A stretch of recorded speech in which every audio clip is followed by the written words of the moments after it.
Joshua 19. And the second lot came forth to Simeon, even for the tribe of the children of Simeon according to their families, and their inheritance was within the inheritance of the children of Judah. And they had in their inheritance Beersheba, or Sheba, and Moladah, and Hazar-Shual, and Baalah, and Azem, and El-Talad, and Bethul, and Hormah, and Ziklag, and Beth-Makabath, and Hazar-Susah, and Beth-Lebaoth, and Shadoem, 13 cities and their villages, Ain, Rimmon, and Ether, and Ashan, 4 cities and their villages, and all the villages that were round about these cities to Balath-beer, Ramoth of the south. This is the inheritance of the tribe of the children of Simeon according to their families. Out of the portion of the children of Judah was the inheritance of the children of Simeon, for the part of the children of Judah was too much for them. Therefore the children of Simeon had their inheritance within the inheritance of them. And the third lot came up for the children of Zebulun according to their families, and the border of their inheritance was unto Sarid, and their border went up toward the sea, and Maralah, and reached to Dabasheth, and reached to the river that is before Jokneam, and turned from Sarid eastward toward the sunrising unto the border of Chisloth-Tabor, and then goeth out to Daberath, and goeth up to Japhia, and from thence passeth on along on the east to Gittah-Hefer, to Ittah-Kazin, and goeth out to Rimmon-Methoar, to Nea, and the border compasseth it, on the north side to Hanathon, and the outgoings thereof are in the valley of Jiphthah-El, and Katath, and Nahalal, and Shimron, and Idalah, and Bethlehem, 12 cities with their villages. This is the inheritance of the children of Zebulun according to their families, these cities with their villages. And the fourth lot came out to Issachar, for the children of Issachar according to their families, and their border was toward Jezreel, and Chesuloth, and Shunem, and Ephraim, and Shan, and Anaharath, and Rabith, and Kishon, and Abez, and Rameth, and Enganim, and Enhadah, and Beth-Pazez. And the coast reacheth to Tabor, and Shahazimah, and Beth-Shemesh, and the outgoings of their border were at Jordan, 16 cities with their villages. This is the inheritance of the tribe of the children of Issachar according to their families, the cities and their villages.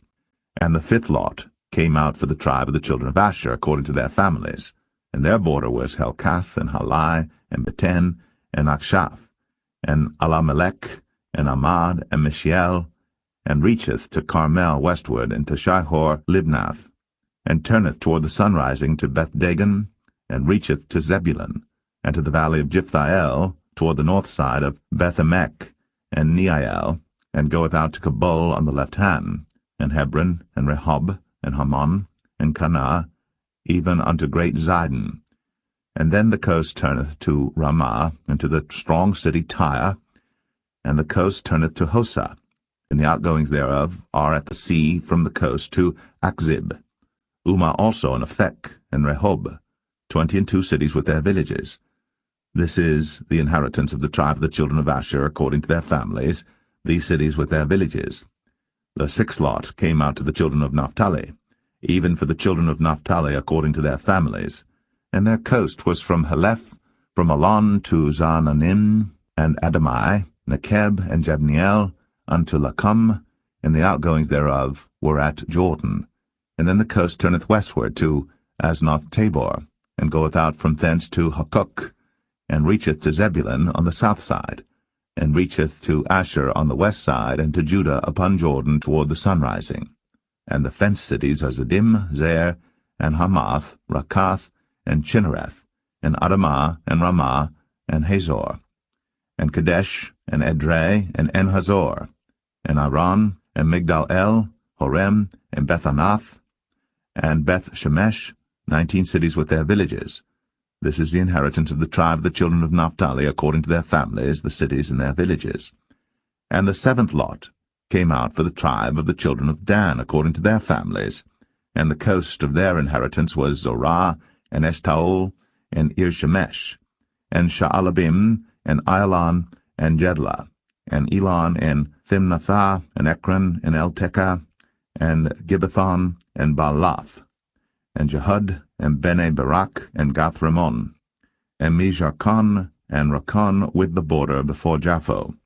And the coast of the children of Dan went out too little for them. Therefore the children of Dan went up to fight against Leshem, and took it, and smote it with the edge of the sword, and possessed it, and dwelt therein, and called Leshem Dan, after the name of Dan their father. This is the inheritance of the tribe of the children of Dan, according to their families, these cities with their villages. When they had made an end of dividing the land for inheritance by their coasts, the children of Israel gave an inheritance to Joshua the son of Nun among them. According to the word of the Lord they gave him the city which he asked, even Timnath-Serah, in Mount Ephraim. And he built the city, and dwelt therein. These are the inheritances which Eleazar the priest, and Joshua the son of Nun, and the heads of the fathers of the tribes of the children of Israel, divided for an inheritance by lot in Shiloh before the Lord, at the door of the tabernacle of the congregation. So they made an end of dividing the country.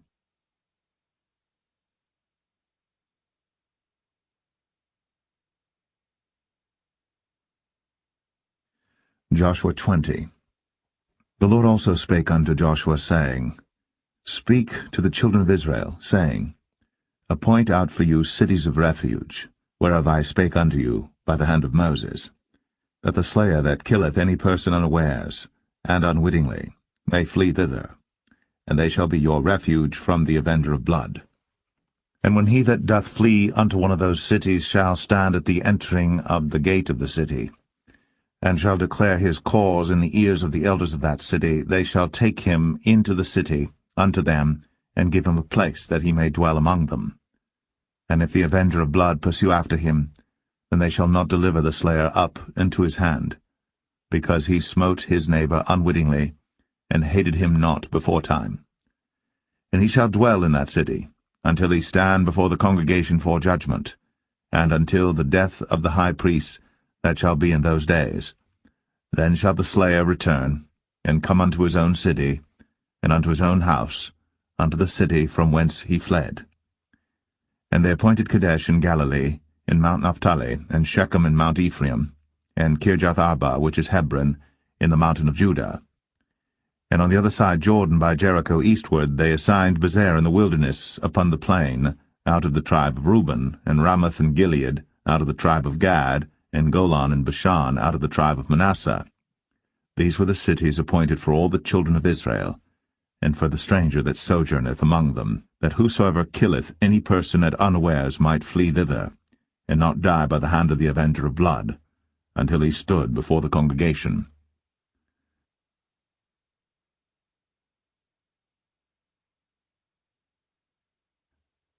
Joshua 21.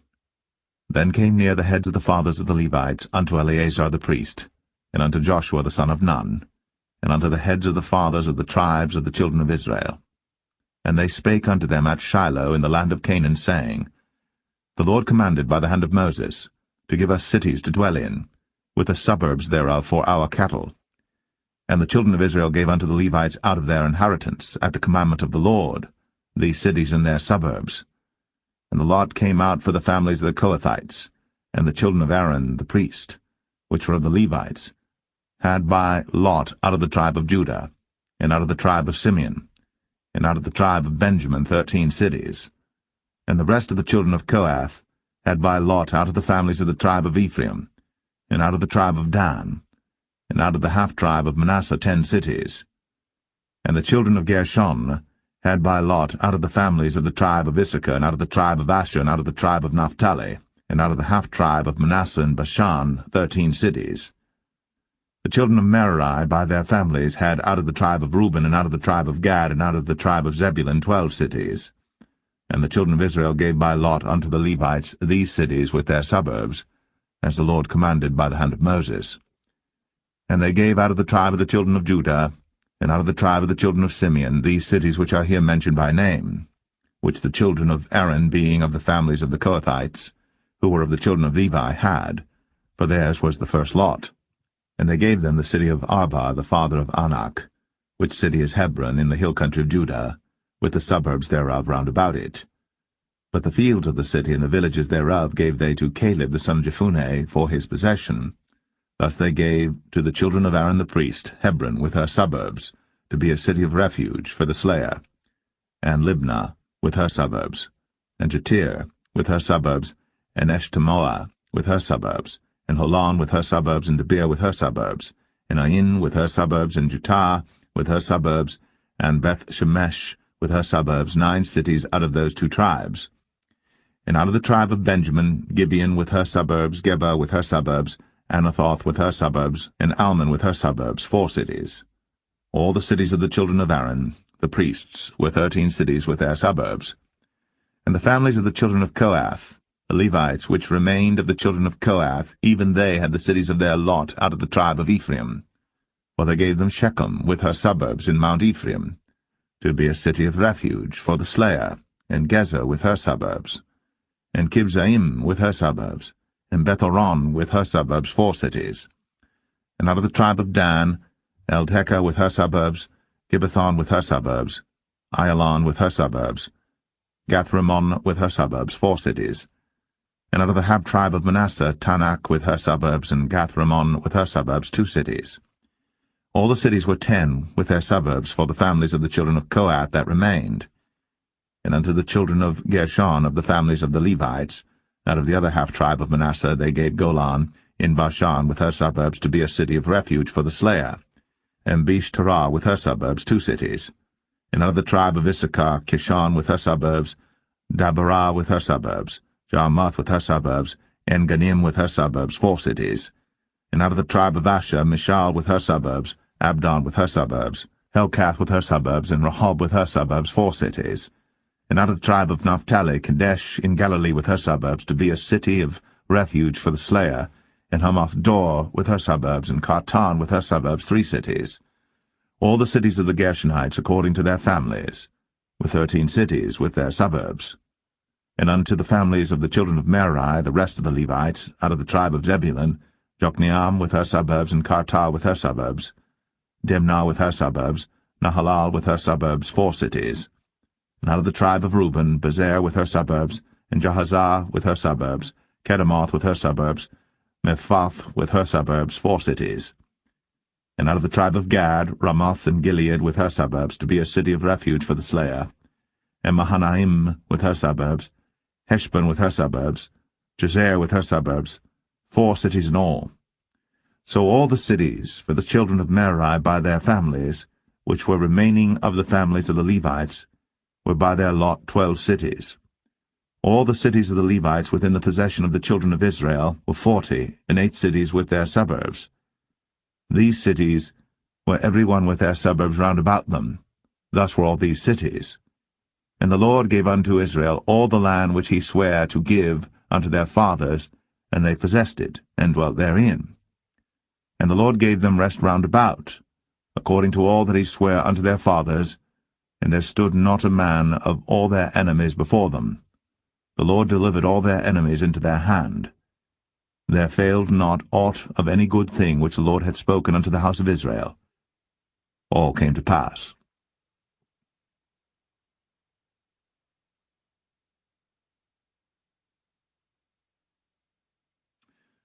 Joshua 22. Then Joshua called the Reubenites, and the Gadites, and the half-tribe of Manasseh, and said unto them, Ye have kept all that Moses the servant of the Lord commanded you, and have obeyed my voice in all that I commanded you. Ye have not left your brethren these many days unto this day, but have kept the charge of the commandment of the Lord your God. And now the Lord your God hath given rest unto your brethren, as he promised them. Therefore now return ye, and get you unto your tents, and unto the land of your possession, which Moses the servant of the Lord gave you on the other side Jordan. But take diligent heed to do the commandment and the law, which Moses the servant of the Lord charged you, to love the Lord your God, and to walk in all his ways, and to keep his commandments, and to cleave unto him, and to serve him with all your heart and with all your soul. So Joshua blessed them, and sent them away, and they went unto their tents. Now to the one half of the tribe of Manasseh Moses had given possession in Bashan, but unto the other half thereof gave Joshua among their brethren on this side Jordan westward. And when Joshua sent them away also unto their tents, then he blessed them, and he spake unto them, saying, Return with much riches unto your tents, and with very much cattle, with silver, and with gold, and with brass, and with iron, and with very much raiment. Divide the spoil of your enemies with your brethren. And the children of Reuben and the children of Gad, and the half tribe of Manasseh returned, and departed from the children of Israel, out of Shiloh, which is in the land of Canaan, to go unto the country of Gilead, to the land of their possession, whereof they were possessed, according to the word of the Lord by the hand of Moses. And when they came unto the borders of Jordan, that are in the land of Canaan, the children of Reuben and the children of Gad, and the half tribe of Manasseh, built there an altar by Jordan, a great altar to see to. And the children of Israel heard say, Behold, the children of Reuben and the children of Gad, and the half tribe of Manasseh, have built an altar over against the land of Canaan, in the borders of Jordan, at the passage of the children of Israel. And when the children of Israel heard of it, the whole congregation of the children of Israel gathered themselves together at Shiloh to go up to war against them. And the children of Israel sent unto the children of Reuben, and to the children of Gad, and to the half tribe of Manasseh, into the land of Gilead, Phinehas the son of Eleazar the priest, and with him 10 princes, of each chief house a prince throughout all the tribes of Israel. And each one was an head of the house of their fathers among the thousands of Israel. And they came unto the children of Reuben, and to the children of Gad, and to the half tribe of Manasseh, unto the land of Gilead. And they spake with them, saying, Thus saith the whole congregation of the Lord, What trespass is this that ye have committed against the God of Israel, to turn away this day from following the Lord, in that ye have builded you an altar, that ye might rebel this day against the Lord? Is the iniquity of Peor too little for us, from which we are not cleansed until this day, although there was a plague in the congregation of the Lord, but that ye must turn away this day from following the Lord? And it will be, seeing ye rebel today against the Lord, that tomorrow he will be wroth with the whole congregation of Israel. Notwithstanding, if the land of your possession be unclean, then pass ye over unto the land of the possession of the Lord, wherein the Lord's tabernacle dwelleth, and take possession among us. But rebel not against the Lord, nor rebel against us, in building you an altar beside the altar of the Lord our God. Did not Achan the son of Zerah commit a trespass in the accursed thing, and wrath fell on all the congregation of Israel? And that man perished not alone in his iniquity.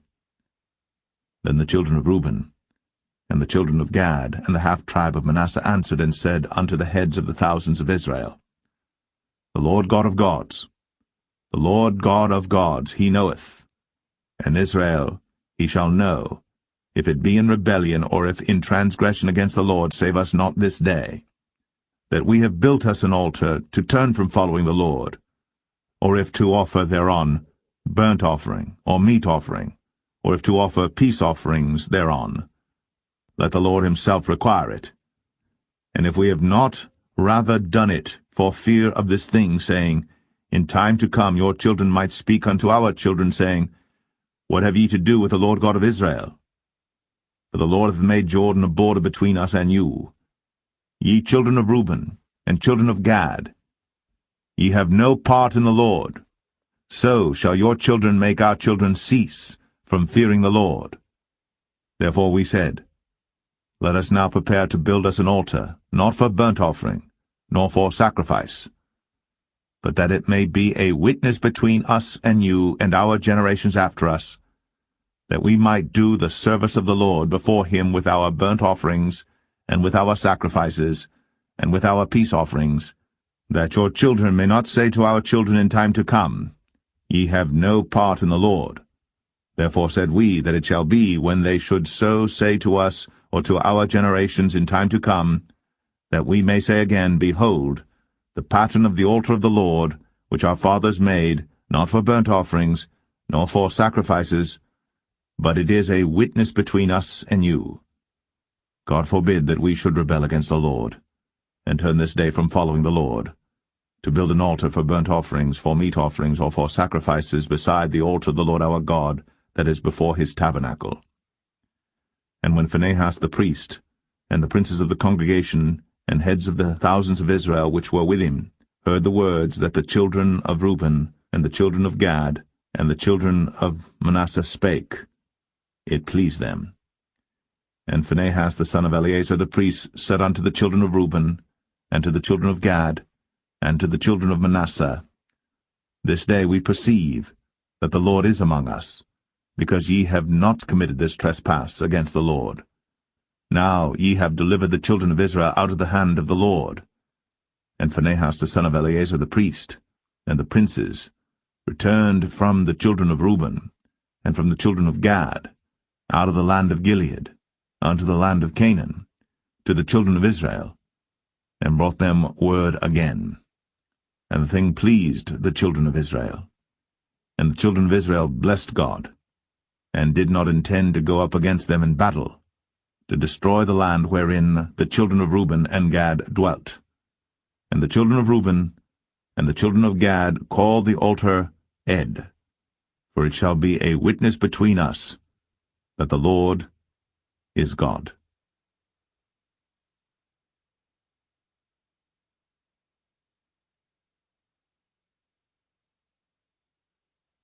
Joshua 23.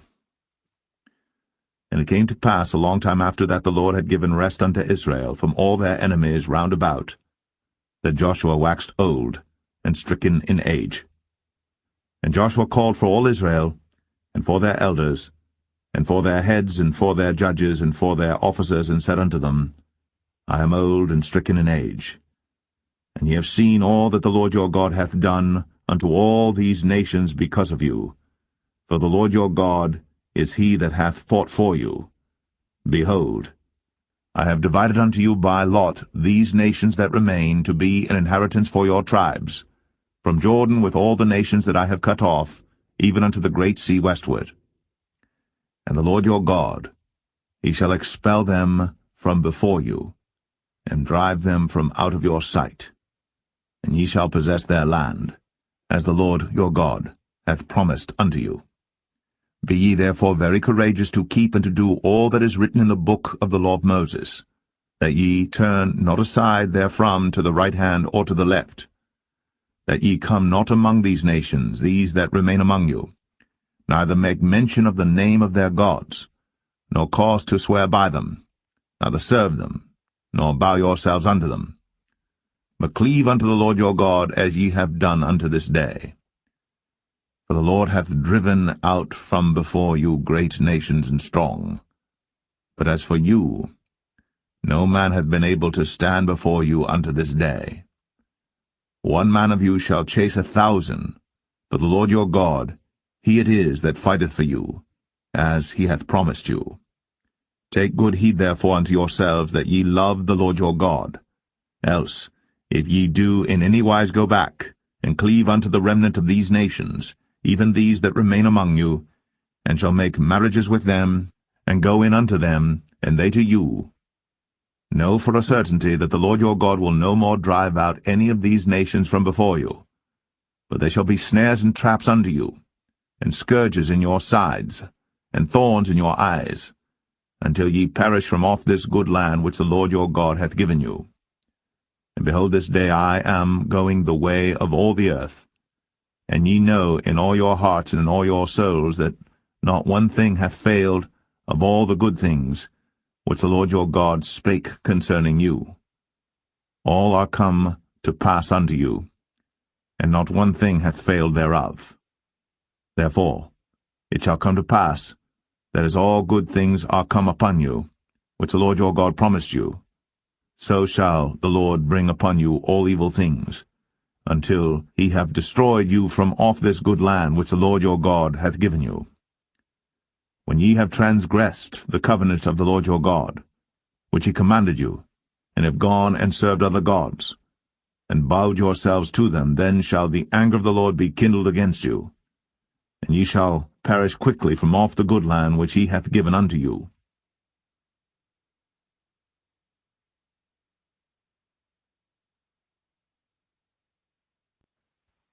Joshua 24. And Joshua gathered all the tribes of Israel to Shechem, and called for the elders of Israel, and for their heads, and for their judges, and for their officers, and they presented themselves before God. And Joshua said unto all the people, Thus saith the Lord God of Israel, Your fathers dwelt on the other side of the flood in old time, even Terah, the father of Abraham, and the father of Nachor, and they served other gods. And I took your father Abraham from the other side of the flood, and led him throughout all the land of Canaan, and multiplied his seed, and gave him Isaac. And I gave unto Isaac Jacob and Esau, and I gave unto Esau Mount Seir to possess it. But Jacob and his children went down into Egypt. I sent Moses also, and Aaron, and I plagued Egypt, according to that which I did among them. And afterward I brought you out. And I brought your fathers out of Egypt, and ye came unto the sea. And the Egyptians pursued after your fathers with chariots and horsemen unto the Red Sea. And when they cried unto the Lord, he put darkness between you and the Egyptians, and brought the sea upon them, and covered them. And your eyes have seen what I have done in Egypt, and ye dwelt in the wilderness a long season. And I brought you into the land of the Amorites, which dwelt on the other side Jordan, and they fought with you, and I gave them into your hand, that ye might possess their land, and I destroyed them from before you. Then Balak the son of Zippor, king of Moab, arose and warred against Israel, and sent and called Balaam the son of Beor to curse you. But I would not hearken unto Balaam, therefore he blessed you still. So I delivered you out of his hand. And ye went over Jordan, and came unto Jericho, and the men of Jericho fought against you, the Amorites, and the Perizzites, and the Canaanites, and the Hittites, and the Girgashites, the Hivites, and the Jebusites, and I delivered them into your hand. And I sent the hornet before you, which drave them out from before you, even the 2 kings of the Amorites, but not with thy sword, nor with thy bow. And I have given you a land for which ye did not labor, and cities which ye built not, and ye dwell in them. Of the vineyards and oliveyards which ye planted not do ye eat. Now therefore fear the Lord, and serve him in sincerity and in truth, and put away the gods which your fathers served on the other side of the flood and in Egypt, and serve ye the Lord. And if it seem evil unto you to serve the Lord, choose you this day whom ye will serve, whether the gods which your fathers served that were on the other side of the flood, or the gods of the Amorites, in whose land ye dwell. But as for me and my house, we will serve the Lord. And the people answered and said, God forbid that we should forsake the Lord, to serve other gods. For the Lord our God, he it is that brought us up and our fathers out of the land of Egypt, from the house of bondage, and which did those great signs in our sight, and preserved us in all the way wherein we went, and among all the people through whom we passed. And the Lord drave out from before us all the people, even the Amorites which dwelt in the land. Therefore will we also serve the Lord, for he is our God. And Joshua said unto the people, Ye cannot serve the Lord, for he is an holy God. He is a jealous God. He will not forgive your transgressions nor your sins. If ye forsake the Lord, and serve strange gods, then he will turn, and do you hurt, and consume you. After that he hath done you good. And the people said unto Joshua, Nay, but we will serve the Lord. And Joshua said unto the people, Ye are witnesses against yourselves, that ye have chosen you the Lord to serve him. And they said, We are witnesses. Now therefore put away, said he, the strange gods which are among you, and incline your heart unto the Lord God of Israel.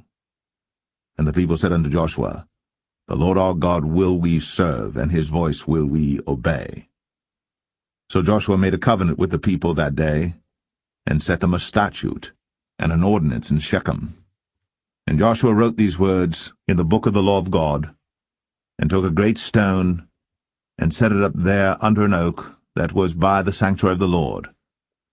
And Joshua said unto all the people, Behold, this stone shall be a witness unto us, for it hath heard all the words of the Lord which he spake unto us. It shall be therefore a witness unto you, lest ye deny your God. So Joshua let the people depart, every man unto his inheritance. And it came to pass after these things that Joshua the son of Nun, the servant of the Lord, died, being 110 years old. And they buried him in the border of his inheritance in Timnath-serah, which is in Mount Ephraim, on the north side of the hill of Gaash.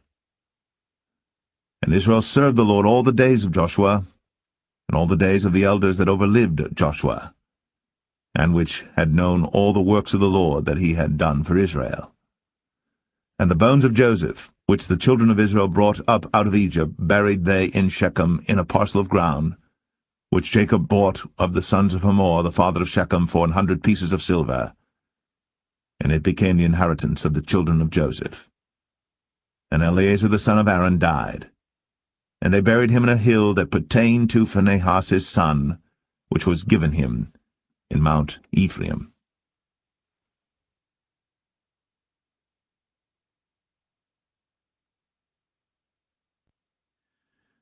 The Book of Judges, chapter 1.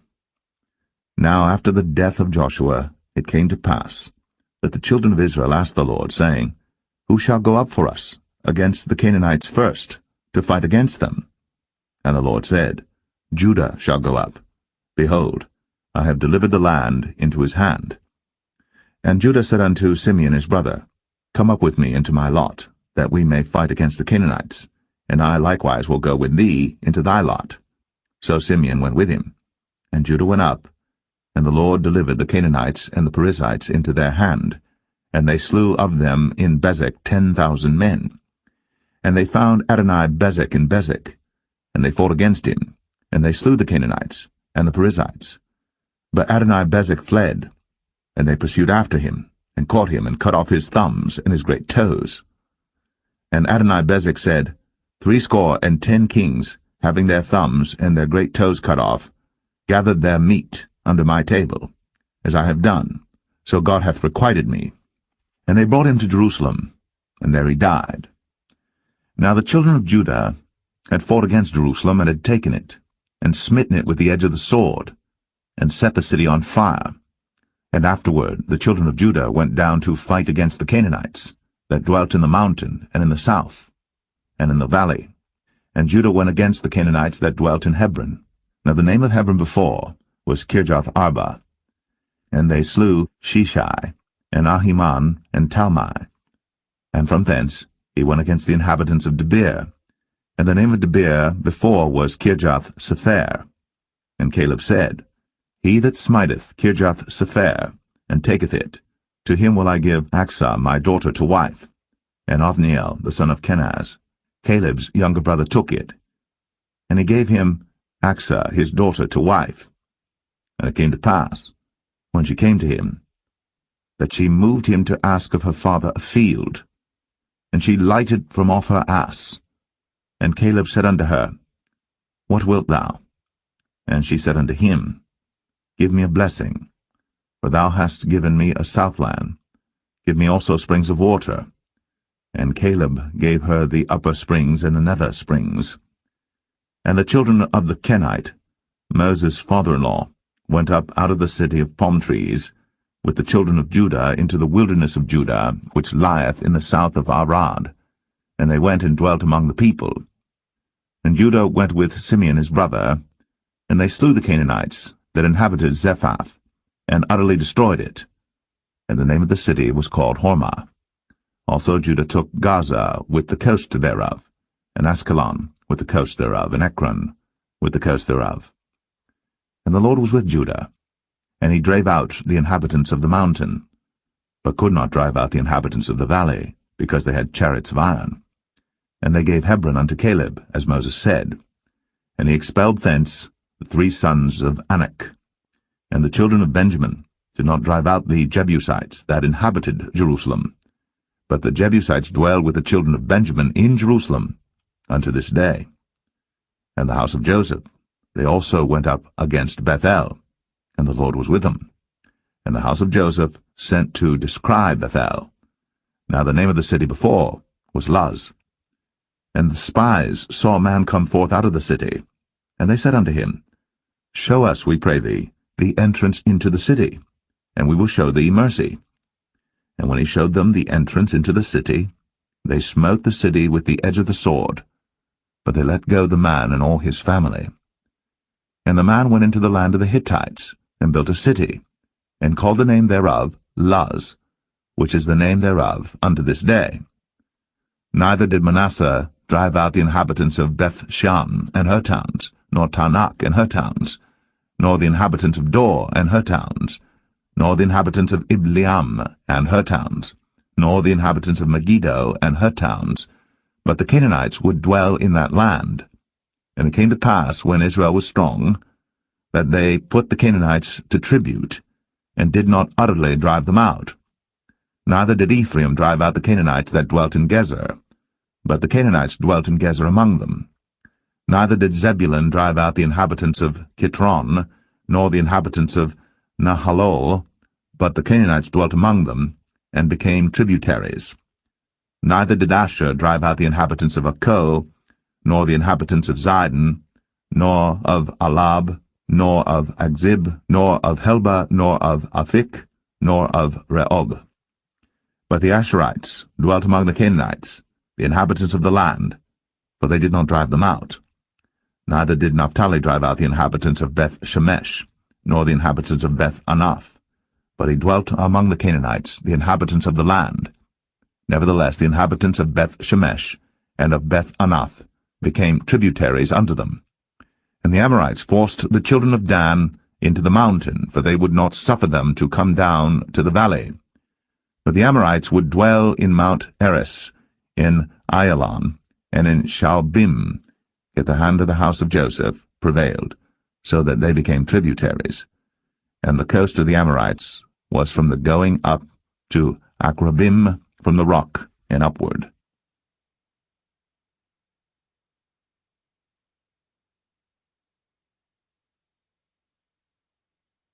Judges 2. And an angel of the Lord came up from Gilgal to Bochim, and said, I made you to go up out of Egypt, and have brought you unto the land which I swear unto your fathers. And I said, I will never break my covenant with you. And ye shall make no league with the inhabitants of this land, ye shall throw down their altars. But ye have not obeyed my voice. Why have ye done this? Wherefore I also said, I will not drive them out from before you, but they shall be as thorns in your sides, and their gods shall be a snare unto you. And it came to pass, when the angel of the Lord spake these words unto all the children of Israel, that the people lifted up their voice, and wept. And they called the name of that place Bochim, and they sacrificed there unto the Lord. And when Joshua had let the people go, the children of Israel went every man unto his inheritance to possess the land. And the people served the Lord all the days of Joshua, and all the days of the elders that outlived Joshua, who had seen all the great works of the Lord that he did for Israel. And Joshua the son of Nun, the servant of the Lord, died, being 110 years old. And they buried him in the border of his inheritance, in Timnath-Eres, in the mount of Ephraim, on the north side of the hill Gaash. And also all that generation were gathered unto their fathers. And there arose another generation after them, which knew not the Lord, nor yet the works which he had done for Israel. And the children of Israel did evil in the sight of the Lord, and served Baalim. And they forsook the Lord God of their fathers, which brought them out of the land of Egypt, and followed other gods of the people that were round about them, and bowed themselves unto them, and provoked the Lord to anger. And they forsook the Lord, and served Baal and Ashtoreth.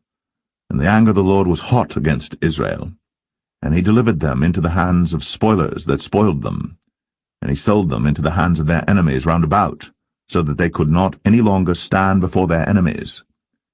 Whithersoever they went out, the hand of the Lord was against them for evil, as the Lord had said, and as the Lord had sworn unto them, and they were greatly distressed. Nevertheless the Lord raised up judges, which delivered them out of the hand of those that spoiled them. And yet they would not hearken unto their judges, but they went a whoring after other gods, and bowed themselves under them. They turned quickly out of the way which their fathers walked in, obeying the commandments of the Lord. But they did not so. And when the Lord raised them up judges, then the Lord was with the judge, and delivered them out of the hand of their enemies all the days of the judge. For it repented the Lord because of their groanings by reason of them that oppressed them and vexed them. And it came to pass, when the judge was dead, that they returned and corrupted themselves more than their fathers, in following other gods to serve them, and to bow down unto them. They ceased not from their own doings, nor from their stubborn way. And the anger of the Lord was hot against Israel, and he said, Because that this people hath transgressed my covenant which I commanded their fathers, and have not hearkened unto my voice, I also will not henceforth drive out any from before them of the nations which Joshua left when he died, that through them I may prove Israel, whether they will keep the way of the Lord to walk therein, as their fathers did keep it, or not. Therefore the Lord left those nations without driving them out hastily, neither delivered he them into the hand of Joshua.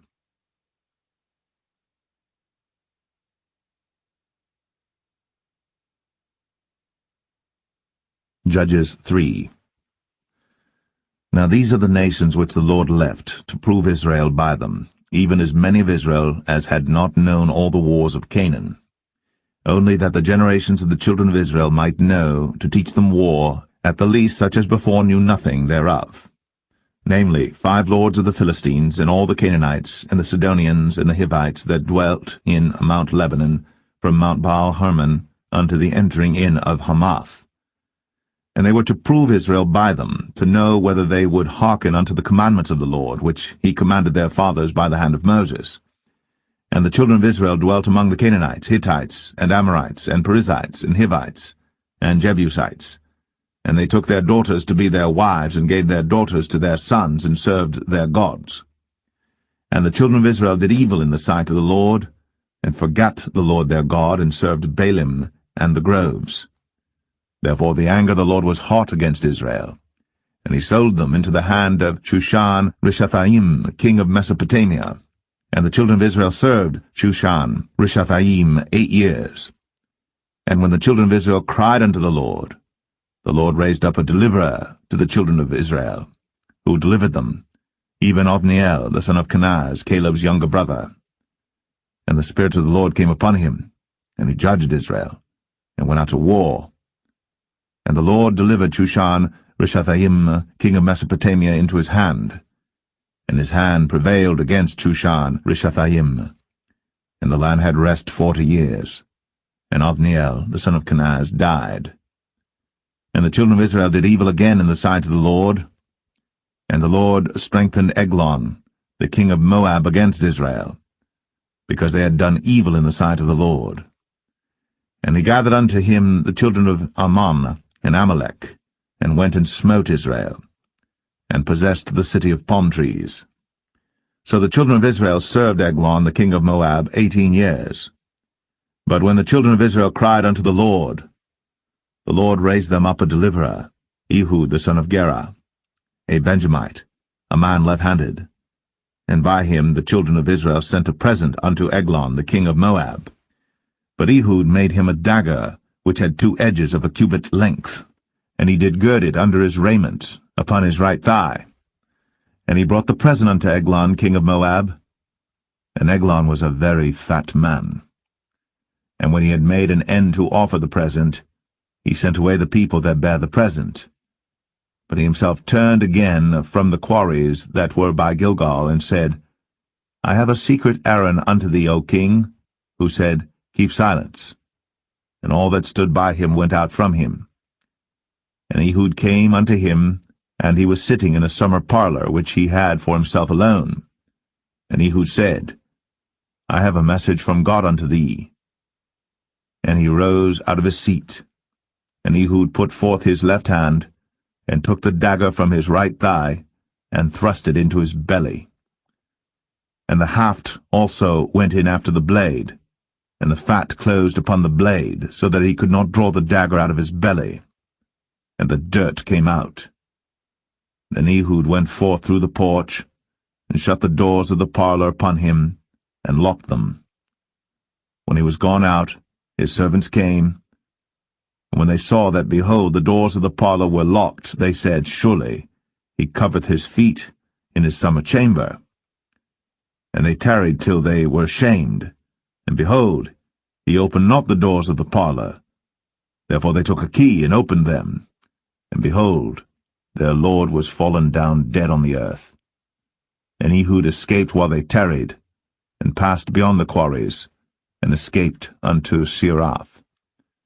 And it came to pass, when he was come, that he blew a trumpet in the mountain of Ephraim, and the children of Israel went down with him from the mount, and he before them. And he said unto them, Follow after me, for the Lord hath delivered your enemies the Moabites into your hand. And they went down after him, and took the fords of Jordan toward Moab, and suffered not a man to pass over. And they slew of Moab at that time about 10,000 men, all lusty, and all men of valor, and there escaped not a man. So Moab was subdued that day under the hand of Israel, and the land had rest 80 years. And after him was Shamgar the son of Anath, which slew the Philistines, 600 men with an ox goad, and he also delivered Israel.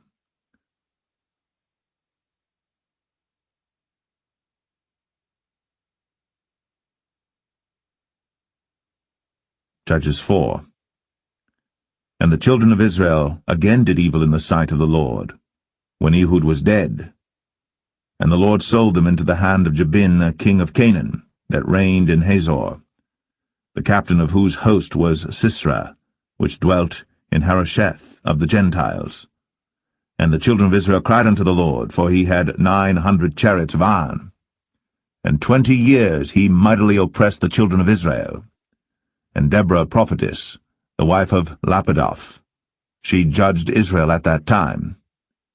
And she dwelt under the palm tree of Deborah between Ramah and Bethel in Mount Ephraim. And the children of Israel came up to her for judgment. And she sent and called Barak, the son of Abinoam, out of Kadesh Naphtali, and said unto him, Hath not the Lord God of Israel commanded, saying, Go and draw toward Mount Tabor, and take with thee 10,000 men of the children of Naphtali and of the children of Zebulun?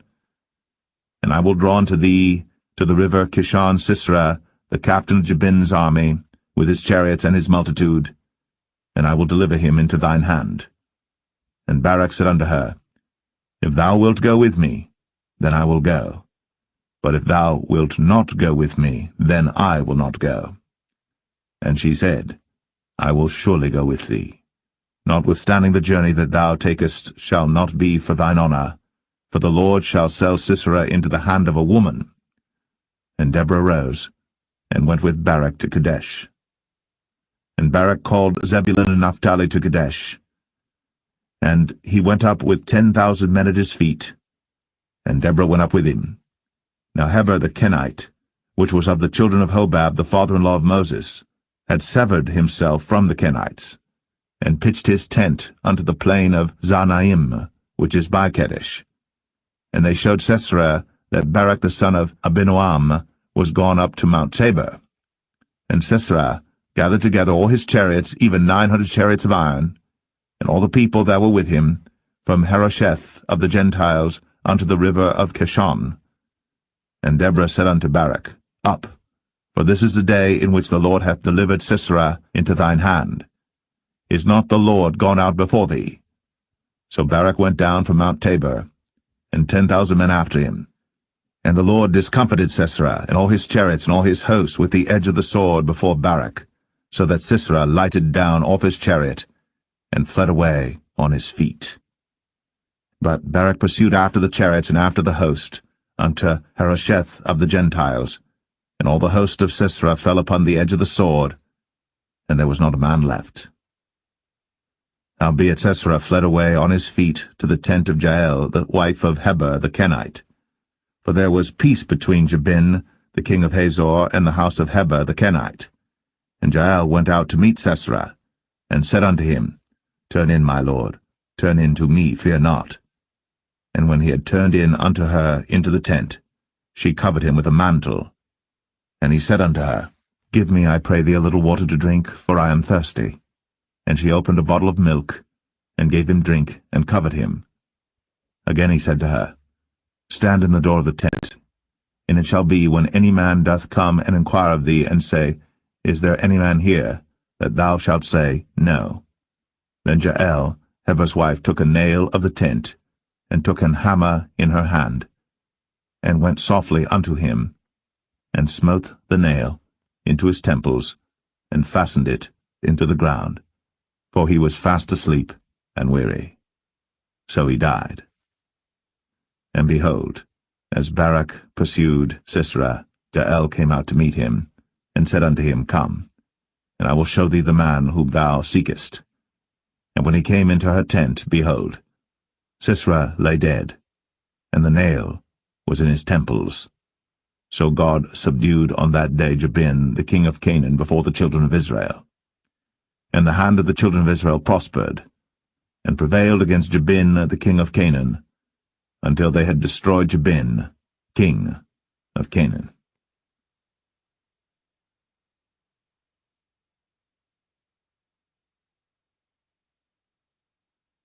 Judges 5. Then sang Deborah and Barak, the son of Abinoam, on that day, saying, Praise ye the Lord for the avenging of Israel, when the people willingly offered themselves. Hear, O ye kings, give ear, O ye princes. I, even I, will sing unto the Lord. I will sing praise to the Lord God of Israel.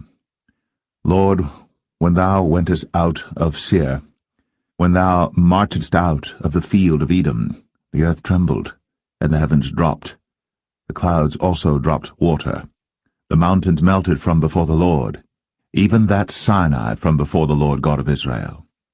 In the days of Shamgar the son of Anath, in the days of Jael, the highways were unoccupied, and the travelers walked through byways. The inhabitants of the villages ceased. They ceased in Israel, until that I, Deborah, arose, that I arose a mother in Israel. They chose new gods. Then was war in the gates. Was there a shield or spear seen among 40,000 in Israel? My heart is toward the governors of Israel, that offered themselves willingly among the people. Bless ye the Lord. Speak, ye that ride on white asses, ye that sit in judgment, and walk by the way. They that are delivered from the noise of archers in the places of drawing water, there shall they rehearse the righteous acts of the Lord, even the righteous acts toward the inhabitants of his villages in Israel. Then shall the people of the Lord go down to the gates. Awake, awake, Deborah, awake, awake, utter a song, arise, Barak, and lead thy captivity captive, thou son of Abinoam. Then he made him that remaineth have dominion over the nobles among the people. The Lord made me have dominion over the mighty. Out of Ephraim was there a root of them against Amalek, after thee Benjamin among thy people. Out of Machir came down governors, and out of Zebulun they that handle the pen of the writer. And the princes of Issachar were with Deborah, even Issachar, and also Barak. He was sent on foot into the valley. For the divisions of Reuben there were great thoughts of heart. Why abodest thou among the sheepfolds, to hear the bleatings of the flocks? For the divisions of Reuben there were great searchings of heart. Gilead abode beyond Jordan. And why did Dan remain in ships? Asher continued on the seashore, and abode in his breaches. Zebulun and Naphtali were a people that jeoparded their lives unto the death in the high places of the field. The kings came and fought. Then fought the kings of Canaan in Tanakh by the waters of Megiddo. They took no gain of money. They fought from heaven. The stars in their courses fought against Sisera. The river of Kishon swept them away, that ancient river, the river Kishon. O my soul, thou hast trodden down strength. Then were the horse hoofs broken by the means of the prancings of their mighty ones. Curse ye Maros, said the angel of the Lord. Curse ye bitterly the inhabitants thereof, because they came not to the help of the Lord, against the mighty. Blessed above women shall Jael the wife of Heber the Kenite be. Blessed shall she be above women in the tent. He asked water, and she gave him milk. She brought forth butter in a lordly dish. She put her hand to the nail, and her right hand to the workman's hammer, and with the hammer she smote Sisera. She smote off his head, when she had pierced and stricken through his temples. At her feet he bowed, he fell, he lay down. At her feet he bowed, he fell. Where he bowed, there he fell down dead. The mother of Sisera looked out at a window, and cried through the lattice, Why is his chariot so long in coming? Why tarry the wheels of his chariot? Her wise ladies answered her, Yea, she returned, answered to herself. Have they not sped? Have they not divided the prey? To every man a damsel or two? To Sisera a prey of divers colours, a prey of divers colours of needlework, of divers colours of needlework on both sides, meat for the necks of them that take the spoil? So let all thine enemies perish, O Lord, but let them that love him be as the sun when he goeth forth in his might. And the land had rest 40 years.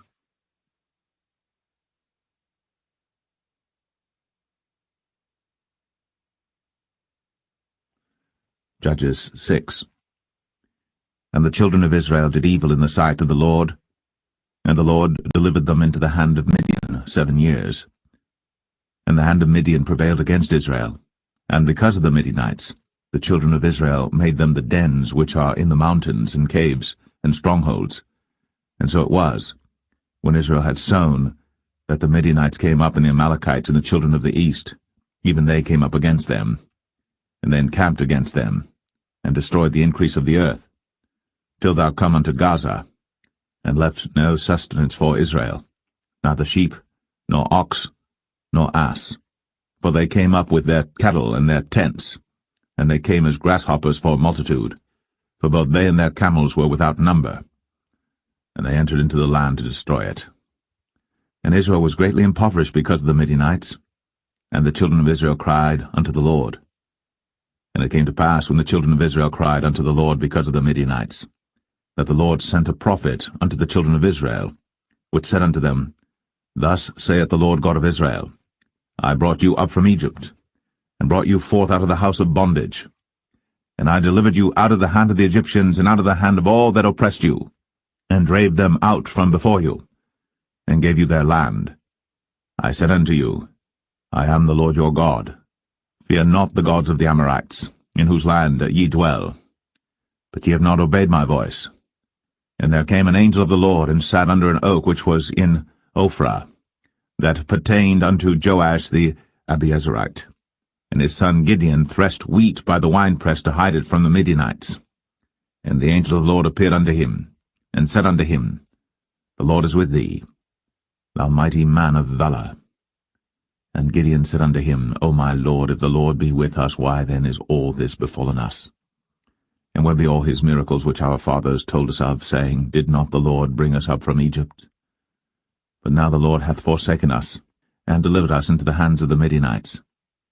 And the Lord looked upon him, and said, Go in this thy might, and thou shalt save Israel from the hand of the Midianites. Have not I sent thee? And he said unto him, O my Lord, wherewith shall I save Israel? Behold, my family is poor in Manasseh, and I am the least in my father's house. And the Lord said unto him, Surely I will be with thee, and thou shalt smite the Midianites as one man. And he said unto him, If now I have found grace in thy sight, then show me a sign that thou talkest with me. Depart not hence, I pray thee, until I come unto thee, and bring forth my present, and set it before thee. And he said, I will tarry until thou come again. And Gideon went in, and made ready a kid, and unleavened cakes of an ephah of flour. The flesh he put in a basket, and he put the broth in a pot, and brought it out unto him under the oak, and presented it. And the angel of God said unto him, Take the flesh and the unleavened cakes, and lay them upon this rock, and pour out the broth. And he did so. Then the angel of the Lord put forth the end of the staff that was in his hand, and touched the flesh and the unleavened cakes. And there rose up fire out of the rock, and consumed the flesh and the unleavened cakes. Then the angel of the Lord departed out of his sight. And when Gideon perceived that he was an angel of the Lord, Gideon said, Alas, O Lord God, for because I have seen an angel of the Lord face to face. And the Lord said unto him, Peace be unto thee, fear not, thou shalt not die. Then Gideon built an altar there unto the Lord, and called it Jehovah Shalom. Until this day it is yet an Ophrah of the Abiezerites. And it came to pass the same night, that the Lord said unto him, Take thy father's young bullock, even the second bullock of 7 years old, and throw it on the altar of Baal that thy father hath, and cut down the grove that is by it. And build an altar unto the Lord thy God upon the top of this rock, in the ordered place, and take the second bullock, and offer a burnt sacrifice with the wood of the grove which thou shalt cut down. Then Gideon took 10 men of his servants, and did as the Lord had said unto him. And so it was, because he feared his father's household and the men of the city, that he could not do it by day, that he did it by night. And when the men of the city arose early in the morning, behold, the altar of Baal was cast down, and the grove was cut down that was by it, and the second bullock was offered upon the altar that was built. And they said one to another, Who hath done this thing? And when they inquired and asked, they said, Gideon the son of Joash hath done this thing. Then the men of the city said unto Joash, Bring out thy son, that he may die, because he hath cast down the altar of Baal, and because he hath cut down the grove that was by it. And Joash said unto all that stood against him, Will ye plead for Baal? Will ye save him? He that will plead for him, let him be put to death, whilst it is yet morning, if he be a god. Let him plead for himself, because one hath cast down his altar. Therefore on that day he called him Jerubbaal, saying, Let Baal plead against him, because he hath thrown down his altar. Then all the Midianites and the Amalekites and the children of the east were gathered together, and went over and pitched in the valley of Jezreel. But the Spirit of the Lord came upon Gideon, and he blew a trumpet, and Abiezer was gathered after him. And he sent messengers throughout all Manasseh, who also was gathered after him. And he sent messengers unto Asher, and unto Zebulun, and unto Naphtali, and they came up to meet them. And Gideon said unto God, If thou wilt save Israel by mine hand, as thou hast said, behold, I will put a fleece of wool in the floor. And if the dew be on the fleece only, and it be dry upon all the earth beside, then shall I know that thou wilt save Israel by mine hand, as thou hast said. And it was so. For he rose up early on the morrow, and thrust the fleece together, and wring the dew out of the fleece, a bowl full of water. And Gideon said unto God, Let not thine anger be hot against me, and I will speak but this once. Let me prove, I pray thee, but this once with the fleece. Let it now be dry only upon the fleece, and upon all the ground let there be dew. And God did so that night, for it was dry upon the fleece only, and there was dew on all the ground.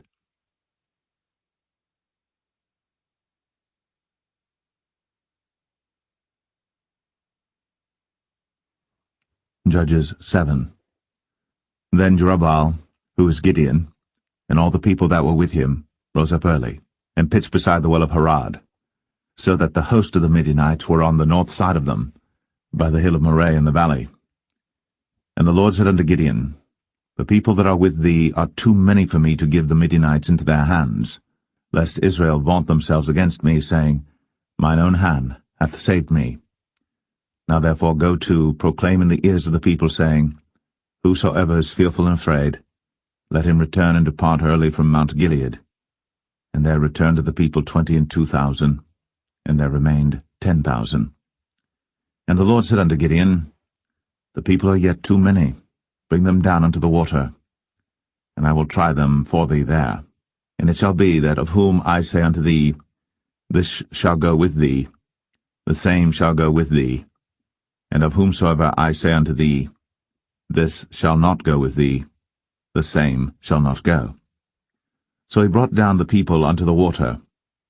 And the Lord said unto Gideon, Every one that lappeth of the water with his tongue, as a dog lappeth, him shalt thou set by himself, likewise every one that boweth down upon his knees to drink. And the number of them that lapped, putting their hand to their mouth, were 300 men. But all the rest of the people bowed down upon their knees to drink water. And the Lord said unto Gideon, By the 300 men that lapped will I save you, and deliver the Midianites into thine hand, and let all the other people go every man unto his place. So the people took victuals in their hand, and their trumpets, and he sent all the rest of Israel every man unto his tent, and retained those 300 men, and the host of Midian was beneath him in the valley. And it came to pass the same night that the Lord said unto him, Arise, get thee down unto the host, for I have delivered it into thine hand. But if thou fear to go down, go thou with Phurah thy servant down to the host, and thou shalt hear what they say, and afterward shall thine hands be strengthened to go down unto the host. Then went he down with Phurah his servant unto the outside of the armed men that were in the host. And the Midianites, and the Amalekites, and all the children of the east lay along in the valley like grasshoppers for multitude, and their camels were without number, as the sand by the seaside for multitude. And when Gideon was come, behold, there was a man that told a dream unto his fellow, and said, Behold, I dreamed a dream, and lo, a cake of barley bread tumbled into the host of Midian, and came unto a tent, and smote it, that it fell, and overturned it, that the tent lay along. And his fellow answered and said, This is nothing else save the sword of Gideon the son of Joash, a man of Israel. For into his hand hath God delivered Midian, and all the host. And it was so. When Gideon heard the telling of the dream and the interpretation thereof, that he worshipped and returned into the host of Israel, and said, Arise, for the Lord hath delivered into your hand the host of Midian. And he divided the 300 men into 3 companies, and he put a trumpet in every man's hand, with empty pitchers and lamps within the pitchers. And he said unto them, Look on me, and do likewise, and behold, when I come to the outside of the camp, it shall be that as I do, so shall ye do. When I blow with the trumpet, I and all that are with me, then blow ye the trumpets also on every side of all the camp, and say, The sword of the Lord and of Gideon. So Gideon and the 100 men that were with him came unto the outside of the camp in the beginning of the middle watch. And they had but newly set the watch, and they blew the trumpets, and brake the pitchers that were in their hands. And the 3 companies blew the trumpets, and brake the pitchers, and held the lamps in their left hands, and the trumpets in their right hands, to blow withal. And they cried, The sword of the Lord and of Gideon. And they stood every man in his place round about the camp. And all the host ran and cried and fled. And the 300 blew the trumpets, and the Lord set every man's sword against his fellow, even throughout all the host. And the host fled to Beth-shittah in Zererath, and to the border of Abel-meholah, unto Tabbath. And the men of Israel gathered themselves together out of Naphtali, and out of Asher, and out of all Manasseh, and pursued after the Midianites. And Gideon sent messengers throughout all Mount Ephraim, saying, Come down against the Midianites, and take before them the waters unto Beth-barah and Jordan. Then all the men of Ephraim gathered themselves together, and took the waters unto Beth-barah and Jordan. And they took 2 princes of the Midianites, Oreb and Zeb. And they slew Oreb upon the rock Oreb, and Zeb they slew at the winepress of Zeb, and pursued Midian, and brought the heads of Oreb and Zeb to Gideon on the other side Jordan.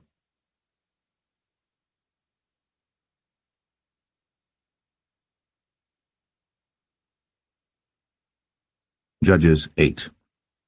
And the men of Ephraim said unto him, Why hast thou served us thus, that thou callest us not, when thou wentest to fight with the Midianites? And they did chide with him sharply. And he said unto them, What have I done now in comparison of you? Is not the gleaning of the grapes of Ephraim better than the vintage of Abiezer? God hath delivered into your hands the princes of Midian, Oreb, and Zeb. And what was I able to do in comparison of you? Then their anger was abated toward him, when he had said that. And Gideon came to Jordan and passed over, he and the 300 men that were with him, faint yet pursuing them. And he said unto the men of Succoth, Give, I pray you, loaves of bread unto the people that follow me, for they be faint, and I am pursuing after Zebah and Zalmunna, kings of Midian. And the princes of Succoth said, Are the hands of Zebah and Zalmunna now in thine hand, that we should give bread unto thine army? And Gideon said, Therefore when the Lord hath delivered Zebah and Zalmunna into mine hand, then I will tear your flesh with the thorns of the wilderness and with briars. And he went up thence to Penuel, and spake unto them likewise. And the men of Penuel answered him as the men of Succoth had answered him. And he spake also unto the men of Penuel, saying, When I come again in peace, I will break down this tower. Now Zebah and Zalmunna were in Karkor, and their hosts with them, about 15,000 men, all that were left of all the hosts of the children of the east. For there fell 120,000 men that drew sword. And Gideon went up by the way of them that dwelt in tents on the east of Nobah and Jogbeah, and smote the host, for the host was secure. And when Zebah and Zalmunna fled, he pursued after them, and took the 2 kings of Midian, Zebah and Zalmunna, and discomfited all the host. And Gideon the son of Joash returned from battle before the sun was up, and caught a young man of the men of Succoth, and inquired of him. And he described unto him the princes of Succoth and the elders thereof, even 70 men. And he came unto the men of Succoth, and said, Behold, Zebah and Zalmunna, with whom ye did upbraid me, saying, Are the hands of Zebah and Zalmunna now in thine hand, that we should give bread unto thy men that are weary? And he took the elders of the city, and thorns of the wilderness and briars, and with them he taught the men of Succoth. And he beat down the tower of Penuel, and slew the men of the city. Then said he unto Zebah and Zalmunna, What manner of men were they whom ye slew at Tabor? And they answered, As thou art, so were they. Each one resembled the children of a king. And he said, They were my brethren, even the sons of my mother. As the Lord liveth, if ye had saved them alive, I would not slay you. And he said unto Jether his firstborn, Up, and slay them. But the youth drew not his sword, for he feared, because he was yet a youth. Then Zebah and Zalmunna said, Rise thou, and fall upon us, for as the man is, so is his strength. And Gideon arose, and slew Zebah and Zalmunna, and took away the ornaments that were on their camels' necks. Then the men of Israel said unto Gideon, Rule thou over us, both thou and thy son son's son also, for thou hast delivered us from the hand of Midian. And Gideon said unto them, I will not rule over you, neither shall my son rule over you. The Lord shall rule over you. And Gideon said unto them, I would desire a request of you, that ye would give me every man the earrings of his prey. For they had golden earrings, because they were Ishmaelites. And they answered, We will willingly give them. And they spread a garment, and did cast therein every man the earrings of his prey. And the weight of the golden earrings that he requested was 1,700 shekels of gold, beside ornaments and collars and purple raiment that was on the king of Midian, and beside the chains that were about their camels' necks. And Gideon made an ephod thereof, and put it in his city, even in Ophrah. And all Israel went thither a-whoring after it, which thing became a snare unto Gideon and to his house. Thus was Midian subdued before the children of Israel, so that they lifted up their heads no more. And the country was in quietness 40 years in the days of Gideon. And Jerubbaal the son of Joash went and dwelt in his own house. And Gideon had 70 sons of his body begotten, for he had many wives. And his concubine that was in Shechem, she also bare him a son, whose name he called Abimelech. And Gideon the son of Joash died in a good old age, and was buried in the sepulchre of Joash his father, in Ophrah of the Abiezerites. And it came to pass, as soon as Gideon was dead, that the children of Israel turned again, and went a-whoring after Baalim, and made Baal-berith their god. And the children of Israel remembered not the Lord their God, who had delivered them out of the hands of all their enemies on every side. Neither showed they kindness to the house of Jerubbaal, namely Gideon, according to all the goodness which he had shown unto Israel.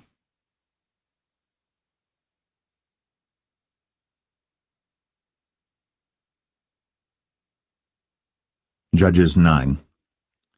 And Abimelech the son of Jerubbaal went to Shechem unto his mother's brethren, and communed with them and with all the family of the house of his mother's father, saying, Speak, I pray you, in the ears of all the men of Shechem, whether it is better for you either that all the sons of Jerubbaal, which are 70 persons, reign over you, or that one reign over you. Remember also that I am your bone and your flesh. And his mother's brethren spake of him in the ears of all the men of Shechem all these words. And their hearts inclined to follow Abimelech, for they said, He is our brother. And they gave him 70 pieces of silver out of the house of Baal-berith, wherewith Abimelech hired vain and light persons which followed him. And he went unto his father's house at Ophrah, and slew his brethren the sons of Jerubbaal, being 70 persons, upon one stone. Notwithstanding yet Jotham, the youngest son of Jerubbaal, was left, for he hid himself. And all the men of Shechem gathered together, and all the house of Millo, and went, and made Abimelech king by the plain of the pillar that was in Shechem. And when they told it to Jotham, he went and stood in the top of Mount Gerizim, and lifted up his voice, and cried and said unto them, Hearken unto me, ye men of Shechem, that God may hearken unto you. The trees went forth on a time to anoint a king over them, and they said unto the olive tree, Reign thou over us. But the olive tree said unto them, Should I leave my fatness, wherewith by me they honour God and man, and go to be promoted over the trees? And the trees said to the fig tree, Come thou, and reign over us. But the fig tree said unto them, Should I forsake my sweetness and my good fruit, and go to be promoted over the trees? Then said the trees unto the vine, Come thou, and reign over us. And the vine said unto them, Should I leave my wine, which cheereth God and man, and go to be promoted over the trees? Then said all the trees unto the bramble, Come thou, and reign over us. And the bramble said unto the trees, If in truth ye anoint me king over you, then come, and put your trust in my shadow, and if not, let fire come out of the bramble, and devour the cedars of Lebanon. Now therefore, if ye have done truly and sincerely, in that ye have made Abimelech king, and if ye have dealt well with Jerubbaal and his house, and have done unto him according to the deserving of his hands, for my father fought for you, and adventured his life far, and delivered you out of the hand of Midian. And ye are risen up against my father's house this day, and have slain his sons 70 persons, upon one stone, and have made Abimelech the son of his maidservant king over the men of Shechem, because he is your brother. If ye then have dealt truly and sincerely with Jerubbaal and with his house this day, then rejoice ye in Abimelech, and let him also rejoice in you. But if not, let fire come out from Abimelech, and devour the men of Shechem, and the house of Millo. And let fire come out from the men of Shechem, and from the house of Millo, and devour Abimelech. And Jotham ran away, and fled, and went to Beer, and dwelt there for fear of Abimelech his brother. When Abimelech had reigned 3 years over Israel, then God sent an evil spirit between Abimelech and the men of Shechem. And the men of Shechem dealt treacherously with Abimelech, that the cruelty done to the 70 sons of Jerubbaal might come, and their blood be laid upon Abimelech their brother, which slew them, and upon the men of Shechem, which aided him in the killing of his brethren. And the men of Shechem set liers in wait for him in the top of the mountains, and they robbed all that came along that way by them. And it was told Abimelech. And Gaal, the son of Ebed, came with his brethren, and went over to Shechem. And the men of Shechem put their confidence in him. And they went out into the fields, and gathered their vineyards, and trod the grapes, and made merry, and went to the house of their God, and did eat and drink, and cursed Abimelech. And Gaal the son of Ebed said, Who is Abimelech, and who is Shechem, that we should serve him? Is not he the son of Jerubbaal, and Zebul his officer? Serve the men of Hamor, the father of Shechem, for why should we serve him? And would to God this people were under my hand, then would I remove Abimelech. And he said to Abimelech, Increase thine army, and come out. And when Zebul, the ruler of the city, heard the words of Gaal the son of Ebed, his anger was kindled. And he sent messengers unto Abimelech privily, saying, Behold, Gaal the son of Ebed and his brethren be come to Shechem, and behold, they fortify the city against thee. Now therefore up by night thou and the people that is with thee, and lie in wait in the field.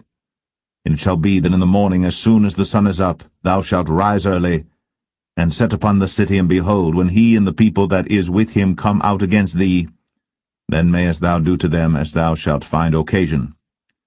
And Abimelech rose up, and all the people that were with him by night, and they laid wait against Shechem in 4 companies. And Gaal the son of Ebed went out and stood in the entering of the gate of the city. And Abimelech rose up, and the people that were with him, from lying in wait. And when Gaal saw the people, he said to Zebul, Behold, there come people down from the top of the mountains. And Zebul said unto him, Thou seest the shadow of the mountains, as if they were men. And Gaal spake again and said, See, there come people down by the middle of the land, and another company come along by the plain of Meonim. Then said Zebul unto him, Where is now thy mouth wherewith thou saidst? Who is Abimelech, that we should serve him? Is not this the people that thou hast despised? Go out, I pray now, and fight with them. And Gaal went out before the men of Shechem, and fought with Abimelech. And Abimelech chased him, and he fled before him, and many were overthrown and wounded, even unto the entering of the gate. And Abimelech dwelt at Arumah. And Zebul thrust out Gaal and his brethren, that they should not dwell in Shechem. And it came to pass on the morrow that the people went out into the field. And they told Abimelech. And he took the people and divided them into 3 companies, and laid wait in the field, and looked. And behold, the people were come forth out of the city. And he rose up against them, and smote them. And Abimelech and the company that was with him rushed forward, and stood in the entering of the gate of the city. And the 2 other companies ran upon all the people that were in the fields, and slew them. And Abimelech fought against the city all that day, and he took the city, and slew the people that was therein, and beat down the city, and sowed it with salt. And when all the men of the tower of Shechem heard that, they entered into an hold of the house of the god Berith. And it was told Abimelech that all the men of the tower of Shechem were gathered together. And Abimelech gat him up to Mount Zalmon, he and all the people that were with him. And Abimelech took an axe in his hand, and cut down a bough from the trees, and took it, and laid it on his shoulder, and said unto the people that were with him, What ye have seen me do, make haste, and do as I have done. And all the people likewise cut down every man his bough, and followed Abimelech, and put them to the hold, and set the hold on fire upon them, so that all the men of the tower of Shechem died also, about 1,000 men and women. Then went Abimelech to Thebez, and encamped against Thebez, and took it. But there was a strong tower within the city, and thither fled all the men and women, and all they of the city, and shut it to them, and gat them up to the top of the tower. And Abimelech came unto the tower, and fought against it, and went hard unto the door of the tower to burn it with fire. And a certain woman cast a piece of a millstone upon Abimelech's head, and all to break his skull. Then he called hastily unto the young man his armor-bearer, and said unto him, Draw thy sword, and slay me, that men say not of me, A woman slew him. And his young man thrust him through, and he died. And when the men of Israel saw that Abimelech was dead, they departed every man unto his place. Thus God rendered the wickedness of Abimelech, which he did unto his father, in slaying his 70 brethren. And all the evil of the men of Shechem did God render upon their heads, and upon them came the curse of Jotham, the son of Jerubbaal.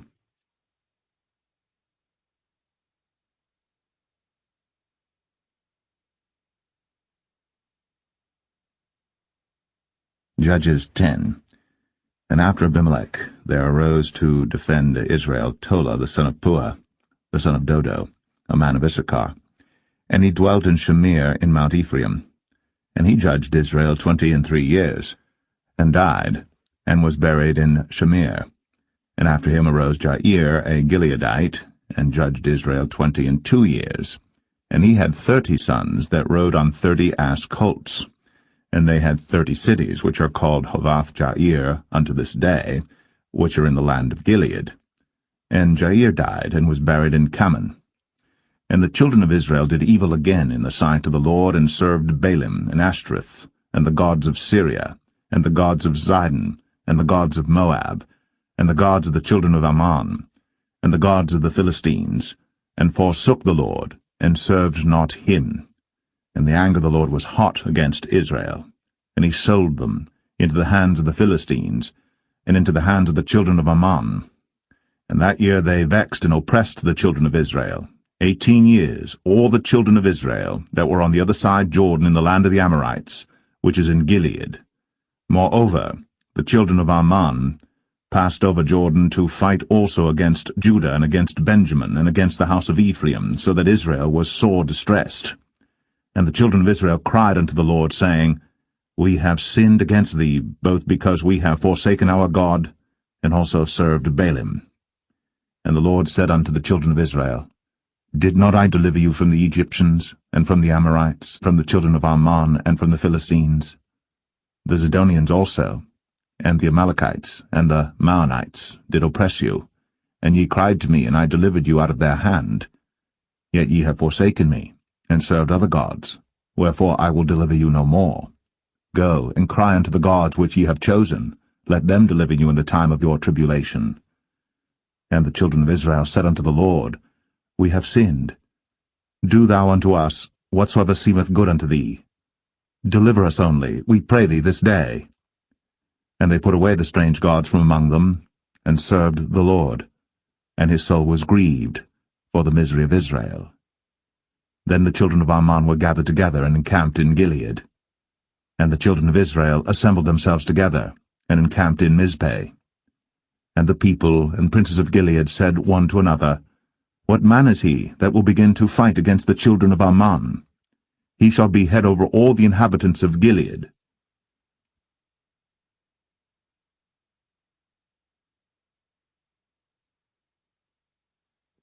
Judges 11.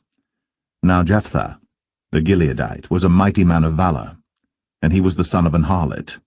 And Gilead begat Jephthah. And Gilead's wife bare him sons, and his wife's sons grew up. And they thrust out Jephthah, and said unto him, Thou shalt not inherit in our father's house, for thou art the son of a strange woman. Then Jephthah fled from his brethren, and dwelt in the land of Tob. And there were gathered vain men to Jephthah, and went out with him. And it came to pass in process of time, that the children of Ammon made war against Israel. And it was so, that when the children of Ammon made war against Israel, the elders of Gilead went to fetch Jephthah out of the land of Tob. And they said unto Jephthah, Come, and be our captain, that we may fight with the children of Ammon. And Jephthah said unto the elders of Gilead, Did not ye hate me, and expel me out of my father's house? And why are ye come unto me now, when ye are in distress? And the elders of Gilead said unto Jephthah, Therefore we turn again to thee now, that thou mayest go with us, and fight against the children of Ammon, and be our head over all the inhabitants of Gilead. And Jephthah said unto the elders of Gilead, If ye bring me home again to fight against the children of Ammon, and the Lord deliver them before me, shall I be your head? And the elders of Gilead said unto Jephthah, The Lord be witness between us, if we do not so according to thy words. Then Jephthah went with the elders of Gilead, and the people made him head and captain over them. And Jephthah uttered all his words before the Lord in Mizpeh. And Jephthah sent messengers unto the king of the children of Ammon, saying, What hast thou to do with me, that thou art come against me to fight in my land? And the king of the children of Ammon answered unto the messengers of Jephthah, Because Israel took away my land when they came up out of Egypt, from Arnon even unto Jabbok, and unto Jordan. Now therefore restore those lands again peaceably. And Jephthah sent messengers again unto the king of the children of Ammon, and said unto him, Thus saith Jephthah, Israel took not away the land of Moab, nor the land of the children of Ammon. But when Israel came up from Egypt, and walked through the wilderness unto the Red Sea, and came to Kadesh, then Israel sent messengers unto the king of Edom, saying, Let me, I pray thee, pass through thy land. But the king of Edom would not hearken thereto. And in like manner they sent unto the king of Moab, but he would not consent. And Israel abode in Kadesh. Then they went along through the wilderness, and compassed the land of Edom, and the land of Moab, and came by the east side of the land of Moab, and pitched on the other side of Arnon, but came not within the border of Moab, for Arnon was the border of Moab. And Israel sent messengers unto Sihon, king of the Amorites, the king of Heshbon. And Israel said unto him, Let us pass, we pray thee, through thy land into my place. But Sihon trusted not Israel to pass through his coast. But Sihon gathered all his people together, and pitched in Jahaz, and fought against Israel. And the Lord God of Israel delivered Sihon and all his people into the hand of Israel, and they smote them. So Israel possessed all the land of the Amorites, the inhabitants of that country. And they possessed all the coasts of the Amorites, from Arnon even unto Jabbok, and from the wilderness even unto Jordan. So now the Lord God of Israel hath dispossessed the Amorites from before his people Israel. And shouldst thou possess it? Wilt not thou possess that which Chemosh thy God giveth thee to possess? So, whomsoever the Lord our God shall drive out from before us, then will we possess.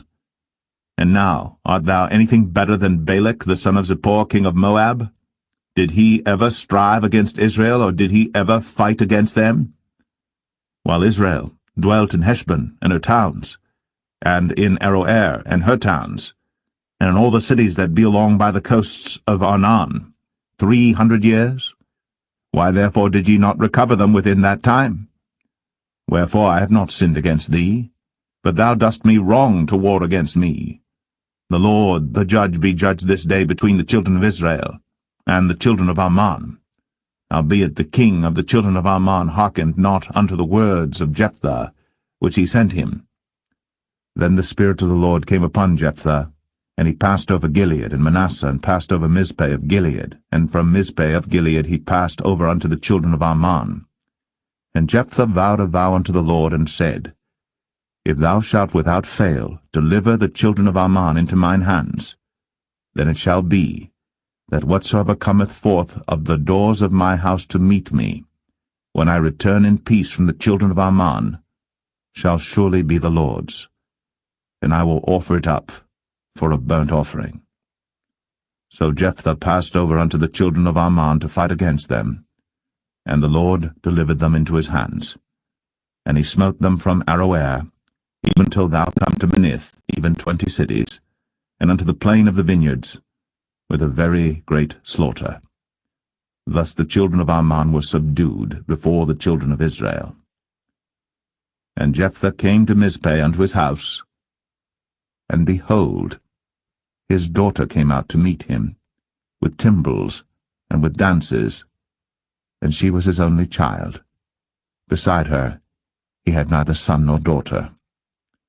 And it came to pass, when he saw her, that he rent his clothes, and said, Alas, my daughter, thou hast brought me very low, and thou art one of them that trouble me.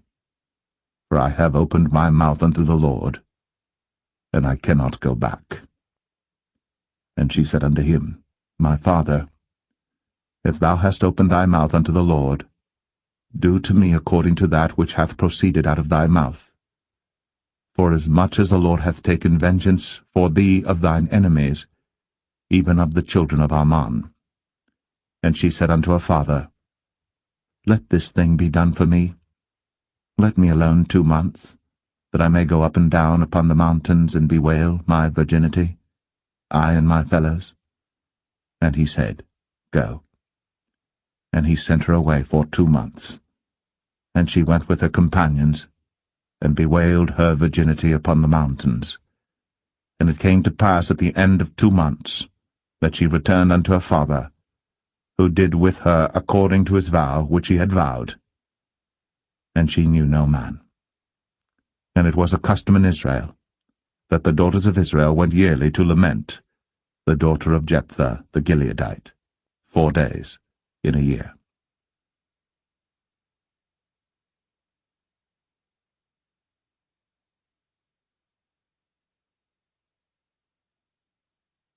Judges 12.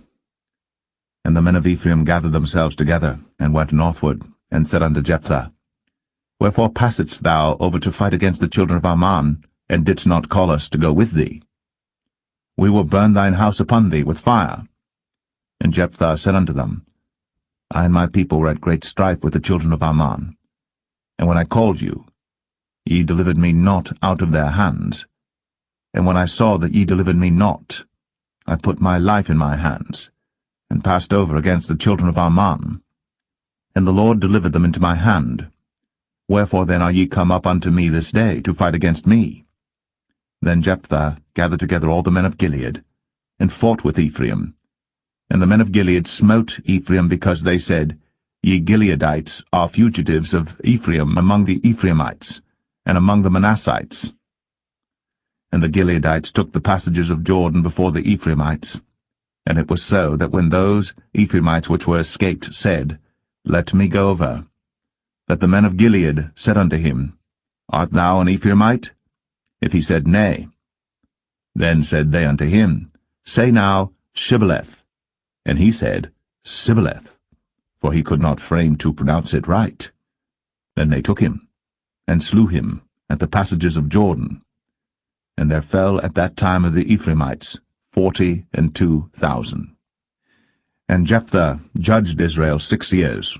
Then died Jephthah the Gileadite, and was buried in one of the cities of Gilead. And after him Ibzan of Bethlehem judged Israel. And he had 30 sons, and 30 daughters, whom he sent abroad, and took in 30 daughters from abroad for his sons, and he judged Israel 7 years. Then died Ibzan, and was buried at Bethlehem. And after him Elon, a Zebulunite, judged Israel. And he judged Israel 10 years. And Elon the Zebulunite died, and was buried in Ailon in the country of Zebulun. And after him Abdon, the son of Hillel, a Pirathonite, judged Israel. And he had 40 sons and 30 nephews, that rode on 70 ass colts. And he judged Israel 8 years. And Abdon, the son of Hillel, the Pirathonite, died, and was buried in Pirathon, in the land of Ephraim, in the mount of the Amalekites.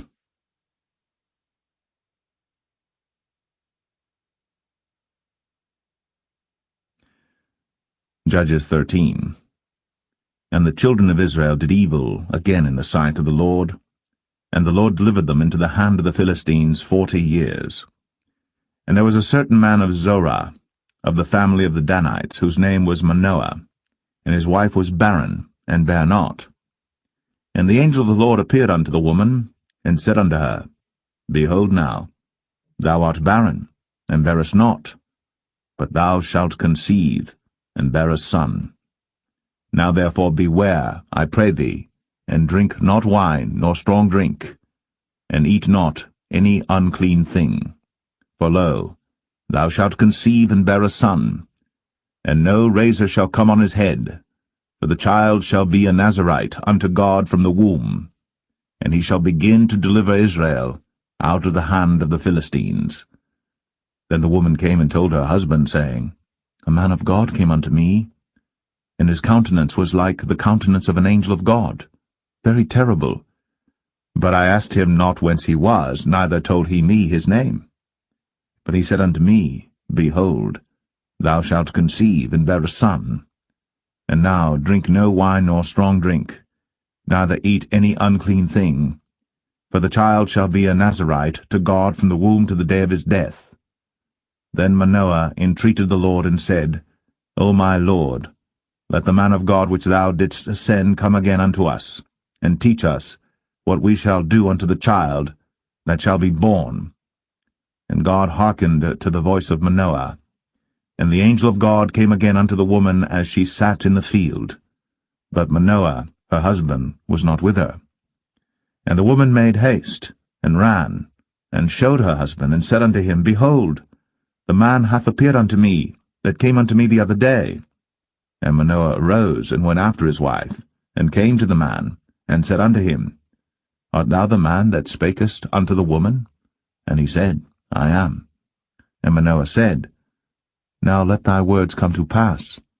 How shall we order the child, and how shall we do unto him? And the angel of the Lord said unto Manoah, Of all that I said unto the woman, let her beware. She may not eat of anything that cometh of the vine, neither let her drink wine or strong drink, nor eat any unclean thing. All that I commanded her, let her observe.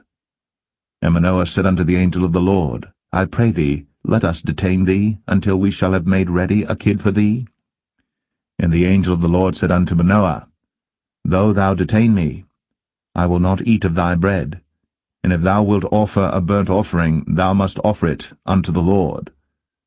For Manoah knew not that he was an angel of the Lord. And Manoah said unto the angel of the Lord, What is thy name, that when thy sayings come to pass, we may do thee honor? And the angel of the Lord said unto him, Why askest thou thus after my name, seeing it is secret? So Manoah took a kid with a meat offering, and offered it upon a rock unto the Lord. And the angel did wondrously. And Manoah and his wife looked on. For it came to pass, when the flame went up toward heaven from off the altar, that the angel of the Lord ascended in the flame of the altar. And Manoah and his wife looked on it, and fell on their faces to the ground. But the angel of the Lord did no more appear to Manoah and to his wife. Then Manoah knew that he was an angel of the Lord. And Manoah said unto his wife, We shall surely die, because we have seen God. But his wife said unto him, If the Lord were pleased to kill us, he would not have received a burnt offering and a meat offering at our hands, neither would he have shown us all these things, nor would as at this time have told us such things as these. And the woman bare a son, and called his name Samson. And the child grew, and the Lord blessed him. And the Spirit of the Lord began to move him at times in the camp of Dan, between Zorah and Eshtaol.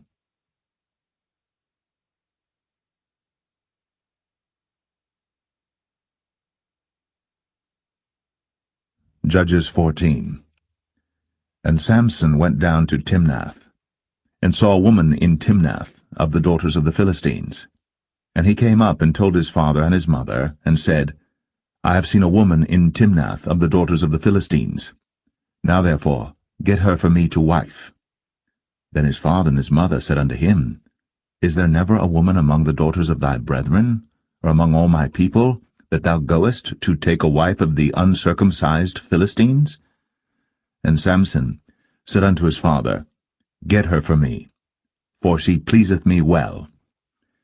But his father and his mother knew not that it was of the Lord that he sought an occasion against the Philistines, for at that time the Philistines had dominion over Israel. Then went Samson down, and his father and his mother, to Timnath, and came to the vineyards of Timnath. And behold, a young lion roared against him. And the Spirit of the Lord came mightily upon him, and he rent him as he would have rent a kid, and he had nothing in his hand. But he told not his father or his mother what he had done. And he went down, and talked with the woman, and she pleased Samson well. And after a time he returned to take her. And he turned aside to see the carcass of the lion, and behold, there was a swarm of bees and honey in the carcass of the lion. And he took thereof in his hands, and went on eating, and came to his father and mother, and he gave them, and they did eat. But he told not them that he had taken the honey out of the carcass of the lion. So his father went down unto the woman, and Samson made there a feast, for so used the young men to do. And it came to pass, when they saw him, that they brought 30 companions to be with him. And Samson said unto them, I will now put forth a riddle unto you. If ye can certainly declare it me within the 7 days of the feast, and find it out, then I will give you 30 sheets, and 30 change of garments. But if ye cannot declare it me, then shall ye give me 30 sheets, and 30 change of garments. And they said unto him, Put forth thy riddle, that we may hear it. And he said unto them, Out of the eater came forth meat, and out of the strong came forth sweetness. And they could not in 3 days expound the riddle. And it came to pass on the 7th day, that they said unto Samson's wife, Entice thy husband, that he may declare unto us the riddle, lest we burn thee, and thy father's house with fire. Have ye called us to take that we have? Is it not so? And Samson's wife wept before him, and said, Thou dost but hate me, and lovest me not. Thou hast put forth a riddle unto the children of my people, and hast not told it me. And he said unto her, Behold, I have not told it my father nor my mother, and shall I tell it thee? And she wept before him the 7 days, while their feast lasted. And it came to pass on the 7th day, that he told her, because she lay sore upon him, and she told the riddle to the children of her people. And the men of the city said unto him on the 7th day before the sun went down, What is sweeter than honey? And what is stronger than a lion? And he said unto them, If ye had not plowed with my heifer, ye had not found out my riddle. And the Spirit of the Lord came upon him, and he went down to Ashkelon, and slew 30 men of them, and took their spoil, and gave change of garments unto them which expounded the riddle. And his anger was kindled, and he went up to his father's house. But Samson's wife was given to his companion, whom he had used as his friend.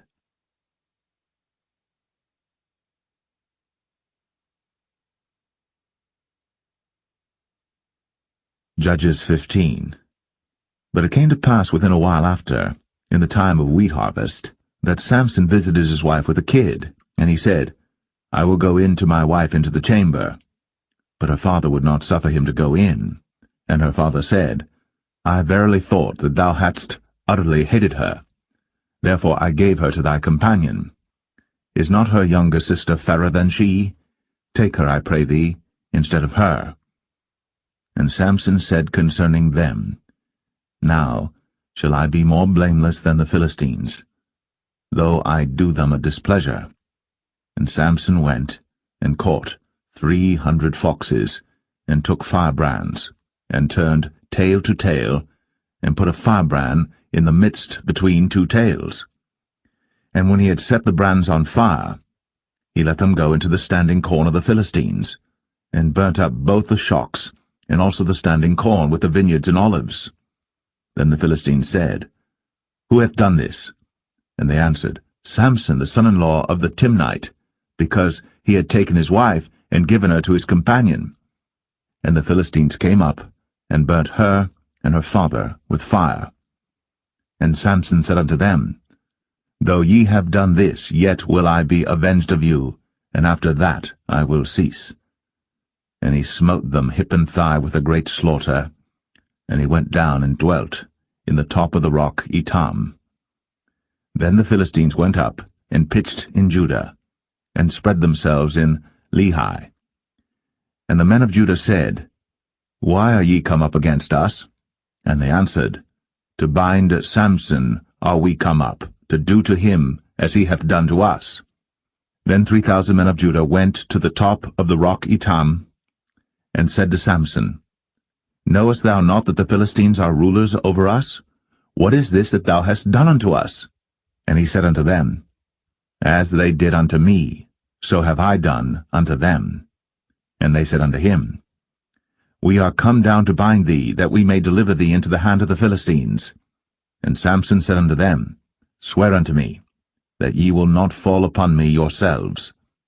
And they spake unto him, saying, No, but we will bind thee fast, and deliver thee into their hand. But surely we will not kill thee. And they bound him with 2 new cords, and brought him up from the rock. And when he came unto Lehi, the Philistines shouted against him, and the Spirit of the Lord came mightily upon him, and the cords that were upon his arms became as flax that was burnt with fire, and his bands loosed from off his hands. And he found a new jawbone of an ass, and put forth his hand, and took it, and slew 1,000 men therewith. And Samson said, With the jawbone of an ass, heaps upon heaps, with the jaw of an ass have I slain 1,000 men. And it came to pass, when he had made an end of speaking, that that he cast away the jawbone out of his hand, and called that place Ramath-Lehi. And he was sore athirst, and called on the Lord, and said, Thou hast given this great deliverance into the hand of thy servant, and now shall I die for thirst, and fall into the hand of the uncircumcised? But God clave an hollow place that was in the jaw, and there came water thereout. And when he had drunk, his spirit came again, and he revived. Wherefore he called the name thereof En-Hakkore, which is in Lehi unto this day. And he judged Israel in the days of the Philistines 20 years.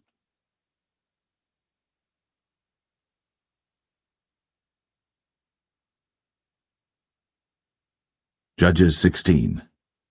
Then went Samson to Gaza, and saw there an harlot, and went in unto her. And it was told the Gazites, saying, Samson is come hither. And they compassed him in, and laid wait for him all night in the gate of the city, and were quiet all the night, saying, In the morning, when it is day, we shall kill him. And Samson lay till midnight, and arose at midnight, and took the doors of the gate of the city, and the 2 posts, and went away with them, bar and all, and put them upon his shoulders, and carried them up to the top of an hill that is before Hebron. And it came to pass afterward, that he loved a woman in the valley of Sorek, whose name was Delilah.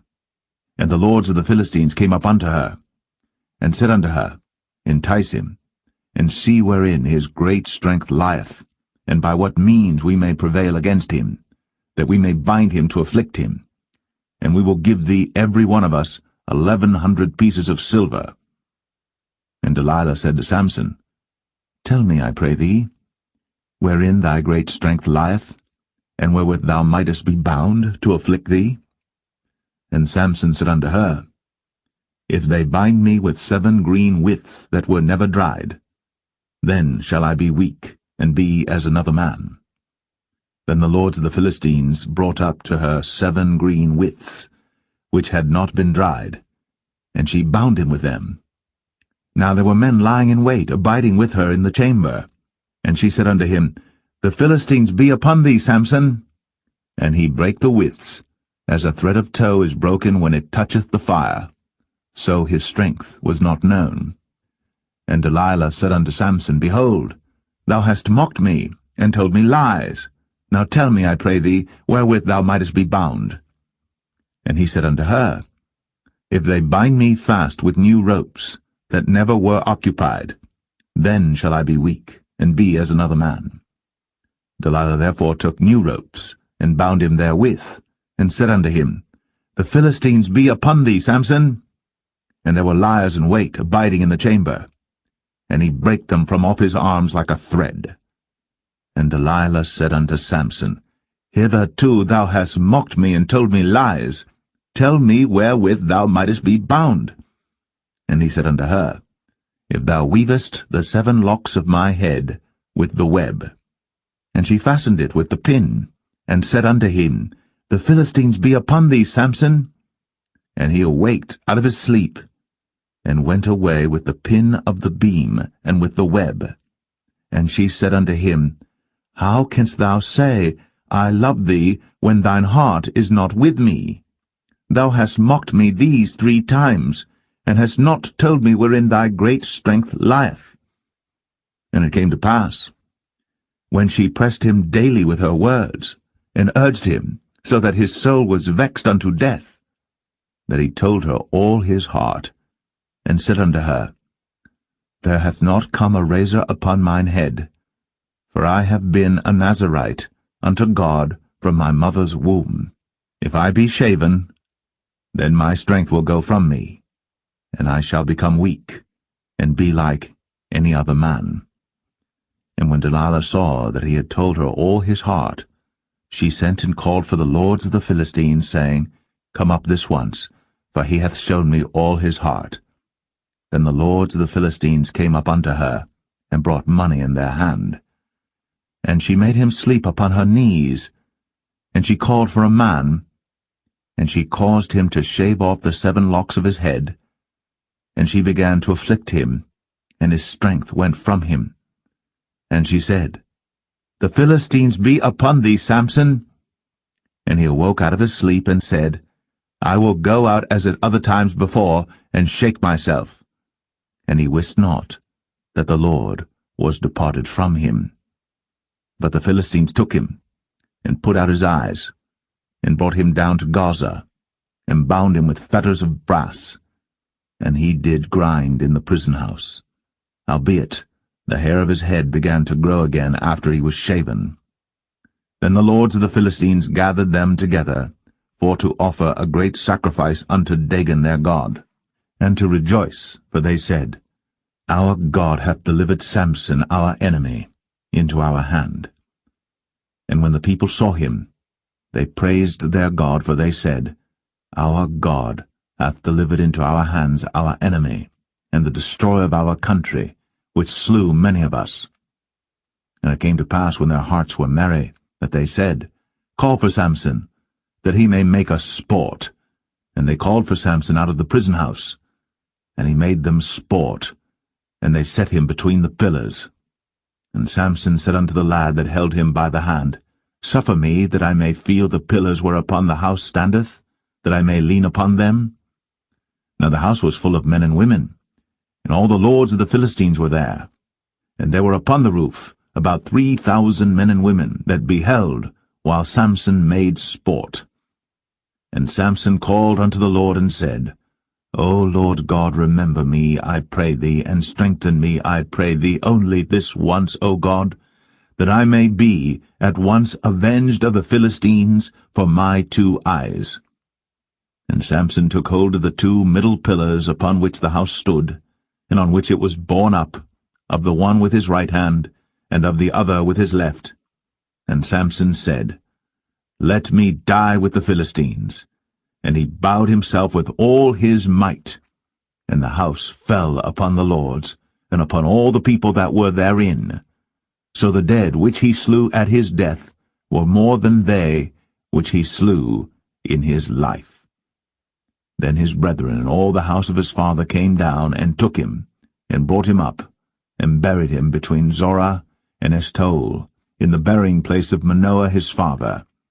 And he judged Israel 20 years.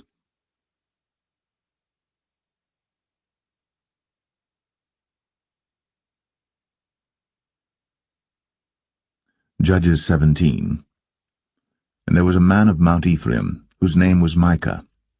And he said unto his mother, The 1,100 shekels of silver that were taken from thee, about which thou cursedst, and spakest of also in mine ears, behold, the silver is with me, I took it.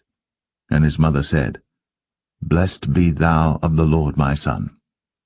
And when he had restored the 1,100 shekels of silver to his mother said, I had wholly dedicated the silver unto the Lord from my hand for my son, to make a graven image and a molten image. Now therefore I will restore it unto thee.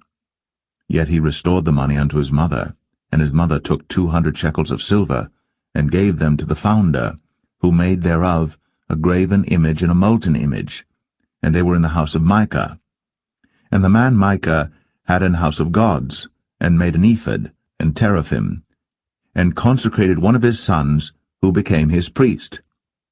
In those days there was no king in Israel, but every man did that which was right in his own eyes. And there was a young man out of Bethlehem, Judah, of the family of Judah, who was a Levite, and he sojourned there. And the man departed out of the city from Bethlehem, Judah, to sojourn where he could find a place. And he came to Mount Ephraim, to the house of Micah, as he journeyed. And Micah said unto him, Whence comest thou? And he said unto him, I am a Levite of Bethlehem, Judah, and I go to sojourn where I may find a place. And Micah said unto him, Dwell with me, and be unto me a father and a priest, and I will give thee 10 shekels of silver by the year, and a suit of apparel, and thy victuals. So the Levite went in, and the Levite was content to dwell with the man, and the young man was unto him as one of his sons. And Micah consecrated the Levite, and the young man became his priest, and was in the house of Micah. Then said Micah, Now know I that the Lord will do me good, seeing I have a Levite to my priest.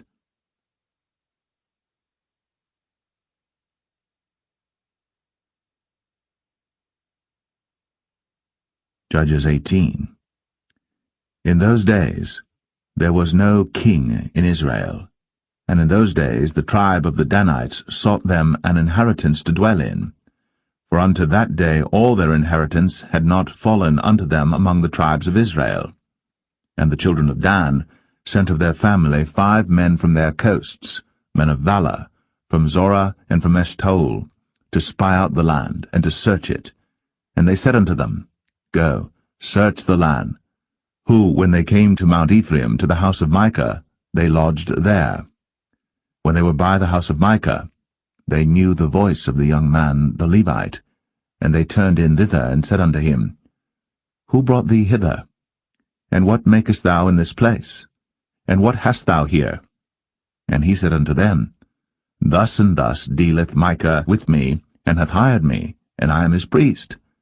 And they said unto him, Ask counsel, we pray thee, of God, that we may know whether our way which we go shall be prosperous. And the priest said unto them, Go in peace, before the Lord is your way wherein ye go. Then the 5 men departed, and came to Laish, and saw the people that were therein, how they dwelt careless, after the manner of the Zidonians, quiet and secure, and there was no magistrate in the land that might put them to shame in any thing. And they were far from the Zidonians, and had no business with any man. And they came unto their brethren to Zoar and Eshtaol, and their brethren said unto them, What say ye? And they said, Arise, that we may go up against them. For we have seen the land, and behold, it is very good. And are ye still? Be not slothful to go, and to enter to possess the land. When ye go, ye shall come unto a people secure, and to a large land, for God hath given it into your hands, a place where there is no want of anything that is in the earth. And there went from thence of the family of the Danites, out of Zorah and out of Eshtaol, 600 men appointed with weapons of war. And they went up and pitched in Kirjath-jearim, in Judah, wherefore they call that place Mahane Dan unto this day. Behold, it is behind Kirjath-jearim. And they passed thence unto Mount Ephraim, and came unto the house of Micah.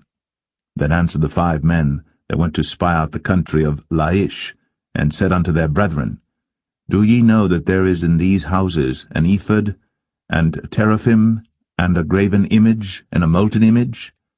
Now therefore consider what ye have to do. And they turned thitherward, and came to the house of the young man the Levite, even unto the house of Micah, and saluted him. And the 600 men appointed with their weapons of war, which were of the children of Dan, stood by the entering of the gate.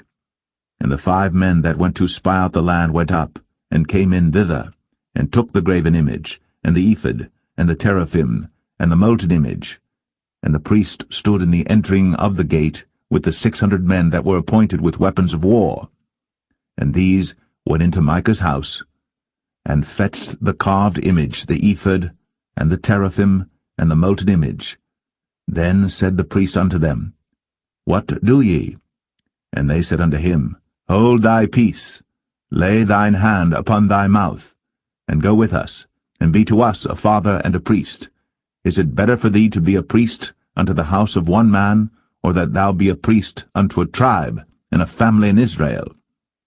And the priest's heart was glad, and he took the ephod, and the teraphim, and the graven image, and went in the midst of the people. So they turned, and departed, and put the little ones and the cattle in the carriage before them. And when they were a good way from the house of Micah, the men that were in the houses near to Micah's house were gathered together, and overtook the children of Dan.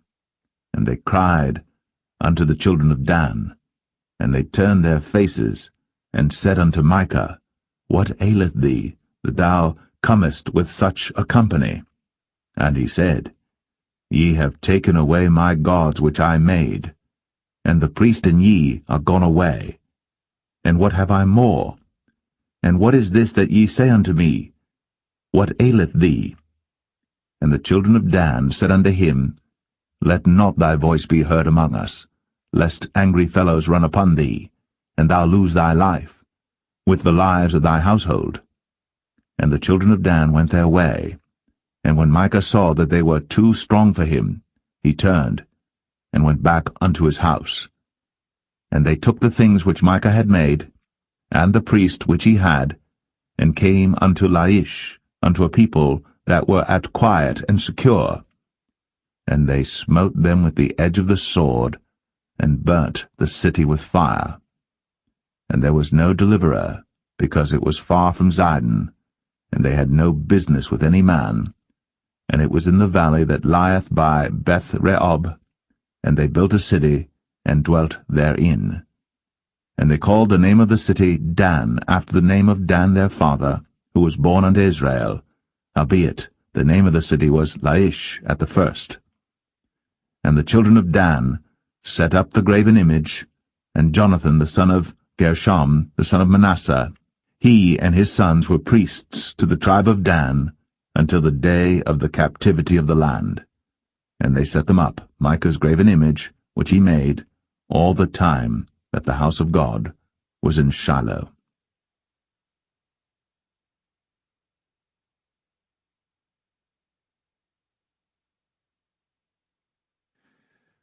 Judges 19. And it came to pass in those days, when there was no king in Israel, that there was a certain Levite sojourning on the side of Mount Ephraim, who took to him a concubine out of Bethlehem, Judah. And his concubine played the whore against him, and went away from him unto her father's house to Bethlehem, Judah, and was there 4 whole months.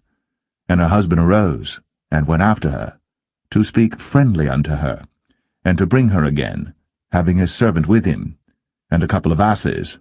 And she brought him into her father's house. And when the father of the damsel saw him, he rejoiced to meet him.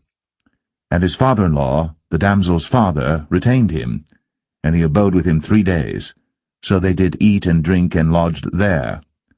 And it came to pass on the 4th day, when they arose early in the morning, that he rose up to depart. And the damsel's father said unto his son-in-law, Comfort thine heart with a morsel of bread, and afterward go your way. And they sat down, and did eat and drink both of them together. For the damsel's father had said unto the man, Be content, I pray thee, and tarry all night, and let thine heart be merry. And when the man rose up to depart, his father-in-law urged him, therefore he lodged there again. And he rose early in the morning on the 5th day to depart. And the damsel's father said, Comfort thine heart, I pray thee. And they tarried until afternoon, and they did eat both of them.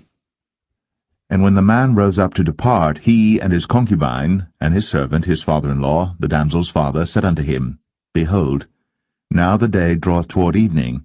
I pray you, tarry all night. Behold, the day groweth to an end. Lodge here, that thine heart may be merry. And tomorrow get you early on your way, that thou mayest go home. But the man would not tarry that night, but he rose up and departed, and came over against Jebus, which is Jerusalem. And there were with him 2 asses saddled. His concubine also was with him. And when they were by Jebus, the day was far spent. And the servant said unto his master, Come, I pray thee, and let us turn into this city of the Jebusites, and lodge in it. And his master said unto him, We will not turn aside hither into the city of a stranger, that is not of the children of Israel. We will pass over to Gibeah. And he said unto his servant, Come, and let us draw near to one of these places to lodge all night in Gibeah, or in Ramah. And they passed on, and went their way. And the sun went down upon them when they were by Gibeah, which belongeth to Benjamin. And they turned aside thither, to go in and to lodge in Gibeah. And when he went in, he sat him down in a street of the city, for there was no man that took them into his house to lodging. And behold, there came an old man from his work out of the field at even, which was also of Mount Ephraim, and he sojourned in Gibeah. But the men of the place were Benjamites.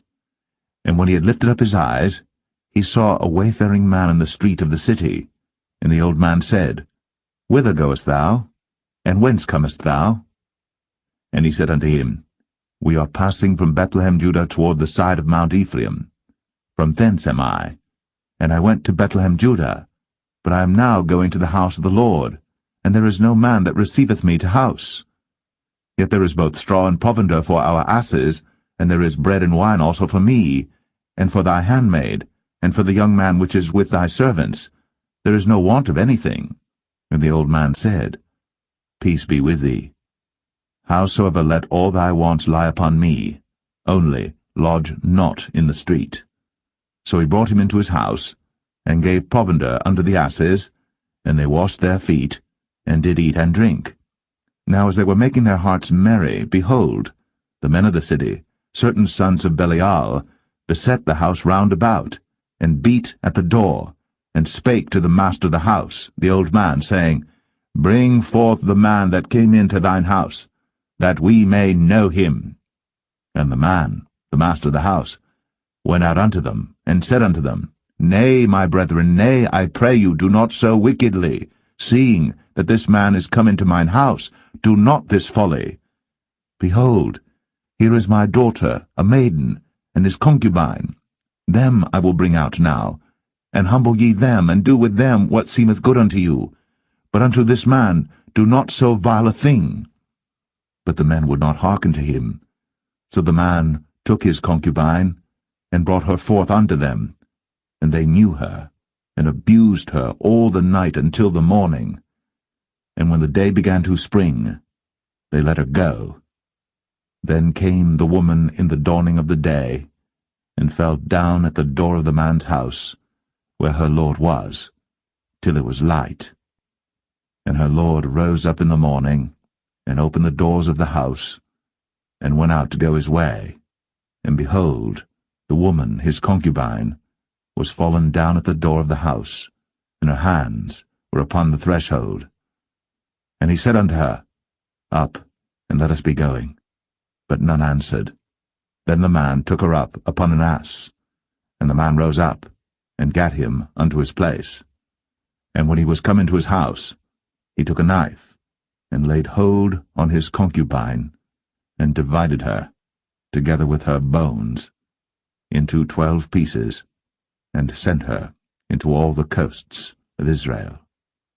And it was so, that all that saw it said, There was no such deed done, nor seen from the day that the children of Israel came up out of the land of Egypt, unto this day. Consider of it, take advice, and speak your minds.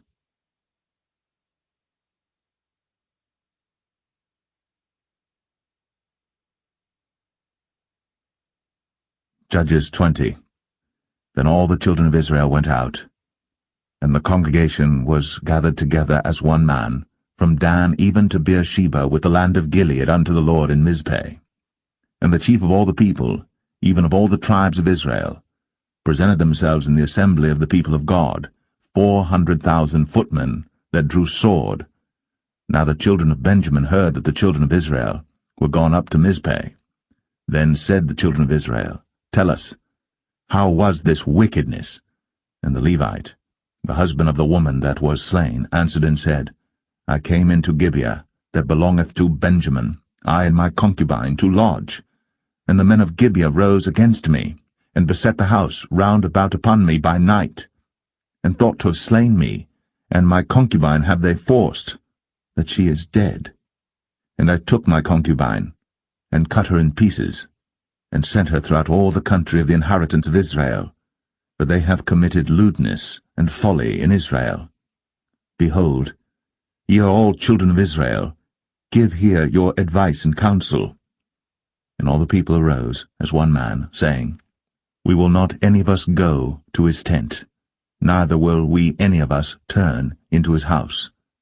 But now this shall be the thing which we will do to Gibeah. We will go up by lot against it. And we will take 10 men of 100 throughout all the tribes of Israel, and 100 of 1,000, and 1,000 out of 10,000, to fetch victual for the people, that they may do, when they come to Gibeah Benjamin, according to all the folly that they have wrought in Israel. So all the men of Israel were gathered against the city, knit together as one man. And the tribes of Israel sent men through all the tribe of Benjamin, saying, What wickedness is this that is done among you? Now therefore, deliver us the men, the children of Belial, which are in Gibeah, that we may put them to death, and put away evil from Israel. But the children of Benjamin would not hearken to the voice of their brethren, the children of Israel. But the children of Benjamin gathered themselves together out of the cities unto Gibeah, to go out to battle against the children of Israel. And the children of Benjamin were numbered at that time out of the cities 26,000 men that drew sword, beside the inhabitants of Gibeah, which were numbered 700 chosen men. Among all this people there were 700 chosen men left-handed. Every one could sling stones at an hairbreadth, and not miss. And the men of Israel beside Benjamin were numbered 400,000 men that drew sword. All these were men of war. And the children of Israel arose, and went up to the house of God, and asked counsel of God, and said, Which of us shall go up first to the battle against the children of Benjamin? And the Lord said, Judah shall go up first. And the children of Israel rose up in the morning, and encamped against Gibeah. And the men of Israel went out to battle against Benjamin. And the men of Israel put themselves in array to fight against them at Gibeah. And the children of Benjamin came forth out of Gibeah, and destroyed down to the ground of the Israelites that day 22,000 men. And the people, the men of Israel, encouraged themselves, and set their battle again in array in the place where they put themselves in array the first day. And the children of Israel went up and wept before the Lord until even, and asked counsel of the Lord, saying, Shall I go up again to battle against the children of Benjamin my brother? And the Lord said, Go up against him. And the children of Israel came near against the children of Benjamin the second day. And Benjamin went forth against them out of Gibeah the second day, and destroyed down to the ground of the children of Israel again 18,000 men. All these drew the sword. Then all the children of Israel and all the people went up, and came unto the house of God, and wept, and sat there before the Lord, and fasted that day until even, and offered burnt offerings and peace offerings before the Lord. And the children of Israel inquired of the Lord, for the ark of the covenant of God was there in those days. And Phinehas, the son of Eleazar, the son of Aaron, stood before it in those days, saying, Shall I yet again go out to battle against the children of Benjamin my brother? Or shall I cease? And the Lord said, Go up, for tomorrow I will deliver them into thine hand. And Israel set liers in wait round about Gibeah. And the children of Israel went up against the children of Benjamin on the third day, and put themselves in array against Gibeah, as at other times. And the children of Benjamin went out against the people, and were drawn away from the city. And they began to smite of the people, and kill, as at other times, in the highways, of which one goeth up to the house of God, and the other to Gibeah in the field, about 30 men of Israel. And the children of Benjamin said, They are smitten down before us, as at the first. But the children of Israel said, Let us flee, and draw them from the city unto the highways.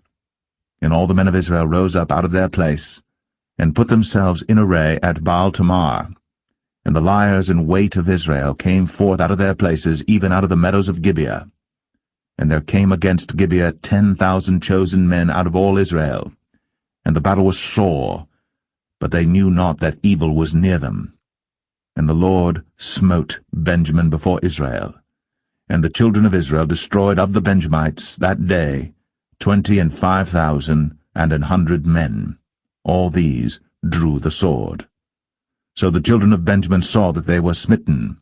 For the men of Israel gave place to the Benjamites, because they trusted unto the liers in wait, which they had set beside Gibeah. And the liers in wait hasted, and rushed upon Gibeah.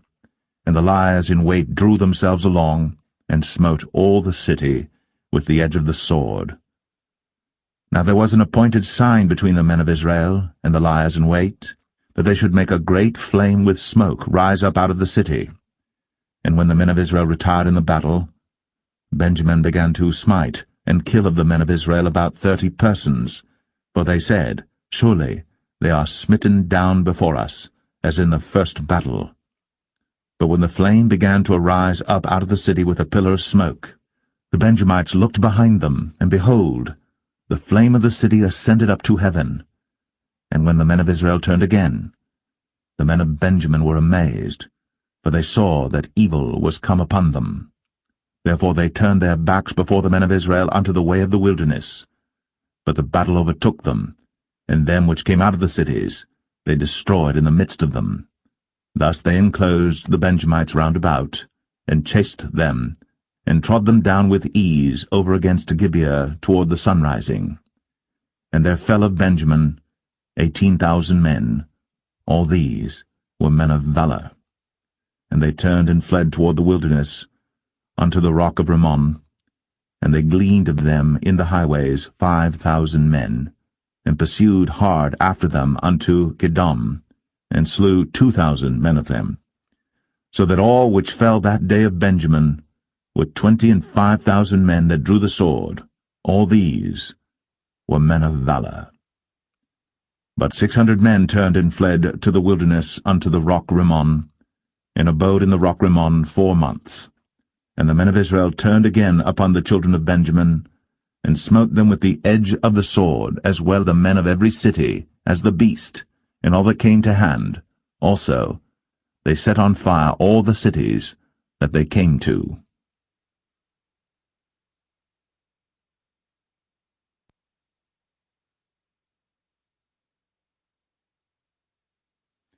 Judges 21. Now the men of Israel had sworn in Mizpeh, saying, There shall not any of us give his daughter unto Benjamin to wife. And the people came to the house of God, and abode there till even before God, and lifted up their voices, and wept sore, and said, O Lord God of Israel, why is this come to pass in Israel, that there should be today one tribe lacking in Israel? And it came to pass on the morrow, that the people rose early, and built there an altar, and offered burnt offerings, and peace offerings. And the children of Israel said, Who is there among all the tribes of Israel, that came not up with the congregation unto the Lord? For they had made a great oath concerning him that came not up to the Lord to Mizpeh, saying, He shall surely be put to death. And the children of Israel repented them for Benjamin their brother, and said, There is one tribe cut off from Israel this day. How shall we do for wives for them that remain, seeing we have sworn by the Lord, that we will not give them of our daughters to wives? And they said, What one is there of the tribes of Israel, that came not up to Mizpeh to the Lord? And behold, there came none to the camp, from Jabesh-Gilead to the assembly. For the people were numbered, and behold, there were none of the inhabitants of Jabesh-Gilead there. And the congregation sent thither 12,000 men, of the valiantest, and commanded them, saying, Go, and smite the inhabitants of Jabesh-Gilead with the edge of the sword, with the women and the children. And this is the thing that ye shall do. Ye shall utterly destroy every male, and every woman that hath lain by man. And they found among the inhabitants of Jabesh-Gilead 400 young virgins, that had known no man by lying with any male. And they brought them unto the camp to Shiloh, which is in the land of Canaan. And the whole congregation sent some to speak to the children of Benjamin that were in the rock Rimmon, and to call peaceably unto them. And Benjamin came again at that time, and they gave them wives which they had saved alive of the women of Jabesh-Gilead, and yet so they sufficed them not. And the people repented them for Benjamin, because that the Lord had made a breach in the tribes of Israel. Then the elders of the congregation said, How shall we do for wives for them that remain, seeing the women are destroyed out of Benjamin? And they said, There must be an inheritance for them that be escaped of Benjamin, that a tribe be not destroyed out of Israel. Howbeit we may not give them wives of our daughters, for the children of Israel have sworn, saying, Cursed be he that giveth a wife to Benjamin. Then they said, Behold, there is a feast of the Lord in Shiloh yearly, in a place which is on the north side of Bethel, on the east side of the highway that goeth up from Bethel to Shechem, and on the south of Lebonah. Therefore they commanded the children of Benjamin, saying, Go, and lie in wait in the vineyards, and see, and behold, if the daughters of Shiloh come out to dance in dances, then come ye out of the vineyards, and catch you every man his wife of the daughters of Shiloh, and go to the land of Benjamin. And it shall be, when their fathers or their brethren come unto us to complain, that we will say unto them, Be favorable unto them for our sakes, because we reserved not to each man his wife in the war, for ye did not give unto them at this time, that ye should be guilty. And the children of Benjamin did so, and took them wives, according to their number of them that danced, whom they caught, and they went and returned unto their inheritance, and repaired the cities, and dwelt in them. And the children of Israel departed thence at that time, every man to his tribe and to his family, and they went out from thence every man to his inheritance. In those days there was no king in Israel. Every man did that which was right in his own eyes.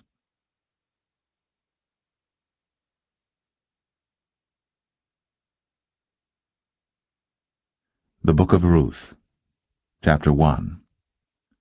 Now it came to pass in the days when the judges ruled, that there was a famine in the land, and a certain man of Bethlehem, Judah, went to sojourn in the country of Moab, he and his wife, and his 2 sons. And the name of the man was Elimelech, and the name of his wife Naomi, and the name of his 2 sons Mahlon and Chilion, Ephrathites of Bethlehem, Judah. And they came into the country of Moab, and continued there. And Elimelech, Naomi's husband, died, and she was left, and her 2 sons. And they took them wives of the women of Moab. The name of the one was Orpah, and the name of the other Ruth, and they dwelled there about 10 years. And Mahlon and Chilion died also, both of them, and the woman was left of her 2 sons and her husband. Then she arose with her daughters-in-law, that she might return from the country of Moab, for she had heard in the country of Moab how that the Lord had visited his people in giving them bread. Wherefore she went forth out of the place where she was, and her 2 daughters-in-law with her, and they went on the way to return unto the land of Judah. And Naomi said unto her 2 daughters-in-law, Go, return each to her mother's house. The Lord deal kindly with you, as ye have dealt with the dead, and with me. The Lord grant you that ye may find rest, each of you, in the house of her husband. Then she kissed them, and they lifted up their voice, and wept. And they said unto her, Surely we will return with thee unto thy people. And Naomi said, Turn again, my daughters, why will ye go with me? Are there yet any more sons in my womb, that they may be your husbands? Turn again, my daughters, go your way. For I am too old to have an husband. If I should say I have hope, if I should have an husband also tonight, and should also bear sons, would ye tarry for them till they were grown? Would ye stay for them from having husbands? Nay, my daughters, for it grieveth me much for your sakes that the hand of the Lord is gone out against me. And they lifted up their voice, and wept again. And Orpah kissed her mother-in-law. But Ruth clave unto her, and she said, Behold, thy sister-in-law is gone back unto her people, and unto her gods. Return thou after thy sister-in-law. And Ruth said, Entreat me not to leave thee, or to return from following after thee, for whither thou goest, I will go, and where thou lodgest, I will lodge. Thy people shall be my people, and thy God, my God. Where thou diest, will I die, and there will I be buried. The Lord do so to me, and more also, if aught but death part thee and me. When she saw that she was steadfastly minded to go with her, then she left speaking unto her. So they 2 went until they came to Bethlehem. And it came to pass, when they were come to Bethlehem, that all the city was moved about them, and they said, Is this Naomi? And she said unto them, Call me not Naomi, call me Mara, for the Almighty hath dealt very bitterly with me. I went out full, and the Lord hath brought me home again empty. Why then call ye me Naomi, seeing the Lord hath testified against me, and the Almighty hath afflicted me. So Naomi returned, and Ruth the Moabitess her daughter-in-law with her, which returned out of the country of Moab, and they came to Bethlehem in the beginning of barley harvest.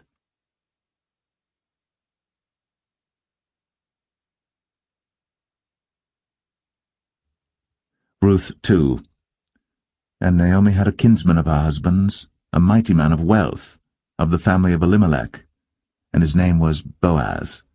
And Ruth the Moabitess said unto Naomi, Let me now go to the field, and glean ears of corn after him in whose sight I shall find grace. And she said unto her, Go, my daughter. And she went and came and gleaned in the field after the reapers, and her hap was to light on a part of the field belonging unto Boaz, who was of the kindred of Elimelech. And behold, Boaz came from Bethlehem, and said unto the reapers, The Lord be with you. And they answered him, The Lord bless thee. Then said Boaz unto his servant that was set over the reapers, Whose damsel is this? And the servant that was set over the reapers answered and said, It is the Moabitish damsel that came back with Naomi out of the country of Moab. And she said, I pray you, let me glean and gather after the reapers among the sheaves. So she came, and hath continued even from the morning until now, that she tarried a little in the house. Then said Boaz unto Ruth, Hearest thou not, my daughter? Go not to glean in another field, neither go from hence, but abide here fast by my maidens. Let thine eyes be on the field that they do reap, and go thou after them. Have I not charged the young men that they shall not touch thee? And when thou art athirst, go unto the vessels, and drink of that which the young men have drawn. Then she fell on her face, and bowed herself to the ground, and said unto him, Why have I found grace in thine eyes, that thou shouldst take knowledge of me, seeing I am a stranger? And Boaz answered and said unto her, It hath fully been shown me all that thou hast done unto thy mother-in-law since the death of thine husband, and how thou hast left thy father and thy mother, and the land of thy nativity, and art come unto a people which thou knewest not heretofore. The Lord recompense thy work, and a full reward be given thee of the Lord God of Israel, under whose wings thou art come to trust. Then she said, Let me find favour in thy sight, my Lord, for that thou hast comforted me, and for that thou hast spoken friendly unto thine handmaid, though I be not like unto one of thine handmaidens. And Boaz said unto her, At mealtime come thou hither, and eat of the bread, and dip thy morsel in the vinegar. And she sat beside the reapers, and he reached her parched corn, and she did eat, and was sufficed, and left. And when she was risen up to glean, Boaz commanded his young men, saying, Let her glean even among the sheaves, and reproach her not. And let fall also some of the handfuls of purpose for her, and leave them, that she may glean them, and rebuke her not. So she gleaned in the field until even, and beat out that she had gleaned, and it was about an ephah of barley. And she took it up, and went into the city, and her mother-in-law saw what she had gleaned, and she brought forth, and gave to her that she had reserved after she was sufficed. And her mother-in-law said unto her, Where hast thou gleaned today? And where wroughtest thou? Blessed be he that did take knowledge of thee. And she showed her mother-in-law with whom she had wrought, and said, The man's name with whom I wrought today is Boaz. And Naomi said unto her daughter-in-law, Blessed be he of the Lord, who hath not left off his kindness to the living and to the dead. And Naomi said unto her, The man is near of kin unto us, one of our next kinsmen. And Ruth, the Moabitess, said, He said unto me also, Thou shalt keep fast by my young men, until they have ended all my harvest. And Naomi said unto Ruth her daughter-in-law, It is good, my daughter, that thou go out with his maidens, that they meet thee not in any other field. So she kept fast by the maidens of Boaz to glean unto the end of barley harvest and of wheat harvest, and dwelt with her mother-in-law.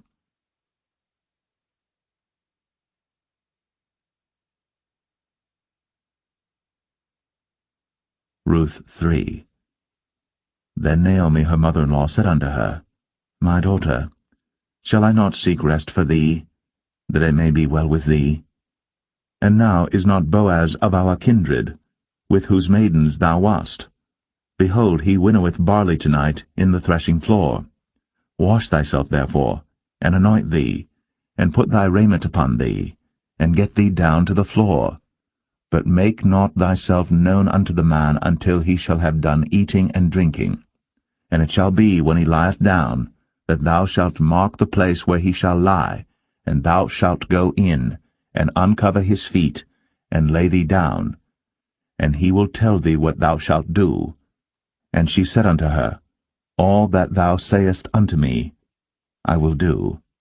And she went down unto the floor, and did according to all that her mother-in-law bade her.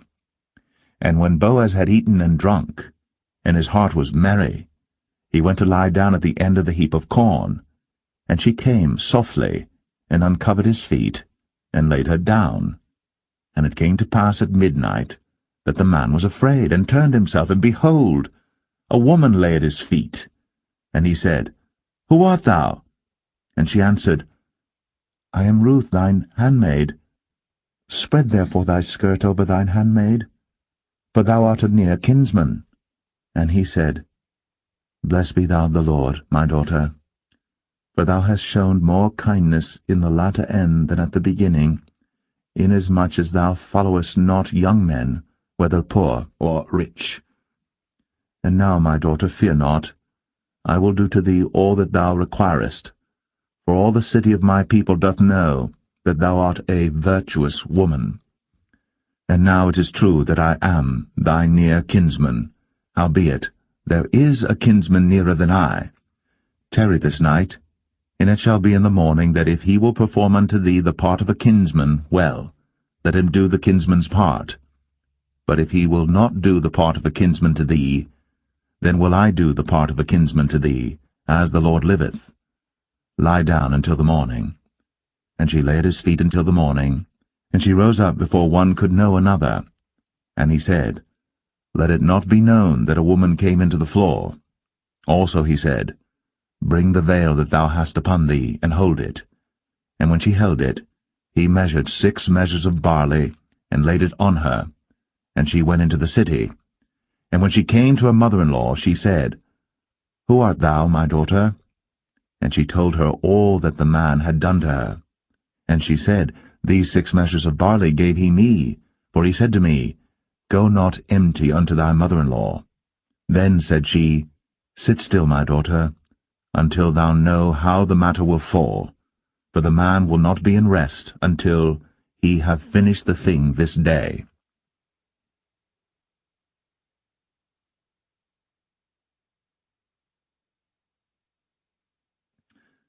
Ruth 4. Then went Boaz up to the gate, and sat him down there, and behold, the kinsman of whom Boaz spake came by, unto whom he said, Ho, such a one, turn aside, sit down here. And he turned aside and sat down. And he took 10 men of the elders of the city, and said, Sit ye down here. And they sat down. And he said unto the kinsman, Naomi, that is come again out of the country of Moab, selleth a parcel of land, which was our brother Elimelech's. And I thought to advertise thee, saying, Buy it before the inhabitants, and before the elders of my people. If thou wilt redeem it, redeem it. But if thou wilt not redeem it, then tell me, that I may know. For there is none to redeem it beside thee, and I am after thee. And he said, I will redeem it. Then said Boaz, What day thou buyest the field of the hand of Naomi, thou must buy it also of Ruth the Moabitess, the wife of the dead, to raise up the name of the dead upon his inheritance.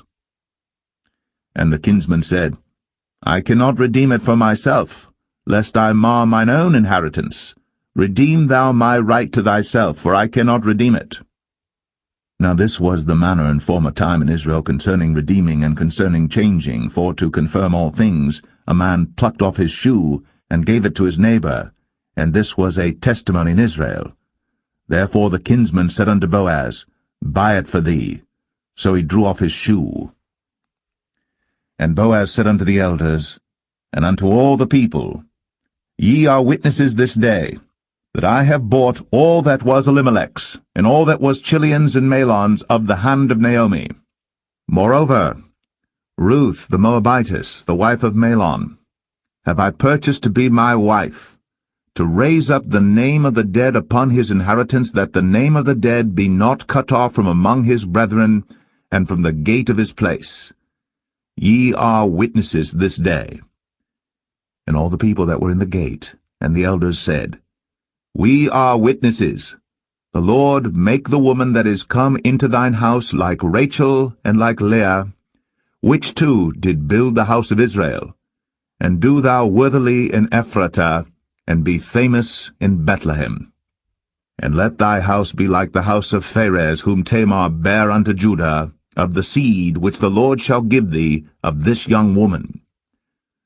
So Boaz took Ruth, and she was his wife.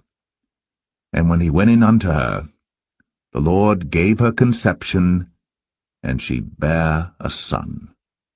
And the women said unto Naomi, Blessed be the Lord, which hath not left thee this day without a kinsman, that his name may be famous in Israel.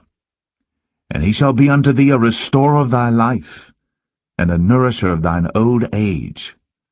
For thy daughter-in-law, which loveth thee, which is better to thee than 7 sons, hath borne him. And Naomi took the child, and laid it in her bosom, and became nurse unto it. And the women her neighbors gave it a name, saying, There is a son born to Naomi. And they called his name Obed. He is the father of Jesse, the father of David. Now these are the generations of Pharez. Pharez begat Hezron, and Hezron begat Ram, and Ram begat Amminadab, and Amminadab begat Nahshon, and Nahshon begat Salmon, and Salmon begat Boaz, and Boaz begat Obed, and Obed begat Jesse, and Jesse begat David.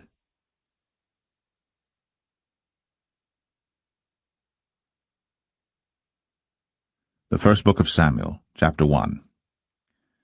Now there was a certain man of Ramathaim Zophim of Mount Ephraim, and his name was Elkanah, the son of Jeroham, the son of Elihu, the son of Tohu, the son of Zoph, an Ephrathite. And he had 2 wives. The name of the one was Hannah, and the name of the other was Peninnah. And Peninnah had children, but Hannah had no children. And this man went up out of his city yearly to worship and to sacrifice unto the Lord of hosts in Shiloh. And the 2 sons of Eli, Hophni and Phinehas, the priests of the Lord, were there. And when the time was that Elkanah offered, he gave to Peninnah his wife and to all her sons and her daughters portions. But unto Hannah he gave a worthy portion, for he loved Hannah. But the Lord had shut up her womb. And her adversary also provoked her sore, for to make her fret, because the Lord had shut up her womb. And as he did so year by year, when she went up to the house of the Lord, so she provoked her. Therefore she wept, and did not eat. Then said Elkanah her husband to her, Hannah, why weepest thou? And why eatest thou not? And why is thy heart grieved? Am not I better to thee than 10 sons? So Hannah rose up after they had eaten in Shiloh, and after they had drunk. Now Eli the priest sat upon a seat by a post of the temple of the Lord. And she was in bitterness of soul, and prayed unto the Lord, and wept sore. And she vowed a vow, and said, O Lord of hosts, if thou wilt indeed look on the affliction of thine handmaid, and remember me, and not forget thine handmaid, but wilt give unto thine handmaid a man-child, then I will give him unto the Lord all the days of his life, and there shall no razor come upon his head. And it came to pass, as she continued praying before the Lord, that Eli marked her mouth. Now Hannah, she spake in her heart, only her lips moved, but her voice was not heard. Therefore Eli thought she had been drunken. And Eli said unto her, How long wilt thou be drunken? Put away thy wine from thee. And Hannah answered and said, No, my lord, I am a woman of a sorrowful spirit. I have drunk neither wine nor strong drink, but have poured out my soul before the Lord. Count not thine handmaid for a daughter of Belial, for out of the abundance of my complaint and grief have I spoken hitherto. Then Eli answered and said, Go in peace, and the God of Israel grant thee thy petition that thou hast asked of him. And she said, Let thine handmaid find grace in thy sight. So the woman went her way, and did eat, and her countenance was no more sad. And they rose up in the morning early, and worshipped before the Lord, and returned, and came to their house to Ramah. And Elkanah knew Hannah his wife, and the Lord remembered her. Wherefore it came to pass, when the time was come about after Hannah had conceived, that she bare a son, and called his name Samuel, saying, Because I have asked him of the Lord. And the man Elkanah and all his house went up to offer unto the Lord the yearly sacrifice and his vow. But Hannah went not up. For she said unto her husband, I will not go up until the child be weaned, and then I will bring him, that he may appear before the Lord, and there abide for ever. And Elkanah her husband said unto her, Do what seemeth thee good. Tarry until thou have weaned him. Only the Lord establish his word. So the woman abode, and gave her son suck, until she weaned him. And when she had weaned him, she took him up with her, with 3 bullocks, and 1 ephah of flour, and a bottle of wine, and brought him unto the house of the Lord in Shiloh. And the child was young. And they slew a bullock, and brought the child to Eli. And she said, O my Lord, as thy soul liveth, my Lord, I am the woman that stood by thee here, praying unto the Lord. For this child I prayed, and the Lord hath given me my petition, which I asked of him. Therefore also I have lent him to the Lord. As long as he liveth, he shall be lent to the Lord. And he worshipped the Lord there.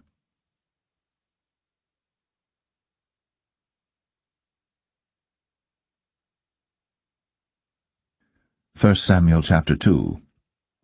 And Hannah prayed and said, My heart rejoiceth in the Lord. Mine horn is exalted in the Lord. My mouth is enlarged over mine enemies, because I rejoice in thy salvation.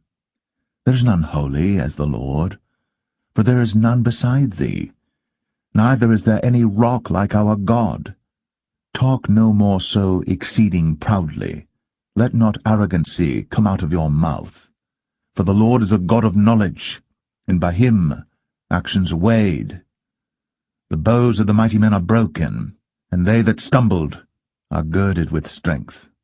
They that were full have hired out themselves for bread, and they that were hungry ceased, so that the barren hath borne 7, and she that hath many children is waxed feeble.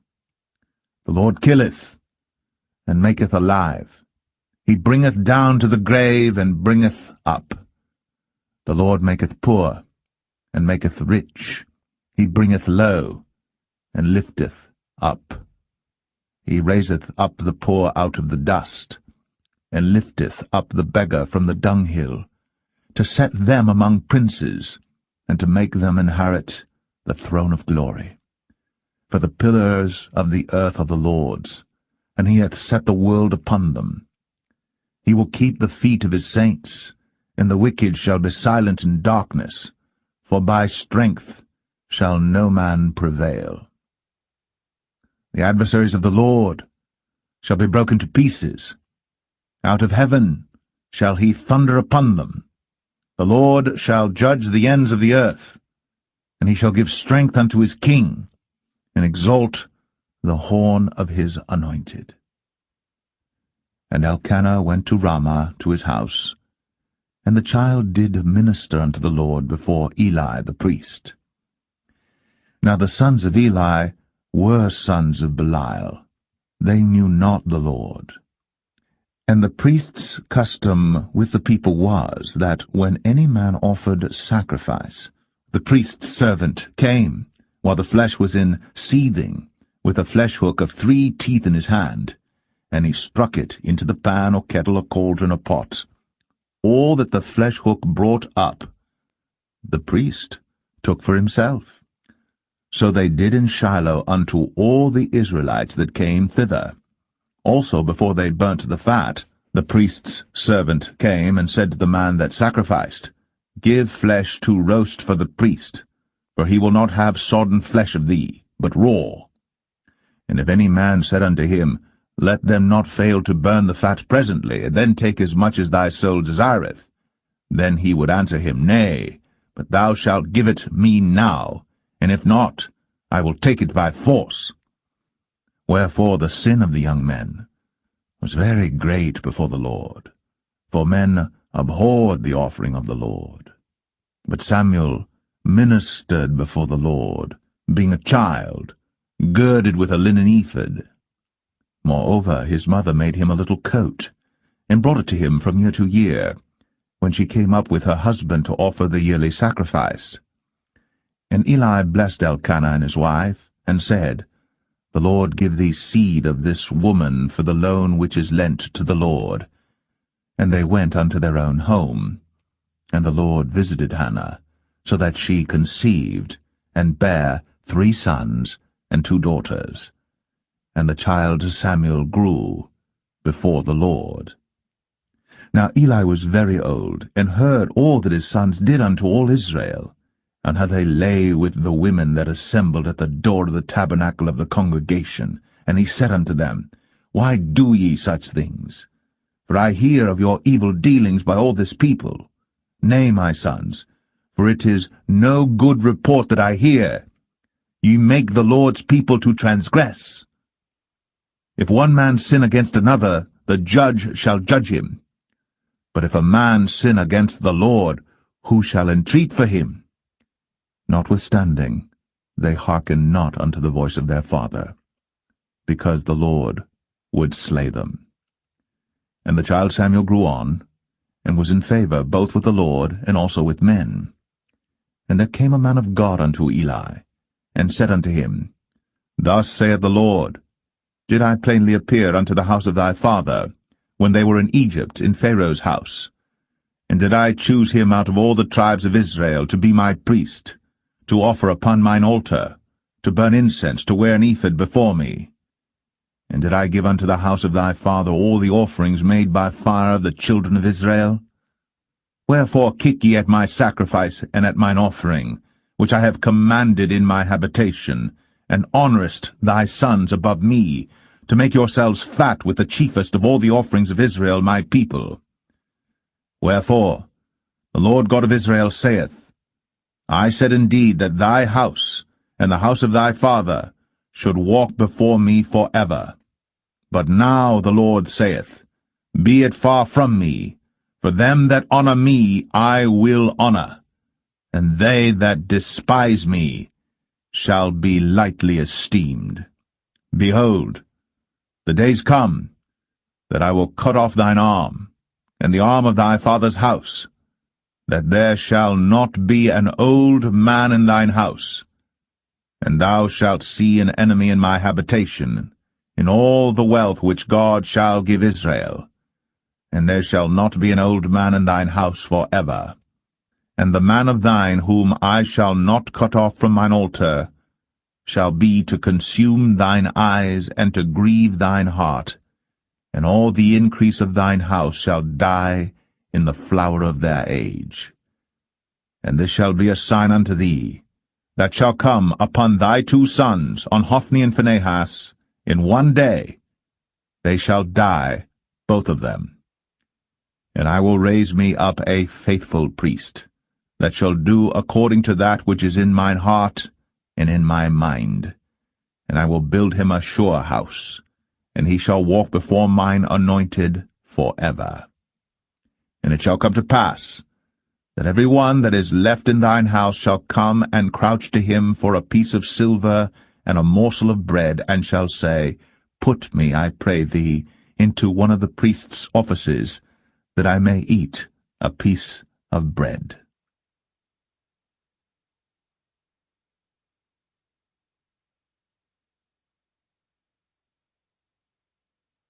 1 Samuel 3. And the child Samuel ministered unto the Lord before Eli. And the word of the Lord was precious in those days. There was no open vision. And it came to pass at that time, when Eli was laid down in his place, and his eyes began to wax dim, that he could not see, and ere the lamp of God went out in the temple of the Lord, where the ark of God was, and Samuel was laid down to sleep, that the Lord called Samuel, and he answered, Here am I. And he ran unto Eli, and said, Here am I, for thou calledst me. And he said, I called not, lie down again. And he went and lay down. And the Lord called yet again, Samuel. And Samuel arose and went to Eli, and said, Here am I, for thou didst call me. And he answered, I called not, my son, lie down again. Now Samuel did not yet know the Lord, neither was the word of the Lord yet revealed unto him. And the Lord called Samuel again the third time, and he arose, and went to Eli, and said, Here am I, for thou didst call me. And Eli perceived that the Lord had called the child. Therefore Eli said unto Samuel, Go, lie down, and it shall be, if he call thee, that thou shalt say, Speak, Lord, for thy servant heareth. So Samuel went, and lay down in his place. And the Lord came, and stood, and called, as at other times, Samuel, Samuel. Then Samuel answered, Speak, for thy servant heareth. And the Lord said to Samuel, Behold, I will do a thing in Israel, at which both the ears of every one that heareth it shall tingle. In that day I will perform against Eli all things which I have spoken concerning his house. When I begin, I will also make an end. For I have told him that I will judge his house for ever for the iniquity which he knoweth, because his sons made themselves vile, and he restrained them not. And therefore I have sworn unto the house of Eli, that the iniquity of Eli's house shall not be purged with sacrifice nor offering for ever. And Samuel lay until the morning, and opened the doors of the house of the Lord. And Samuel feared to show Eli the vision. Then Eli called Samuel, and said, Samuel, my son. And he answered, Here am I. And he said, What is the thing that the Lord hath said unto thee? I pray thee, hide it not from me. God do so to thee, and more also, if thou hide anything from me of all the things that he said unto thee. And Samuel told him every whit, and hid nothing from him. And he said, It is the Lord. Let him do what seemeth him good. And Samuel grew, and the Lord was with him, and did let none of his words fall to the ground. And all Israel from Dan even to Beersheba knew that Samuel was established to be a prophet of the Lord. And the Lord appeared again in Shiloh. For the Lord revealed himself to Samuel in Shiloh by the word of the Lord.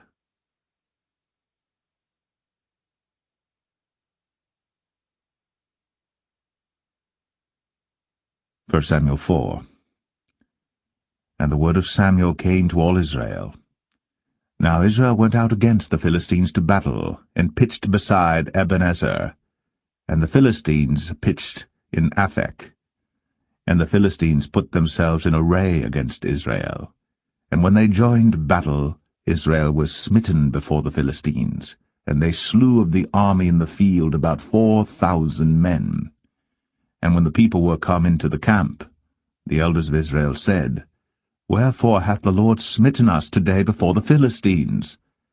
Let us fetch the ark of the covenant of the Lord out of Shiloh unto us, that, when it cometh among us, it may save us out of the hand of our enemies.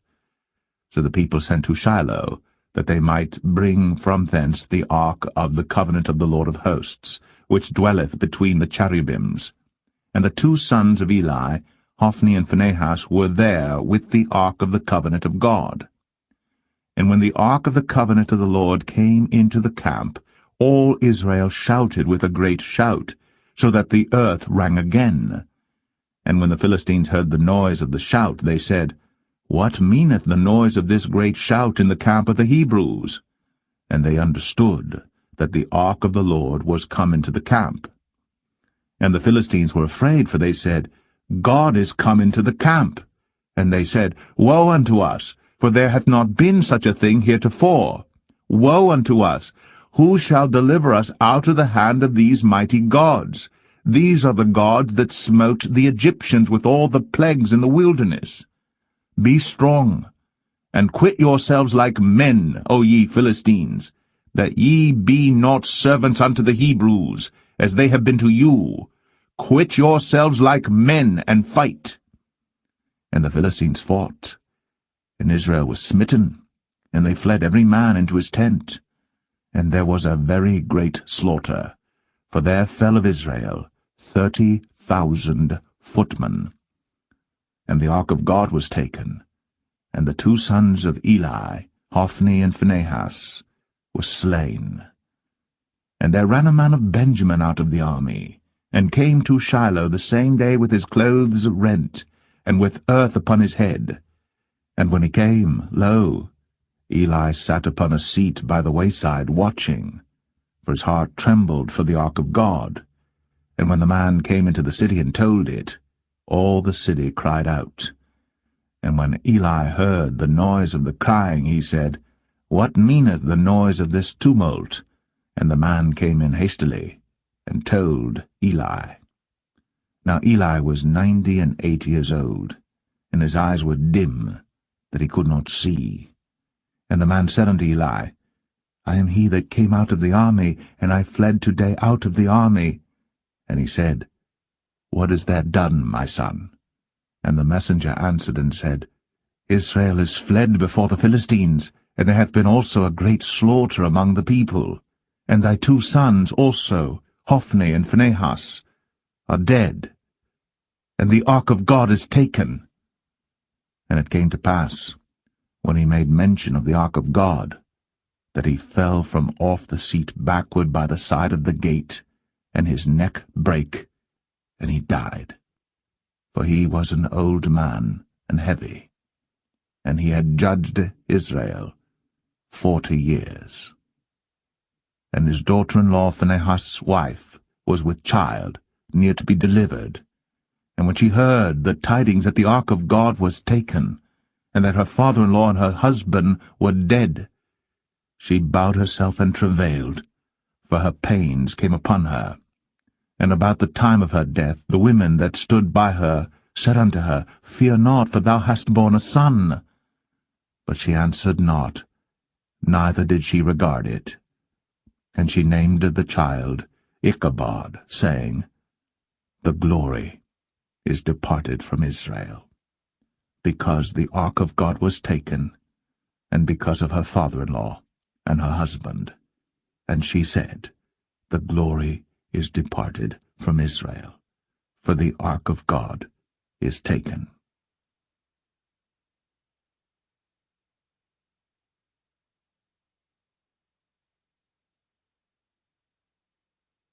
1 Samuel 5. And the Philistines took the ark of God, and brought it from Ebenezer unto Ashdod. When the Philistines took the ark of God, they brought it into the house of Dagon, and set it by Dagon. And when they of Ashdod arose early on the morrow, behold, Dagon was fallen upon his face to the earth before the ark of the Lord. And they took Dagon, and set him in his place again. And when they arose early on the morrow morning, behold, Dagon was fallen upon his face to the ground before the ark of the Lord, and the head of Dagon, and both the palms of his hands were cut off upon the threshold. Only the stump of Dagon was left to him. Therefore neither the priests of Dagon, nor any that come into Dagon's house, tread on the threshold of Dagon in Ashdod unto this day. But the hand of the Lord was heavy upon them of Ashdod, and he destroyed them, and smote them with emerods, even Ashdod, and the coast thereof. And when the men of Ashdod saw that it was so, they said, The ark of the God of Israel shall not abide with us, for his hand is sore upon us, and upon Dagon our God. They sent therefore, and gathered all the lords of the Philistines unto them, and said, What shall we do with the ark of the God of Israel? And they answered, Let the ark of the God of Israel be carried about unto Gath. And they carried the ark of the God of Israel about thither. And it was so, that after they had carried it about, the hand of the Lord was against the city with a very great destruction, and he smote the men of the city, both small and great, and they had emerods in their secret parts. Therefore they sent the ark of God to Ekron, and it came to pass, as the ark of God came to Ekron, that the Ekronites cried out, saying, They have brought about the ark of the God of Israel to us, to slay us and our people. So they sent and gathered together all the lords of the Philistines, and said, Send away the ark of the God of Israel, and let it go again to his own place, that it slay us not and our people. For there was a deadly destruction throughout all the city. The hand of God was very heavy there. And the men that died not were smitten with the emerods, and the cry of the city went up to heaven.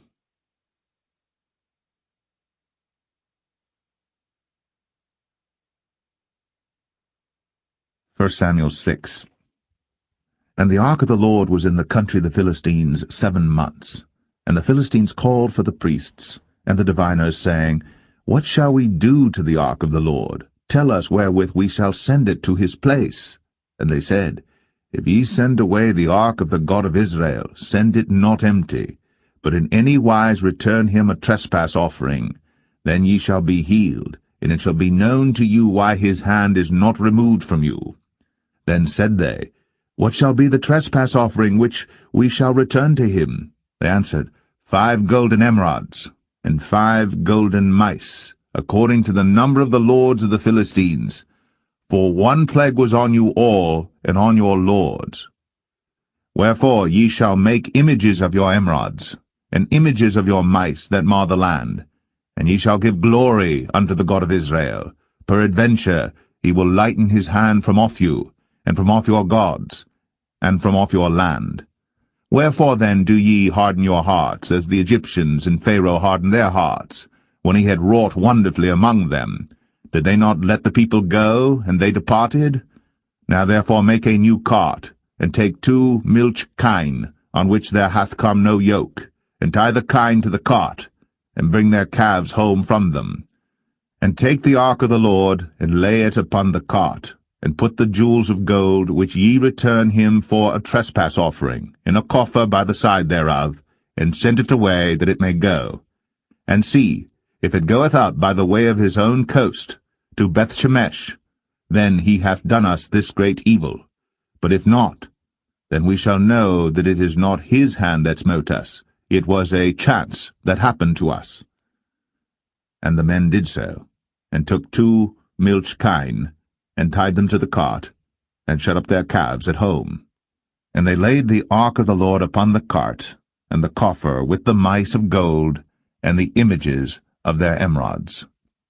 And the kine took the straight way to the way of Bethshemesh, and went along the highway, lowing as they went, and turned not aside to the right hand or to the left. And the lords of the Philistines went after them unto the border of Bethshemesh. And they of Bethshemesh were reaping their wheat harvest in the valley.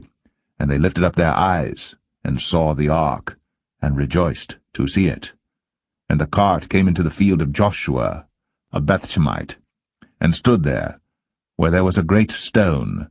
And they clave the wood of the cart, and offered the kine a burnt offering unto the Lord. And the Levites took down the ark of the Lord, and the coffer that was with it, wherein the jewels of gold were, and put them on the great stone. And the men of Bethshemesh offered burnt offerings, and sacrificed sacrifices the same day unto the Lord. And when the 5 lords of the Philistines had seen it, they returned to Ekron the same day.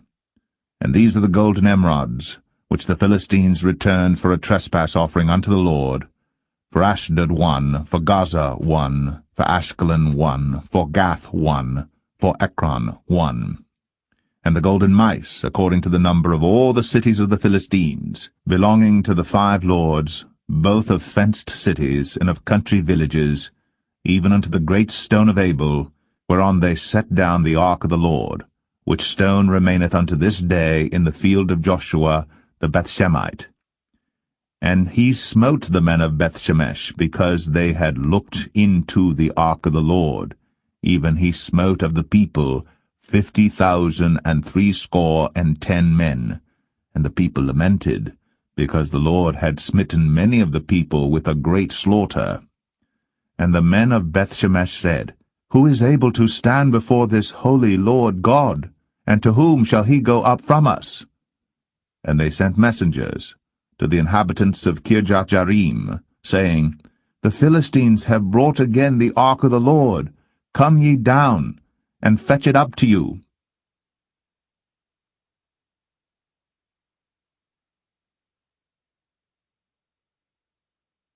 First Samuel 7. And the men of Kirjath-jearim came and fetched up the ark of the Lord, and brought it into the house of Abinadab in the hill, and sanctified Eleazar his son to keep the ark of the Lord. And it came to pass, while the ark abode in Kirjath-jearim, that the time was long, for it was 20 years. And all the house of Israel lamented after the Lord. And Samuel spake unto all the house of Israel, saying, If ye do return unto the Lord with all your hearts, then put away the strange gods and Ashtoreth from among you, and prepare your hearts unto the Lord, and serve him only, and he will deliver you out of the hand of the Philistines. Then the children of Israel did put away Baalim and Ashtoreth, and served the Lord only. And Samuel said, Gather all Israel to Mizpeh, and I will pray for you unto the Lord. And they gathered together to Mizpeh, and drew water, and poured it out before the Lord, and fasted on that day, and said there, We have sinned against the Lord. And Samuel judged the children of Israel in Mizpeh. And when the Philistines heard that the children of Israel were gathered together to Mizpeh, the lords of the Philistines went up against Israel. And when the children of Israel heard it, they were afraid of the Philistines. And the children of Israel said to Samuel, Cease not to cry unto the Lord our God for us, that he will save us out of the hand of the Philistines. And Samuel took a sucking lamb, and offered it for a burnt offering holy unto the Lord. And Samuel cried unto the Lord for Israel. And the Lord heard him. And as Samuel was offering up the burnt offering, the Philistines drew near to battle against Israel.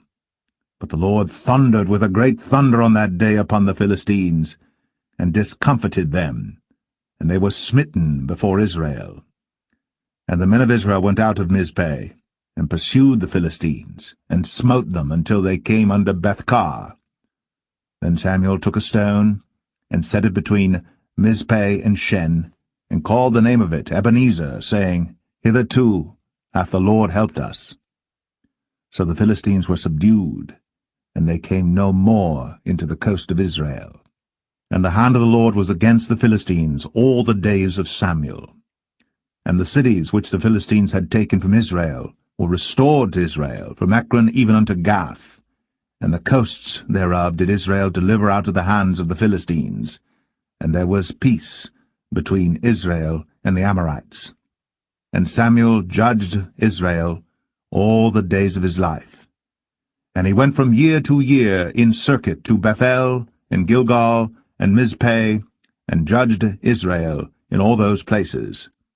And his return was to Ramah, for there was his house, and there he judged Israel, and there he built an altar unto the Lord.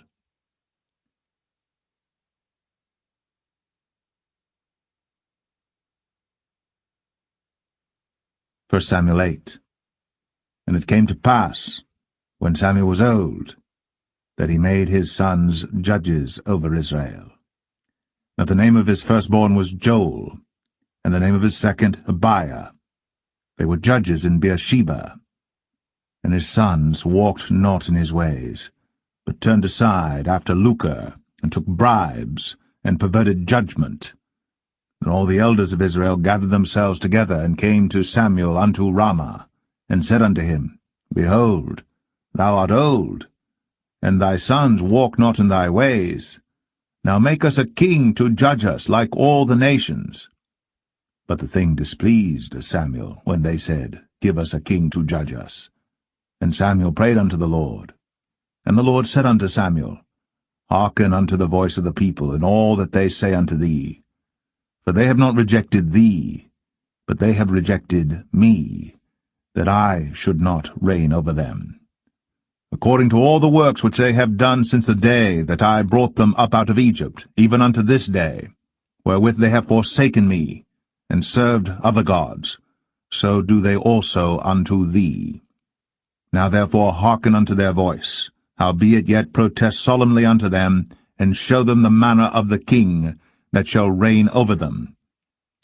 And Samuel told all the words of the Lord unto the people that asked of him a king. And he said, This will be the manner of the king that shall reign over you. He will take your sons, and appoint them for himself, for his chariots, and to be his horsemen, and some shall run before his chariots. And he will appoint him captains over thousands, and captains over fifties, and will set them to ear his ground, and to reap his harvest, and to make his instruments of war, and instruments of his chariots. And he will take your daughters to be confectionaries, and to be cooks, and to be bakers.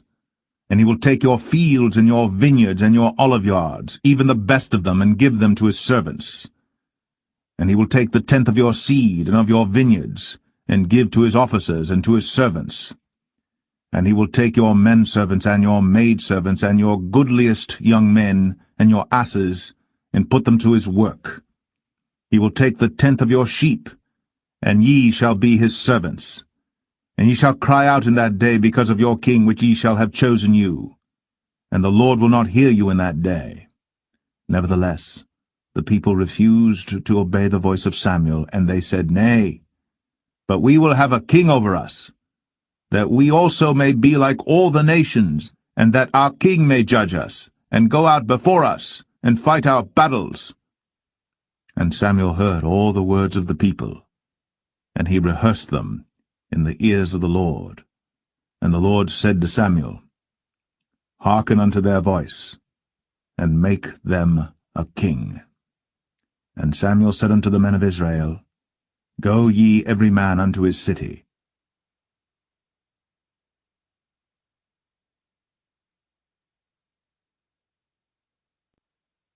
First Samuel 9. Now there was a man of Benjamin, whose name was Kish, the son of Abiel, the son of Zeror, the son of Bechorath, the son of Aphiah, a Benjamite, a mighty man of power. And he had a son whose name was Saul, a choice young man, and a goodly. And there was not among the children of Israel a goodlier person than he. From his shoulders and upward he was higher than any of the people. And the asses of Kish, Saul's father, were lost. And Kish said to Saul his son, Take now one of the servants with thee, and arise, go seek the asses. And he passed through Mount Ephraim, and passed through the land of Shalisha. But they found them not. Then they passed through the land of Shalim, and there they were not. And he passed through the land of the Benjamites, but they found them not. And when they were come to the land of Zuph, Saul said to his servant that was with him, Come, and let us return, lest my father leave caring for the asses, and take thought for us.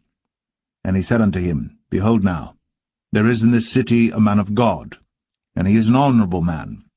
All that he saith cometh surely to pass. Now let us go thither. Peradventure he can show us our way that we should go. Then said Saul to his servant, But behold, if we go, what shall we bring the man?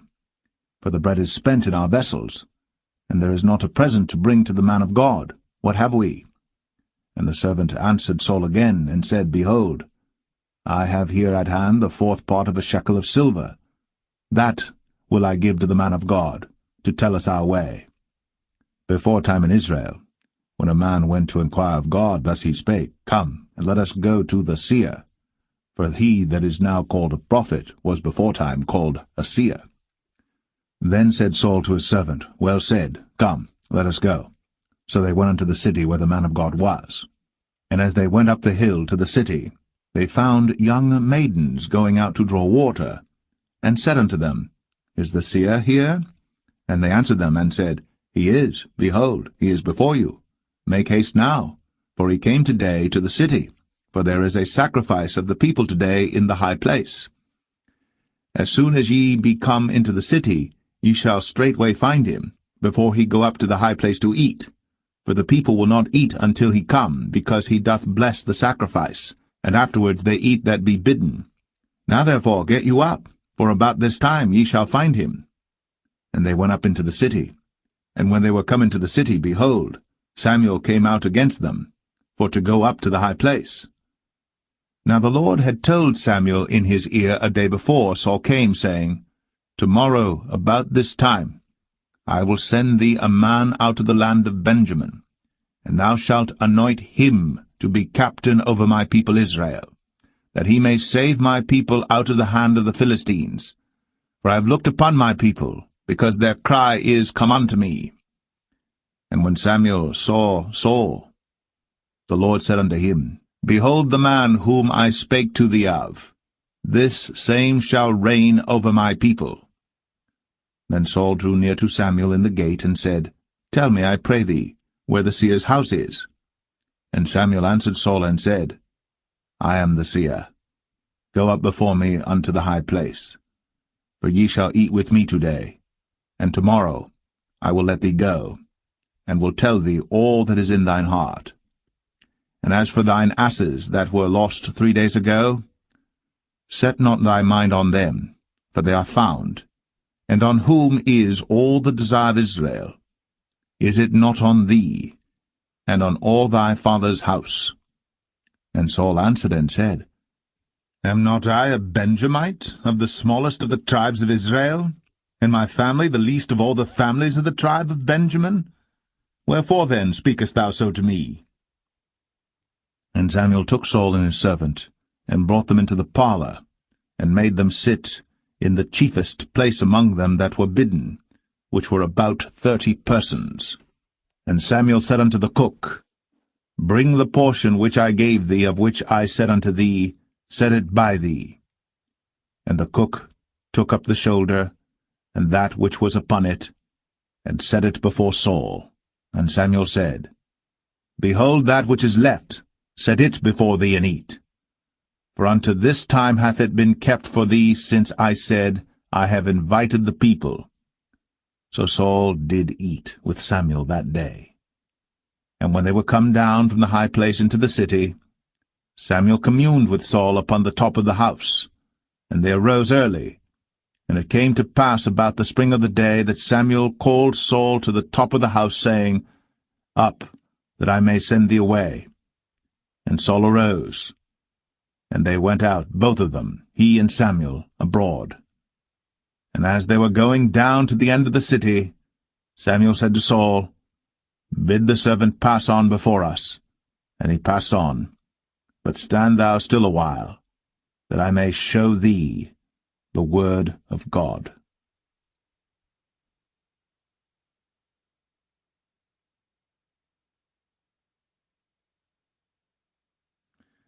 1 Samuel 10. Then Samuel took a vial of oil, and poured it upon his head, and kissed him, and said, Is it not because the Lord hath anointed thee to be captain over his inheritance? When thou art departed from me today, then thou shalt find 2 men by Rachel's sepulchre, in the border of Benjamin at Zelzah. And they will say unto thee, The asses which thou wentest to seek are found. And lo, thy father hath left the care of the asses, and sorroweth for you, saying, What shall I do for my son? Then shalt thou go on forward from thence, And thou shalt come to the plain of Tabor, and there shall meet thee 3 men going up to God to Bethel, one carrying 3 kids, and another carrying 3 loaves of bread, and another carrying a bottle of wine. And they will salute thee, and give thee 2 loaves of bread, which thou shalt receive of their hands. After that thou shalt come to the hill of God, where is the garrison of the Philistines. And it shall come to pass, when thou art come thither to the city, that thou shalt meet a company of prophets coming down from the high place, with a psaltery, and a tabret, and a pipe, and a harp before them, and they shall prophesy. And the Spirit of the Lord will come upon thee, and thou shalt prophesy with them, and shalt be turned into another man. And let it be, when these signs are come unto thee, that thou do as occasion serve thee, for God is with thee. And thou shalt go down before me to Gilgal, and behold, I will come down unto thee to offer burnt offerings, and to sacrifice sacrifices of peace offerings. 7 days shalt thou tarry, till I come to thee, and show thee what thou shalt do. And it was so that when he had turned his back to go from Samuel, God gave him another heart. And all those signs came to pass that day. And when they came thither to the hill, behold, a company of prophets met him, and the Spirit of God came upon him, and he prophesied among them. And it came to pass, when all that knew him beforetime saw that, behold, he prophesied among the prophets, then the people said one to another, What is this that is come unto the son of Kish? Is Saul also among the prophets? And one of the same place answered and said, But who is their father? Therefore it became a proverb, Is Saul also among the prophets? And when he had made an end of prophesying, he came to the high place. And Saul's uncle said unto him and to his servant, Whither went ye? And he said, To seek the asses. And when we saw that they were nowhere, we came to Samuel. And Saul's uncle said, Tell me, I pray thee, what Samuel said unto you. And Saul said unto his uncle, He told us plainly that the asses were found. But of the matter of the kingdom whereof Samuel spake, he told him not. And Samuel called the people together unto the Lord to Mizpeh, and said unto the children of Israel, Thus saith the Lord God of Israel, I brought up Israel out of Egypt, and delivered you out of the hand of the Egyptians, and out of the hand of all kingdoms, and of them that oppressed you. And ye have this day rejected your God, who himself saved you out of all your adversities and your tribulations. And ye have said unto him, Nay, but set a king over us. Now therefore present yourselves before the Lord by your tribes and by your thousands. And when Samuel had caused all the tribes of Israel to come near, the tribe of Benjamin was taken. When he had caused the tribe of Benjamin to come near by their families, the family of Matri was taken. And Saul the son of Kish was taken. And when they sought him, he could not be found. Therefore they inquired of the Lord further, if the man should yet come thither. And the Lord answered, Behold, he hath hid himself among the stuff. And they ran and fetched him thence. And when he stood among the people, he was higher than any of the people, from his shoulders and upward.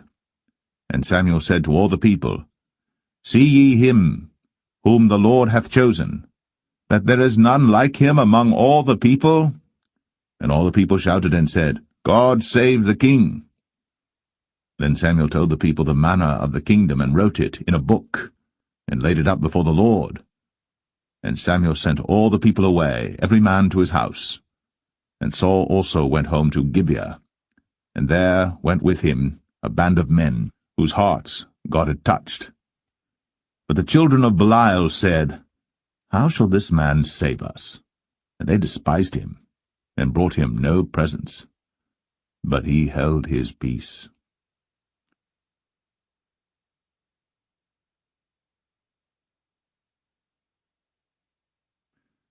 1 Samuel 11.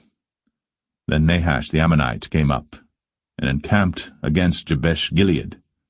And all the men of Jabesh said unto Nahash, Make a covenant with us, and we will serve thee. And Nahash the Ammonite answered them, On this condition will I make a covenant with you, that I may thrust out all your right eyes, and lay it for a reproach upon all Israel. And the elders of Jabesh said unto him, Give us 7 days' respite, that we may send messengers unto all the coasts of Israel, and then, if there be no man to save us, we will come out to thee. Then came the messengers to Gibeah of Saul, and told the tidings in the ears of the people. And all the people lifted up their voices and wept. And behold, Saul came after the herd out of the field, and Saul said, What aileth the people that they weep? And they told him the tidings of the men of Jabesh. And the Spirit of God came upon Saul when he heard those tidings, and his anger was kindled greatly. And he took a yoke of oxen, and hewed them in pieces, and sent them throughout all the coast of Israel by the hands of messengers, saying, Whosoever cometh not forth after Saul and after Samuel, so shall it be done unto his oxen. And the fear of the Lord fell on the people, and they came out with one consent. And when he numbered them in Bezek, the children of Israel were 300,000, and the men of Judah 30,000. And they said unto the messengers that came, Thus shall ye say unto the men of Jabesh Gilead, Tomorrow by that time the sun be hot, ye shall have help. And the messengers came and showed it to the men of Jabesh, and they were glad. Therefore the men of Jabesh said, Tomorrow we will come out unto you, and ye shall do with us all that seemeth good unto you. And it was so in the morrow, that Saul put the people in 3 companies, and they came into the midst of the host in the morning watch, and slew the Ammonites until the heat of the day.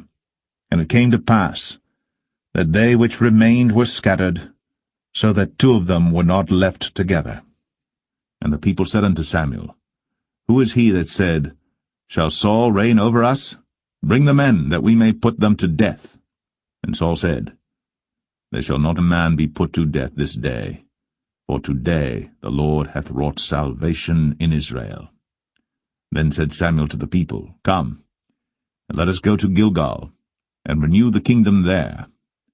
And all the people went to Gilgal, and there they made Saul king before the Lord in Gilgal, and there they sacrificed sacrifices of peace offerings before the Lord. And there Saul and all the men of Israel rejoiced greatly.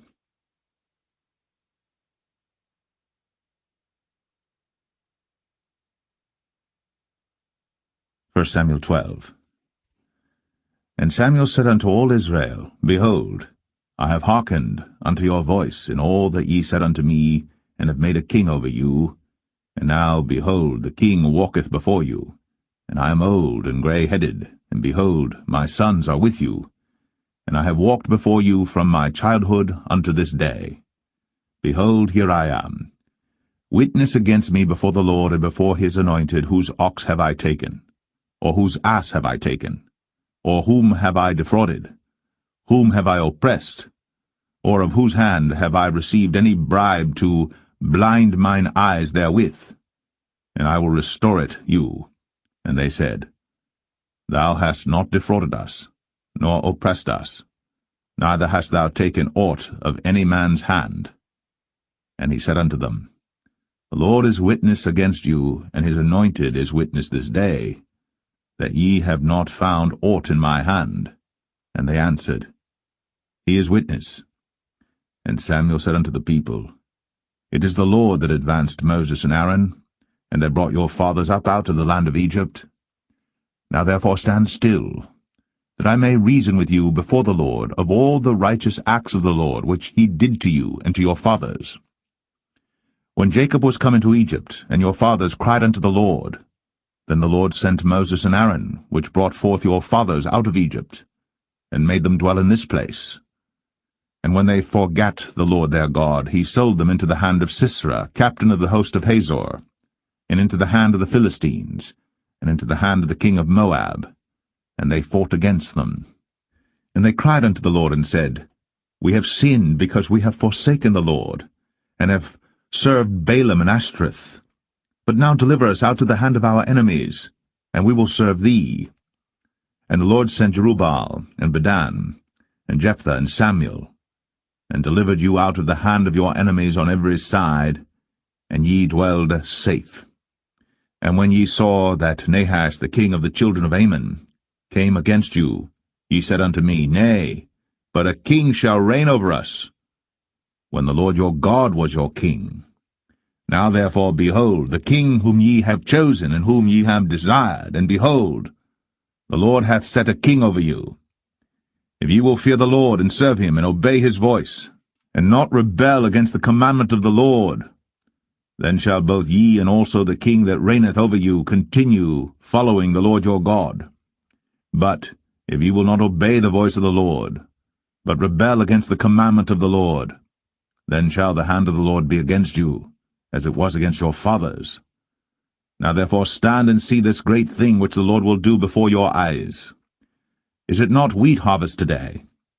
I will call unto the Lord, and he shall send thunder and rain, that ye may perceive and see that your wickedness is great, which ye have done in the sight of the Lord in asking you a king.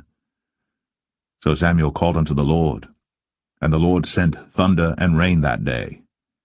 And all the people greatly feared the Lord and Samuel. And all the people said unto Samuel, Pray for thy servants unto the Lord thy God, that we die not. For we have added unto all our sins this evil, to ask us a king. And Samuel said unto the people, Fear not, ye have done all this wickedness. Yet turn not aside from following the Lord, but serve the Lord with all your heart. And turn ye not aside, for then should ye go after vain things which cannot profit nor deliver, for they are vain. For the Lord will not forsake his people for his great name's sake, because it hath pleased the Lord to make you his people. Moreover, as for me, God forbid that I should sin against the Lord in ceasing to pray for you. But I will teach you the good and the right way. Only fear the Lord, and serve him in truth with all your heart. For consider how great things he hath done for you.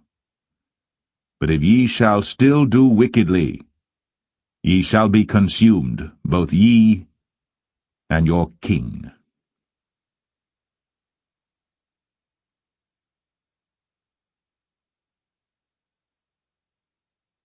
1 Samuel 13. Saul reigned 1 year. And when he had reigned 2 years over Israel, Saul chose him 3,000 men of Israel, whereof 2,000 were with Saul in Michmash and in Mount Bethel, and 1,000 were with Jonathan in Gibeah of Benjamin. And the rest of the people he sent every man to his tent. And Jonathan smote the garrison of the Philistines that was in Geba, and the Philistines heard of it. And Saul blew the trumpet throughout all the land, saying, Let the Hebrews hear. And all Israel heard say that Saul had smitten a garrison of the Philistines, and that Israel also was had in abomination with the Philistines. And the people were called together after Saul to Gilgal.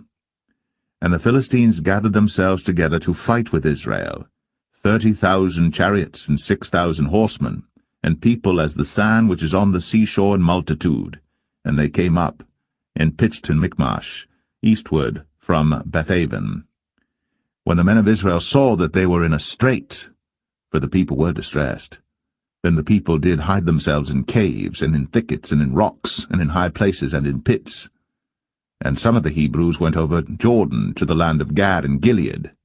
As for Saul, he was yet in Gilgal, and all the people followed him, trembling. And he tarried 7 days, according to the set time that Samuel had appointed. But Samuel came not to Gilgal, and the people were scattered from him. And Saul said, Bring hither a burnt offering to me, and peace offerings. And he offered the burnt offering. And it came to pass that as soon as he had made an end of offering the burnt offering, behold, Samuel came. And Saul went out to meet him, that he might salute him. And Samuel said, What hast thou done? And Saul said, Because I saw that the people were scattered from me, and that thou camest not within the days appointed, and that the Philistines gathered themselves together at Michmash. Therefore said I, The Philistines will come down now upon me to Gilgal, and I have not made supplication unto the Lord. I forced myself therefore, and offered a burnt offering. And Samuel said to Saul, Thou hast done foolishly. Thou hast not kept the commandment of the Lord thy God, which he commanded thee. For now would the Lord have established thy kingdom upon Israel forever. But now thy kingdom shall not continue. The Lord hath sought him a man after his own heart. And the Lord hath commanded him to be captain over his people, because thou hast not kept that which the Lord commanded thee. And Samuel arose, and gat him up from Gilgal unto Gibeah of Benjamin. And Saul numbered the people that were present with him about 600 men. And Saul and Jonathan his son, and the people that were present with him, abode in Gibeah of Benjamin. But the Philistines encamped in Michmash. And the spoilers came out of the camp of the Philistines in 3 companies. One company turned unto the way that leadeth to Ophrah, unto the land of Shual. And another company turned the way to Bethhoron, and another company turned to the way of the border that looketh to the valley of Zeboim, toward the wilderness. Now there was no smith found throughout all the land of Israel, for the Philistines said, Lest the Hebrews make them swords or spears. But all the Israelites went down to the Philistines to sharpen every man his share, and his coulter, and his axe, and his mattock. Yet they had a file for the mattocks, and for the coulters, and for the forks, and for the axes, and to sharpen the goads. So it came to pass in the day of battle that there was neither sword nor spear found in the hand of any of the people that were with Saul and Jonathan. But with Saul and with Jonathan his son was there found. And the garrison of the Philistines went out to the passage of Michmash.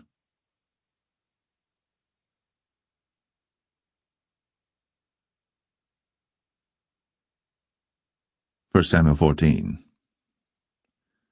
Now it came to pass upon a day that Jonathan the son of Saul said unto the young man that bare his armor, Come, and let us go over to the Philistines' garrison that is on the other side. But he told not his father. And Saul tarried in the uttermost part of Gibeah, under a pomegranate tree which is in Migron, and the people that were with him were about 600 men. And Ahiah, the son of Ahitub, Ichabod's brother, the son of Phinehas, the son of Eli, the Lord's priest in Shiloh, wearing an ephod. And the people knew not that Jonathan was gone. And between the passages, by which Jonathan sought to go over unto the Philistines' garrison, there was a sharp rock on the one side, and a sharp rock on the other side. And the name of the one was Bozez, and the name of the other Sinai. The forefront of the one was situate northward over against Michmash, and the other southward over against Gibeah. And Jonathan said to the young men that bare his armor, Come, and let us go over unto the garrison of these uncircumcised. It may be that the Lord will work for us, for there is no restraint to the Lord to save by many or by few. And his armor-bearer said unto him, Do all that is in thine heart, turn thee, behold, I am with thee according to thy heart. Then said Jonathan, Behold, we will pass over unto these men, and we will discover ourselves unto them. If they say thus unto us, Tarry until we come to you, then we will stand still in our place, and will not go up unto them. But if they say thus, Come up unto us, then we will go up, for the Lord hath delivered them into our hand, and this shall be a sign unto us. And both of them discovered themselves unto the garrison of the Philistines. And the Philistines said, Behold, the Hebrews come forth out of the holes where they had hid themselves. And the men of the garrison answered Jonathan and his armor-bearer, and said, Come up to us, and we will show you a thing. And Jonathan said unto his armor-bearer, Come up after me, for the Lord hath delivered them into the hand of Israel. And Jonathan climbed up upon his hands and upon his feet, and his armor-bearer after him, and they fell before Jonathan, and his armor-bearer slew after him. And that first slaughter which Jonathan and his armor-bearer made was about 20 men, within as it were an half-acre of land, which a yoke of oxen might plough. And there was trembling in the host, in the field, and among all the people. The garrison and the spoilers, they also trembled, and the earth quaked. So it was a very great trembling. And the watchmen of Saul and Gibeah of Benjamin looked, and behold, the multitude melted away, and they went on beating down one another. Then said Saul unto the people that were with him, Number now, and see who is gone from us. And when they had numbered, behold, Jonathan and his armor-bearer were not there. And Saul said unto Ahiah, Bring hither the ark of God. For the ark of God was at that time with the children of Israel. And it came to pass, while Saul talked unto the priest, that the noise that was in the host of the Philistines went on and increased. And Saul said unto the priest, Withdraw thine hand. And Saul and all the people that were with him assembled themselves. And they came to the battle. And behold, every man's sword was against his fellow, and there was a very great discomfiture.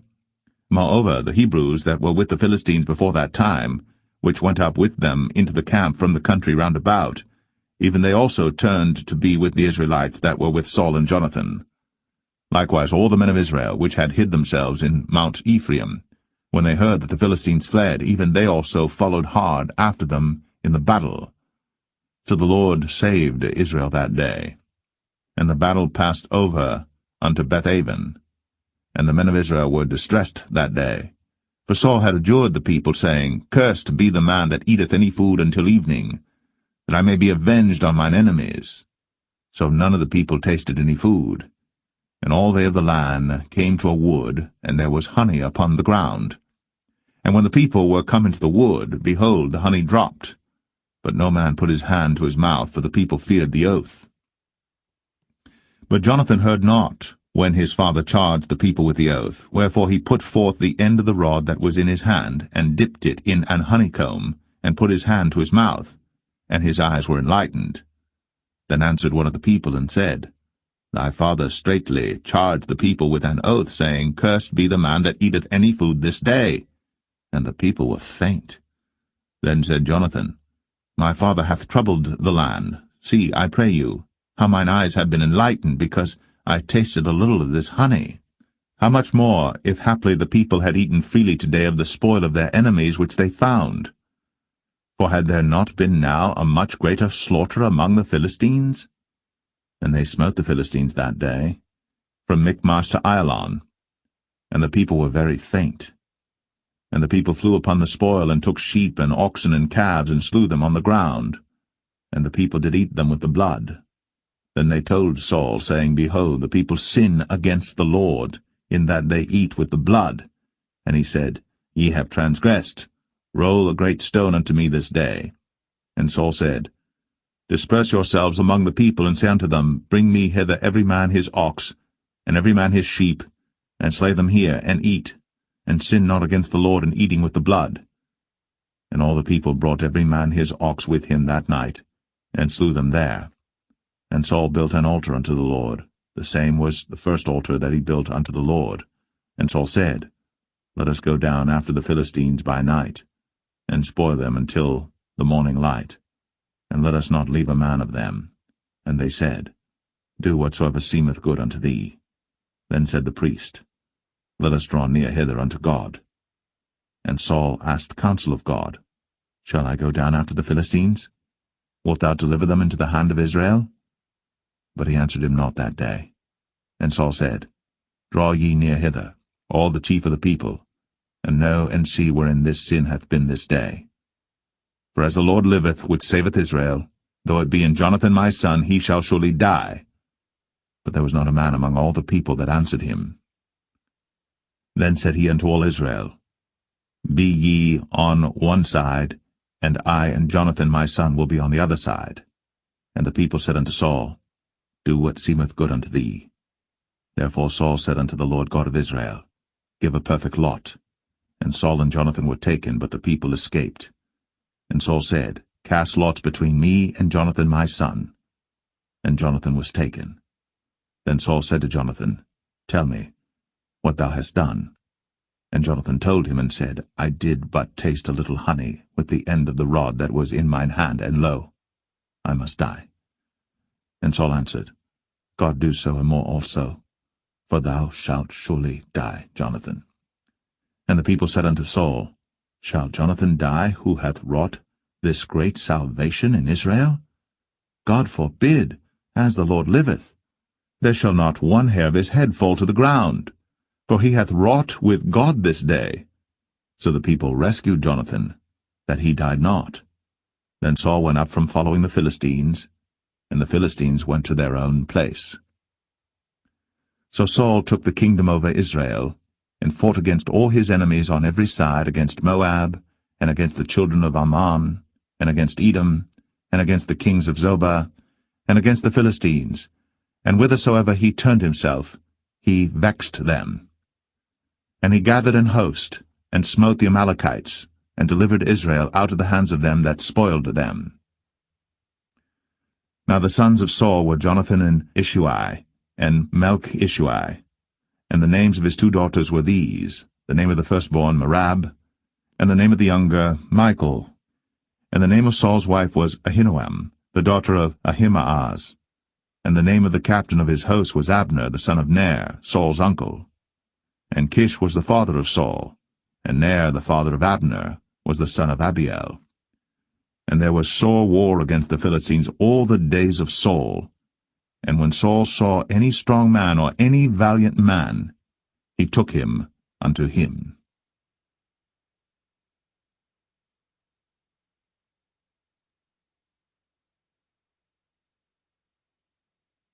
1 Samuel 15. Samuel also said unto Saul, The Lord sent me to anoint thee to be king over his people, over Israel. Now therefore hearken thou unto the voice of the words of the Lord. Thus saith the Lord of hosts, I remember that which Amalek did to Israel, how he laid wait for him in the way when he came up from Egypt. Now go, and smite Amalek, and utterly destroy all that they have, and spare them not, but slay both man and woman, infant and suckling, ox and sheep, camel and ass. And Saul gathered the people together, and numbered them in Telaim 200,000 footmen, and 10,000 men of Judah. And Saul came to a city of Amalek, and laid wait in the valley. And Saul said unto the Kenites, Go, depart, get you down from among the Amalekites, lest I destroy you with them. For ye showed kindness to all the children of Israel when they came up out of Egypt. So the Kenites departed from among the Amalekites. And Saul smote the Amalekites from Havilah until thou comest to Shur, that is over against Egypt. And he took Agag, the king of the Amalekites, alive, and utterly destroyed all the people with the edge of the sword. But Saul and the people spared Agag, and the best of the sheep, and of the oxen, and of the fatlings, and the lambs, and all that was good, and would not utterly destroy them.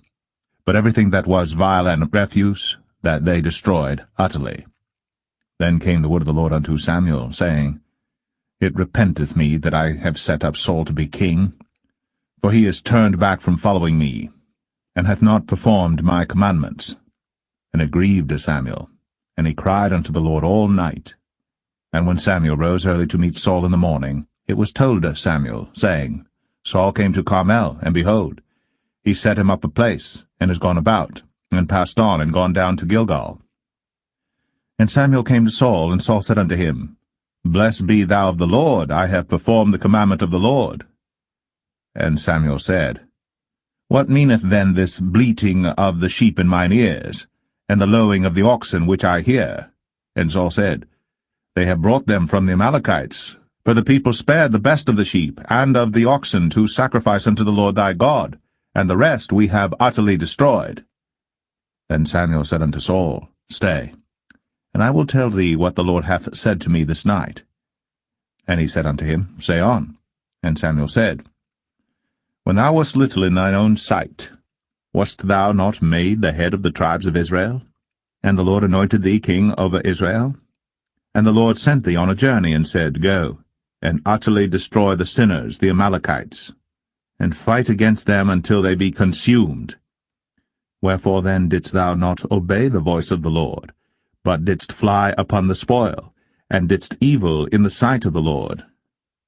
And Saul said unto Samuel, Yea, I have obeyed the voice of the Lord, and have gone the way which the Lord sent me, and have brought Agag, the king of Amalek, and have utterly destroyed the Amalekites.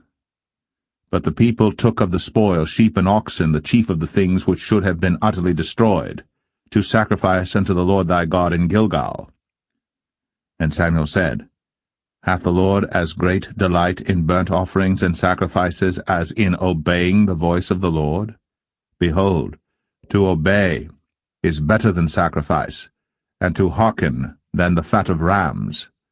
For rebellion is as the sin of witchcraft, and stubbornness is as iniquity and idolatry, because thou hast rejected the word of the Lord, he hath also rejected thee from being king. And Saul said unto Samuel, I have sinned, for I have transgressed the commandment of the Lord, and thy words, because I feared the people, and obeyed their voice. Now therefore, I pray thee, pardon my sin, and turn again with me, that I may worship the Lord. And Samuel said unto Saul, I will not return with thee, for thou hast rejected the word of the Lord, and the Lord hath rejected thee from being king over Israel. And as Samuel turned about to go away, he laid hold upon the skirt of his mantle, and it rent. And Samuel said unto him, The Lord hath rent the kingdom of Israel from thee this day, and hath given it to a neighbor of thine, that is better than thou. And also the strength of Israel will not lie nor repent, for he is not a man that he should repent. Then he said, I have sinned. Yet honor me now, I pray thee, before the elders of my people, and before Israel, and turn again with me, that I may worship the Lord thy God. So Samuel turned again after Saul, and Saul worshipped the Lord. Then said Samuel, Bring ye hither to me Agag the king of the Amalekites. And Agag came unto him delicately, and Agag said, Surely the bitterness of death is past. And Samuel said, As thy sword hath made women childless, so shall thy mother be childless among women. And Samuel hewed Agag in pieces before the Lord in Gilgal. Then Samuel went to Ramah, and Saul went up to his house to Gibeah of Saul. And Samuel came no more to see Saul until the day of his death. Nevertheless Samuel mourned for Saul, and the Lord repented that he had made Saul king over Israel.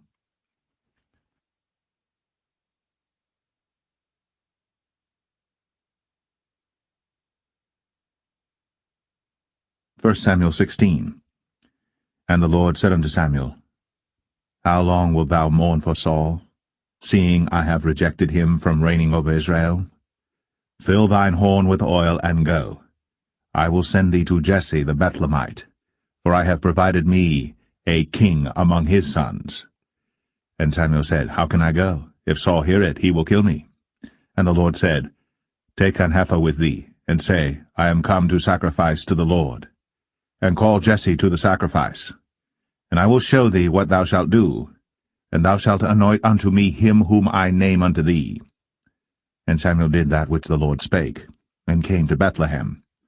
And the elders of the town trembled at his coming, and said, Comest thou peaceably? And he said, Peaceably. I am come to sacrifice unto the Lord. Sanctify yourselves, and come with me to the sacrifice.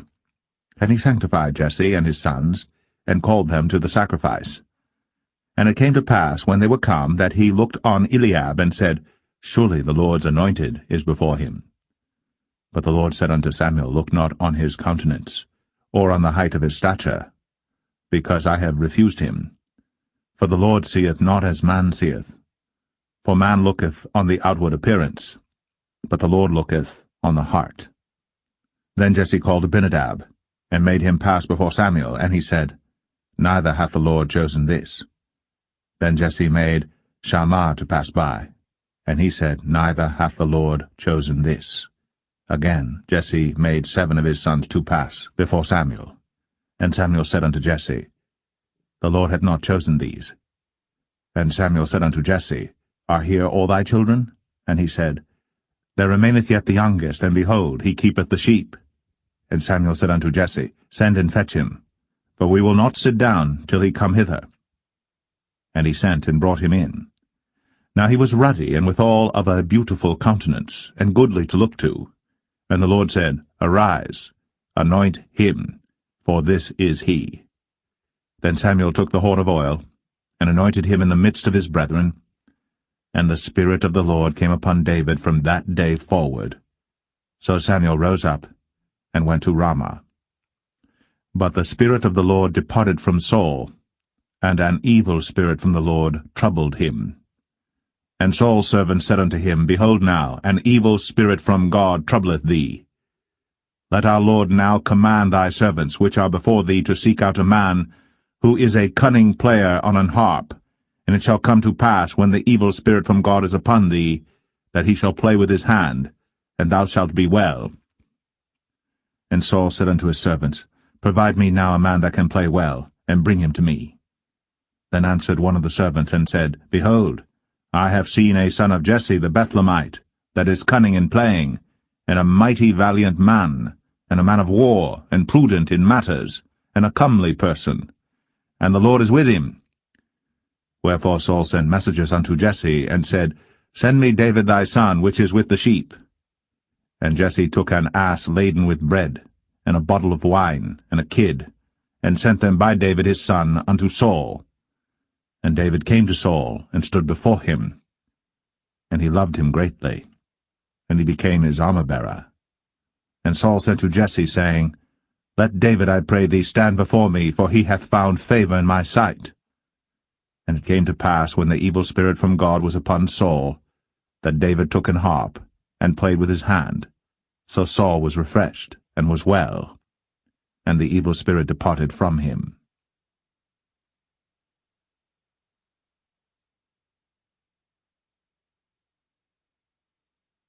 1 Samuel 17. Now the Philistines gathered together their armies to battle, and were gathered together at Shochoh, which belongeth to Judah, and pitched between Shochoh and Azekah in Ephes-dammim. And Saul and the men of Israel were gathered together and pitched by the valley of Elah, and set the battle in array against the Philistines.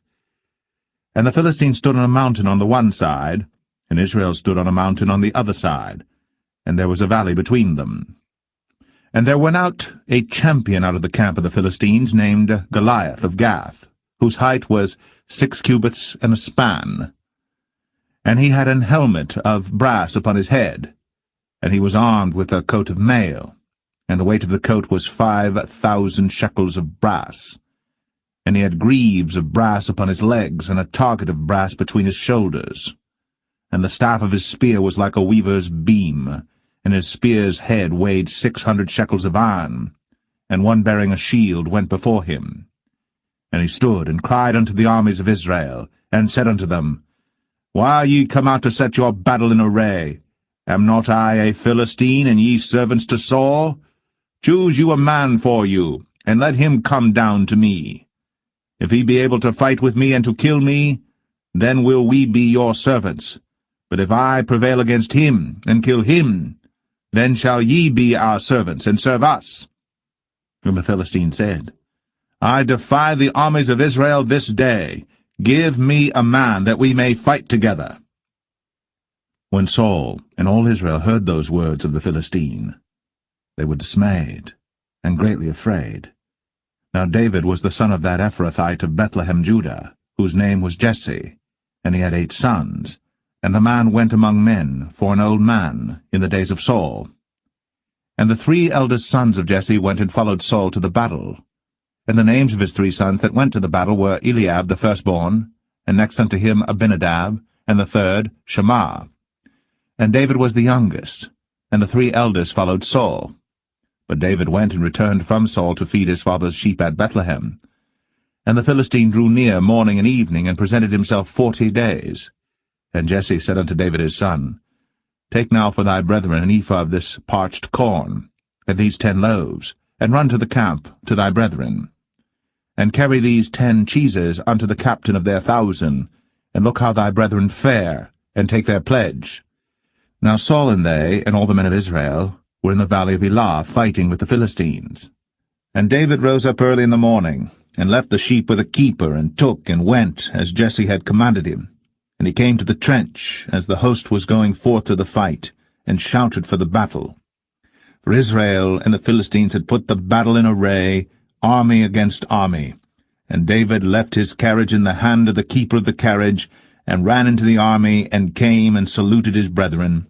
And as he talked with them, behold, there came up the champion, the Philistine of Gath, Goliath by name, out of the armies of the Philistines, and spake according to the same words, and David heard them. And all the men of Israel, when they saw the man, fled from him, and were sore afraid. And the men of Israel said, Have ye seen this man that is come up? Surely to defy Israel is he come up. And it shall be that the man who killeth him, The king will enrich him with great riches, and will give him his daughter, and make his father's house free in Israel. And David spake to the men that stood by him, saying, What shall be done to the man that killeth this Philistine, and taketh away the reproach from Israel? For who is this uncircumcised Philistine, that he should defy the armies of the living God? And the people answered him after this manner, saying, So shall it be done to the man that killeth him. And Eliab, his eldest brother, heard when he spake unto the men. And Eliab's anger was kindled against David, and he said, Why camest thou down hither? And with whom hast thou left those few sheep in the wilderness? I know thy pride, and the naughtiness of thine heart, for thou art come down that thou mightest see the battle. And David said, What have I now done? Is there not a cause? And he turned from him toward another, and spake after the same manner. And the people answered him again after the former manner. And when the words were heard which David spake, they rehearsed them before Saul, and he sent for him. And David said to Saul, Let no man's heart fail because of him. Thy servant will go and fight with this Philistine. And Saul said to David, Thou art not able to go against this Philistine to fight with him, for thou art but a youth, and he a man of war from his youth. And David said unto Saul, Thy servant kept his father's sheep, and there came a lion and a bear, and took a lamb out of the flock. And I went out after him, and smote him, and delivered it out of his mouth. And when he arose against me, I caught him by his beard, and smote him, and slew him. Thy servant slew both the lion and the bear, and this uncircumcised Philistine shall be as one of them, seeing he hath defied the armies of the living God. David said, moreover, The Lord that delivered me out of the paw of the lion, and out of the paw of the bear, he will deliver me out of the hand of this Philistine.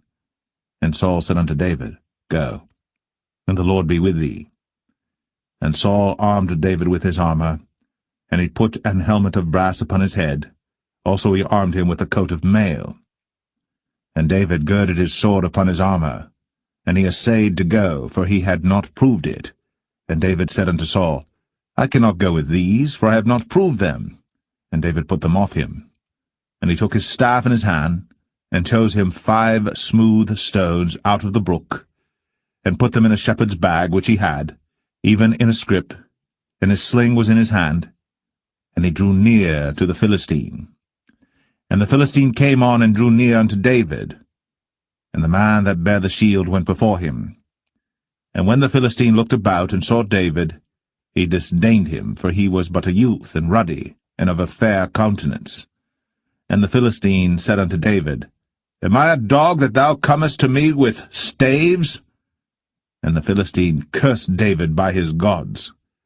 And the Philistine said to David, Come to me, and I will give thy flesh unto the fowls of the air, and to the beasts of the field. Then said David to the Philistine, Thou comest to me with a sword, and with a spear, and with a shield. But I come to thee in the name of the Lord of hosts, the God of the armies of Israel, whom thou hast defied. This day will the Lord deliver thee into mine hand, and I will smite thee, and take thine head from thee. And I will give the carcasses of the host of the Philistines this day unto the fowls of the air, and to the wild beasts of the earth, that all the earth may know that there is a God in Israel. And all this assembly shall know that the Lord saveth not with sword and spear, for the battle is the Lord's, and he will give you into our hands. And it came to pass, when the Philistine arose, and came and drew nigh to meet David, that David hasted, and ran toward the army to meet the Philistine. And David put his hand in his bag, and took thence a stone, and slang it, and smote the Philistine in his forehead, that the stone sunk into his forehead, and he fell upon his face to the earth. So David prevailed over the Philistine with a sling and with a stone, and smote the Philistine, and slew him. But there was no sword in the hand of David. Therefore David ran, and stood upon the Philistine, and took his sword, and drew it out of the sheath thereof, and slew him, and cut off his head therewith. And when the Philistines saw their champion was dead, they fled. And the men of Israel and of Judah arose, and shouted, and pursued the Philistines until thou come to the valley, and to the gates of Ekron. And the wounded of the Philistines fell down by the way to Sharaim, even unto Gath and unto Ekron. And the children of Israel returned from chasing after the Philistines, and they spoiled their tents. And David took the head of the Philistine, and brought it to Jerusalem, but he put his armor in his tent. And when Saul saw David go forth against the Philistines, he said unto Abner, the captain of the host, Abner, whose son is this youth? And Abner said, As thy soul liveth, O king, I cannot tell. And the king said, Inquire thou whose son the stripling is. And as David returned from the slaughter of the Philistine, Abner took him, and brought him before Saul with the head of the Philistine in his hand. And Saul said to him, Whose son art thou, thou young man? And David answered, I am the son of thy servant Jesse, the Bethlehemite.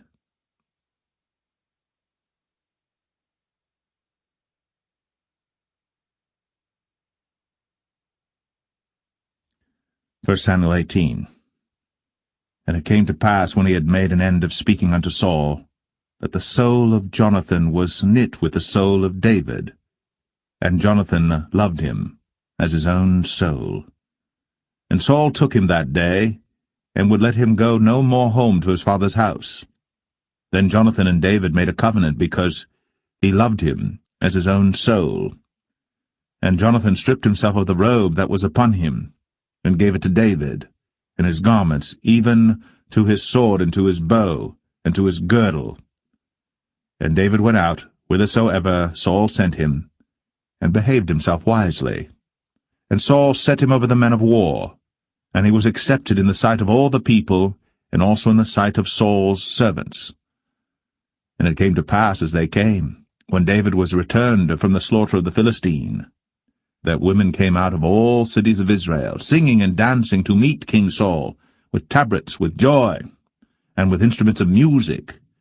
And the women answered one another as they played, and said, Saul hath slain his thousands, and David his 10,000s. And Saul was very wroth. And the saying displeased him, and he said, They have ascribed unto David 10,000s, and to me they have ascribed but thousands. And what can he have more but the kingdom? And Saul eyed David from that day and forward. And it came to pass on the morrow that the evil spirit from God came upon Saul, and he prophesied in the midst of the house. And David played with his hand, as at other times. And there was a javelin in Saul's hand. And Saul cast the javelin, for he said, I will smite David even to the wall with it. And David avoided out of his presence twice. And Saul was afraid of David, because the Lord was with him, and was departed from Saul. Therefore Saul removed him from him, and made him his captain over 1,000. And he went out and came in before the people. And David behaved himself wisely in all his ways, and the Lord was with him. Wherefore when Saul saw that he behaved himself very wisely, he was afraid of him. But all Israel and Judah loved David, because he went out and came in before them.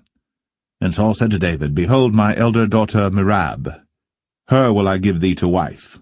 Only be thou valiant for me, and fight the Lord's battles. For Saul said, Let not mine hand be upon him, but let the hand of the Philistines be upon him. And David said unto Saul, Who am I, and what is my life, or my father's family in Israel, that I should be son-in-law to the king? But it came to pass at the time when Merab, Saul's daughter, should have been given to David, that she was given unto Adriel, the Maholathite, to wife. And Michal, Saul's daughter, loved David. And they told Saul, and the thing pleased him. And Saul said, I will give him her, that she may be a snare to him, and that the hand of the Philistines may be against him. Wherefore Saul said to David, Thou shalt this day be my son-in-law in the one of the twain. And Saul commanded his servants, saying, Commune with David secretly, and say, Behold, the king hath delight in thee, and all his servants love thee. Now therefore be the king's son-in-law.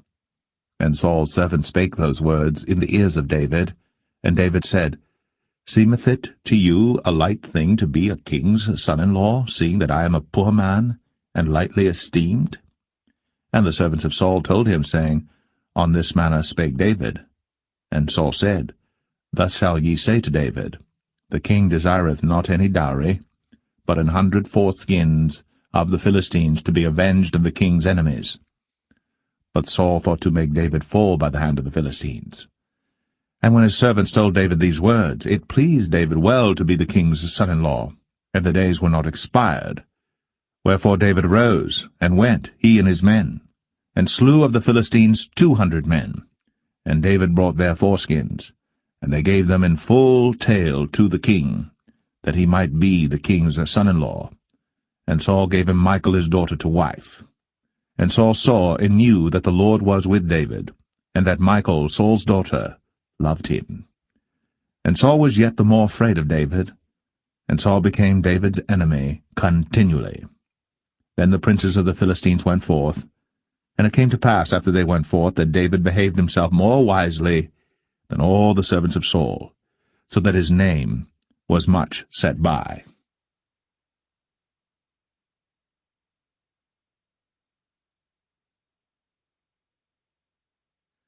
1 Samuel 19. And Saul spake to Jonathan his son, and to all his servants, that they should kill David. But Jonathan Saul's son delighted much in David. And Jonathan told David, saying, Saul my father seeketh to kill thee. Now therefore I pray thee, take heed to thyself until the morning, and abide in a secret place, and hide thyself. And I will go out and stand beside my father in the field where thou art, and I will commune with my father of thee, and what I see, that I will tell thee. And Jonathan spake good of David unto Saul his father, and said unto him, Let not the king sin against his servant, against David, because he hath not sinned against thee, and because his works have been to thee ward very good. For he did put his life in his hand, and slew the Philistine. And the Lord wrought a great salvation for all Israel. Thou sawest it, and didst rejoice. Wherefore then wilt thou sin against innocent blood, to slay David without a cause? And Saul hearkened unto the voice of Jonathan. And Saul sware, As the Lord liveth, he shall not be slain. And Jonathan called David. And Jonathan showed him all those things. And Jonathan brought David to Saul, and he was in his presence, as in times past. And there was war again. And David went out, and fought with the Philistines, and slew them with a great slaughter, and they fled from him. And the evil spirit from the Lord was upon Saul, as he sat in his house with his javelin in his hand. And David played with his hand. And Saul sought to smite David even to the wall with the javelin, but he slipped away out of Saul's presence. And he smote the javelin to the wall, and David fled, and escaped that night. Saul also sent messengers unto David's house, to watch him, and to slay him in the morning.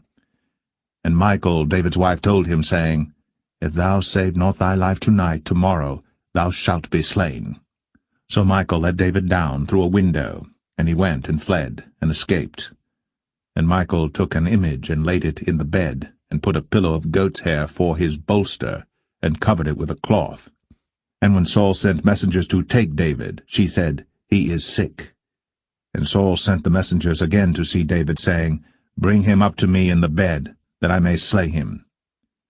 And when the messengers were come in, behold, there was an image in the bed, with a pillow of goat's hair for his bolster. And Saul said unto Michal, Why hast thou deceived me so, and sent away mine enemy, that he is escaped? And Michal answered Saul, He said unto me, Let me go, why should I kill thee? So David fled, and escaped, and came to Samuel to Ramah, and told him all that Saul had done to him. And he and Samuel went, and dwelt in Naueth. And it was told Saul, saying, Behold, David is at Naueth in Ramah. And Saul sent messengers to take David. And when they saw the company of the prophets prophesying, and Samuel standing as appointed over them, the Spirit of God was upon the messengers of Saul, and they also prophesied. And when it was told Saul, he sent other messengers, and they prophesied likewise. And Saul sent messengers again the third time, and they prophesied also. Then went he also to Ramah, and came to a great well that is in Sechu. And he asked and said, Where are Samuel and David? And one said, Behold, they be at Naueth in Ramah. And he went thither to Naueth in Ramah. And the Spirit of God was upon him also. And he went on, and prophesied, until he came to Naueth in Ramah. And he stripped off his clothes also, and prophesied before Samuel in like manner, and lay down naked all that day, and all that night. Wherefore they say, Is Saul also among the prophets?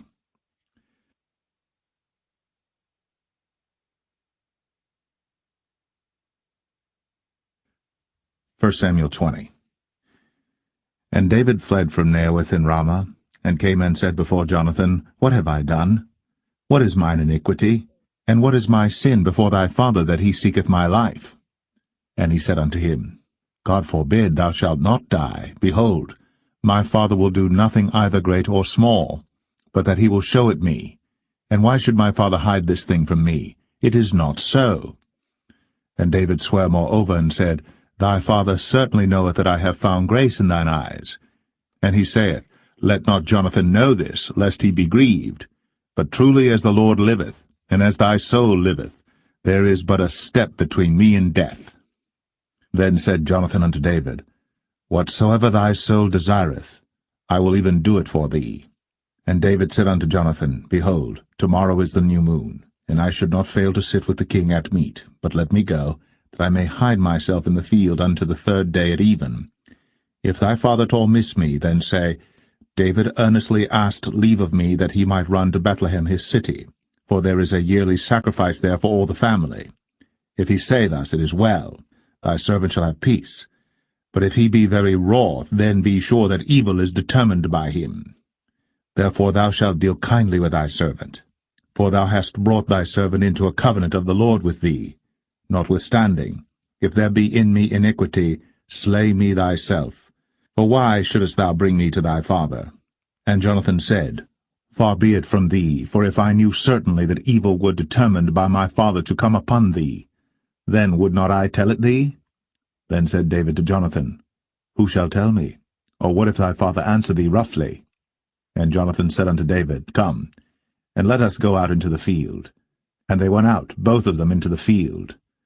And Jonathan said unto David, O Lord God of Israel, when I have sounded my father about tomorrow any time, or the 3rd day, and behold, if there be good toward David, and I then send not unto thee, and show it thee, the Lord do so, and much more to Jonathan. But if it please my father to do thee evil, then I will show it thee, and send thee away, that thou mayest go in peace, and the Lord be with thee, as he hath been with my father.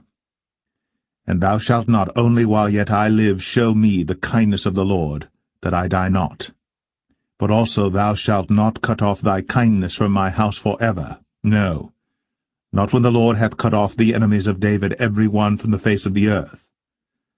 So Jonathan made a covenant with the house of David, saying, Let the Lord even require it at the hand of David's enemies.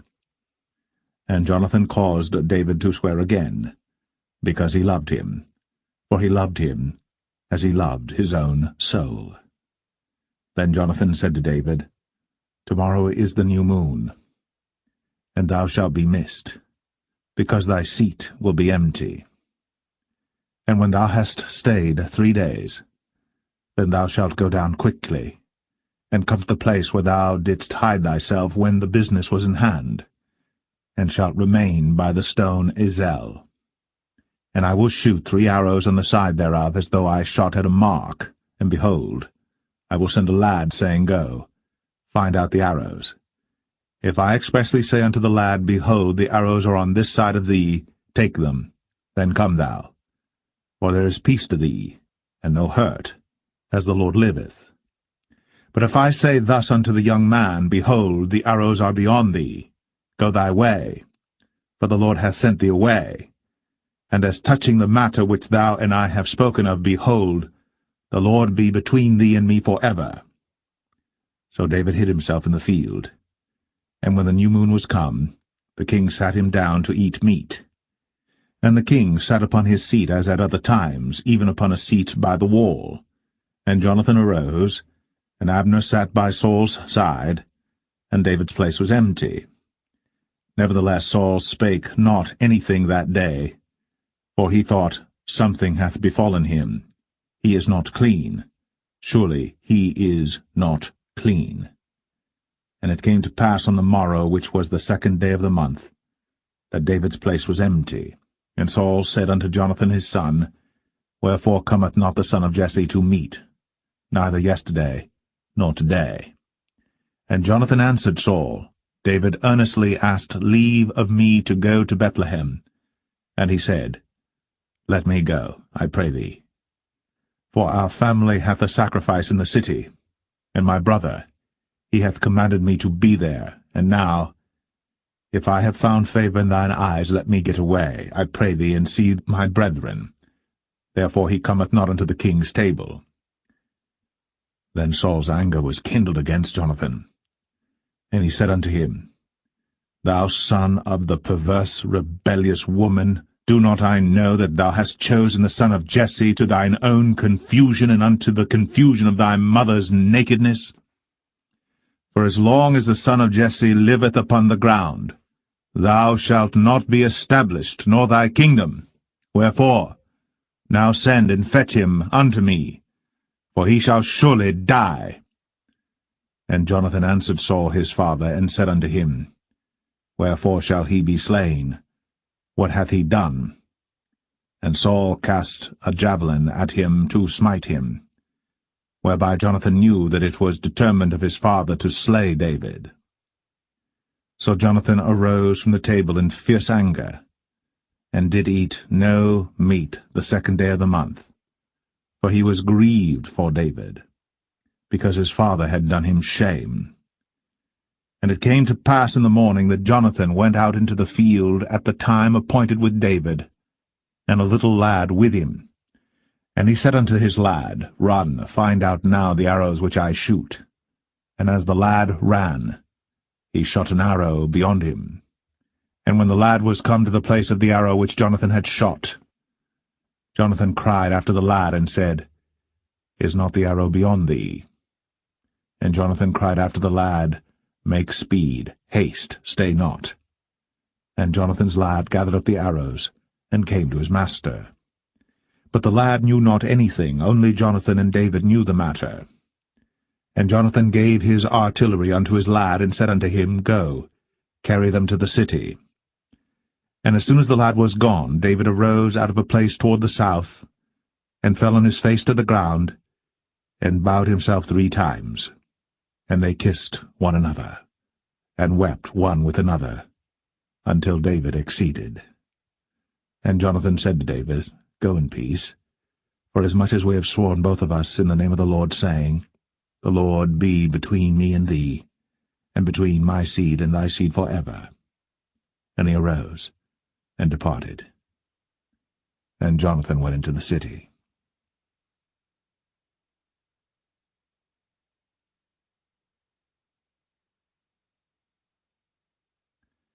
1 Samuel 21.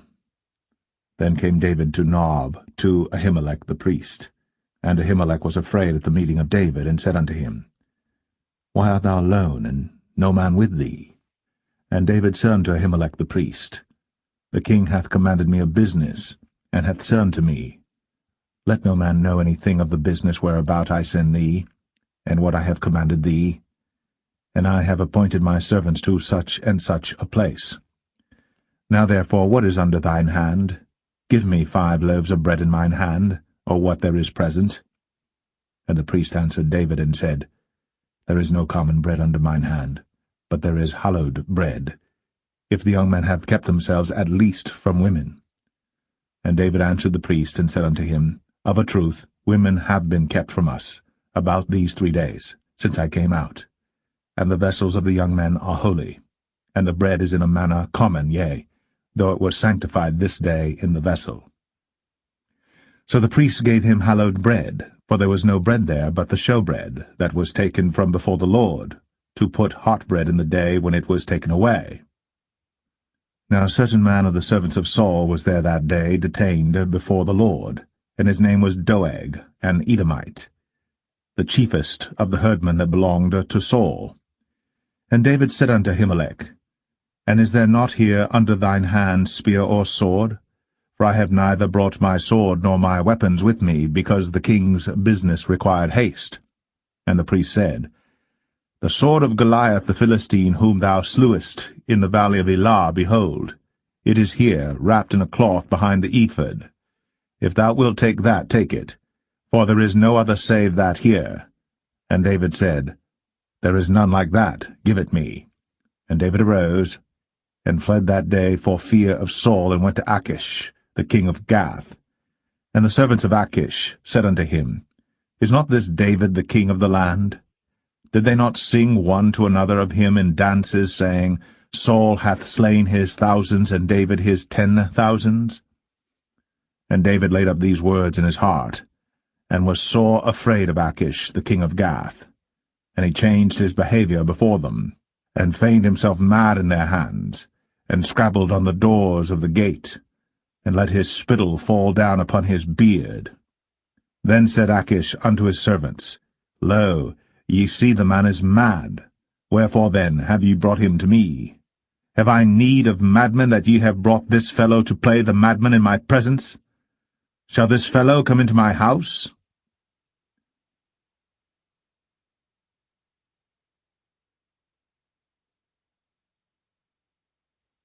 First Samuel 22. David therefore departed thence, and escaped to the cave Adullam. And when his brethren and all his father's house heard it, they went down thither to him. And every one that was in distress, and every one that was in debt, and every one that was discontented gathered themselves unto him. And he became a captain over them. And there were with him about 400 men. And David went thence to Mizpeh of Moab. And he said unto the king of Moab, Let my father and my mother, I pray thee, come forth, and be with you, till I know what God will do for me. And he brought them before the king of Moab, and they dwelt with him all the while that David was in the hold. And the prophet Gad said unto David, Abide not in the hold, depart, and get thee into the land of Judah. Then David departed, and came into the forest of Hareth. When Saul heard that David was discovered, and the men that were with him. Now Saul abode in Gibeah under a tree in Ramah, having his spear in his hand, and all his servants were standing about him. Then Saul said unto his servants that stood about him, Hear now, ye Benjamites, will the son of Jesse give every one of you fields and vineyards, and make you all captains of thousands and captains of hundreds, that all of you have conspired against me? And there is none that showeth me that my son hath made a league with the son of Jesse. And there is none of you that is sorry for me, or showeth unto me that my son hath stirred up my servant against me, to lie in wait, as at this day. Then answered Doeg the Edomite, which was set over the servants of Saul, and said, I saw the son of Jesse coming to Nob, to Ahimelech, the son of Ahitub. And he inquired of the Lord for him, and gave him victuals, and gave him the sword of Goliath the Philistine. Then the king sent to call Ahimelech the priest, the son of Ahitub, and all his father's house, the priests that were in Nob, and they came all of them to the king. And Saul said, Hear now, thou son of Ahitub. And he answered, Here I am, my lord. And Saul said unto him, Why have ye conspired against me, thou and the son of Jesse, in that thou hast given him bread and a sword, and hast inquired of God for him, that he should rise against me to lie in wait, as at this day?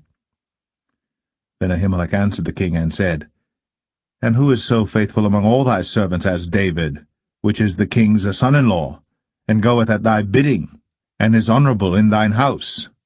Did I then begin to inquire of God for him? Be it far from me. Let not the king impute anything unto his servant, nor to all the house of my father, for thy servant knew nothing of all this, less or more. And the king said, Thou shalt surely die, Ahimelech, thou, and all thy father's house. And the king said unto the footmen that stood about him, Turn, and slay the priests of the Lord, because their hand also is with David, and because they knew when he fled, and did not show it to me. But the servants of the king would not put forth their hand to fall upon the priests of the Lord. And the king said to Doeg, Turn thou, and fall upon the priests. And Doeg the Edomite turned, and he fell upon the priests, and slew on that day fourscore persons that did wear a linen ephod. And Nob, the city of the priests, smote he with the edge of the sword both men and women, children and sucklings, and oxen and asses, and sheep, with the edge of the sword. And one of the sons of Ahimelech, the son of Ahitub, named Abiathar, escaped, and fled after David. And Abiathar showed David that Saul had slain the Lord's priests. And David said unto Abiathar, I knew it that day when Doeg the Edomite was there, that he would surely tell Saul, I have occasioned the death of all the persons of thy father's house. Abide thou with me. Fear not, for he that seeketh my life seeketh thy life. But with me thou shalt be in safeguard.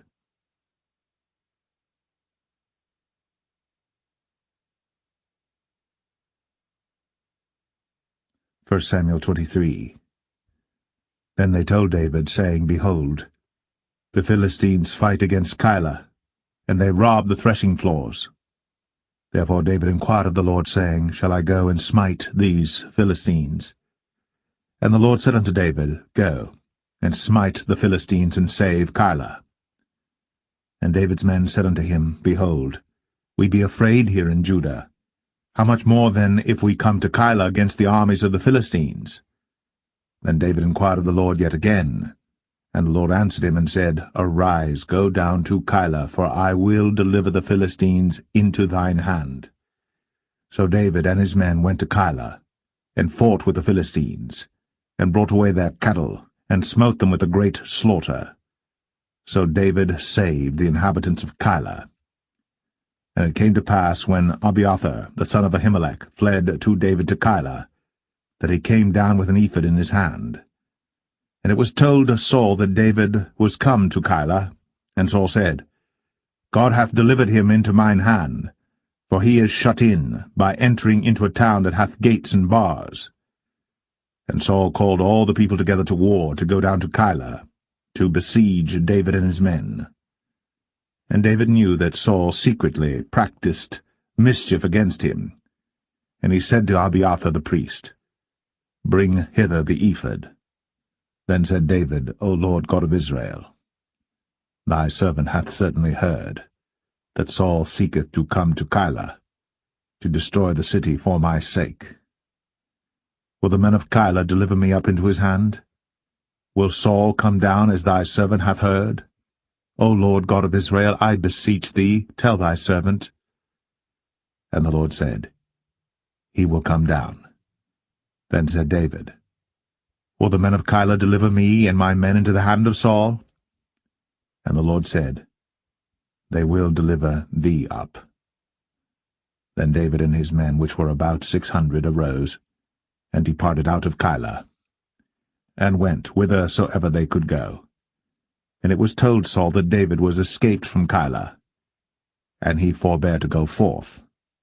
And David abode in the wilderness in strongholds, and remained in a mountain in the wilderness of Ziph. And Saul sought him every day, but God delivered him not into his hand. And David saw that Saul was come out to seek his life. And David was in the wilderness of Ziph in a wood. And Jonathan, Saul's son, arose, and went to David into the wood, and strengthened his hand in God. And he said unto him, Fear not, but the hand of Saul my father shall not find thee, and thou shalt be king over Israel, and I shall be next unto thee, and that also Saul my father knoweth. And they two made a covenant before the Lord. And David abode in the wood, and Jonathan went to his house. Then came up the Ziphites to Saul to Gibeah, saying, Doth not David hide himself with us in strongholds in the wood, in the hill of Hachilah? which is on the south of Jeshimon. Now therefore, O king, come down according to all the desire of thy soul to come down, and our part shall be to deliver him into the king's hand. And Saul said, Blessed be ye of the Lord, for ye have compassion on me. Go, I pray you, prepare yet, and know and see his place where his haunt is, and who hath seen him there. For it is told me that he dealeth very subtly. See therefore, and take knowledge of all the lurking places where he hideth himself, and come ye again to me with the certainty, and I will go with you. And it shall come to pass, if he be in the land, that I will search him out throughout all the thousands of Judah. And they arose, and went to Ziph before Saul. But David and his men were in the wilderness of Maon, in the plain on the south of Jeshimon. Saul also and his men went to seek him, and they told David, wherefore he came down into a rock, and abode in the wilderness of Maon. And when Saul heard that, he pursued after David in the wilderness of Maon. And Saul went on this side of the mountain, and David and his men on that side of the mountain. And David made haste to get away for fear of Saul. For Saul and his men compassed David and his men round about to take them. But there came a messenger unto Saul, saying, Haste thee, and come, for the Philistines have invaded the land. Wherefore Saul returned from pursuing after David, and went against the Philistines. Therefore they called that place Selah Hamalekoth. And David went up from thence, and dwelt in strongholds at En-gedi.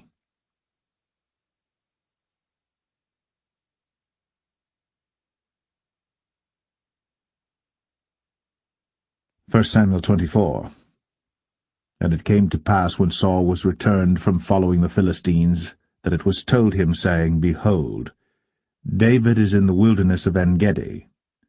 Then Saul took 3,000 chosen men out of all Israel, and went to seek David and his men upon the rocks of the wild goats.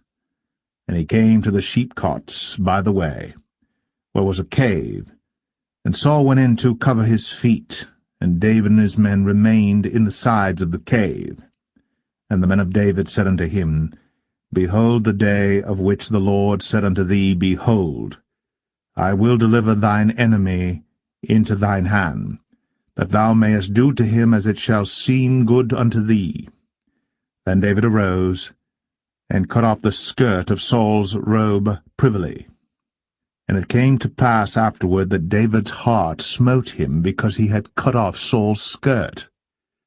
And he said unto his men, The Lord forbid that I should do this thing unto my master, the Lord's anointed, to stretch forth mine hand against him, seeing he is the anointed of the Lord. So David stayed his servants with these words, and suffered them not to rise against Saul. But Saul rose up out of the cave, and went on his way. David also rose afterward, and went out of the cave, and cried after Saul, saying, My lord the king. And when Saul looked behind him, David stooped with his face to the earth, and bowed himself. And David said to Saul, Wherefore hearest thou men's words, saying, Behold, David seeketh thy hurt? Behold, this day thine eyes have seen how that the Lord had delivered thee today into mine hand in the cave, and some bade me kill thee. But mine eyes spared thee, and I said, I will not put forth mine hand against my Lord, for he is the Lord's anointed. Moreover, my father, see the skirt of thy robe in my hand. For in that I cut off the skirt of thy robe, and killed thee not. Know thou, and see that there is neither evil nor transgression in mine hand. And I have not sinned against thee, yet thou huntest my soul to take it. The Lord judge between me and thee, and the Lord avenge me of thee, but mine hand shall not be upon thee. As saith the proverb of the ancients, Wickedness proceedeth from the wicked, but mine hand shall not be upon thee.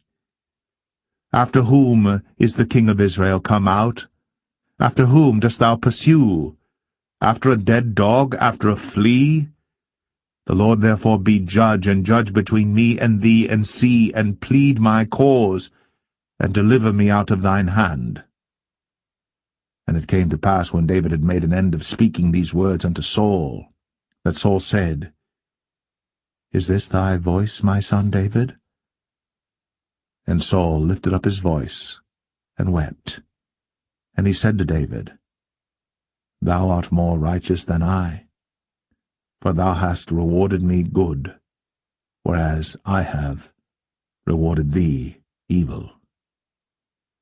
And thou hast shown this day how that thou hast dealt well with me, forasmuch as when the Lord had delivered me into thine hand, thou killedst me not.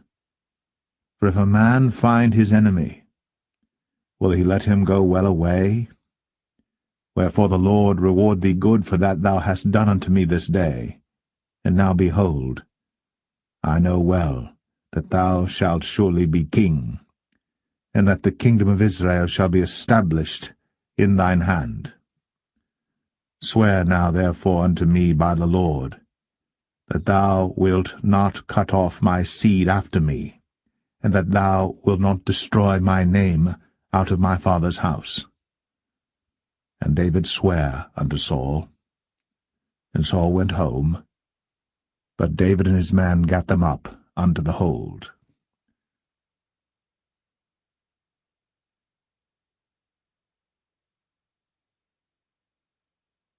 1 Samuel 25. And Samuel died, and all the Israelites were gathered together, and lamented him, and buried him in his house at Ramah. And David arose, and went down to the wilderness of Paran. And there was a man in Maon, whose possessions were in Carmel. And the man was very great, and he had 3,000 sheep and 1,000 goats. And he was shearing his sheep in Carmel. Now the name of the man was Nabal, and the name of his wife Abigail. And she was a woman of good understanding, and of a beautiful countenance. But the man was churlish, and evil in his doings, and he was of the house of Caleb. And David heard in the wilderness that Nabal did shear his sheep. And David sent out 10 young men, and David said unto the young men, Get you up to Carmel, and go to Nabal, and greet him in my name.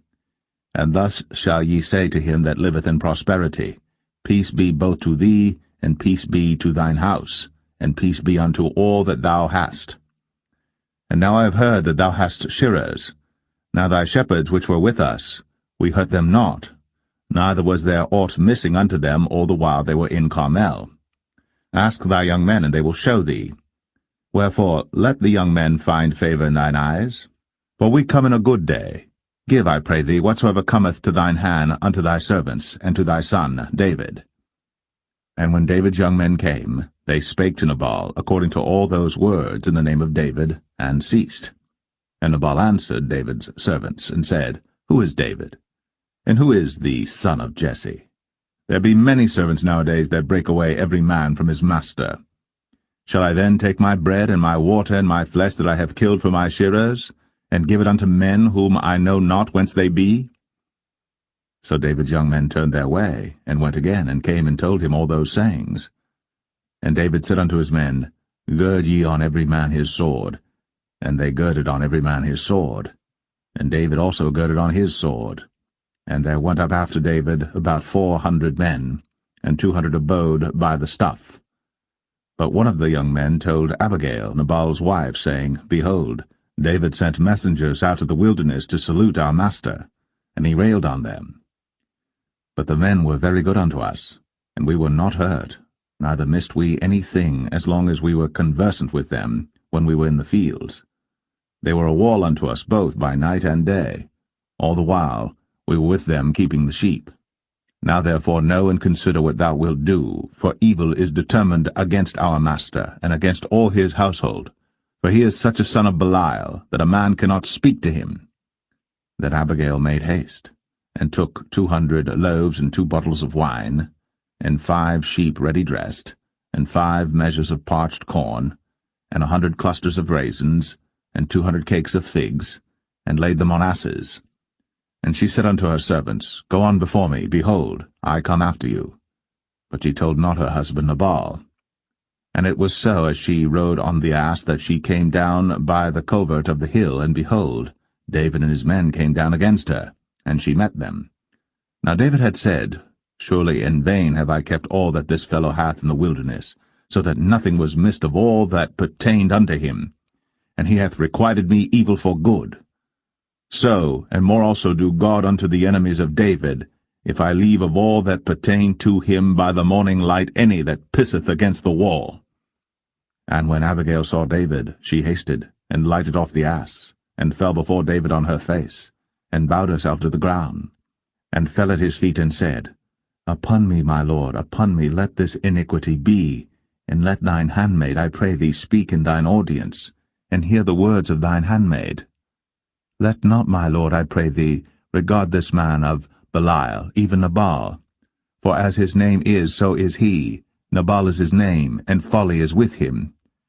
But I, thine handmaid, saw not the young men of my lord, whom thou didst send.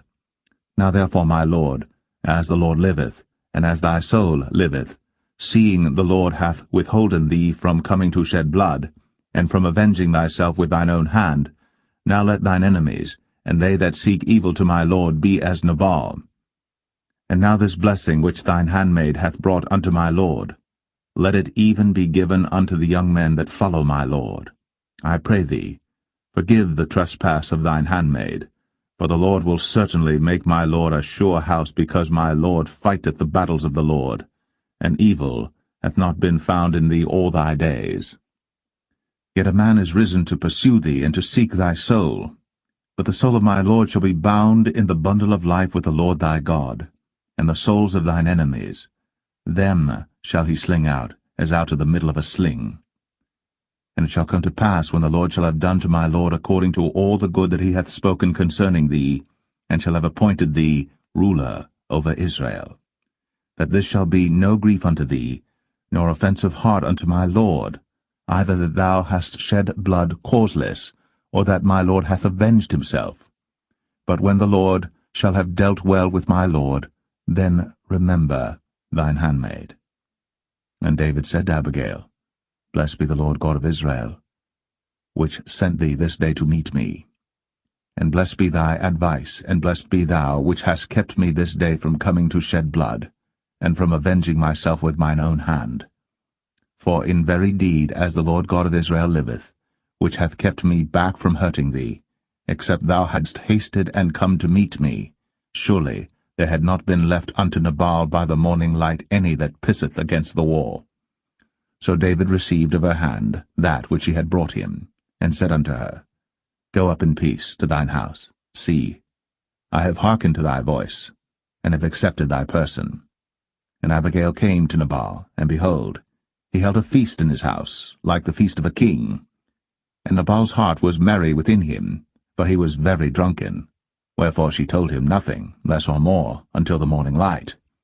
But it came to pass in the morning, when the wine was gone out of Nabal, and his wife had told him these things, that his heart died within him, and he became as a stone. And it came to pass about 10 days after, that the Lord smote Nabal, that he died. And when David heard that Nabal was dead, he said, Blessed be the Lord, that hath pleaded the cause of my reproach from the hand of Nabal, and hath kept his servant from evil. For the Lord hath returned the wickedness of Nabal upon his own head. And David sent and communed with Abigail, to take her to him to wife. And when the servants of David were come to Abigail to Carmel, they spake unto her, saying, David sent us unto thee, to take thee to him to wife. And she arose, and bowed herself on her face to the earth, and said, Behold, let thine handmaid be a servant to wash the feet of the servants of my lord. And Abigail hasted, and arose, and rode upon an ass, with 5 damsels of hers that went after her. And she went after the messengers of David, and became his wife. David also took Ahinoam of Jezreel, and they were also both of them his wives. But Saul had given Michal his daughter, David's wife, to Phalti, the son of Laish, which was of Galim.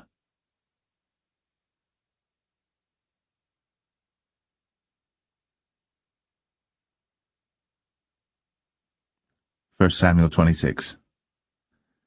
And the Ziphites came unto Saul to Gibeah, saying, Doth not David hide himself in the hill of Hachilah, which is before Jeshimon? Then Saul arose, and went down to the wilderness of Ziph, having 3,000 chosen men of Israel with him to seek David in the wilderness of Ziph. And Saul pitched in the hill of Hachilah, which is before Jeshimon, by the way. But David abode in the wilderness, and he saw that Saul came after him into the wilderness. David therefore sent out spies, and understood that Saul was come in very deed. And David arose, and came to the place where Saul had pitched. And David beheld the place where Saul lay, and Abner the son of Ner, the captain of his host. And Saul lay in the trench, and the people pitched round about him. Then answered David, and said to Ahimelech the Hittite, and to Abishai, the son of Zeruiah, brother to Joab, saying, Who will go down with me to Saul to the camp? And Abishai said, I will go down with thee. So David and Abishai came to the people by night, and behold, Saul lay sleeping within the trench, and his spear stuck in the ground at his bolster. But Abner and the people lay round about him. Then said Abishai to David, God hath delivered thine enemy into thine hand this day. Now therefore let me smite him, I pray thee, with the spear even to the earth at once, and I will not smite him the second time. And David said to Abishai, Destroy him not, for who can stretch forth his hand against the Lord's anointed, and be guiltless? David said furthermore, As the Lord liveth, the Lord shall smite him, or his day shall come to die, or he shall descend into battle and perish. The Lord forbid that I should stretch forth mine hand against the Lord's anointed. But I pray thee, take thou now the spear that is at his bolster, and the cruse of water, and let us go. So David took the spear and the cruse of water from Saul's bolster, and they gat them away, and no man saw it, nor knew it, neither awaked, for they were all asleep, because a deep sleep from the Lord was fallen upon them. Then David went over to the other side, and stood on the top of an hill afar off, a great space being between them. And David cried to the people, and to Abner the son of Ner, saying, Answerest thou not, Abner? Then Abner answered and said, Who art thou that criest to the king? And David said to Abner, Art not thou a valiant man? And who is like to thee in Israel? Wherefore then hast thou not kept thy lord the king? For there came one of the people in to destroy the king thy lord. This thing is not good that thou hast done. As the Lord liveth, ye are worthy to die, because ye have not kept your master the Lord's anointed. And now see where the king's spear is, and the cruse of water that was at his bolster. And Saul knew David's voice, and said, Is this thy voice, my son, David? And David said, It is my voice, my lord, O king. And he said, Wherefore doth my lord thus pursue after his servant? For what have I done, or what evil is in mine hand? Now therefore, I pray thee, let my lord the king hear the words of his servant. If the Lord have stirred thee up against me, let him accept an offering. But if they be the children of men, cursed be they before the Lord, for they have driven me out this day from abiding in the inheritance of the Lord, saying, Go serve other gods. Now therefore, let not my blood fall to the earth before the face of the Lord. For the king of Israel is come out to seek a flea, as when one doth hunt a partridge in the mountains. Then said Saul, I have sinned. Return, my son David. For I will no more do thee harm, because my soul was precious in thine eyes this day. Behold, I have played the fool, and have erred exceedingly. And David answered and said, Behold the king's spear, and let one of the young men come over and fetch it. The Lord render to every man his righteousness and his faithfulness. For the Lord delivered thee into my hand today. But I would not stretch forth mine hand against the Lord's anointed. And behold, as thy life was much set by this day in mine eyes, so let my life be much set by in the eyes of the Lord, and let him deliver me out of all tribulation. Then Saul said to David, Blessed be thou, my son David. Thou shalt both do great things, and also shalt still prevail. So David went on his way, and Saul returned to his place.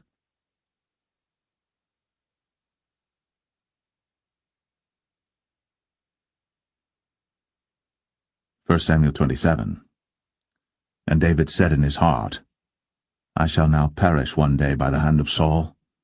There is nothing better for me than that I should speedily escape into the land of the Philistines, and Saul shall despair of me, to seek me any more in any coast of Israel. So shall I escape out of his hand. And David arose, and he passed over with the 600 men that were with him unto Achish, the son of Maoch, king of Gath. And David dwelt with Achish at Gath, he and his men, every man with his household, even David with his 2 wives, Ahinoam the Jezreelitess, and Abigail the Carmelitess, Nabal's wife. And it was told Saul that David was fled to Gath, and he sought no more again for him. And David said unto Achish, If I have now found grace in thine eyes, let them give me a place in some town in the country, that I may dwell there. For why should thy servant dwell in the royal city with thee? Then Achish gave him Ziklag that day. Wherefore Ziklag pertaineth unto the kings of Judah unto this day. And the time that David dwelt in the country of the Philistines was a full year and 4 months. And David and his men went up, and invaded the Geshurites, and the Gezrites, and the Amalekites. For those nations were of old the inhabitants of the land, as thou goest to Shur, even unto the land of Egypt. And David smote the land, and left neither man nor woman alive, and took away the sheep and the oxen, and the asses, and the camels, and the apparel, and returned and came to Achish. And Achish said, Whither have ye made a road today? And David said, Against the south of Judah, and against the south of the Jerahmeelites, and against the south of the Kenites. And David saved neither man nor woman alive, to bring tidings to Gath, saying, Lest they should tell on us, saying, So did David, and so will be his manner all the while he dwelleth in the country of the Philistines. And Achish believed David, saying, He hath made his people Israel utterly to abhor him. Therefore he shall be my servant for ever.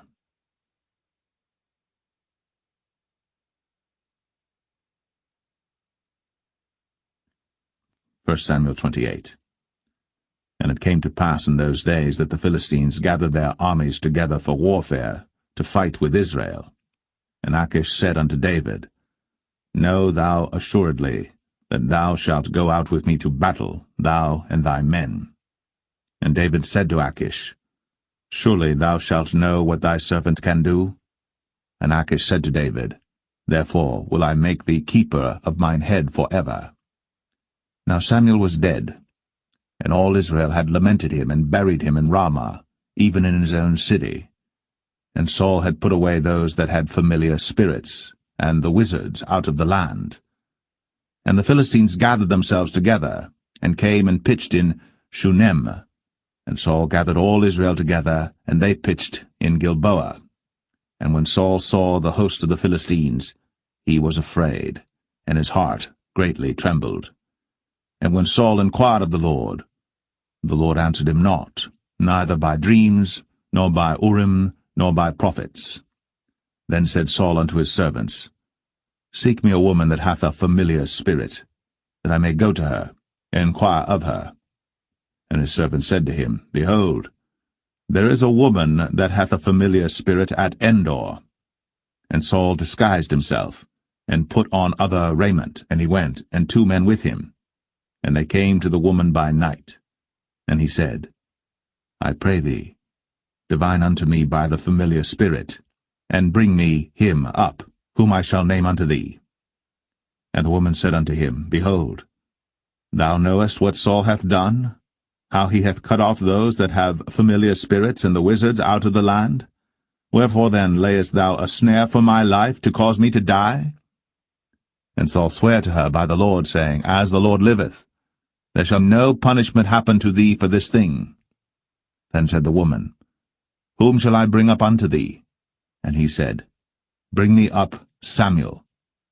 And when the woman saw Samuel, she cried with a loud voice, and the woman spake to Saul, saying, Why hast thou deceived me, for thou art Saul? And the king said unto her, Be not afraid. For what sawest thou? And the woman said unto Saul, I saw gods ascending out of the earth. And he said unto her, What form is he of? And she said, An old man cometh up. and he is covered with a mantle. And Saul perceived that it was Samuel, and he stooped with his face to the ground and bowed himself. And Samuel said to Saul, Why hast thou disquieted me to bring me up? And Saul answered, I am sore distressed, for the Philistines make war against me, and God is departed from me, and answereth me no more, neither by prophets nor by dreams. Therefore I have called thee, that thou mayest make known unto me what I shall do. Then said Samuel, Wherefore then dost thou ask of me, seeing the Lord is departed from thee, and is become thine enemy? And the Lord hath done to him as he spake by me. For the Lord hath rent the kingdom out of thine hand, and given it to thy neighbor, even to David, because thou obeyest not the voice of the Lord, nor executest his fierce wrath upon Amalek. Therefore hath the Lord done this thing unto thee this day. Moreover the Lord will also deliver Israel with thee into the hand of the Philistines, and tomorrow shalt thou and thy sons be with me. The Lord also shall deliver the host of Israel into the hand of the Philistines. Then Saul fell straightway all along on the earth, and was sore afraid because of the words of Samuel. And there was no strength in him, for he had eaten no bread all the day, nor all the night. And the woman came unto Saul, and saw that he was sore troubled, and said unto him, Behold, thine handmaid hath obeyed thy voice, and I have put my life in my hand, and have hearkened unto thy words which thou spakest unto me. Now therefore, I pray thee, hearken thou also unto the voice of thine handmaid, and let me set a morsel of bread before thee, and eat, that thou mayest have strength, when thou goest on thy way. But he refused, and said, I will not eat. But his servants, together with the woman, compelled him, and he hearkened unto their voice. So he arose from the earth, and sat upon the bed. And the woman had a fat calf in the house, and she hasted and killed it, and took flour and kneaded it, and did bake unleavened bread thereof. And she brought it before Saul, and before his servants, and they did eat. Then they rose up, and went away that night.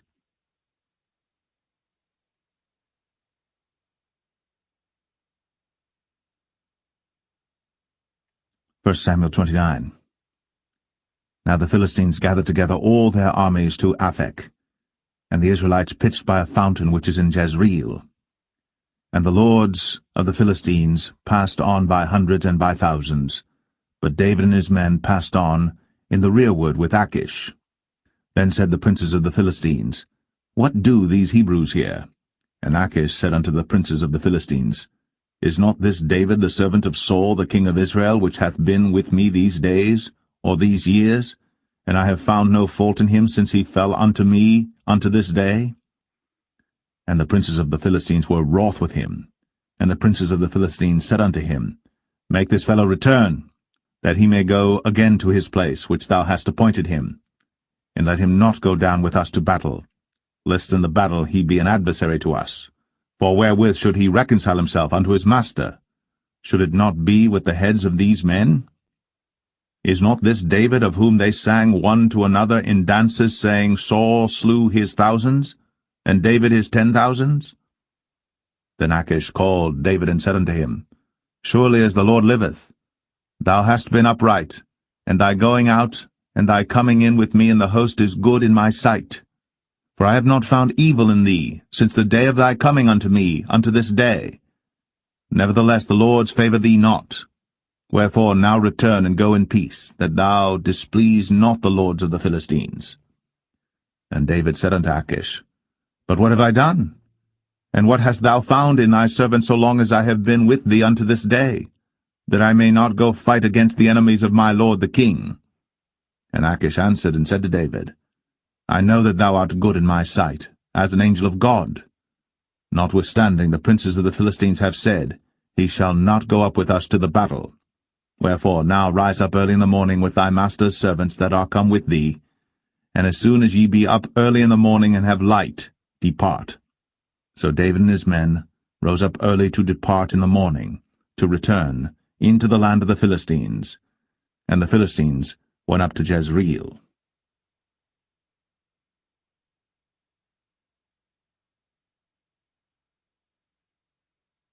1 Samuel 30. And it came to pass, when David and his men were come to Ziklag on the 3rd day, that the Amalekites had invaded the south and Ziklag, and smitten Ziklag, and burnt it with fire, and had taken the women captives that were therein. They slew not any, either great or small, but carried them away, and went on their way. So David and his men came to the city, and behold, it was burned with fire, and their wives and their sons and their daughters were taken captives. Then David and the people that were with him lifted up their voice and wept until they had no more power to weep. And David's 2 wives were taken captives, Ahinoam the Jezreelitess, and Abigail the wife of Nabal the Carmelite. And David was greatly distressed, for the people spake of stoning him, because the soul of all the people was grieved, every man for his sons and for his daughters. But David encouraged himself in the Lord his God. And David said to Abiathar the priest, Ahimelech's son, I pray thee, bring me hither the ephod. And Abiathar brought thither the ephod to David. And David inquired at the Lord, saying, Shall I pursue after this troop? Shall I overtake them? And he answered him, Pursue, for thou shalt surely overtake them, and without fail recover all. So David went, he and the 600 men that were with him, and came to the brook Besor, where those that were left behind stayed. But David pursued, he and 400 men, for 200 abode behind, which were so faint that they could not go over the brook Besor. And they found an Egyptian in the field, and brought him to David, and gave him bread, and he did eat, and they made him drink water. And they gave him a piece of a cake of figs, and 2 clusters of raisins. And when he had eaten, his spirit came again to him, for he had eaten no bread, nor drunk any water 3 days and 3 nights. And David said unto him, To whom belongest thou, and whence art thou? And he said, I am a young man of Egypt, servant to an Amalekite, and my master left me, because 3 days agone I fell sick. We made an invasion upon the south of the Cherethites, and upon the coast which belongeth to Judah, and upon the south of Caleb, and we burned Ziklag with fire. And David said to him, Canst thou bring me down to this company? And he said, Swear unto me by God, that thou wilt neither kill me, nor deliver me into the hands of my master, and I will bring thee down to this company. And when he had brought him down, behold, they were spread abroad upon all the earth, eating and drinking and dancing, because of all the great spoil that they had taken out of the land of the Philistines, and out of the land of Judah. And David smote them from the twilight even unto the evening of the next day. And there escaped not a man of them, save 400 young men which rode upon camels and fled. And David recovered all that the Amalekites had carried away. And David rescued his 2 wives. And there was nothing lacking to them, neither small nor great, neither sons nor daughters, neither spoil nor anything that they had taken to them. David recovered all.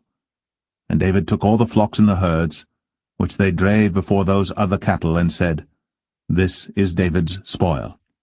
And David came to the 200 men, which were so faint that they could not follow David, whom they had made also to abide at the brook Besor. And they went forth to meet David, and to meet the people that were with him. And when David came near to the people, he saluted them. Then answered all the wicked men and men of Belial, of those that went with David, and said, Because they went not with us, we will not give them aught of the spoil that we have recovered, save to every man his wife and his children, that they may lead them away and depart. Then said David, Ye shall not do so, my brethren, with that which the Lord hath given us, who hath preserved us, and delivered the company that came against us into our hand. For who will hearken unto you in this matter? But as his part is that goeth down to the battle, so shall his part be that tarrieth by the stuff. They shall part alike. And it was so from that day forward that he made it a statute and an ordinance for Israel unto this day.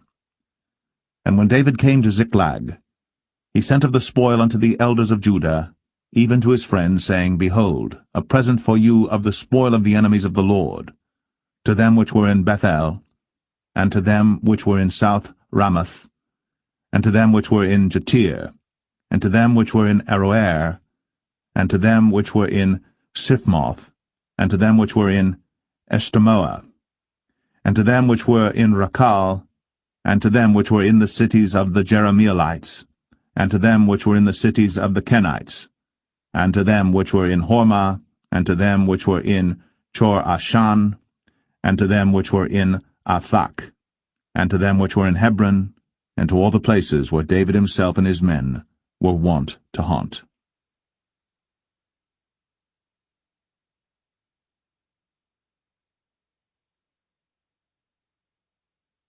1 Samuel 31. Now the Philistines fought against Israel, and the men of Israel fled from before the Philistines, and fell down slain in Mount Gilboa. And the Philistines followed hard upon Saul and upon his sons. And the Philistines slew Jonathan, and Abinadab, and Malchishua, Saul's sons. And the battle went sore against Saul, and the archers hit him, and he was sore wounded of the archers. Then said Saul unto his armor-bearer, Draw thy sword, and thrust me through therewith, lest these uncircumcised come and thrust me through and abuse me. But his armor-bearer would not, for he was sore afraid. Therefore Saul took a sword, and fell upon it. And when his armor-bearer saw that Saul was dead, he fell likewise upon his sword, and died with him. So Saul died, and his 3 sons, and his armor-bearer, and all his men, that same day together. And when the men of Israel that were on the other side of the valley, and they that were on the other side, Jordan, saw that the men of Israel fled, and that Saul and his sons were dead, they forsook the cities and fled. And the Philistines came and dwelt in them. And it came to pass on the morrow, when the Philistines came to strip the slain, that they found Saul and his 3 sons fallen in Mount Gilboa. And they cut off his head, and stripped off his armor, and sent into the land of the Philistines round about to publish it in the house of their idols, and among the people. And they put his armor in the house of Ashtoreth, and they fastened his body to the wall of Bethshan. And when the inhabitants of Jabesh-Gilead heard of that which the Philistines had done to Saul, all the valiant men arose, and went all night, and took the body of Saul, and the bodies of his sons from the wall of Bethshan, and came to Jabesh, and burnt them there. And they took their bones, and buried them under a tree at Jabesh, and fasted 7 days.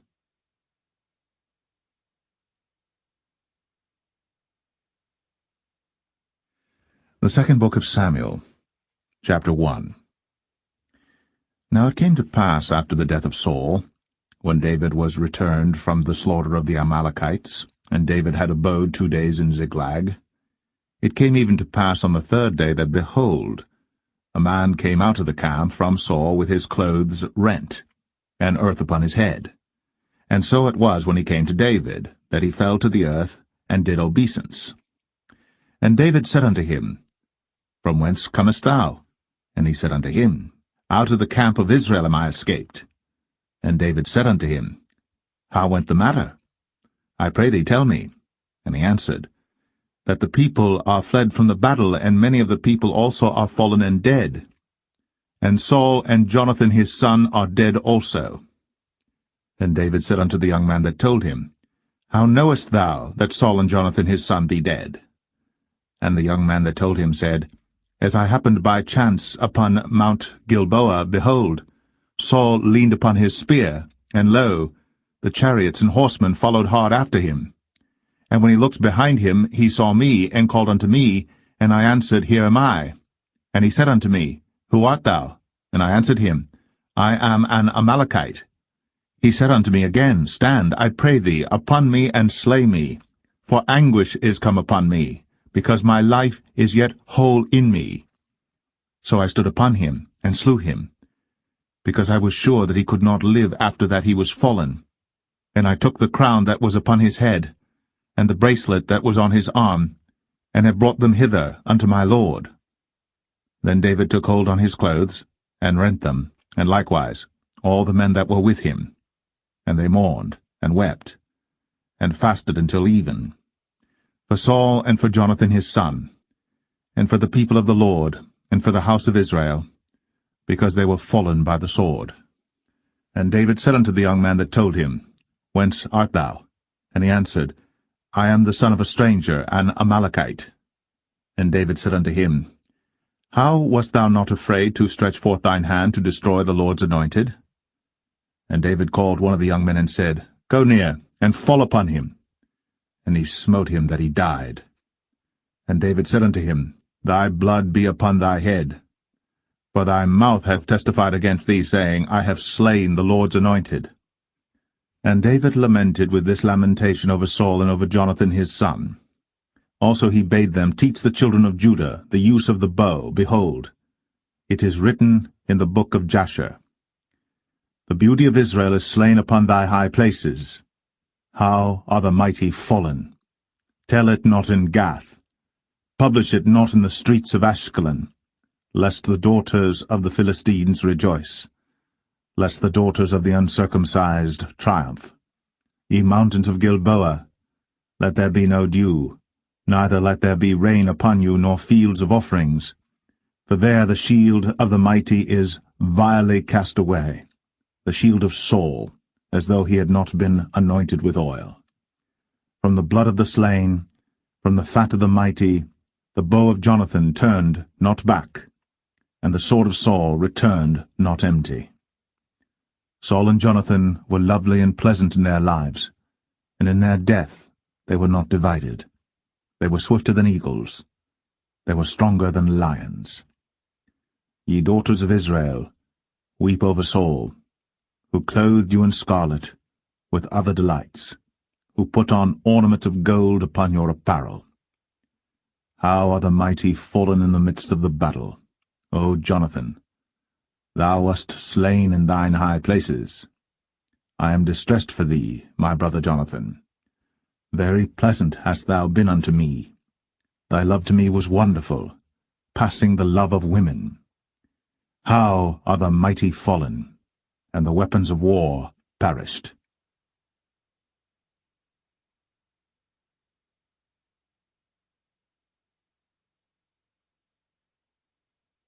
2 Samuel 2. And it came to pass after this that David inquired of the Lord, saying, Shall I go up into any of the cities of Judah? And the Lord said unto him, Go up.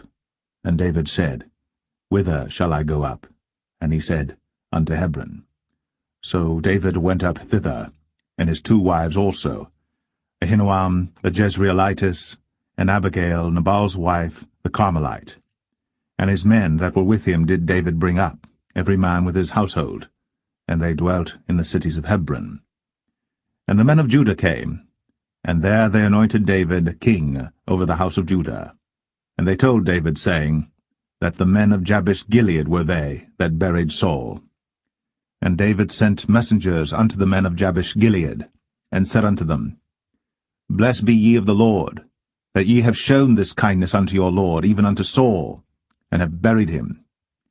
And now the Lord show kindness and truth unto you, and I also will requite you this kindness, because ye have done this thing.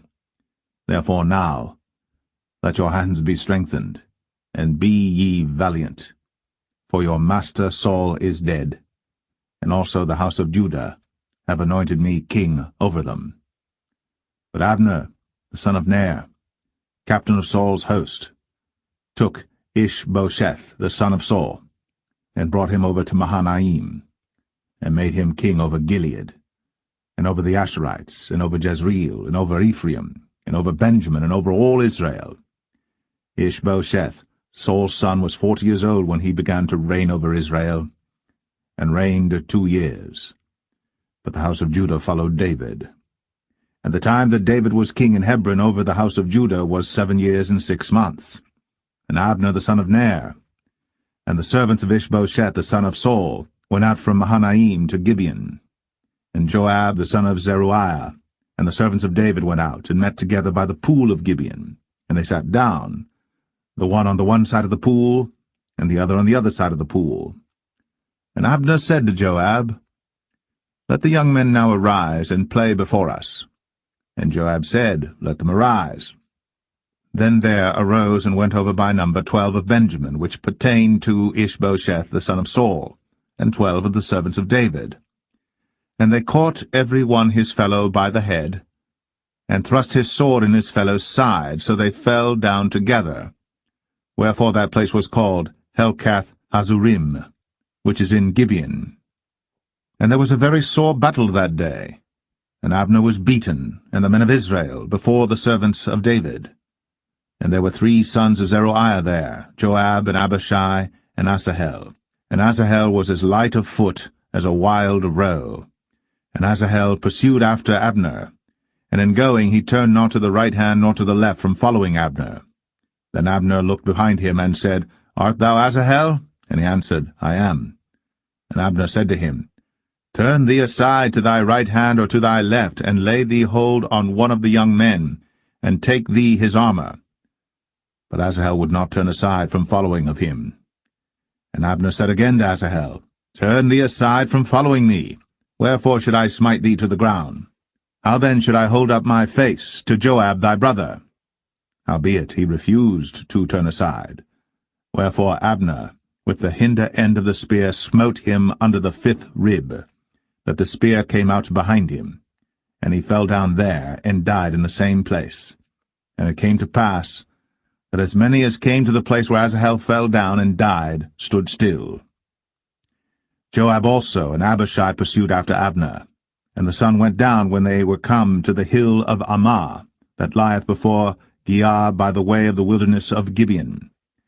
And the children of Benjamin gathered themselves together after Abner, and became one troop, and stood on the top of an hill. Then Abner called to Joab and said, Shall the sword devour for ever? Knowest thou not that it will be bitterness in the latter end? How long shall it be then, ere thou bid the people return from following their brethren? And Joab said, As God liveth, unless thou hadst spoken. Surely then in the morning the people had gone up every one from following his brother. So Joab blew a trumpet, and all the people stood still, and pursued after Israel no more, neither fought they any more. And Abner and his men walked all that night through the plain, and passed over Jordan, and went through all Bithron, and they came to Mahanaim. And Joab returned from following Abner. And when he had gathered all the people together, there lacked of David's servants 19 men, and Asahel. But the servants of David had smitten of Benjamin, and of Abner's men, so that 360 men died. And they took up Asahel, and buried him in the sepulchre of his father, which was in Bethlehem. And Joab and his men went all night, and they came to Hebron at break of day.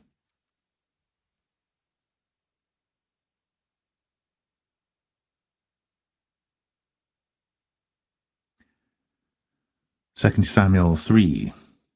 Now there was long war between the house of Saul and the house of David. But David waxed stronger and stronger, and the house of Saul waxed weaker and weaker. And unto David were sons born in Hebron, and his firstborn was Amnon, of Ahinoam the Jezreelitess, and his second Chileab, of Abigail the wife of Nabal the Carmelite, and the third Absalom the son of Maacah the daughter of Talmai king of Geshur, and the fourth Adonijah the son of Haggith, and the fifth Shephatiah the son of Abital, and the sixth Ithream by Eglah, David's wife. These were born to David in Hebron. And it came to pass, while there was war between the house of Saul and the house of David, that Abner made himself strong for the house of Saul. And Saul had a concubine, whose name was Rizpah, the daughter of Ai. And Ishbosheth said to Abner, Wherefore hast thou gone in unto my father's concubine? Then was Abner very wroth for the words of Ishbosheth, and said, Am I a dog's head, which against Judah do show kindness this day unto the house of Saul thy father, to his brethren, and to his friends, and have not delivered thee into the hand of David, that thou chargest me today with a fault concerning this woman? So do God to Abner, and more also, except as the Lord hath sworn to David, even so I do to him, to translate the kingdom from the house of Saul, and to set up the throne of David over Israel and over Judah, from Dan even to Beersheba. And he could not answer Abner a word again, because he feared him. And Abner sent messengers to David on his behalf, saying, Whose is the land? Saying also, Make thy league with me, and behold, my hand shall be with thee, to bring about all Israel unto thee. And he said, Well, I will make a league with thee. But one thing I require of thee, that is, thou shalt not see my face, except thou first bring Michal, Saul's daughter, when thou comest to see my face. And David sent messengers to Ishbosheth, Saul's son, saying, Deliver me my wife Michal, which I espoused to me, for 100 foreskins of the Philistines. And Ishbosheth sent and took her from her husband, even from Phaltiel, the son of Laish. And her husband went with her, along weeping, behind her to Bahurim. Then said Abner unto him, Go, return. And he returned. And Abner had communication with the elders of Israel, saying, Ye sought for David in times past to be king over you. Now then do it. For the Lord hath spoken of David, saying, By the hand of my servant David I will save my people Israel out of the hand of the Philistines, and out of the hand of all their enemies. And Abner also spake in the ears of Benjamin. And Abner went also to speak in the ears of David in Hebron all that seemed good to Israel, and that seemed good to the whole house of Benjamin. So Abner came to David to Hebron, and 20 men with him. And David made Abner and the men that were with him a feast. And Abner said unto David, I will arise and go, and will gather all Israel unto my lord the king, that they may make a league with thee, and that thou mayest reign over all that thine heart desireth. And David sent Abner away, and he went in peace.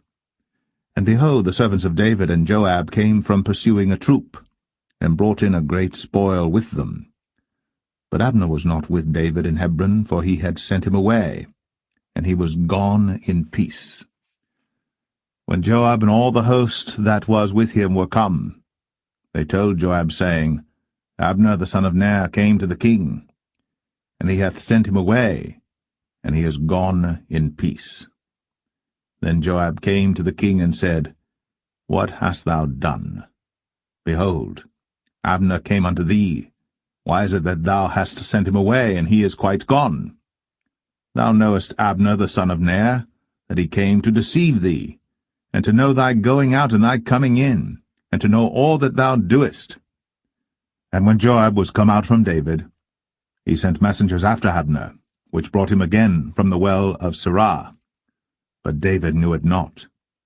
And when Abner was returned to Hebron, Joab took him aside in the gate to speak with him quietly, and smote him there, under the 5th rib, that he died, for the blood of Asahel, his brother. And afterward, when David heard it, he said, I and my kingdom are guiltless before the Lord, for ever, from the blood of Abner the son of Ner.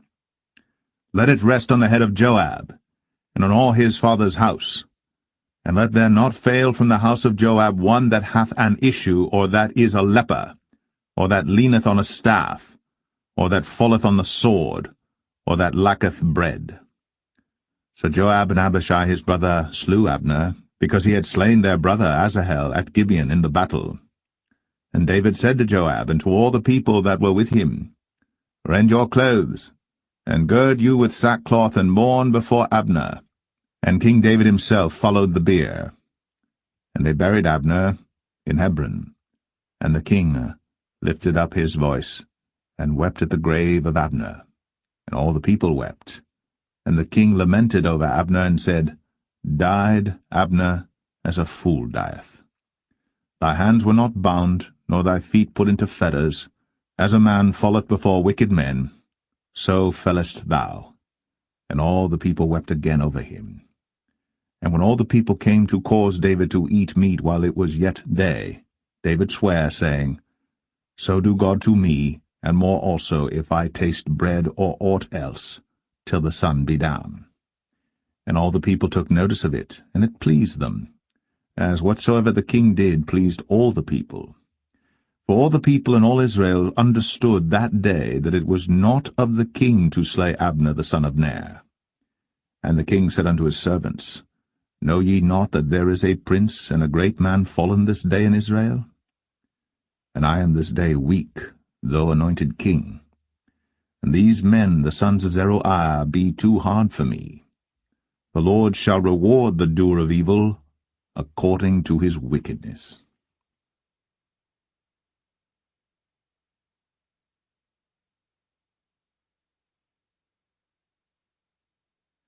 Second Samuel 4. And when Saul's son heard that Abner was dead in Hebron, his hands were feeble, and all the Israelites were troubled. And Saul's son had 2 men that were captains of bands. The name of the one was Baanah, and the name of the other Rechab, the sons of Rimmon, a Beerothite, of the children of Benjamin. For Beeroth also was reckoned to Benjamin. And the Beerothites fled to Gittaim, and were sojourners there until this day. And Jonathan, Saul's son, had a son that was lame of his feet. He was 5 years old when the tidings came of Saul and Jonathan out of Jezreel. And his nurse took him up, and fled. And it came to pass, as she made haste to flee, that he fell and became lame. And his name was Mephibosheth. And the sons of Rimmon the Beerothite, Rechab and Baanah, went, and came about the heat of the day to the house of Ishbosheth, who lay on a bed at noon. And they came thither into the midst of the house, as though they would have fetched wheat, and they smote him under the 5th rib. And Rechab and Baanah his brother escaped. For when they came into the house, he lay on his bed in his bedchamber, and they smote him, and slew him, and beheaded him, and took his head, and gat them away through the plain all night. And they brought the head of Ishbosheth unto David to Hebron, and said to the king, Behold, the head of Ishbosheth, the son of Saul, thine enemy, which sought thy life. And the Lord hath avenged my lord the king this day of Saul, and of his seed. And David answered Rechab and Baanah his brother, the sons of Rimmon the Beerothite, and said unto them, As the Lord liveth, who hath redeemed my soul out of all adversity? When one told me, saying, Behold, Saul is dead, thinking to have brought good tidings, I took hold of him, and slew him in Ziklag, who thought that I would have given him a reward for his tidings. How much more, when wicked men have slain a righteous person in his own house upon his bed? Shall I not therefore now require his blood of your hand, and take you away from the earth? And David commanded his young men, and they slew them, and cut off their hands and their feet, and hanged them up over the pool in Hebron. But they took the head of Ishbosheth, and buried it in the sepulchre of Abner in Hebron.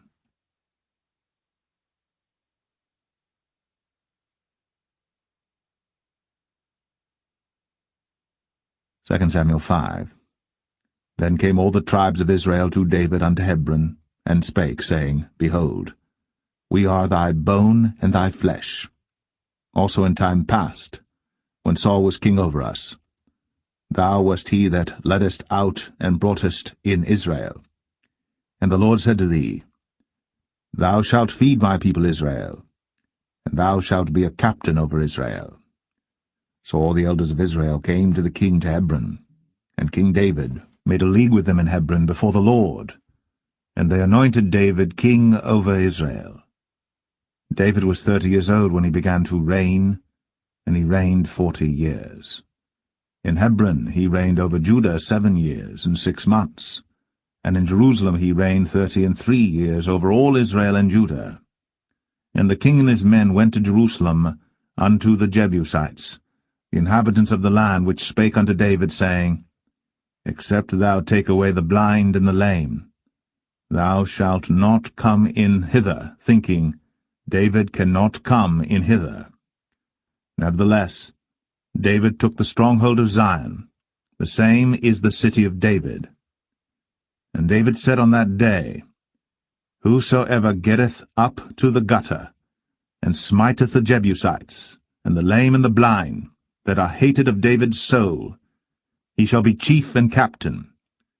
Wherefore they said, The blind and the lame shall not come into the house. So David dwelt in the fort, and called it the city of David. And David built round about from Millo and inward. And David went on, and grew great, and the Lord God of hosts was with him. And Hiram king of Tyre sent messengers to David, and cedar trees, and carpenters, and masons, and they built David an house. And David perceived that the Lord had established him king over Israel, and that he had exalted his kingdom for his people Israel's sake. And David took him more concubines and wives out of Jerusalem, after he was come from Hebron, and there were yet sons and daughters born to David.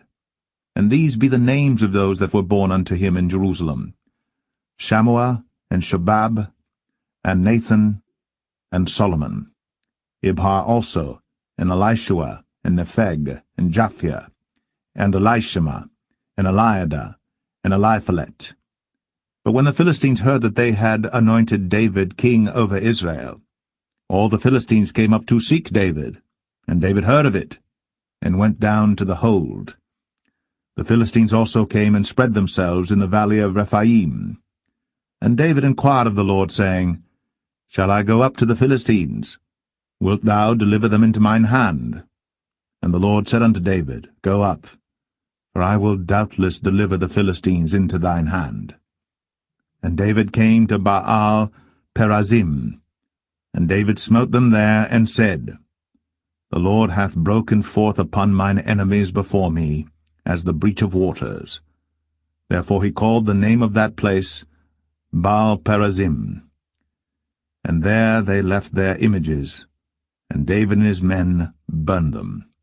And the Philistines came up yet again, and spread themselves in the valley of Rephaim. And when David inquired of the Lord, he said, Thou shalt not go up, but fetch a compass behind them, and come upon them over against the mulberry trees. And let it be, when thou hearest the sound of a going in the tops of the mulberry trees, that then thou shalt bestir thyself, for then shall the Lord go out before thee to smite the host of the Philistines. And David did so, as the Lord had commanded him, and smote the Philistines from Geba until thou come to Gazer.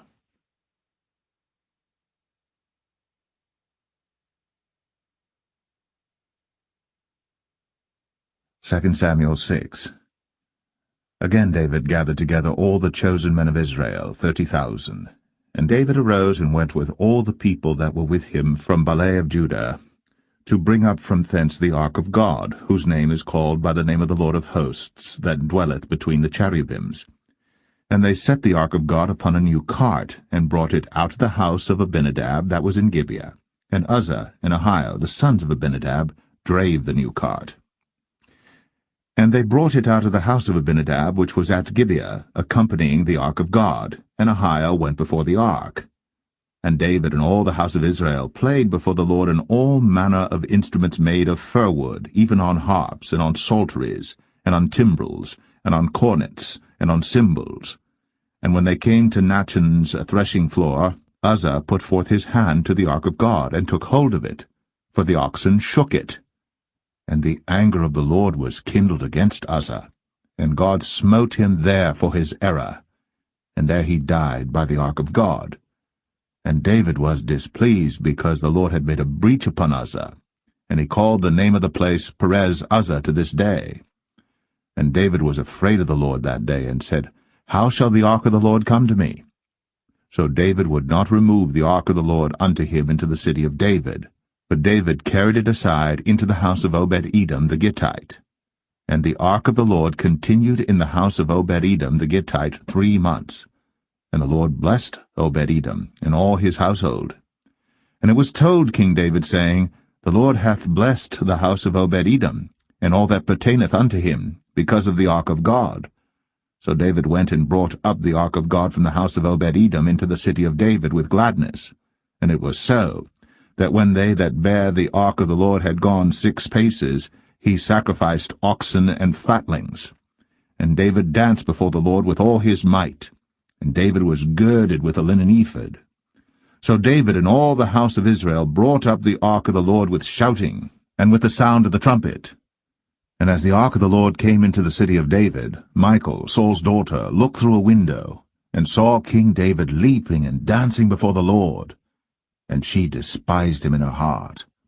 And they brought in the ark of the Lord, and set it in his place in the midst of the tabernacle that David had pitched for it. And David offered burnt offerings and peace offerings before the Lord. And as soon as David had made an end of offering burnt offerings and peace offerings, he blessed the people in the name of the Lord of hosts.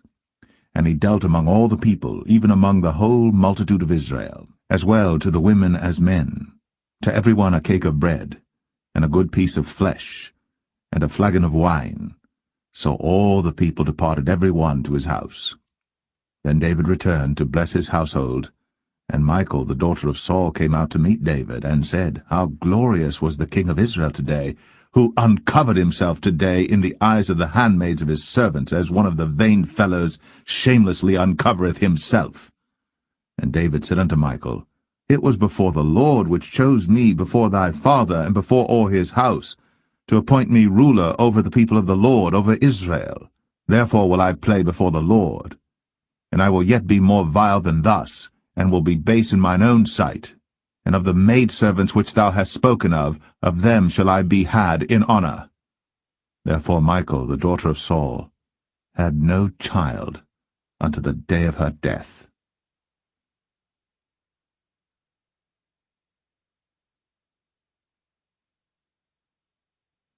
2 Samuel 7. And it came to pass, when the king sat in his house, and the Lord had given him rest round about from all his enemies, that the king said unto Nathan the prophet, See now, I dwell in an house of cedar, but the ark of God dwelleth within curtains. And Nathan said to the king, Go, do all that is in thine heart, for the Lord is with thee. And it came to pass that night that the word of the Lord came unto Nathan, saying, Go and tell my servant David, Thus saith the Lord, Shalt thou build me an house for me to dwell in? Whereas I have not dwelt in any house since the time that I brought up the children of Israel out of Egypt, even to this day, but have walked in a tent and in a tabernacle. In all the places wherein I have walked with all the children of Israel spake I a word with any of the tribes of Israel, whom I commanded to feed my people Israel, saying, Why build ye not me an house of cedar? Now therefore, so shalt thou say unto my servant David, Thus saith the Lord of hosts, I took thee from the sheepcot, from following the sheep, to be ruler over my people, over Israel. And I was with thee whithersoever thou wentest, and have cut off all thine enemies out of thy sight, and have made thee a great name, like unto the name of the great men that are in the earth. Moreover, I will appoint a place for my people Israel, and will plant them, that they may dwell in a place of their own, and move no more, neither shall the children of wickedness afflict them any more as beforetime. And as since the time that I commanded judges to be over my people Israel, and have caused thee to rest from all thine enemies, also the Lord telleth thee, that he will make thee an house. And when thy days be fulfilled, and thou shalt sleep with thy fathers, I will set up thy seed after thee, which shall proceed out of thy bowels, and I will establish his kingdom. He shall build an house for my name, and I will establish the throne of his kingdom for ever. I will be his father, and he shall be my son. If he commit iniquity, I will chasten him with the rod of men, and with the stripes of the children of men. But my mercy shall not depart away from him, as I took it from Saul, whom I put away before thee. And thine house, and thy kingdom shall be established for ever before thee. Thy throne shall be established for ever. According to all these words, and according to all this vision, so did Nathan speak unto David. Then went King David in, and sat before the Lord, and he said, Who am I, O Lord God? And what is my house that thou hast brought me hitherto? And this was yet a small thing in thy sight, O Lord God.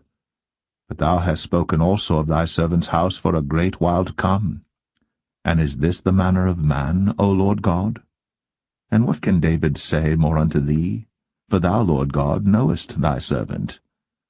For thy word's sake, and according to thine own heart, hast thou done all these great things, to make thy servant know them.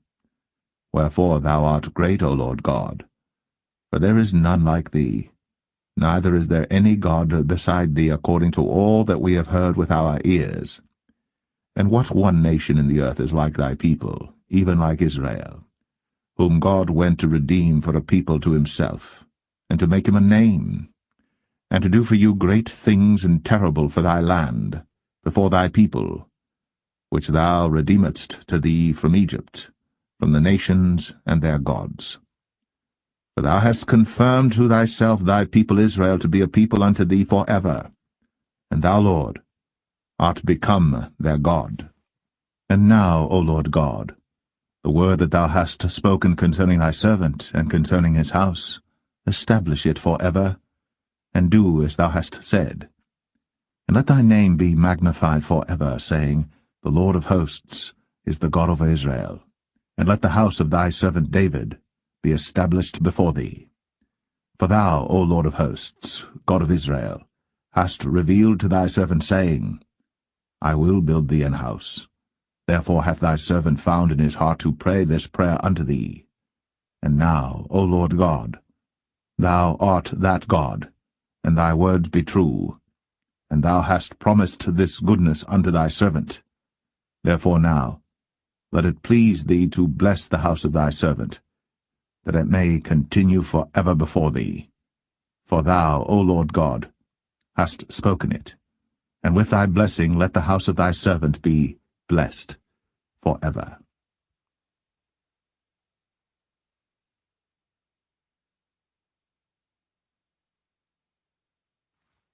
Second Samuel 8. And after this, it came to pass that David smote the Philistines, and subdued them. And David took Metheg Ammah out of the hand of the Philistines. And he smote Moab, and measured them with a line, casting them down to the ground. Even with 2 lines measured he, to put to death, and with 1 full line to keep alive. And so the Moabites became David's servants, and brought gifts. David smote also Hadadezer, the son of Rehob, king of Zobah, as he went to recover his border at the river Euphrates. And David took from him 1,000 chariots, and 700 horsemen, and 20,000 footmen. And David houghed all the chariot horses, but reserved of them 400 chariots. And when the Syrians of Damascus came to succor Hadadezer, king of Zobah, David slew of the Syrians 22,000 men. Then David put garrisons in Syria of Damascus, and the Syrians became servants to David and brought gifts. And the Lord preserved David whithersoever he went. And David took the shields of gold that were on the servants of Hadadezer, and brought them to Jerusalem. And from Betah and from Berothai, cities of Hadadezer, King David took exceeding much brass. When Toi, king of Hamath, heard that David had smitten all the host of Hadadezer, then Toi sent Joram his son unto King David to salute him and to bless him, because he had fought against Hadadezer, and smitten him. For Hadadezer had wars with Toi. And Joram brought with him vessels of silver, and vessels of gold, and vessels of brass, which also King David did dedicate unto the Lord, with the silver and gold that he had dedicated of all nations which he subdued, of Syria, and of Moab, and of the children of Ammon, and of the Philistines, and of Amalek, and of the spoil of Hadadezer, son of Rehob, king of Zobah. And David gat him a name when he returned from smiting of the Syrians in the valley of Salt, being 18,000 men. And he put garrisons in Edom. Throughout all Edom put he garrisons, and all they of Edom became David's servants. And the Lord preserved David whithersoever he went. And David reigned over all Israel. And David executed judgment and justice unto all his people. And Joab the son of Zeruiah was over the host, and Jehoshaphat the son of Ahilud was recorder, and Zadok the son of Ahitub, and Ahimelech the son of Abiathar were the priests, and Seraiah was the scribe, and Benaniah the son of Jehoiada was over both the Cherethites and the Pelethites, and David's sons were chief rulers.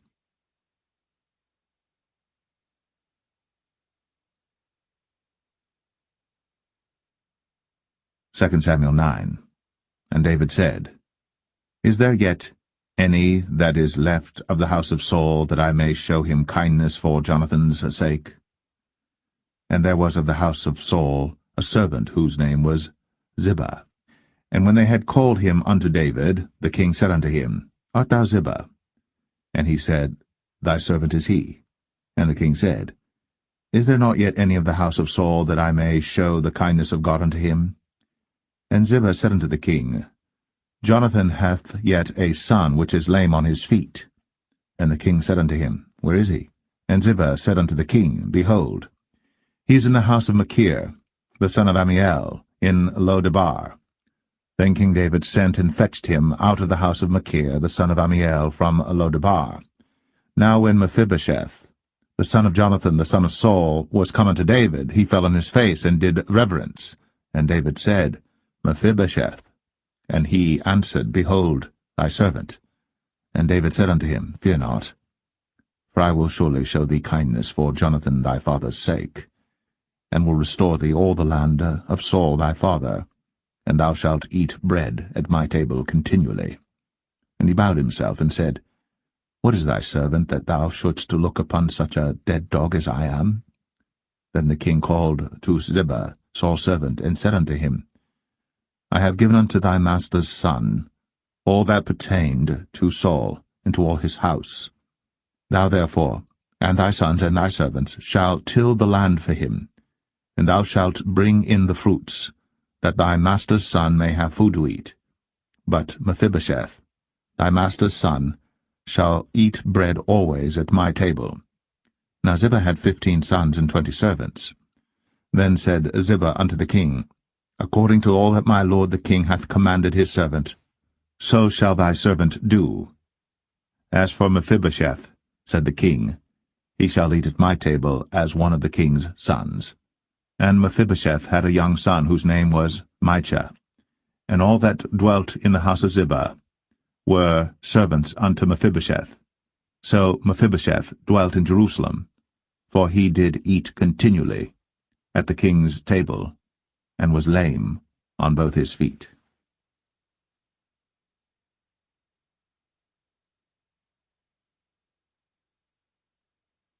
Second Samuel 10. And it came to pass after this, that the king of the children of Ammon died, and Hanan his son reigned in his stead. Then said David, I will show kindness unto Hanan the son of Nahash, as his father showed kindness unto me. And David sent to comfort him by the hand of his servants for his father. And David's servants came into the land of the children of Ammon. And the princes of the children of Ammon said unto Hanan their lord, Thinkest thou that David doth honour thy father, that he hath sent comforters unto thee? Hath not David rather sent his servants unto thee to search the city, and to spy it out, and to overthrow it? Wherefore Hanan took David's servants, and shaved off the one half of their beards, and cut off their garments in the middle, even to their buttocks, and sent them away. When they told it unto David, he sent to meet them, because the men were greatly ashamed. And the king said, Tarry at Jericho until your beards be grown, and then return. And when the children of Ammon saw that they stank before David, the children of Ammon sent and hired the Syrians of Beth-rehob, and the Syrians of Zobah, 20,000 footmen, and of King Maachah 1,000 men, and of Ishtab 12,000 men. And when David heard of it, he sent Joab and all the host of the mighty men. And the children of Ammon came out and put the battle in array at the entering in of the gate. And the Syrians of Zobah, and of Rehob, and Ishtab, and Maachah were by themselves in the field. When Joab saw that the front of the battle was against him before and behind, he chose of all the choice men of Israel, and put them in array against the Syrians. And the rest of the people he delivered into the hand of Abishai his brother, that he might put them in array against the children of Ammon. And he said, If the Syrians be too strong for me, then thou shalt help me. But if the children of Ammon be too strong for thee, then I will come and help thee. Be of good courage. Let us play the men for our people, and for the cities of our God. And the Lord do that which seemeth him good.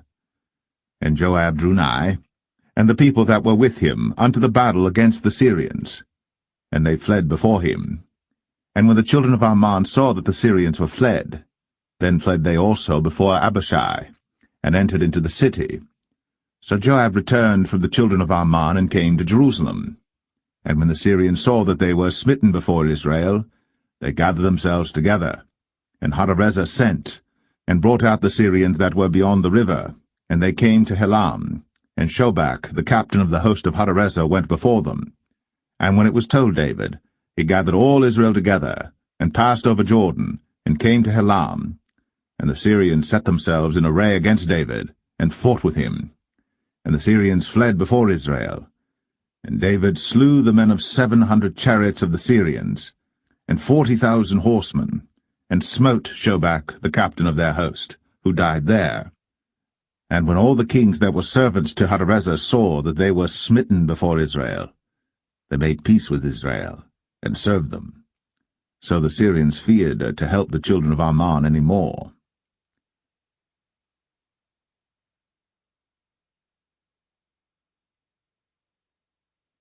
2 Samuel 11. And it came to pass, after the year was expired, at the time when kings go forth to battle, that David sent Joab and his servants with him, and all Israel. And they destroyed the children of Ammon and besieged Rabbah. But David tarried still at Jerusalem.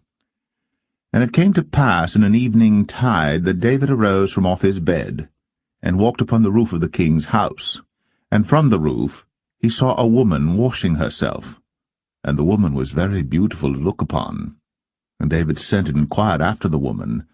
And one said, Is not this Bathsheba, the daughter of Eliam, the wife of Uriah the Hittite? And David sent messengers, and took her. And she came in unto him, and he lay with her, for she was purified from her uncleanness, and she returned unto her house. And the woman conceived, and sent and told David, and said, I am with child. And David sent to Joab, saying, Send me Uriah the Hittite. And Joab sent Uriah to David. And when Uriah was come unto him, David demanded of him how Joab did, and how the people did, and how the war prospered. And David said to Uriah, Go down to thy house, and wash thy feet. And Uriah departed out of the king's house, and there followed him a mess of meat from the king.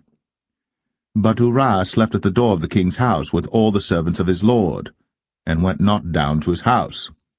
And when they had told David, saying, Uriah went not down unto his house, David said unto Uriah, Camest thou not from thy journey? Why then didst thou not go down unto thine house? And Uriah said unto David, The ark and Israel and Judah abide in tents, and my lord Joab and the servants of my lord are encamped in the open fields. Shall I then go into mine house to eat and to drink and to lie with my wife? As thou livest, and as thy soul liveth, I will not do this thing. And David said to Uriah, Tarry here today also, and tomorrow I will let thee depart. So Uriah abode in Jerusalem that day and the morrow. And when David had called him, he did eat and drink before him, and he made him drunk. And at even he went out to lie on his bed with the servants of his lord, but went not down to his house. And it came to pass in the morning that David wrote a letter to Joab, and sent it by the hand of Uriah. And he wrote in the letter, saying, Set ye Uriah in the forefront of the hottest battle, and retire ye from him, that he may be smitten and die. And it came to pass, when Joab observed the city, that he assigned Uriah unto a place where he knew that valiant men were. And the men of the city went out, and fought with Joab. And there fell some of the people of the servants of David, and Uriah the Hittite died also. Then Joab sent and told David all the things concerning the war, and charged the messenger, saying, When thou hast made an end of telling the matters of the war unto the king, and if so be that the king's wrath arise, and he say unto thee, Wherefore approached ye so nigh unto the city when ye did fight? Knew ye not that they would shoot from the wall? Who smote Abimelech, the son of Jerubbesheth? Did not a woman cast a piece of a millstone upon him from the wall, that he died in Thebez? Why went ye nigh the wall? Then say thou, Thy servant Uriah the Hittite is dead also. So the messenger went, and came and showed David all that Joab had sent him for. And the messenger said unto David, Surely the men prevailed against us, and came out unto us into the field, and we were upon them even unto the entering of the gate. And the shooters shot from off the wall upon thy servants, and some of the king's servants be dead, and thy servant Uriah the Hittite is dead also. Then David said unto the messenger, Thus shalt thou say unto Joab, Let not this thing displease thee, for the sword devoureth one as well as another. Make thy battle more strong against the city, and overthrow it, and encourage thou him.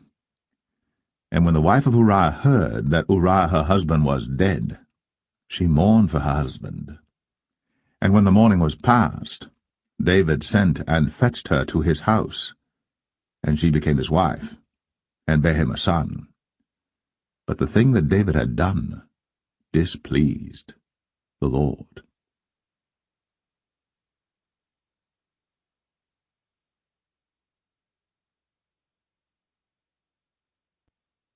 2 Samuel 12.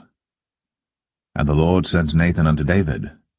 And he came unto him, and said unto him, There were 2 men in one city, the one rich and the other poor. The rich man had exceeding many flocks and herds, but the poor man had nothing save one little ewe lamb, which he had bought and nourished up. And it grew up together with him, and with his children. It did eat of his own meat, and drank of his own cup, and lay in his bosom, and was unto him as a daughter.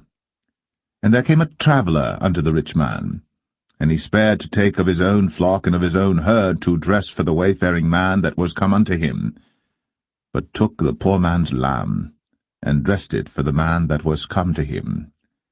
And David's anger was greatly kindled against the man, and he said to Nathan, As the Lord liveth, the man that hath done this thing shall surely die, and he shall restore the lamb 4-fold, because he did this thing, and because he had no pity.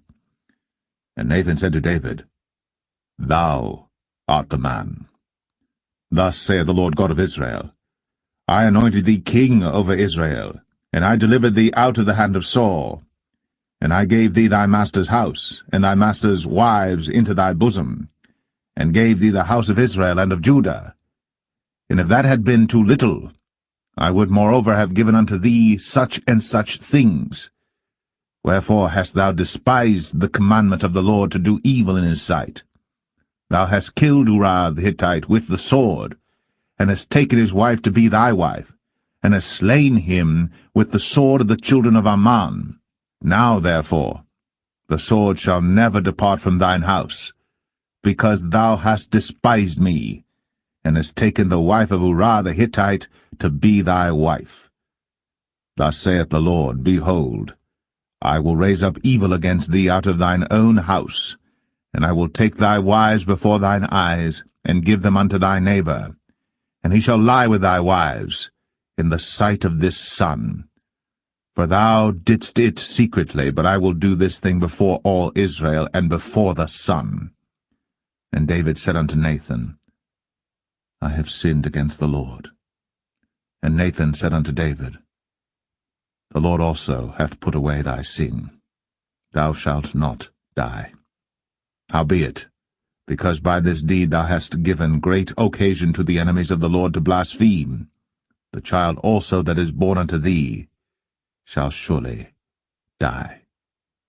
And Nathan departed unto his house.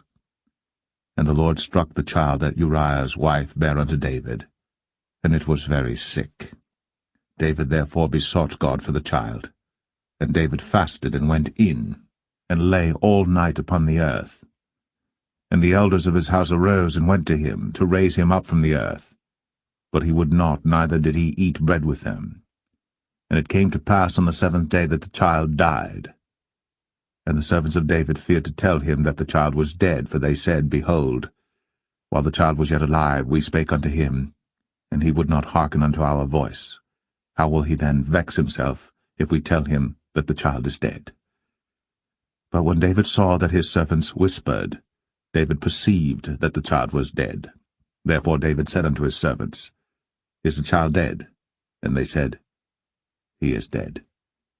Then David arose from the earth, and washed, and anointed himself, and changed his apparel, and came into the house of the Lord, and worshipped. Then he came to his own house, and when he required, they set bread before him, and he did eat. Then said his servants unto him, What thing is this that thou hast done? Thou didst fast and weep for the child while it was alive, but when the child was dead thou didst rise and eat bread. And he said, While the child was yet alive, I fasted and wept, for I said, Who can tell whether God will be gracious to me, that the child may live? But now he is dead. Wherefore should I fast? Can I bring him back again? I shall go to him, but he shall not return to me. And David comforted Bathsheba his wife, and went in unto her, and lay with her. And she bare a son, and he called his name Solomon. And the Lord loved him. And he sent by the hand of Nathan the prophet, and he called his name Jedediah, because of the Lord. And Joab fought against Rabbah of the children of Ammon, and took the royal city. And Joab sent messengers to David, and said, I have fought against Rabbah, and have taken the city of waters. Now therefore, gather the rest of the people together, and encamp against the city, and take it, lest I take the city, and it be called after my name. And David gathered all the people together, and went to Rabbah, and fought against it, and took it. And he took their king's crown from off his head, the weight whereof was a talent of gold, with the precious stones, and it was set on David's head. And he brought forth the spoil of the city in great abundance. And he brought forth the people that were therein, and put them under saws, and under harrows of iron, and under axes of iron, and made them pass through the brick kiln. And thus did he unto all the cities of the children of Ammon. So David and all the people returned unto Jerusalem.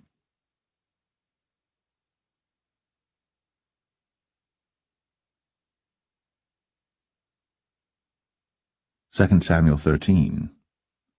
And it came to pass after this, that Absalom the son of David had a fair sister whose name was Tamar, and Amnon the son of David loved her.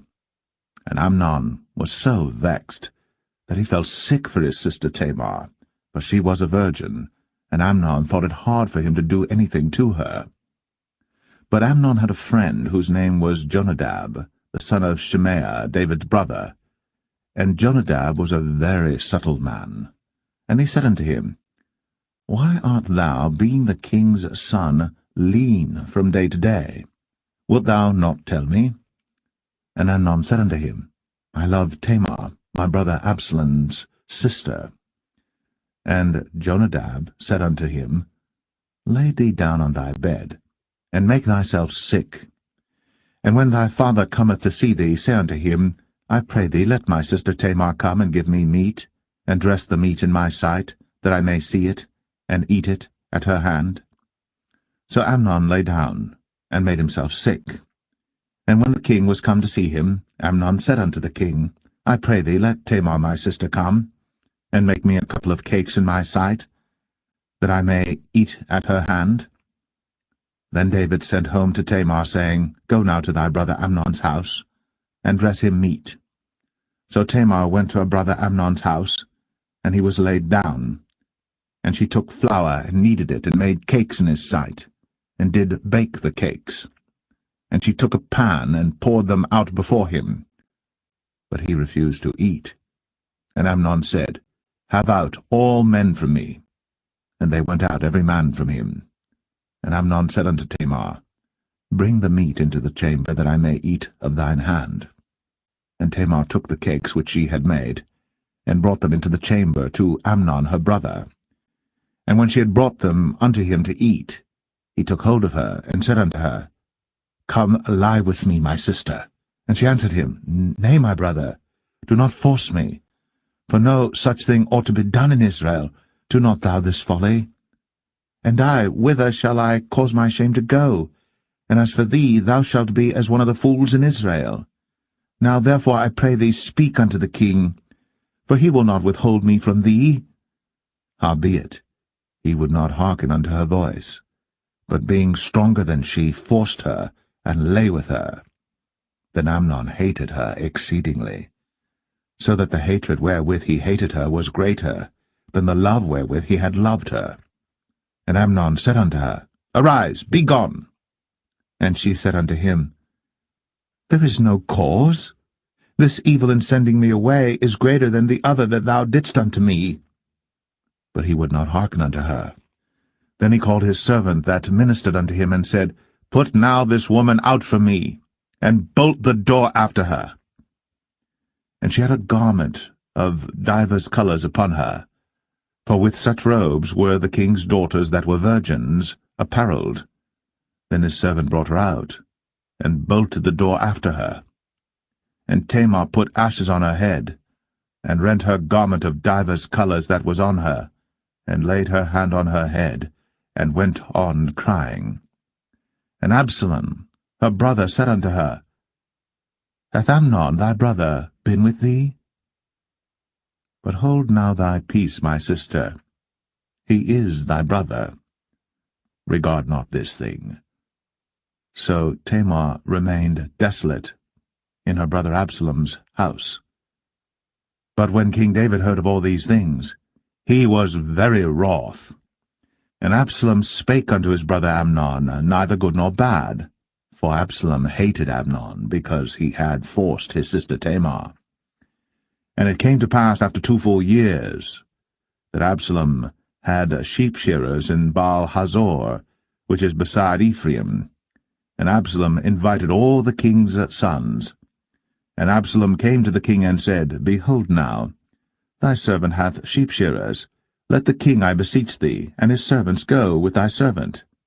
And the king said to Absalom, Nay, my son, let us not all now go, lest we be chargeable unto thee. And he pressed him, howbeit he would not go, but blessed him. Then said Absalom, If not, I pray thee, let my brother Amnon go with us. And the king said unto him, Why should he go with thee? But Absalom pressed him that he let Amnon and all the king's sons go with him. Now Absalom had commanded his servant, saying, Mark ye now, when Amnon's heart is merry with wine, and when I say unto you, Smite Amnon, then kill him. Fear not. Have not I commanded you? Be courageous, and be valiant. And the servants of Absalom did unto Amnon, as Absalom had commanded. Then all the king's sons arose, and every man gat him up upon his mule, and fled. And it came to pass, while they were in the way, that tidings came to David, saying, Absalom hath slain all the king's sons, and there is not one of them left. Then the king arose, and tare his garments, and lay on the earth, and all his servants stood by with their clothes rent. And Jonadab, the son of Shemaiah, David's brother, answered and said, Let not my lord suppose that they have slain all the young men, the king's sons, for Amnon only is dead. For by the appointment of Absalom this hath been determined from the day that he forced his sister Tamar. Now therefore, let not my lord the king take the thing to his heart, to think that all the king's sons are dead, for Amnon only is dead. But Absalom fled. And the young man that kept the watch lifted up his eyes, and looked, and behold, there came much people by the way of the hillside behind him. And Jonadab said unto the king, Behold, the king's sons come, as thy servant said, so it is. And it came to pass, as soon as he had made an end of speaking, that, behold, the king's sons came, and lifted up their voice, and wept. And the king also and all his servants wept very sore. But Absalom fled and went to Talmai, the son of Ammihud, king of Geshur. And David mourned for his son every day. So Absalom fled and went to Geshur, and was there 3 years. And the soul of King David longed to go forth unto Absalom, for he was comforted concerning Amnon, seeing he was dead.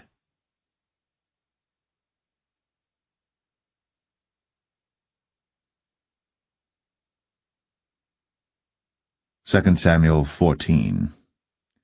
Now Joab the son of Zeruiah perceived that the king's heart was toward Absalom. And Joab sent to Tekoa, and fetched thence a wise woman, and said unto her, I pray thee, feign thyself to be a mourner, and put on now mourning apparel, and anoint not thyself with oil, but be as a woman that had a long time mourned for the dead, and come to the king, and speak on this manner unto him. So Joab put the words in her mouth. And when the woman of Tekoa spake to the king, she fell on her face to the ground, and did obeisance, and said, Help, O king.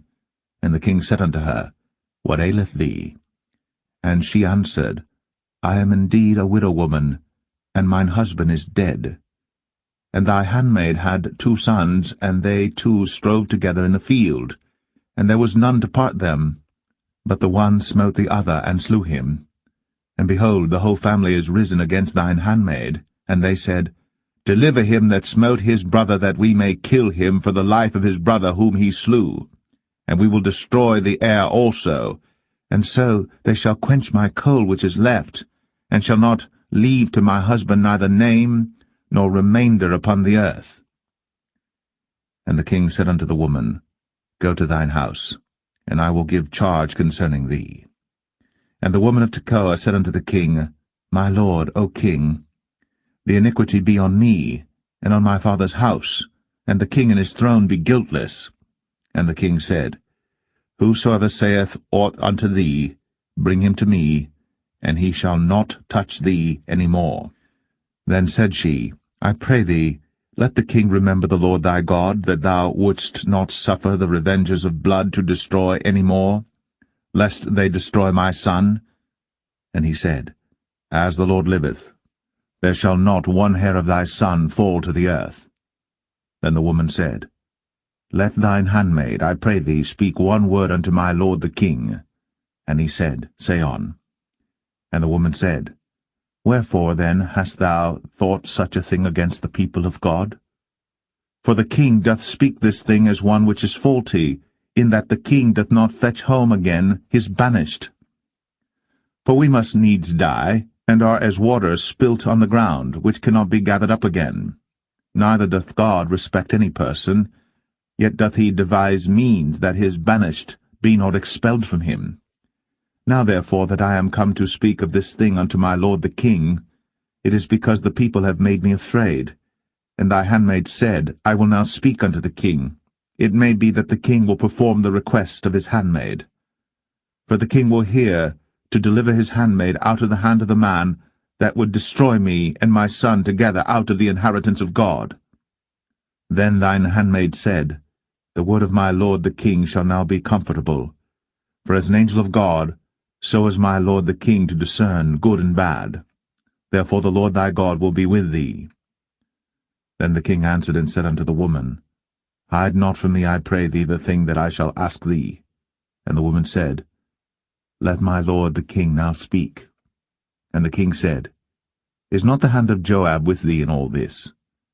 And the woman answered and said, As thy soul liveth, my lord the king, none can turn to the right hand or to the left from aught that my lord the king hath spoken. For thy servant Joab, he bade me, and he put all these words in the mouth of thine handmaid. To fetch about this former speech hath thy servant Joab done this thing. And my lord is wise, according to the wisdom of an angel of God, to know all things that are in the earth. And the king said unto Joab, Behold now, I have done this thing. Go therefore, bring the young man Absalom again. And Joab fell to the ground on his face, and bowed himself, and thanked the king. And Joab said, Today thy servant knoweth that I have found grace in thy sight, my lord, O king, in that the king hath fulfilled the request of his servant. So Joab arose and went to Geshur, and brought Absalom to Jerusalem. And the king said, Let him turn to his own house, and let him not see my face. So Absalom returned to his own house, and saw not the king's face. But in all Israel there was none to be so much praised as Absalom for his beauty. From the sole of his foot even to the crown of his head, there was no blemish in him. And when he polled his head, for it was at every year's end that he polled it, because the hair was heavy on him, therefore he polled it, he weighed the hair of his head at 200 shekels after the king's weight. And unto Absalom there were born 3 sons, and 1 daughter, whose name was Tamar. She was a woman of a fair countenance. So Absalom dwelt 2 full years in Jerusalem, and saw not the king's face. Therefore Absalom sent for Joab to have sent him to the king, but he would not come to him. And when he sent again the 2nd time, he would not come. Therefore he said unto his servants, See, Joab's field is near mine, and he hath barley there. Go and set it on fire. And Absalom's servants set the field on fire. Then Joab arose, and came to Absalom unto his house, and said unto him, Wherefore have thy servants set my field on fire? And Absalom answered Joab, Behold, I sent unto thee, saying, Come hither, that I may send thee to the king, to say, Wherefore am I come from Geshur? It had been good for me to have been there still. Now therefore let me see the king's face, and if there be any iniquity in me, let him kill me. So Joab came to the king, and told him. And when he had called for Absalom, he came to the king, and bowed himself on his face to the ground before the king. And the king kissed Absalom.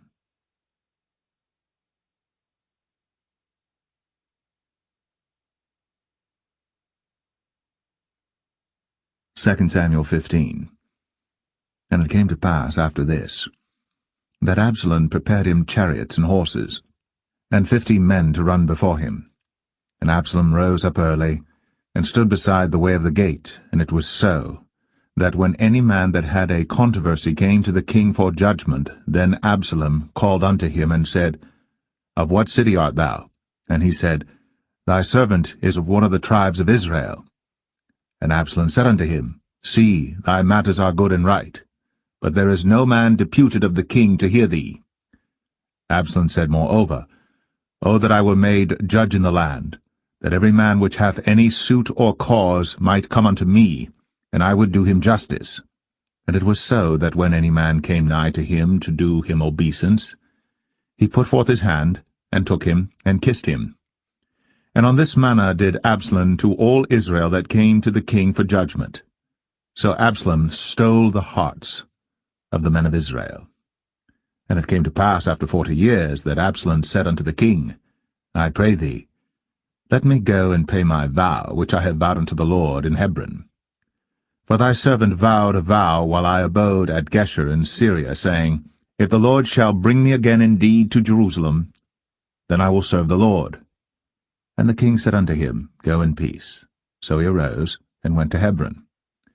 But Absalom sent spies throughout all the tribes of Israel, saying, As soon as ye hear the sound of the trumpet, then ye shall say, Absalom reigneth in Hebron. And with Absalom went 200 men out of Jerusalem, that were called, and they went in their simplicity, and they knew not anything. And Absalom sent for Ahithophel the Gilonite, David's counselor, from his city, even from Gilo, while he offered sacrifices. And the conspiracy was strong, for the people increased continually with Absalom. And there came a messenger to David, saying, The hearts of the men of Israel are after Absalom. And David said unto all his servants that were with him at Jerusalem, Arise, and let us flee. For we shall not else escape from Absalom. Make speed to depart, lest he overtake us suddenly, and bring evil upon us, and smite the city with the edge of the sword. And the king's servant said unto the king, Behold, thy servants are ready to do whatsoever my lord the king shall appoint. And the king went forth, and all his household after him. And the king left 10 women which were concubines to keep the house. And the king went forth, and all the people after him, and tarried in a place that was far off.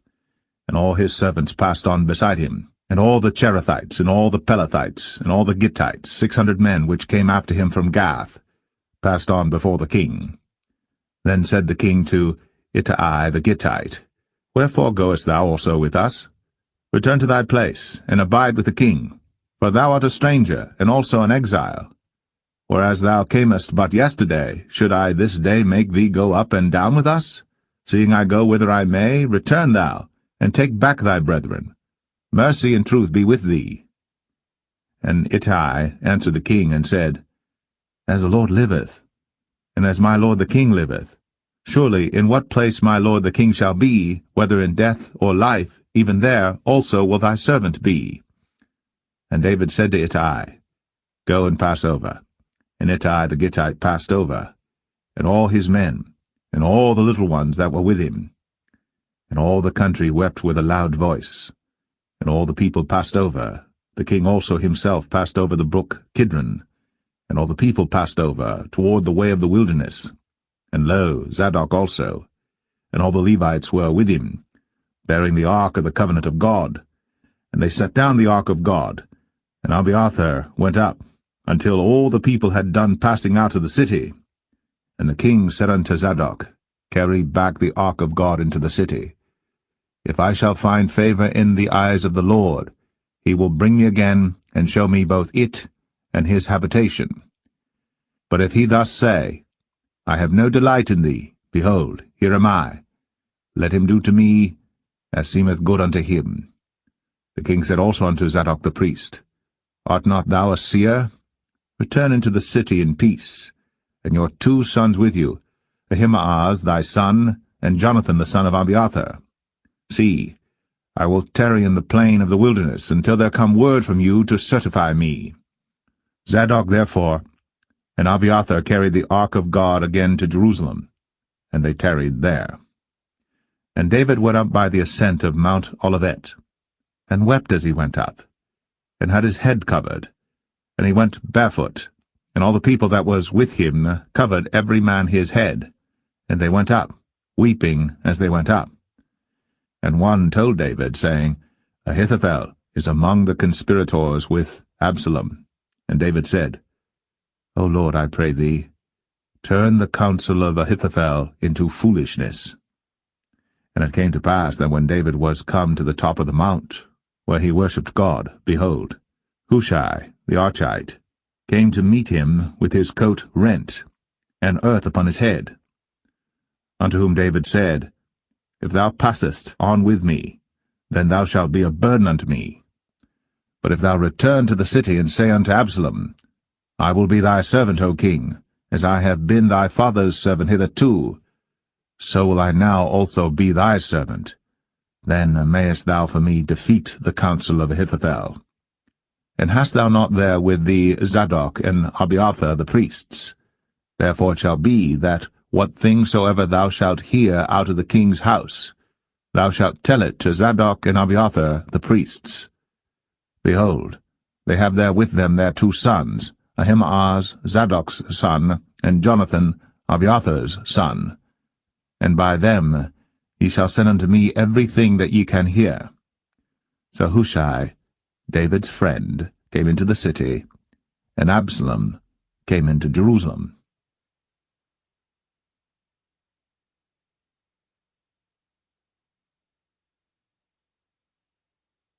2 Samuel 16. And when David was a little past the top of the hill, behold, Ziba, the servant of Mephibosheth, met him with a couple of asses saddled, and upon them 200 loaves of bread, and 100 bunches of raisins, and 100 of summer fruits, and a bottle of wine. And the king said unto Ziba, What meanest thou by these? And Ziba said, The asses be for the king's household to ride on, and the bread and summer fruit for the young men to eat, and the wine, that such as be faint in the wilderness may drink. And the king said, And where is thy master's son?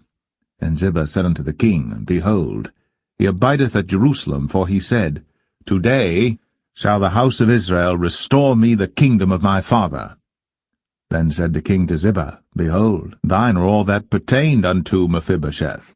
And Ziba said, I humbly beseech thee that I may find grace in thy sight, my lord, O king.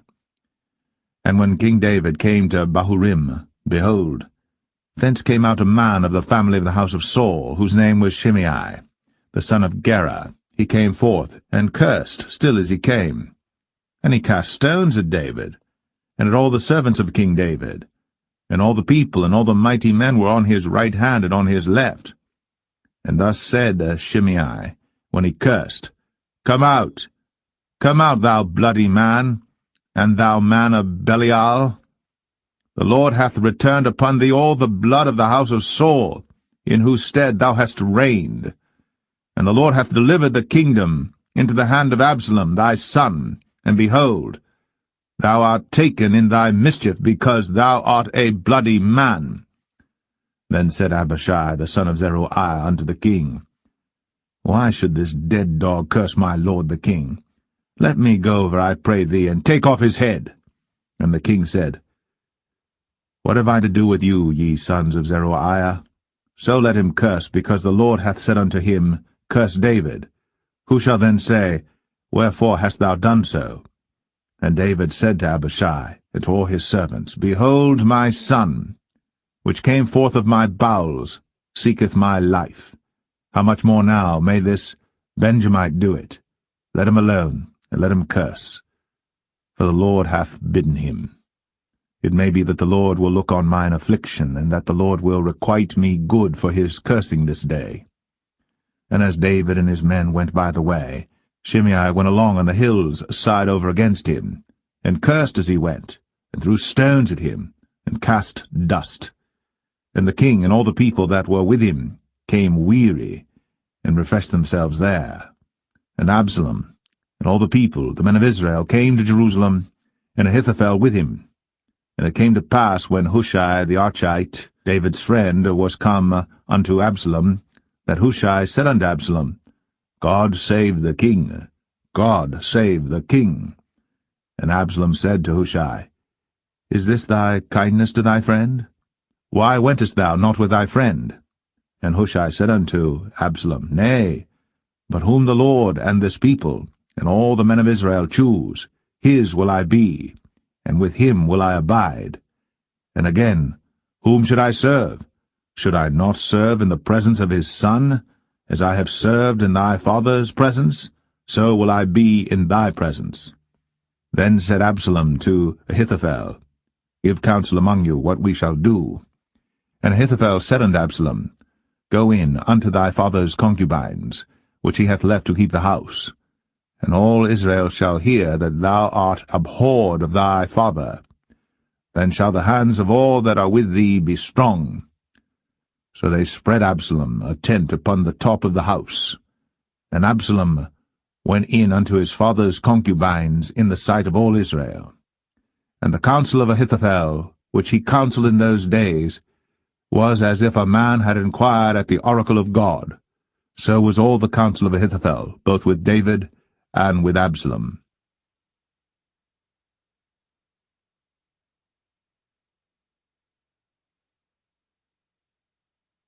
2 Samuel 17. Moreover Ahithophel said unto Absalom, Let me now choose out 12,000 men, and I will arise and pursue after David this night. And I will come upon him while he is weary and weak-handed, and will make him afraid, and all the people that are with him shall flee, and I will smite the king only. And I will bring back all the people unto thee. The man whom thou seekest is as if all returned, so all the people shall be in peace. And the saying pleased Absalom well, and all the elders of Israel. Then said Absalom, Call now Hushai the Archite also, and let us hear likewise what he saith. And when Hushai was come to Absalom, Absalom spake unto him, saying, Ahithophel hath spoken after this manner. Shall we do after his saying? If not, speak thou. And Hushai said unto Absalom, The counsel that Ahithophel hath given is not good at this time. For, said Hushai, Thou knowest thy father and his men, that they be mighty men, and they be chafed in their minds, as a bear robbed of her whelps in the field. And thy father is a man of war, and will not lodge with the people. Behold, he is hid now in some pit, or in some other place, and it will come to pass, when some of them be overthrown at the first, that whosoever heareth it will say, There is a slaughter among the people that follow Absalom. And he also that is valiant, whose heart is as the heart of a lion, shall utterly melt. For all Israel knoweth that thy father is a mighty man, and they which be with him are valiant men. Therefore I counsel that all Israel be generally gathered unto thee, from Dan even to Beersheba, as the sand that is by the sea for multitude, and that thou go to battle in thine own person. So shall we come upon him in some place where he shall be found, and we will light upon him as the dew falleth on the ground, and of him, and of all the men that are with him, there shall not be left so much as one. Moreover, if he be gotten into a city, then shall all Israel bring ropes to that city, and we will draw it into the river, until there be not one small stone found there. And Absalom and all the men of Israel said, The counsel of Hushai the Archite is better than the counsel of Ahithophel.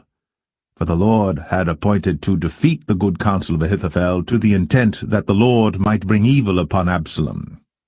Then said Hushai unto Zadok, and to Abiathar the priests, Thus and thus did Ahithophel counsel Absalom and the elders of Israel, and thus have I counselled. Now therefore send quickly, and tell David, saying, Lodge not this night in the plains of the wilderness, but speedily pass over, lest the king be swallowed up, and all the people that are with him.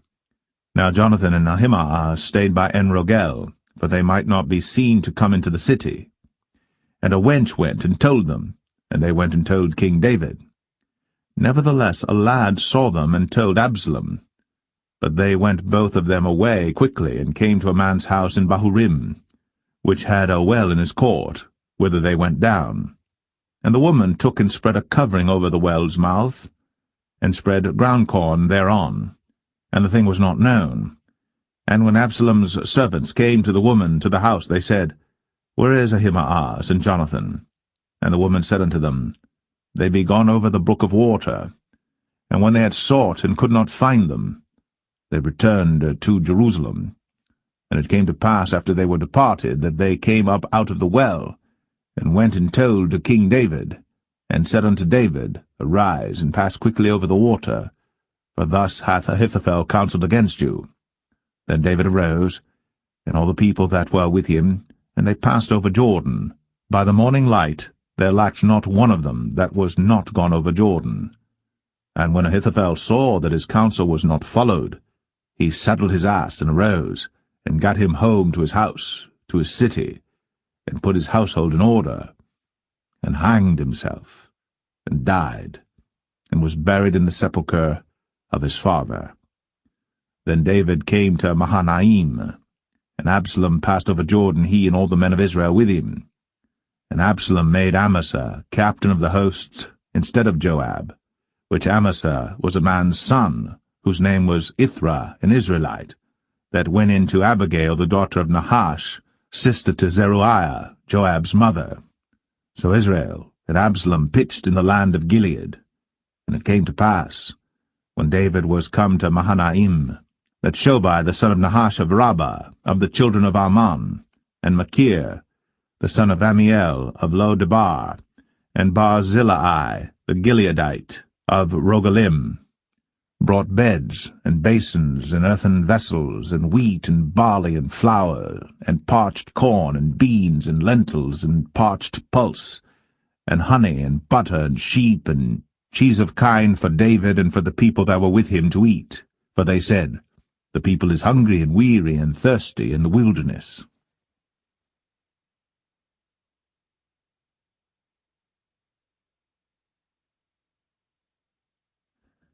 2 Samuel 18. And David numbered the people that were with him, and set captains of thousands and captains of hundreds over them. And David sent forth a third part of the people under the hand of Joab, and a third part under the hand of Abishai the son of Zeruiah, Joab's brother, and a third part under the hand of Ittai the Gittite. And the king said unto the people, I will surely go forth with you myself also. But the people answered, Thou shalt not go forth, for if we flee away, they will not care for us, neither, if half of us die, will they care for us. But now thou art worth 10,000 of us. Therefore now it is better that thou succour us out of the city. And the king said unto them, What seemeth you best, I will do. And the king stood by the gate side, and all the people came out by hundreds and by thousands. And the king commanded Joab and Abishai and Ittai, saying, Deal gently for my sake with the young man, even with Absalom. And all the people heard when the king gave all the captains charge concerning Absalom. So the people went out into the field against Israel, and the battle was in the wood of Ephraim, where the people of Israel were slain before the servants of David, and there was there a great slaughter that day of 20,000 men. For the battle was there scattered over the face of all the country, and the wood devoured more people that day than the sword devoured.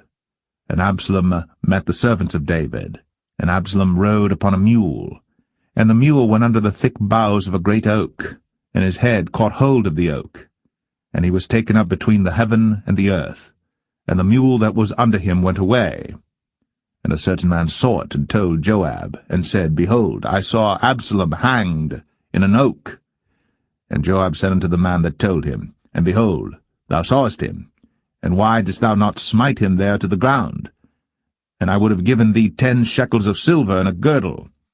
And the man said unto Joab, Though I should receive 1,000 shekels of silver in mine hand, yet would I not put forth mine hand against the king's son. For in our hearing the king charged thee and Abishai and Ittai, saying, Beware that none touch the young man Absalom. Otherwise I should have wrought falsehood against mine own life. For there is no matter hid from the king, and thou thyself wouldest have set thyself against me. Then said Joab, I may not tarry thus with thee. And he took 3 darts in his hand, and thrust them through the heart of Absalom, while he was yet alive, in the midst of the oak. And 10 young men that bare Joab's armor compassed about, and smote Absalom, and slew him. And Joab blew the trumpet, and the people returned from pursuing after Israel. For Joab held back the people. And they took Absalom, and cast him into a great pit in the wood, and laid a very great heap of stones upon him. And all Israel fled every one to his tent. Now Absalom, in his lifetime, had taken and reared up for himself a pillar which is in the king's dale, for he said, I have no son to keep my name in remembrance. And he called the pillar after his own name, and it is called unto this day Absalom's place. Then said Ahimaaz, the son of Zadok, Let me now run, and bear the king tidings, how that the Lord hath avenged him of his enemies. And Joab said unto him, Thou shalt not bear tidings this day, but thou shalt bear tidings another day. But this day thou shalt bear no tidings, because the king's son is dead. Then said Joab to Cushai, Go tell the king what thou hast seen. And Cushai bowed himself unto Joab, and ran. Then said Ahimaaz the son of Zadok yet again to Joab, But howsoever let me, I pray thee, also run after Cushai. And Joab said, Wherefore wilt thou run, my son, seeing that thou hast no tidings ready? But howsoever said he, Let me run. And he said unto him, Run. Then Ahimaaz ran by the way of the plain, and overran Cushai. And David sat between the 2 gates, and the watchman went up to the roof over the gate unto the wall, and lifted up his eyes, and looked, and behold, a man running alone. And the watchman cried, and told the king. And the king said, If he be alone, there is tidings in his mouth. And he came apace, and drew near. And the watchman saw another man running. And the watchman called unto the porter, and said, Behold, another man running alone. And the king said, He also bringeth tidings. And the watchman said, Methinketh the running of the foremost is like the running of Ahimaaz the son of Zadok. And the king said, He is a good man, and cometh with good tidings. And Ahimaaz called, and said unto the king, All is well. And he fell down to the earth upon his face before the king, and said, Blessed be the Lord thy God, which hath delivered up the men that lifted up their hand against my lord the king. And the king said, Is the young man Absalom safe? And Ahimaaz answered, When Joab sent the king's servant, and me thy servant, I saw a great tumult, but I knew not what it was. And the king said unto him, Turn aside, and stand here. And he turned aside, and stood still. And behold, Cushai came. And Cushai said, Tidings, my lord the king. For the Lord hath avenged thee this day of all them that rose up against thee. And the king said unto Cushai, Is the young man Absalom safe? And Cushai answered, The enemies of my lord the king, and all that rise against thee to do thee hurt, be as that young man is. And the king was much moved, and went up to the chamber over the gate, and wept. And as he went, thus he said, O my son Absalom, my son Absalom, would God I had died for thee, O Absalom, my son, my son.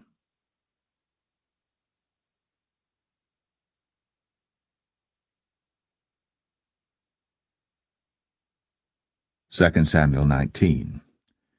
And it was told Joab, Behold, the king weepeth and mourneth for Absalom. And the victory that day was turned into mourning unto all the people, for the people heard say that day how the king was grieved for his son. And the people gat them by stealth that day into the city, as people being ashamed steal away when they flee in battle.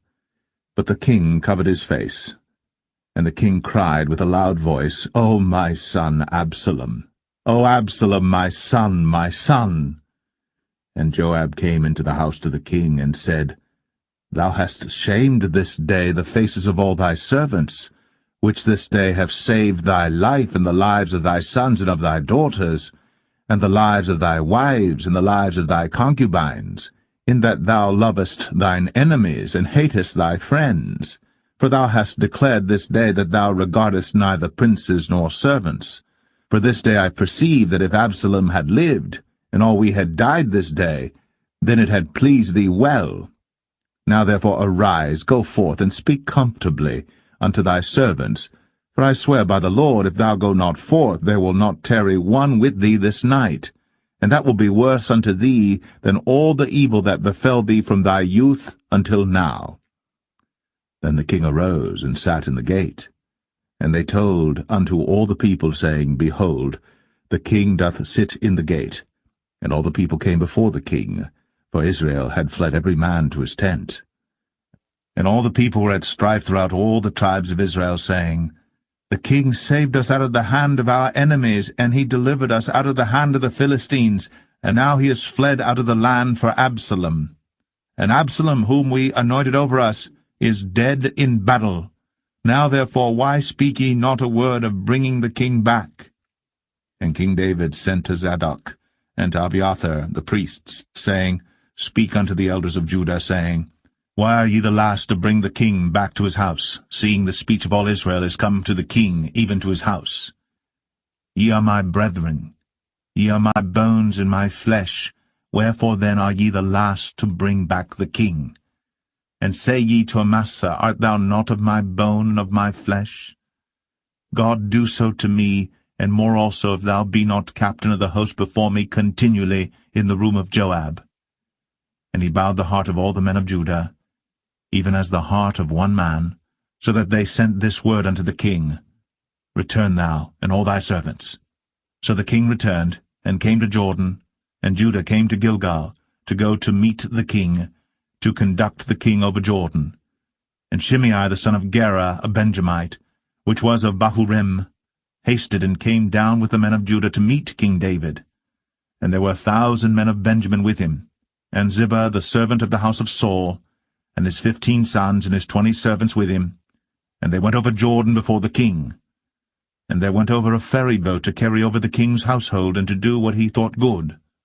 And Shimei the son of Gera fell down before the king, as he was come over Jordan, and said unto the king, Let not my lord impute iniquity unto me, neither do thou remember that which thy servant did perversely the day that my lord the king went out of Jerusalem, that the king should take it to his heart.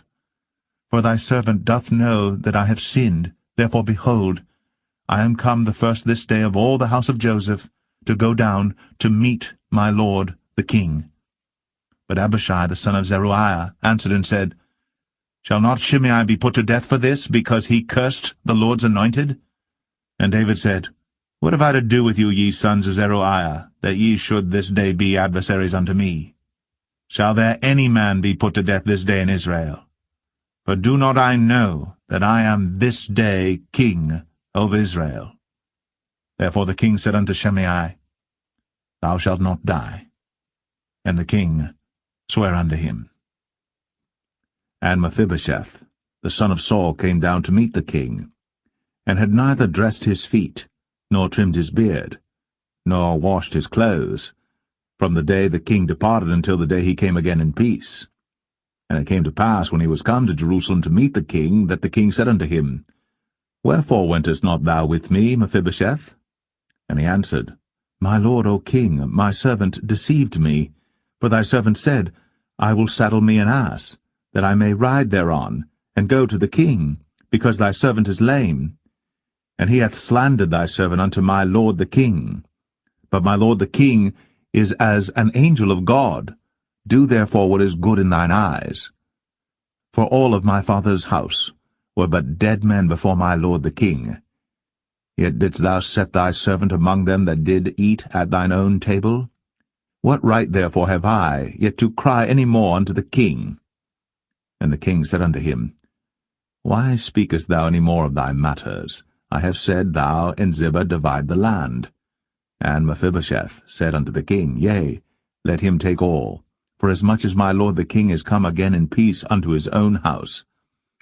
And Barzillai the Gileadite came down from Rogelim, and went over Jordan with the king to conduct him over Jordan.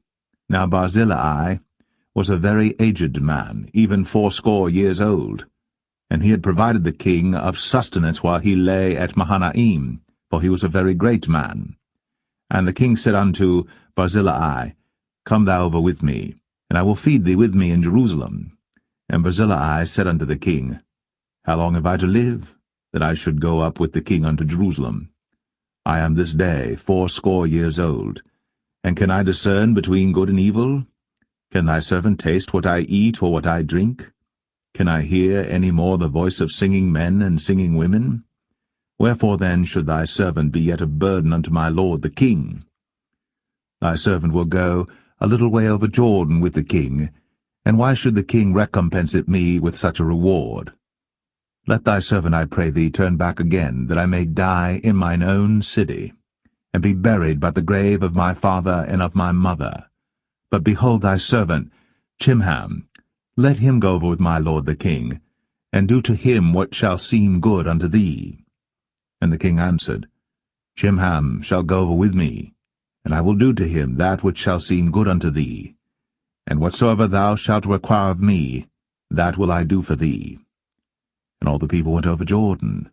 And when the king was come over, the king kissed Barzillai, and blessed him, and he returned unto his own place.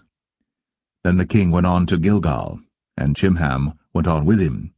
And all the people of Judah conducted the king, and also half the people of Israel. And behold, all the men of Israel came to the king, and said unto the king, Why have our brethren the men of Judah stolen thee away, and have brought the king and his household and all David's men with him over Jordan? And all the men of Judah answered the men of Israel, Because the king is near of kin to us, wherefore then be ye angry for this matter?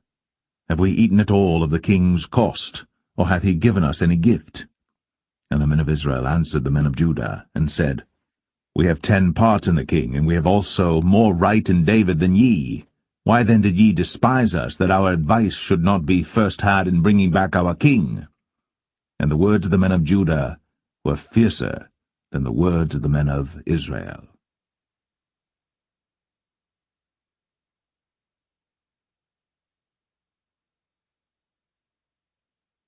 2 Samuel 20. And there happened to be there a man of Belial, whose name was Sheba, the son of Bichri, a Benjamite. And he blew a trumpet, and said, We have no part in David, neither have we inheritance in the son of Jesse. Every man to his tents, O Israel. So every man of Israel went up from after David, and followed Sheba the son of Bichri. But the men of Judah clave unto their king, from Jordan even to Jerusalem. And David came to his house at Jerusalem. And the king took the 10 women his concubines, whom he had left to keep the house, and put them in ward, and fed them, but went not in unto them. So they were shut up unto the day of their death, living in widowhood. Then said the king to Amasa, Assemble me the men of Judah within 3 days, and be thou here present.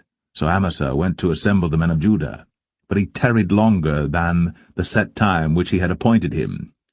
And David said to Abishai, Now shall Sheba the son of Bichri do us more harm than did Absalom. Take thou thy lord's servants, and pursue after him, lest he get him fenced cities and escape us. And there went out after him Joab's men, and the Cherethites and the Pelethites, and all the mighty men, and they went out of Jerusalem, to pursue after Sheba the son of Bichri. When they were at the great stone which is in Gibeon, Amasa went before them, and Joab's garment that he had put on was girded unto him, and upon it a girdle with a sword fastened upon his loins in the sheath thereof. And as he went forth it fell out. And Joab said to Amasa, Art thou in health, my brother? And Joab took Amasa by the beard with the right hand to kiss him. But Amasa took no heed to the sword that was in Joab's hand. So he smote him therewith in the 5th rib, and shed out his bowels to the ground, and struck him not again, and he died. So Joab and Abishai his brother pursued after Sheba the son of Bichri. And one of Joab's men stood by him, and said, He that favoureth Joab, and he that is for David, let him go after Joab. And Amasa wallowed in blood in the midst of the highway. And when the man saw that all the people stood still, he removed Amasa out of the highway into the field, and cast a cloth upon him when he saw that every one that came by him stood still. When he was removed out of the highway, all the people went on after Joab, to pursue after Sheba the son of Bichri. And he went through all the tribes of Israel unto Abel, and to Bethmachah, and all the Berites, and they were gathered together, and went also after him. And they came and besieged him in Abel of Bethmachah.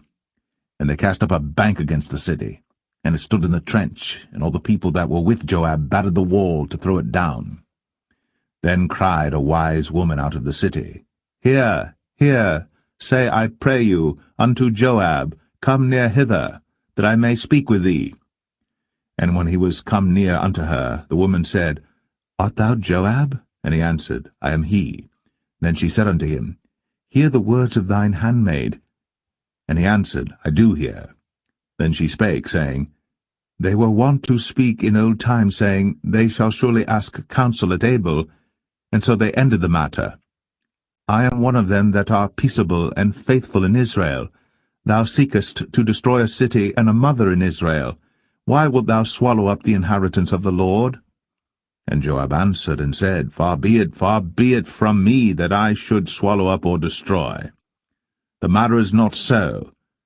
But a man of Mount Ephraim, Sheba, the son of Bichri by name, hath lifted up his hand against the king, even against David. Deliver him only, and I will depart from the city. And the woman said unto Joab, Behold, his head shall be thrown to thee over the wall. Then the woman went unto all the people in her wisdom, and they cut off the head of Sheba the son of Bichri, and cast it out to Joab. And he blew a trumpet, and they retired from the city, every man to his tent. And Joab returned to Jerusalem unto the king. Now Joab was over all the host of Israel, and Benaiah the son of Jehoiada was over the Cherethites and over the Pelethites, and Adoram was over the tribute, and Jehoshaphat the son of Ahilud was recorder, and Sheva was scribe, and Zadok and Abiathar were priests, and Ira also the Jerite was a chief ruler about David.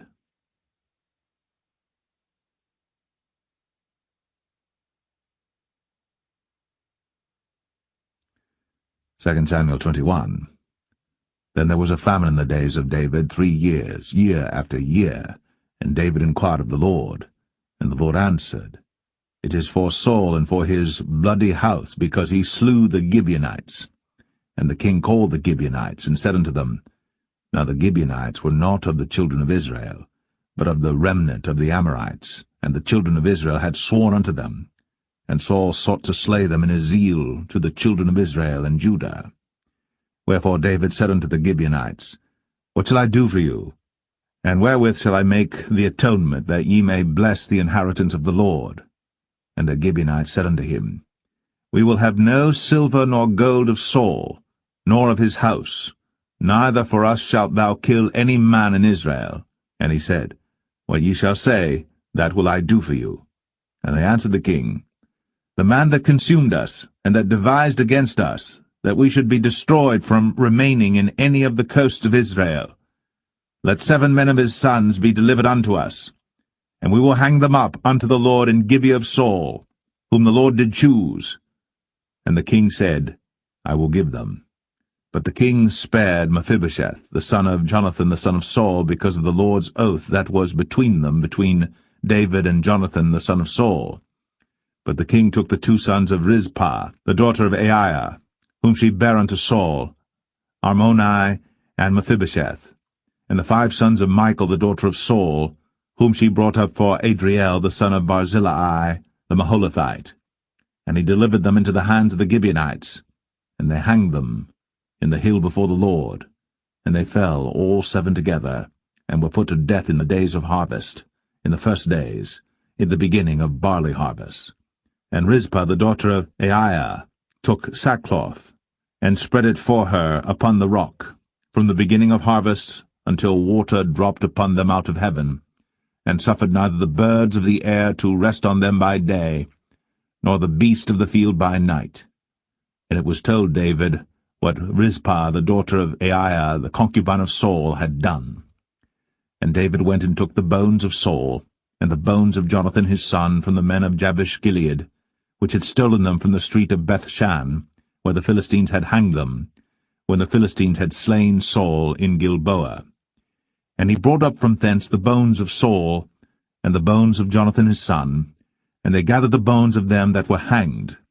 And the bones of Saul and Jonathan his son buried they in the country of Benjamin in Zelle, in the sepulchre of Kish his father, and they performed all that the king commanded, and after that God was entreated for the land. Moreover, the Philistines had yet war again with Israel, and David went down, and his servants with him, and fought against the Philistines, and David waxed faint. And Ishbi-Benob, which was of the sons of the giant, the weight of whose spear weighed 300 shekels of brass in weight, he being girded with a new sword, thought to have slain David. But Abishai the son of Zeruiah succored him, and smote the Philistine, and killed him. Then the men of David sware unto him, saying, Thou shalt go no more out with us to battle, that thou quench not the light of Israel.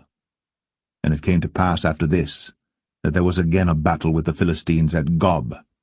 Then Sibbechai the Hushathite slew Saph, which was of the sons of the giant. And there was again a battle in Gob with the Philistines, where Elhanan the son of Jaare-Oregim, a Bethlehemite, slew the brother of Goliath the Gittite, the staff of whose spear was like a weaver's beam. And there was yet a battle in Gath, where was a man of great stature, that had on every hand 6 fingers, and on every foot 6 toes, 24 in number. And he also was born to the giant. And when he defied Israel, Jonathan the son of Shemaiah, the brother of David, slew him. These 4 were born to the giant in Gath, and fell by the hand of David, and by the hand of his servants.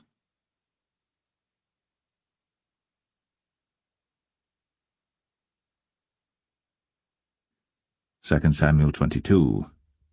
And David spake unto the Lord the words of this song in the day that the Lord had delivered him out of the hand of all his enemies, and out of the hand of Saul. And he said, The Lord is my rock, and my fortress, and my deliverer. The God of my rock, in him will I trust. He is my shield, and the horn of my salvation, my high tower, and my refuge, my Saviour. Thou savest me from violence. I will call on the Lord, who is worthy to be praised. So shall I be saved from mine enemies. When the waves of death compassed me, the floods of ungodly men made me afraid. The sorrows of hell compassed me about, the snares of death prevented me. In my distress I called upon the Lord, and cried to my God, and he did hear my voice out of his temple, and my cry did enter into his ears. Then the earth shook and trembled, the foundations of heaven moved and shook, because he was wroth. There went up a smoke out of his nostrils, and fire out of his mouth devoured. Coals were kindled by it. He bowed the heavens also, and came down, and darkness was under his feet. And he rode upon a cherub, and did fly, and he was seen upon the wings of the wind. And he made darkness pavilions round about him, dark waters, and thick clouds of the skies. Through the brightness before him were coals of fire kindled. The Lord thundered from heaven, and the Most High uttered his voice. And he sent out arrows, and scattered them, lightning, and discomfited them. And the channels of the sea appeared. The foundations of the world were discovered, at the rebuking of the Lord, at the blast of the breath of his nostrils. He sent from above, he took me, he drew me out of many waters. He delivered me from my strong enemy, and from them that hated me, for they were too strong for me. They prevented me in the day of my calamity. But the Lord was my stay. He brought me forth also into a large place. He delivered me because he delighted in me.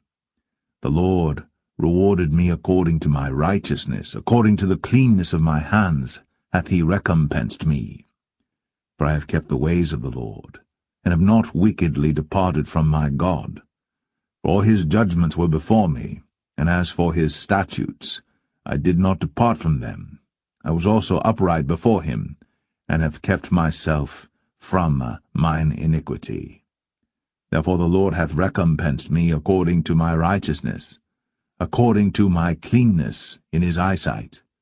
With the merciful thou wilt show thyself merciful, and with the upright man thou wilt show thyself upright. With the pure thou wilt show thyself pure, and with the froward thou wilt show thyself unsavoury. And the afflicted people thou wilt save, but thine eyes are upon the haughty, that thou mayest bring them down. For thou art my lamp, O Lord, and the Lord will lighten my darkness. For by thee I have run through a troop, by my God have I leaped over a wall. As for God, his way is perfect. The word of the Lord is tried. He is a buckler to all them that trust in him. For who is God save the Lord? And who is a rock save our God? God is my strength and power, and he maketh my way perfect. He maketh my feet like hinds' feet, and setteth me upon my high places. He teacheth my hands to war, so that a bow of steel is broken by mine arms. Thou hast also given me the shield of thy salvation, and thy gentleness hath made me great. Thou hast enlarged my steps under me, so that my feet did not slip. I have pursued mine enemies, and destroyed them, and turned not again until I had consumed them. And I have consumed them and wounded them, that they could not arise, yea, they are fallen under my feet. For thou hast girded me with strength to battle. Them that rose up against me hast thou subdued under me. Thou hast also given me the necks of mine enemies, that I might destroy them that hate me. They looked, but there was none to save, even unto the Lord. But he answered them not. Then did I beat them as small as the dust of the earth. I did stamp them as the mire of the street, and did spread them abroad. Thou also hast delivered me from the strivings of my people. Thou hast kept me to be head of the heathen. A people which I knew not shall serve me. Strangers shall submit themselves unto me. As soon as they hear, they shall be obedient unto me. Strangers shall fade away, and they shall be afraid out of their close places. The Lord liveth, and blessed be my rock, and exalted be the God of the rock of my salvation. It is God that avengeth me, and that bringeth down the people unto me, and that bringeth me forth from mine enemies. Thou also hast lifted me up on high above them that rose up against me. Thou hast delivered me from the violent man. Therefore I will give thanks unto thee, O Lord, among the heathen, and I will sing praises unto thy name. He is the tower of salvation for his king, and showeth mercy to his anointed, unto David, and to his seed for evermore.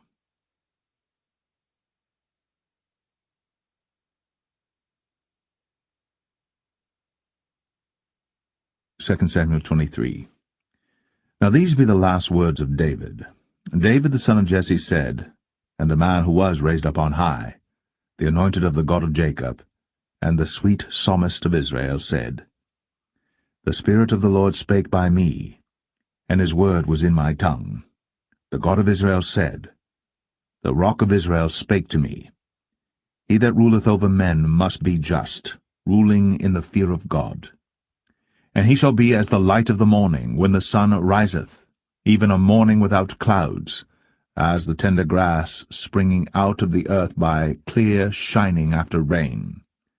Although my house be not so with God, yet he hath made with me an everlasting covenant, ordered in all things and sure. For this is all my salvation and all my desire, although he make it not to grow. But the sons of Belial shall be all of them as thorns thrust away, because they cannot be taken with hands. But the man that shall touch them must be fenced with iron, and the staff of a spear, and they shall be utterly burned with fire in the same place. These be the names of the mighty men whom David had. The Tachmonite, that sat in the seat, chief among the captains. The same was Adino, the Esnite. He lift up his spear against 800, whom he slew at one time. And after him was Eleazar the son of Dodo the Ahohite, one of the 3 mighty men with David, when they defied the Philistines that were there gathered together to battle, and the men of Israel were gone away.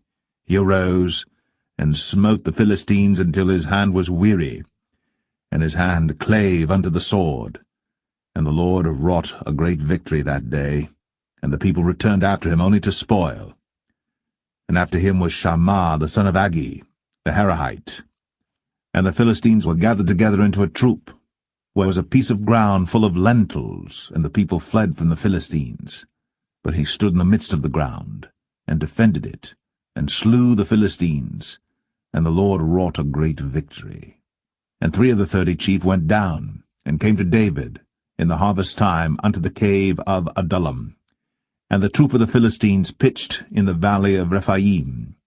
And David was then in an hold, and the garrison of the Philistines was then in Bethlehem. And David longed, and said, O that one would give me drink of the water of the well of Bethlehem, which is by the gate. And the 3 mighty men brake through the host of the Philistines, and drew water out of the well of Bethlehem that was by the gate, and took it, and brought it to David. Nevertheless he would not drink thereof, but poured it out unto the Lord. And he said, Be it far from me, O Lord, that I should do this. Is not this the blood of the men that went in jeopardy of their lives? Therefore he would not drink it. These things did these 3 mighty men. And Abishai the brother of Joab, the son of Zeruiah, was chief among 3. And he lifted up his spear against 300, and slew them, and had the name among 3. Was he not most honorable of 3? Therefore he was their captain, howbeit he attained not unto the first 3. And Benaiah the son of Jehoiada, the son of a valiant man of Kabzeel, who had done many acts, he slew 2 lion-like men of Moab. He went down also and slew a lion in the midst of a pit in time of snow. And he slew an Egyptian, a goodly man. And the Egyptian had a spear in his hand. But he went down to him with a staff, and plucked the spear out of the Egyptian's hand, and slew him with his own spear. These things did Benaiah the son of Jehoiada, and had the name among 3 mighty men. He was more honorable than the 30, but he attained not to the first 3. And David set him over his guard. Asahel the brother of Joab was one of the 30, Elhanan the son of Dodo of Bethlehem, Shammah the Harodite, Elika the Harodite, Helez the Paltite, Ira the son of Ikesh the Tekoite, Abiezer the Anethathite, Mebunai the Hushathite, Zalman the Ahohite, Maharai the Netophathite, Heleb the son of Baanah a Netophathite, Ittai the son of Ribai, out of Gibeah of the children of Benjamin, Benaiah the Parathonite, Hiddai of the brooks of Gaash, Abialbon the Arbathite, Asmaveth the Bahumite, Eliabah the Shaalbanite, of the sons of Jashan, Jonathan, Shammah the Hararite, Ahiam the son of Sharah the Hararite, Eliphalet the son of Ahasbai, the son of the Maacathite, Eliam the son of Ahithophel the Gelonite,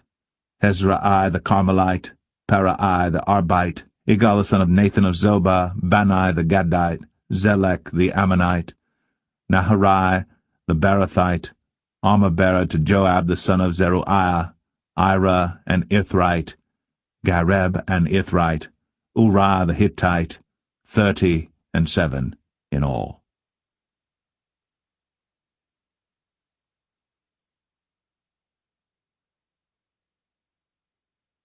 Second Samuel 24. And again the anger of the Lord was kindled against Israel, and he moved David against them to say, Go, number Israel and Judah. For the king said to Joab, the captain of the host, which was with him, Go now through all the tribes of Israel, from Dan even to Beersheba, and number ye the people, that I may know the number of the people. And Joab said unto the king, Now the Lord thy God add unto the people, how many soever they be, 100-fold, and that the eyes of my lord the king may see it. But why doth my lord the king delight in this thing? Notwithstanding the king's word prevailed against Joab and against the captains of the host. And Joab and the captains of the host went out from the presence of the king, to number the people of Israel. And they passed over Jordan, and pitched in Aroer, on the right side of the city that lieth in the midst of the river of Gad, and toward Jazer. Then they came to Gilead, and to the land of Tatim Hoshai, and they came to Dan Jaan, and about to Zidon, and came to the stronghold of Tyre, and to all the cities of the Hivites and of the Canaanites, and they went out to the south of Judah, even to Beersheba. So when they had gone through all the land, they came to Jerusalem at the end of 9 months and 20 days.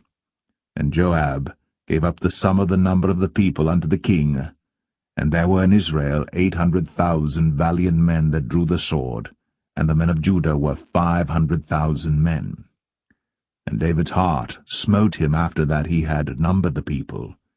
And David said unto the Lord, I have sinned greatly in that I have done. And now, I beseech thee, O Lord, take away the iniquity of thy servant, for I have done very foolishly. For when David was up in the morning, the word of the Lord came unto the prophet Gad, David's seer, saying, Go and say unto David, Thus saith the Lord, I offer thee 3 things. Choose thee one of them, that I may do it unto thee. So Gad came to David and told him, and said unto him, Shall 7 years of famine come unto thee in thy land? Or wilt thou flee 3 months before thine enemies, while they pursue thee? Or that there be 3 days' pestilence in thy land? Now advise, and see what answer I shall return to him that sent me.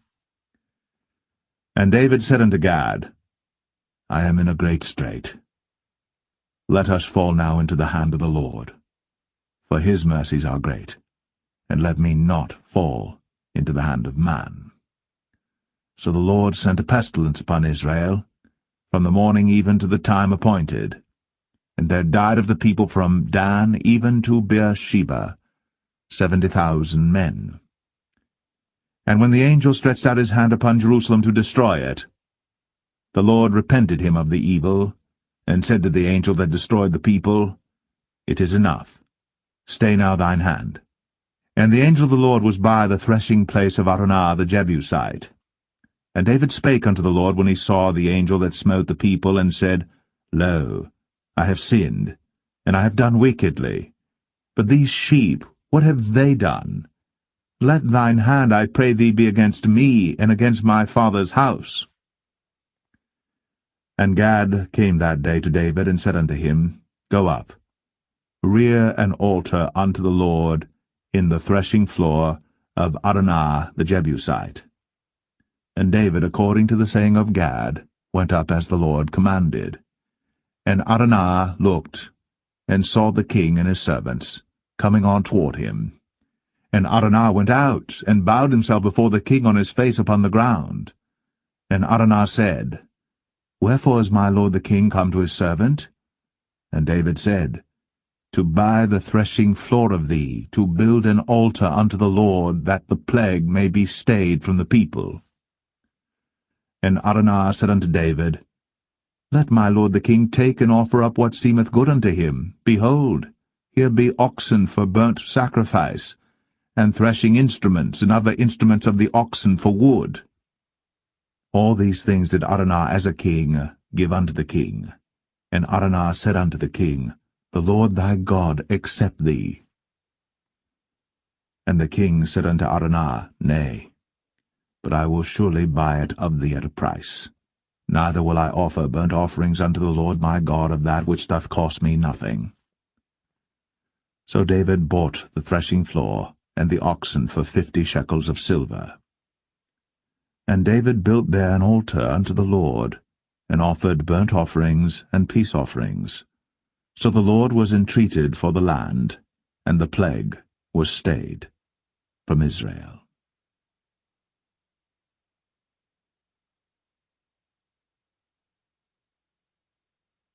The first book of Kings, chapter 1. Now King David was old, and stricken in years, and they covered him with clothes, but he gat no heat. Wherefore his servant said unto him, Let there be sought for my lord the king a young virgin, and let her stand before the king, and let her cherish him, and let her lie in thy bosom, that my lord the king may get heat. So they sought for a fair damsel throughout all the coasts of Israel, and found Abishag, a Shunammite, and brought her to the king. And the damsel was very fair, and cherished the king, and ministered to him. But the king knew her not. Then Adonijah the son of Haggith exalted himself, saying, I will be king. And he prepared him chariots and horsemen, and 50 men to run before him. And his father had not displeased him at any time in saying, Why hast thou done so? And he also was a very goodly man. And his mother bare him after Absalom. And he conferred with Joab the son of Zeruiah, and with Abiathar the priest, and they, following Adonijah, helped him. But Zadok the priest, and Benaiah the son of Jehoiada, and Nathan the prophet, and Shimei, and Rei, and the mighty men which belonged to David, were not with Adonijah.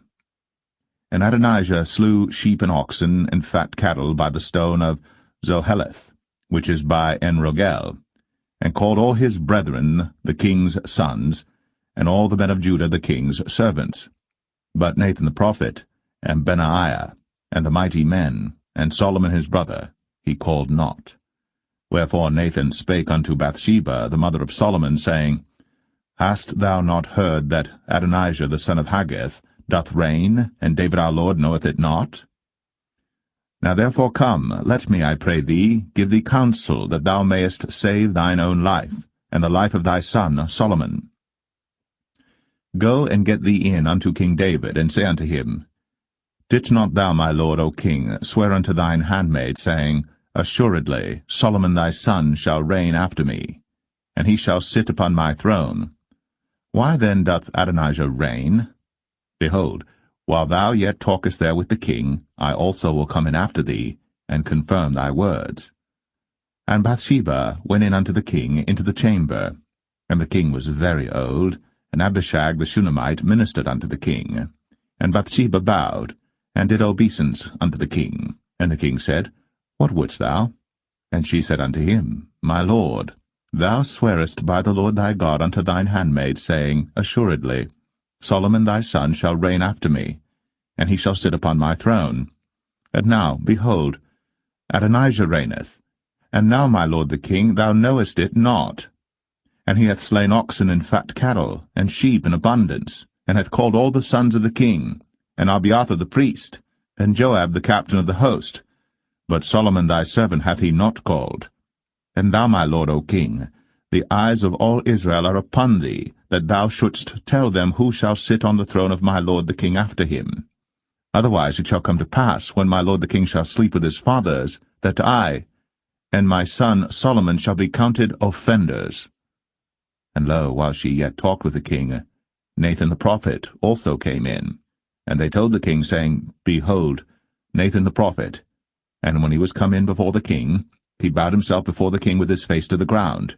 And Nathan said, My lord, O king, hast thou said, Adonijah shall reign after me, and he shall sit upon my throne? For he is gone down this day, and hath slain oxen and fat cattle and sheep in abundance, and hath called all the king's sons, and the captains of the host, and Abiathar the priest, and behold, they eat and drink before him, and say, God save King Adonijah. But me, even me thy servant, and Zadok the priest, and Benaiah the son of Jehoiada, and thy servant Solomon hath he not called. Is this thing done by my lord the king? And thou hast not showed it unto thy servant, who should sit on the throne of my lord the king after him? Then King David answered and said, Call me Bathsheba. And she came into the king's presence, and stood before the king. And the king sware, and said, As the Lord liveth, that hath redeemed my soul out of all distress, even as I swear unto thee by the Lord God of Israel, saying, Assuredly Solomon thy son shall reign after me, and he shall sit upon my throne in my stead, even so will I certainly do this day.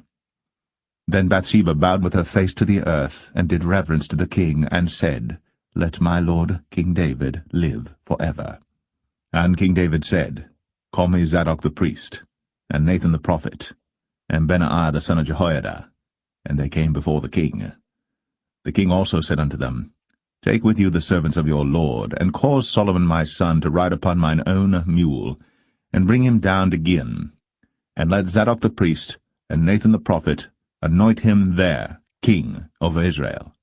And blow ye with the trumpet, and say, God save King Solomon.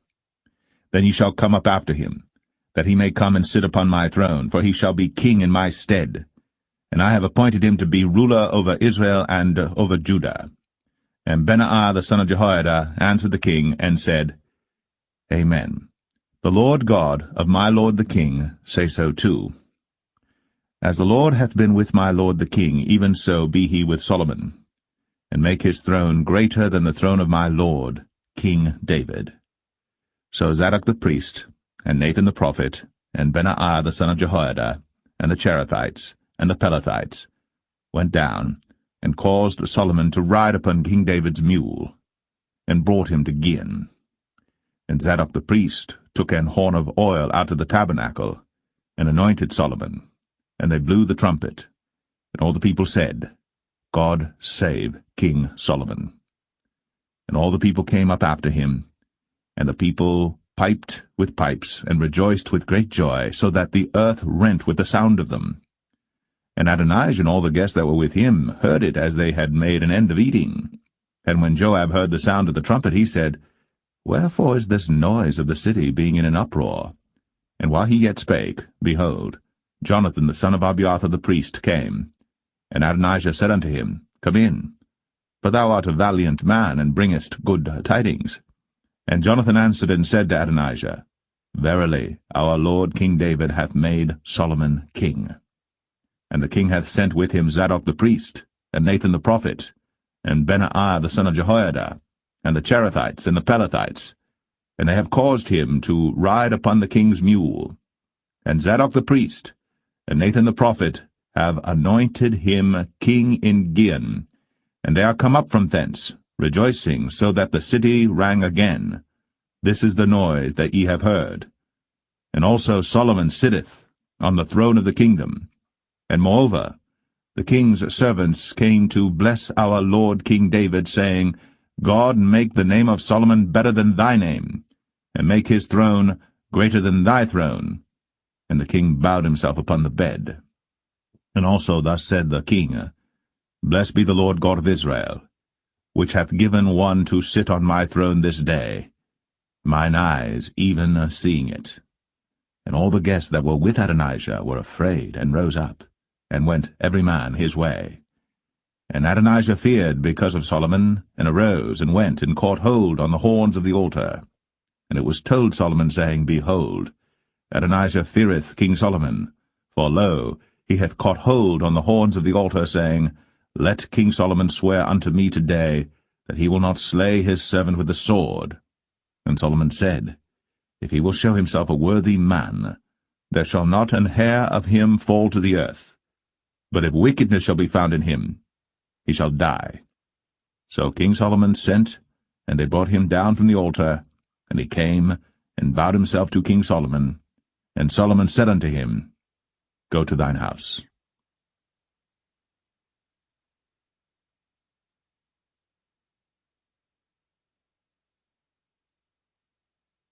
1 Kings 2. Now the days of David drew nigh, that he should die. And he charged Solomon his son, saying, I go the way of all the earth.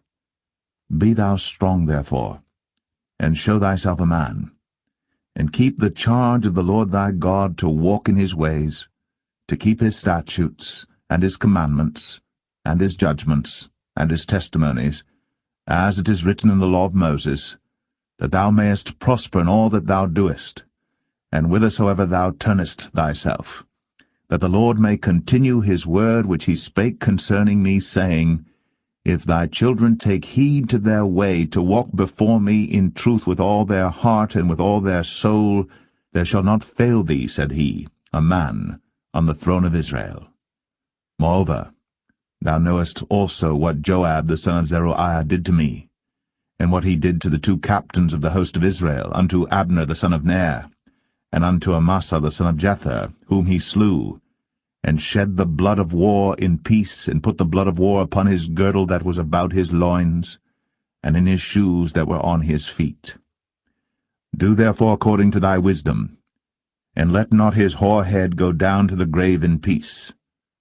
But show kindness unto the sons of Barzillai the Gileadite, and let them be of those that eat at thy table. For so they came to me when I fled because of Absalom thy brother. And behold, thou hast with thee Shimei the son of Gera, a Benjamite of Bahurim, which cursed me with a grievous curse, in the day when I went to Mahanaim.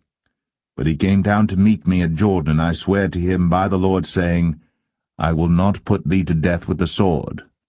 Now therefore hold him not guiltless, for thou art a wise man, and knowest what thou oughtest to do unto him. But his hoar head bring thou down to the grave with blood. So David slept with his fathers, and was buried in the city of David. And the days that David reigned over Israel were 40 years. 7 years reigned he in Hebron, and 33 years reigned he in Jerusalem. Then sat Solomon upon the throne of David his father, and his kingdom was established greatly. And Adonijah the son of Haggith came to Bathsheba, the mother of Solomon, and she said, Comest thou peaceably? And he said, Peaceably.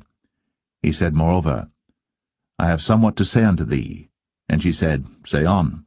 And he said, Thou knowest that the kingdom was mine, and that all Israel set their faces on me, that I should reign.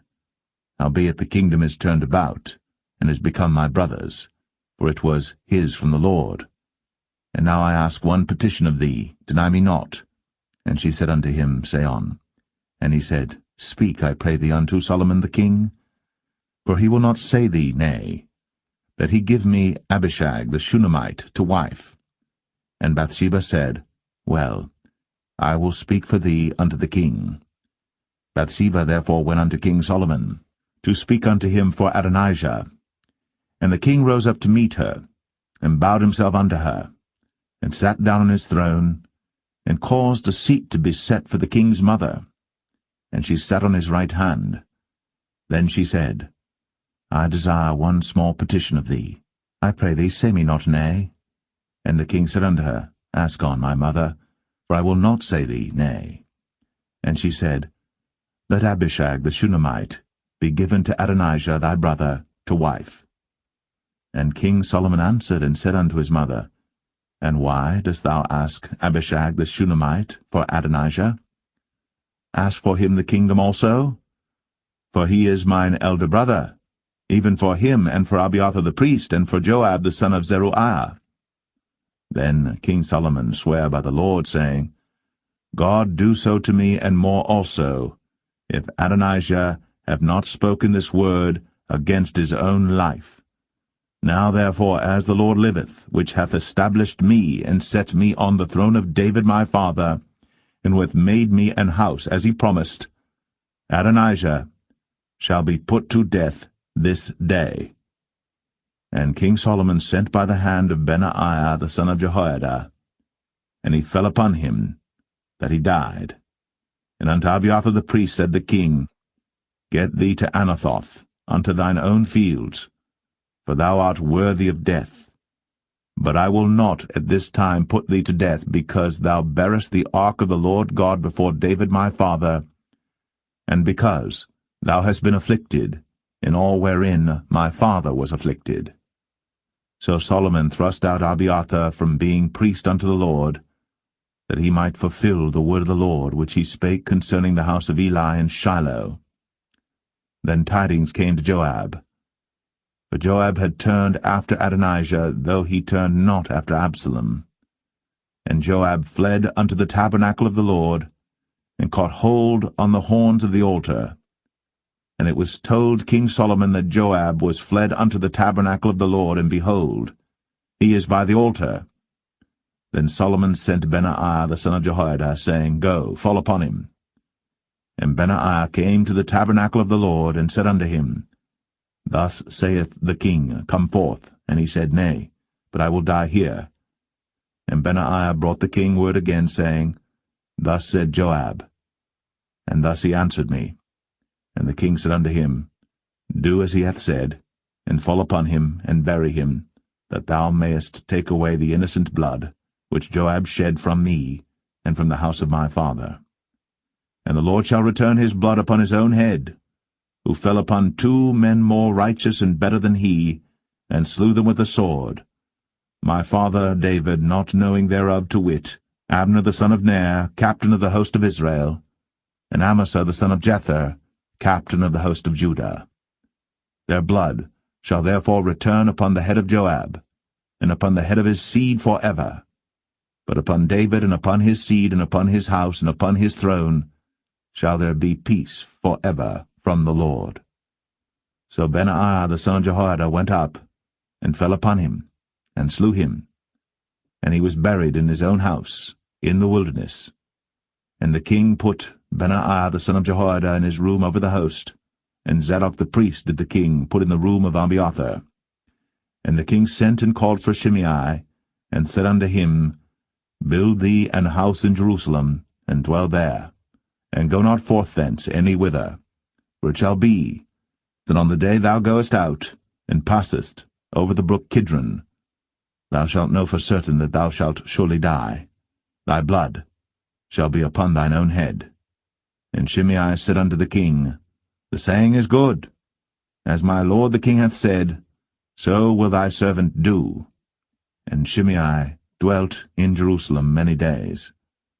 And it came to pass at the end of 3 years, that 2 of the servants of Shimei ran away unto Achish, son of Maachah, king of Gath. And they told Shimei, saying, Behold, thy servants be in Gath. And Shimei arose, and saddled his ass, and went to Gath to Achish to seek his servants. And Shimei went, and brought his servants from Gath. And it was told Solomon that Shimei had gone from Jerusalem to Gath, and was come again. And the king sent and called for Shimei, and said unto him, Did I not make thee to swear by the Lord, and protested unto thee, saying, Know for a certain, on the day thou goest out, and walkest abroad any whither, that thou shalt surely die? And thou saidst unto me, The word that I have heard is good. Why then hast thou not kept the oath of the Lord, and the commandment that I have charged thee with? The king said moreover to Shimei, Thou knowest all the wickedness which thine heart is privy to, that thou didst to David my father. Therefore the Lord shall return thy wickedness upon thine own head. And King Solomon shall be blessed, and the throne of David shall be established before the Lord for ever. So the king commanded Benaiah the son of Jehoiada, which went out, and fell upon him that he died. And the kingdom was established in the hand of Solomon.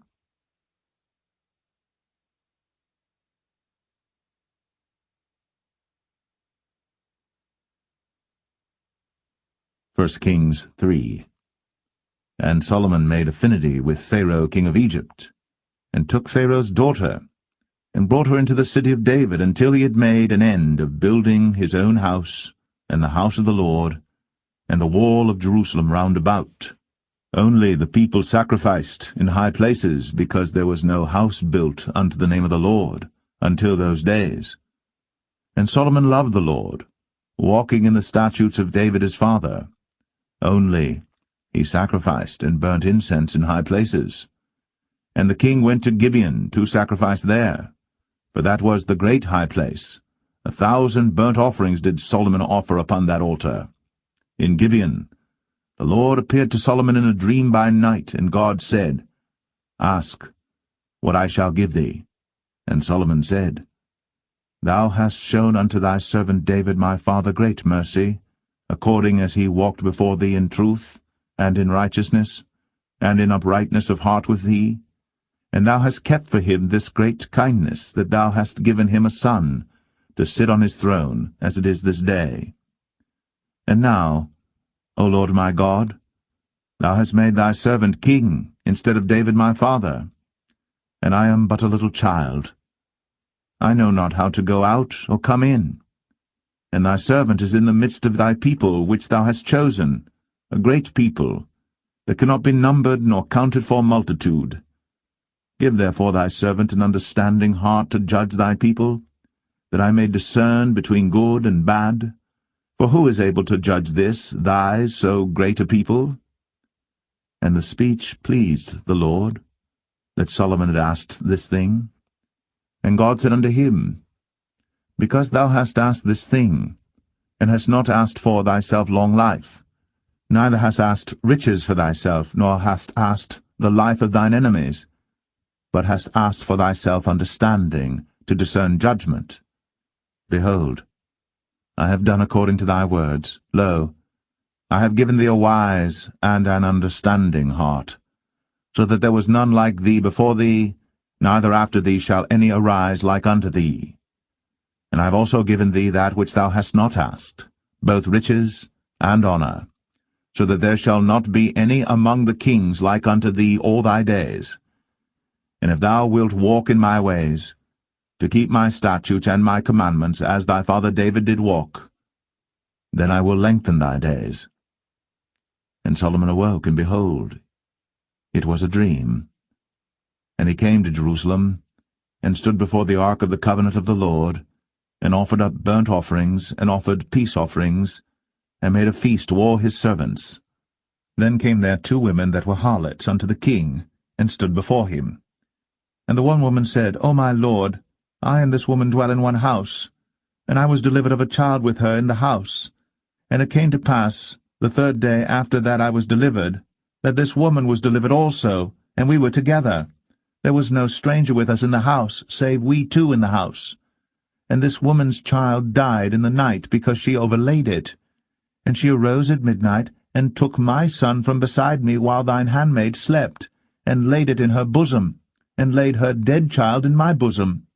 And when I rose in the morning to give my child suck, behold, it was dead. But when I had considered it in the morning, behold, it was not my son which I did bear.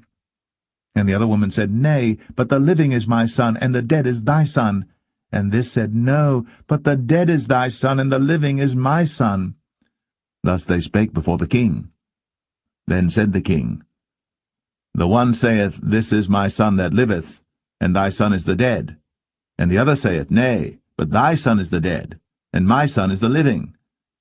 And the king said, Bring me a sword. And they brought a sword before the king. And the king said, Divide the living child in 2, and give half to the one, and half to the other. Then spake the woman, whose the living child was, unto the king, for her bowels yearned upon her son, and she said, O my lord, give her the living child, and in no wise slay it. But the other said, Let it be neither mine nor thine, but divide it. Then the king answered and said, Give her the living child, and in no wise slay it. She is the mother thereof. And all Israel heard of the judgment which the king had judged. And they feared the king, for they saw that the wisdom of God was in him, to do judgment.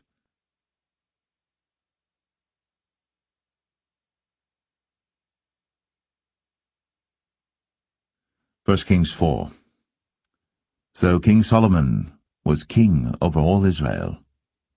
And these were the princes which he had: Azariah the son of Zadok the priest, Elihoreph and Ahiah the sons of Shishah, scribes, Jehoshaphat the son of Ahilud, the recorder, and Benaiah the son of Jehoiada was over the host, and Zadok and Abiathar were the priests. And Azariah the son of Nathan was over the officers, and Zabud the son of Nathan was principal officer, and the king's friend. And Ahisha was over the household, and Adoniram the son of Abda was over the tribute. And Solomon had 12 officers over all Israel, which provided victuals for the king and his household. Each man his month in a year made provision. And these are their names: the son of Hur, in Mount Ephraim, the son of Dekar, in Makaz, and in Shaalbim, and in Beth-Shemesh, and Elon Bethanan, the son of Hesed, in Arabath. To him pertained Socho, in all the land of Hepher, the son of Abinadab, in all the region of Dor, which had Taphath, the daughter of Solomon, to wife. Baanah, the son of Ahilud, to him pertained Tanakh and Megiddo, in all Bethshan, which is by Zartanah beneath Jezreel, from Bethshan to Abel-Meholah, even unto the place that is beyond Jokneam. The son of Geber, in Ramoth-Gilead, to him pertain the towns of Jair the son of Manasseh, which are in Gilead. To him also pertain the region of Argob, which is in Bashan, 80 great cities with walls and brazen bars. Ahinadab the son of Edo had Mahanaim. Ahimaaz was in Naphtali. He also took Basmath, the daughter of Solomon, to wife. Baanah the son of Hushai was in Asher and in Aloth. Jehoshaphat the son of Paruah in Issachar. Shimei the son of Elah in Benjamin. Geber the son of Uri was in the country of Gilead, in the country of Sihon the king of the Amorites, and of Og the king of Bashan, and he was the only officer which was in the land. Judah and Israel were many as the sand which is by the sea in multitude, eating and drinking and making merry. And Solomon reigned over all kingdoms from the river unto the land of the Philistines, and unto the border of Egypt. They brought presents, and served Solomon all the days of his life. And Solomon's provisions for one day was 30 measures of fine flour, and 80 measures of meal, 10 fat oxen, and 20 oxen out of the pastures, and 100 sheep beside harts and roebucks, and fallow deer and fatted fowl, for he had dominion over all the region on this side the river, from Tiphsah even to Azar, over all the kings on this side the river, and he had peace on all sides round about him.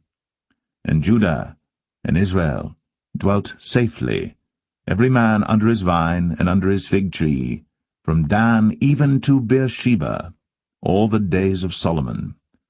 And Solomon had 40,000 stalls of horses for his chariots, and 12,000 horsemen. And those officers provided victual for King Solomon, and for all that came unto King Solomon's table, every man in his month, they lacked nothing. Barley also, and straw for the horses, and dromedaries brought they unto the place where the officers were, every man according to his charge.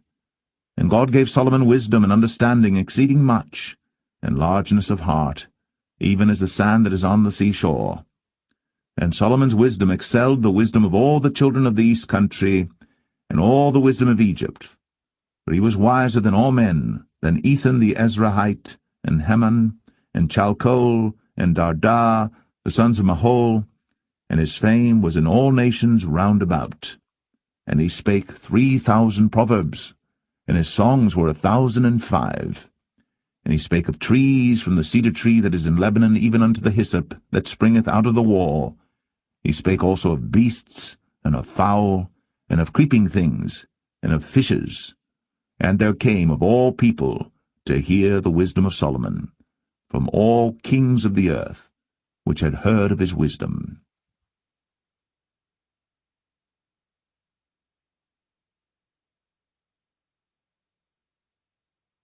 1 Kings 5.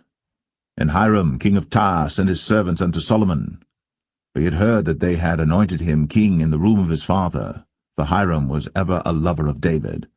And Solomon sent to Hiram, saying, Thou knowest how that David my father could not build an house unto the name of the Lord his God for the wars which were about him on every side, until the Lord put them under the soles of his feet.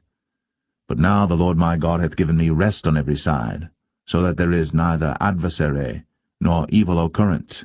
And behold, I purpose to build an house unto the name of the Lord my God, as the Lord spake unto David my father, saying, Thy son, whom I will set upon thy throne in thy room, he shall build an house unto my name. Now therefore command thou that they hew me cedar trees out of Lebanon, and my servants shall be with thy servants, and unto thee will I give hire for thy servants according to all that thou shalt appoint. For thou knowest that there is not among us any that can skill to hew timber like unto the Sidonians. And it came to pass, when Hiram heard the words of Solomon, that he rejoiced greatly, and said, Blessed be the Lord this day, which hath given unto David a wise son over this great people.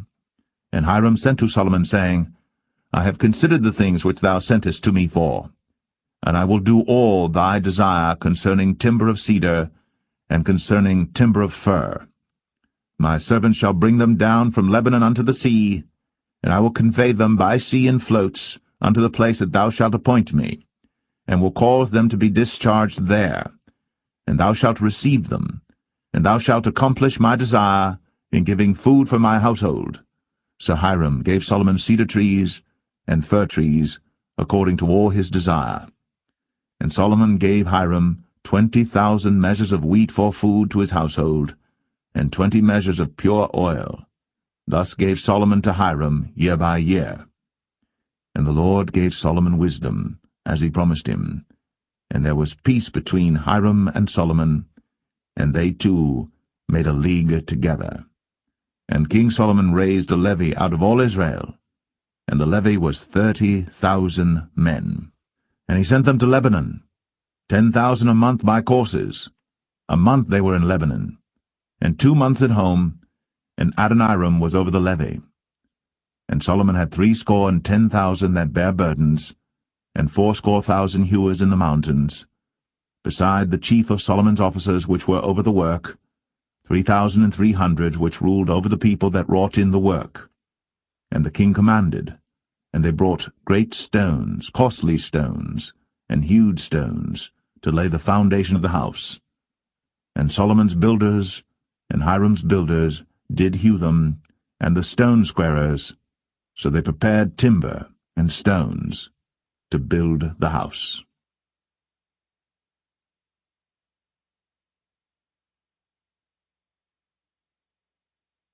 1 Kings 6.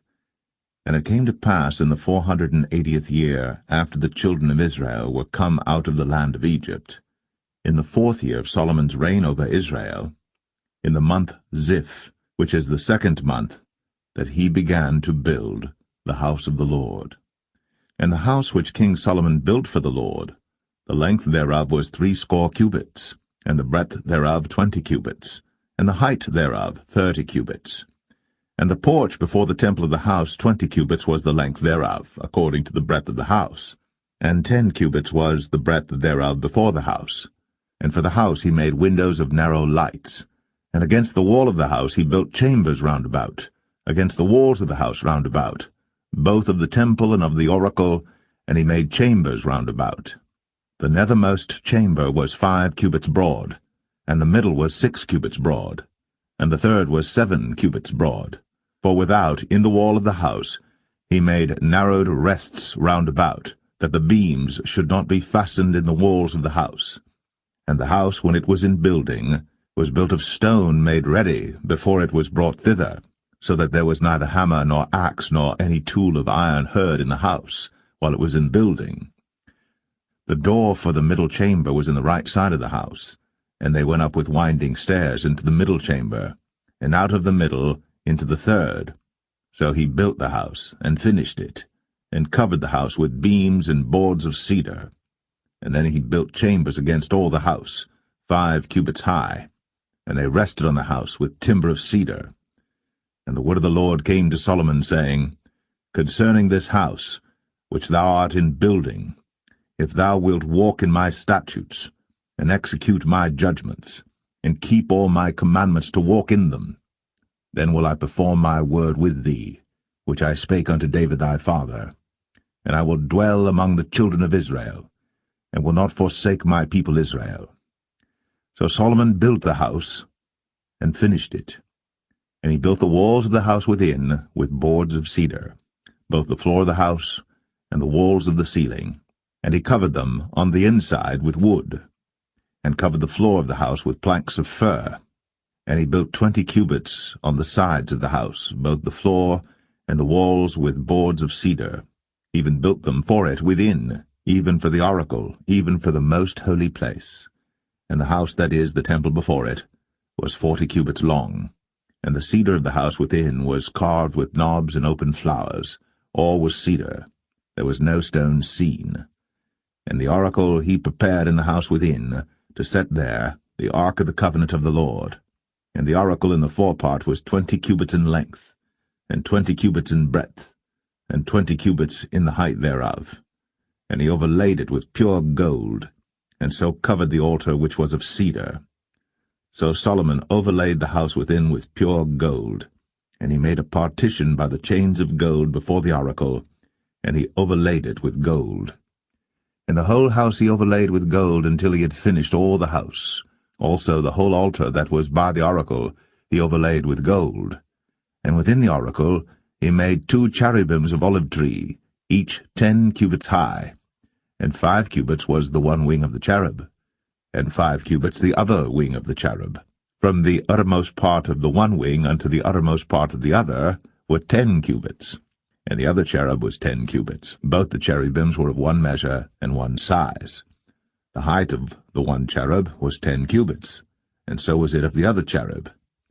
And he set the cherubims within the inner house, and they stretched forth the wings of the cherubims, so that the wing of the one touched the one wall, and the wing of the other cherub touched the other wall, and their wings touched one another in the midst of the house. And he overlaid the cherubims with gold, and he carved all the walls of the house round about with carved figures of cherubims and palm trees and open flowers, within and without. And the floor of the house he overlaid with gold, within and without. And for the entering of the oracle he made doors of olive tree. The lintel and side posts were a 5th part of the wall. The 2 doors also were of olive tree, and he carved upon them carvings of cherubims and palm trees and open flowers, and overlaid them with gold, and spread gold upon the cherubims and upon the palm trees. So also made he for the door of the temple posts of olive tree, a 4th part of the wall. And the 2 doors were of fir tree. The 2 leaves of the one door were folding, and the 2 leaves of the other door were folding. And he carved thereon cherubims and palm trees and open flowers, and covered them with gold, fitted upon the carved work. And he built the inner court with 3 rows of hewed stone, and a row of cedar beams. In the 4th year was the foundation of the house of the Lord laid, in the month Ziph. And in the 11th year, in the month Bul, which is the 8th month, was the house finished throughout all the parts thereof. And according to all the fashion of it, so was he 7 years in building it.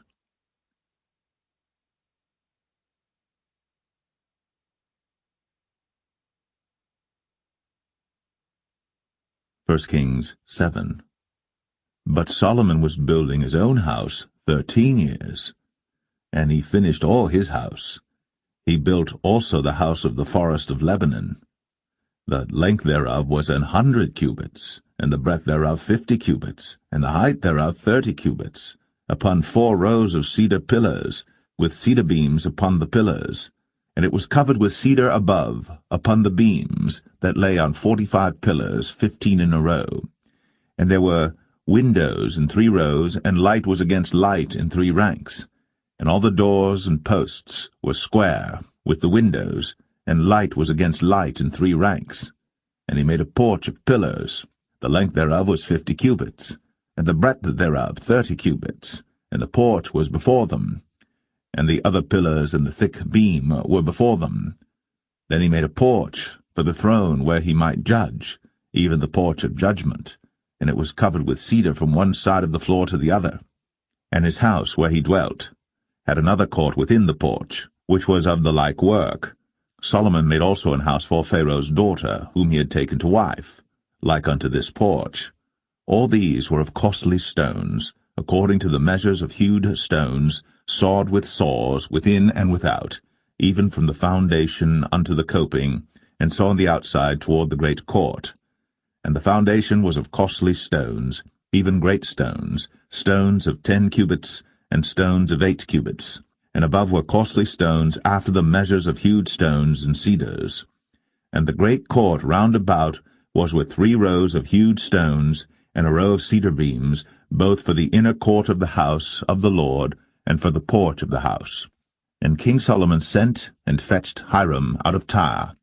He was a widow's son of the tribe of Naphtali, and his father was a man of Tyre, a worker in brass, and he was filled with wisdom and understanding and cunning, to work all works in brass. And he came to King Solomon, and wrought all his work. For he cast 2 pillars of brass of 18 cubits high apiece, and a line of 12 cubits did compass either of them about. And he made 2 chapiters of molten brass, to set upon the tops of the pillars.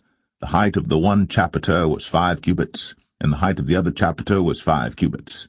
And nets of checker work, and wreaths of chain work, for the chapiters which were upon the top of the pillars, 7 for the one chapiter, and 7 for the other chapiter.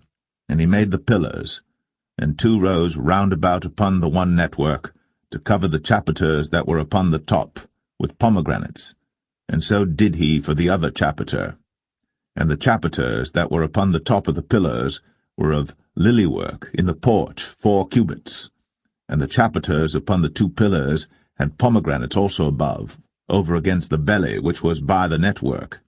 And the pomegranates were 200 in rows round about upon the other chapiter.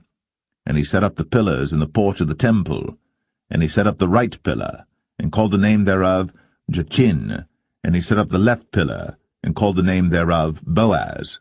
And upon the top of the pillars was lily work. So was the work of the pillars finished. And he made a molten sea, 10 cubits from the one brim to the other.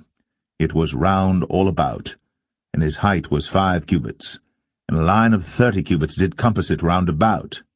And under the brim of it round about there were knobs compassing it, 10 in a cubit, compassing the sea round about. The knobs were cast in 2 rows when it was cast.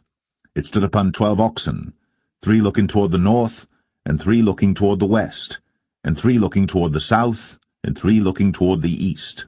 And the sea was set above upon them, and all their hinder parts were inward. And it was an handbreadth thick, and the brim thereof was wrought like the brim of a cup, with flowers of lilies. It contained 2,000 baths. And he made 10 bases of brass. 4 cubits was the length of one base, and 4 cubits the breadth thereof, and 3 cubits the height of it. And the work of the bases was on this manner. They had borders, and the borders were between the ledges. And on the borders that were between the ledges were lions, oxen, and cherubims. And upon the ledges there was a base above, and beneath the lions and oxen were certain additions made of thin work. And every base had 4 brazen wheels, and plates of brass, and the 4 corners thereof had undersetters. Under the laver were undersetters molten, at the side of every addition. And the mouth of it within the chapiter, and above was a cubit, but the mouth thereof was round after the work of the base, a cubit and an half. And also upon the mouth of it were gravings with their borders 4 square, not round. And under the borders were 4 wheels, and the axle trees of the wheels were joined to the base. And the height of a wheel was a cubit and a half a cubit. And the work of the wheels was like the work of a chariot wheel. Their axle trees and their naves and their felloes and their spokes were all molten. And there were 4 undersetters to the 4 corners of one base, and the undersetters were of the very base itself. And in the top of the base was there a round compass of half a cubit high, and on the top of the base the ledges thereof, and the borders thereof were of the same. For on the plates of the ledges thereof, and on the borders thereof, he graved cherubims, lions, and palm trees, according to the proportion of every one, and additions round about. After this manner he made the 10 bases. All of them had 1 casting, 1 measure, and 1 size. Then made he 10 lavers of brass. One laver contained 40 baths, and every laver was 4 cubits, and upon every one of the 10 bases 1 laver. And he put 5 bases on the right side of the house, and 5 on the left side of the house, and he set the sea on the right side of the house eastward over against the south. And Hiram made the lavers and the shovels and the basins. So Hiram made an end of doing all the work that he made King Solomon for the house of the Lord. The 2 pillars and the 2 bowls of the chapiters that were on the top of the 2 pillars, and the 2 networks to cover the 2 bowls of the chapiters, which were upon the top of the pillars, and 400 pomegranates for the 2 networks, even 2 rows of pomegranates for 1 network, to cover the 2 bowls of the chapiters that were upon the pillars, and the 10 bases, and 10 lavers on the bases, and 1 sea, and 12 oxen under the sea, and the pots, and the shovels, and the basins, and all these vessels which Hiram made to King Solomon for the house of the Lord were of bright brass. In the plain of Jordan did the king cast them, in the clay ground between Succoth and Zarthan. And Solomon left all the vessels unweighed, because they were exceeding many, neither was the weight of the brass found out. And Solomon made all the vessels that pertained unto the house of the Lord, the altar of gold, and the table of gold whereupon the showbread was, and the candlesticks of pure gold, 5 on the right side and 5 on the left, before the oracle, with the flowers and the lamps and the tongs of gold, and the bowls and the snuffers and the basins and the spoons and the censers of pure gold, and the hinges of gold, both for the doors of the inner house, the most holy place, and for the doors of the house, to wit, of the temple. So was ended all the work that King Solomon made for the house of the Lord. And Solomon brought in the things which David his father had dedicated, even the silver, and the gold, and the vessels, did he put among the treasures of the house of the Lord.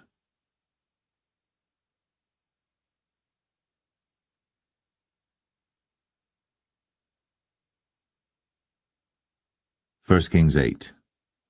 Then Solomon assembled the elders of Israel, and all the heads of the tribes, the chief of the fathers of the children of Israel, unto King Solomon in Jerusalem, that they might bring up the ark of the covenant of the Lord out of the city of David, which is Zion. And all the men of Israel assembled themselves unto King Solomon at the feast in the month Ethanim, which is the 7th month. And all the elders of Israel came, and the priests took up the ark, and they brought up the ark of the Lord, and the tabernacle of the congregation, and all the holy vessels that were in the tabernacle, even those did the priests and the Levites bring up. And King Solomon and all the congregation of Israel that were assembled unto him were with him before the ark, sacrificing sheep and oxen that could not be told nor numbered for multitude. And the priests brought in the ark of the covenant of the Lord unto his place, into the oracle of the house, to the most holy place, even under the wings of the cherubims. For the cherubims spread forth their 2 wings over the place of the ark, and the cherubims covered the ark and the staves thereof above. And they drew out the staves, that the ends of the staves were seen out in the holy place before the oracle, and they were not seen without. And there they are unto this day. There was nothing in the ark save the 2 tables of stone, which Moses put there at Horeb, when the Lord made a covenant with the children of Israel, when they came out of the land of Egypt. And it came to pass, when the priests were come out of the holy place, that the cloud filled the house of the Lord, so that the priests could not stand to minister because of the cloud, for the glory of the Lord had filled the house of the Lord.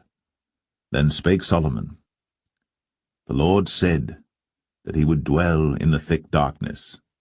I have surely built thee an house to dwell in, a settled place for thee to abide in for ever. And the king turned his face about, and blessed all the congregation of Israel. And all the congregation of Israel stood, and he said, Blessed be the Lord God of Israel, which spake with his mouth unto David my father, and hath with his hand fulfilled it, saying, Since the day that I brought forth my people Israel out of Egypt, I chose no city out of all the tribes of Israel to build an house, that my name might be therein. But I chose David to be over my people Israel. And it was in the heart of David my father to build an house for the name of the Lord God of Israel. And the Lord said unto David my father, Whereas it was in thine heart to build an house unto my name, thou didst well that it was in thine heart. Nevertheless thou shalt not build the house, but thy son that shall come forth out of thy loins, he shall build the house unto my name. And the Lord hath performed his word that he spake, and I am risen up in the room of David my father, and sit on the throne of Israel, as the Lord promised, and have built an house for the name of the Lord God of Israel. And I have set there a place for the ark, wherein is the covenant of the Lord, which he made with our fathers when he brought them out of the land of Egypt. And Solomon stood before the altar of the Lord in the presence of all the congregation of Israel, and spread forth his hands toward heaven, and he said, Lord God of Israel, there is no God like thee, in heaven above, or on earth beneath, who keepest covenant and mercy with thy servants that walk before thee with all their heart, who hast kept with thy servant David my father, that thou promised him, thou spakest also with thy mouth, and hast fulfilled it with thine hand, as it is this day. Therefore now, Lord God of Israel, keep with thy servant David my father, that thou promised him, saying, There shall not fail thee a man in my sight to sit on the throne of Israel, so that thy children take heed to their way, that they walk before me as thou hast walked before me. And now, O God of Israel, let thy word, I pray thee, be verified, which thou spakest unto thy servant David my father. But will God indeed dwell on the earth? Behold, the heaven, and heaven of heavens cannot contain thee. How much less this house that I have builded? Yet have thou respect unto the prayer of thy servant, and to his supplication, O Lord my God, to hearken unto the cry and to the prayer which thy servant prayeth before thee today, that thine eyes may be open toward this house night and day, even toward the place of which thou hast said, My name shall be there, that thou mayest hearken unto the prayer which thy servant shall make toward this place. And hearken thou to the supplication of thy servant, and of thy people Israel, when they shall pray toward this place. And hear thou in heaven thy dwelling place, and when thou hearest, forgive. If any man trespass against his neighbor, and an oath be laid upon him to cause him to swear, and the oath come before thine altar in this house, then hear thou in heaven, and do and judge thy servants, condemning the wicked, to bring his way upon his head, and justifying the righteous, to give him according to his righteousness. When thy people Israel be smitten down before the enemy, because they have sinned against thee, and shall turn again to thee, and confess thy name, and pray, and make supplication unto thee in this house, then hear thou in heaven, and forgive the sin of thy people Israel, and bring them again unto the land which thou gavest unto their fathers. When heaven is shut up, and there is no rain because they have sinned against thee, if they pray toward this place, and confess thy name, and turn from their sin, when thou afflictest them, then hear thou in heaven, and forgive the sin of thy servants, and of thy people Israel, that thou teach them the good way wherein they should walk, and give rain upon thy land, which thou hast given to thy people for an inheritance.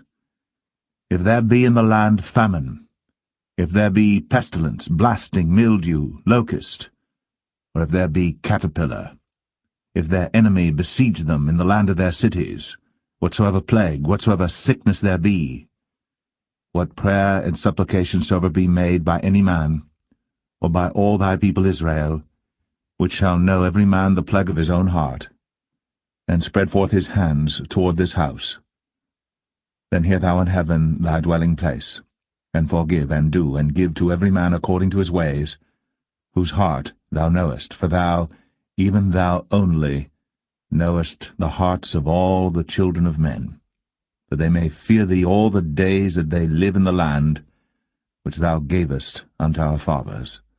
Moreover, concerning a stranger that is not of thy people Israel, but cometh out of a far country for thy name's sake, for they shall hear of thy great name, and of thy strong hand, and of thy stretched out arm, when he shall come and pray toward this house, hear thou in heaven thy dwelling place, and do according to all that the stranger calleth to thee for, that all people of the earth may know thy name, to fear thee, as do thy people Israel, and that they may know that this house which I have builded is called by thy name. If thy people go out to battle against their enemy, whithersoever thou shalt send them, and shall pray unto the Lord toward the city which thou hast chosen, and toward the house that I have built for thy name, then hear thou in heaven their prayer, and their supplication, and maintain their cause. If they sin against thee, for there is no man that sinneth not, and thou be angry with them, and deliver them to the enemy, so that they carry them away captives unto the land of the enemy, far or near. Yet, if they shall bethink themselves in the land whither they were carried captives, and repent, and make supplication unto thee in the land of them that carried them captives, saying, We have sinned, and have done perversely, we have committed wickedness, and so return unto thee with all their heart, and with all their soul, in the land of their enemies, which led them away captive, and pray unto thee toward their land, which thou gavest unto their fathers, the city which thou hast chosen, and the house which I have built for thy name. Then hear thou their prayer, and their supplication in heaven thy dwelling place, and maintain their cause, and forgive thy people that have sinned against thee, and all their transgressions wherein they have transgressed against thee, and give them compassion before them who carry them captive, that they may have compassion on them. For they be thy people, and thine inheritance, which thou broughtest forth out of Egypt, from the midst of the furnace of iron, that thine eyes may be open unto the supplication of thy servant, and unto the supplication of thy people Israel, to hearken unto them in all that they call for unto thee. For thou didst separate them from among all the people of the earth to be thine inheritance, as thou spakest by the hand of Moses thy servant, when thou broughtest our fathers out of Egypt, O Lord God. And it was so that when Solomon had made an end of praying all this prayer and supplication unto the Lord, he arose from before the altar of the Lord, from kneeling on his knees with his hands spread up to heaven. And he stood, and blessed all the congregation of Israel with a loud voice, saying, Blessed be the Lord, that hath given rest unto his people Israel, according to all that he promised. There hath not failed one word of all his good promise, which he promised by the hand of Moses his servant. The Lord our God be with us, as he was with our fathers. Let him not leave us, nor forsake us, that he may incline our hearts unto him, to walk in all his ways, and to keep his commandments and his statutes and his judgments, which he commanded our fathers.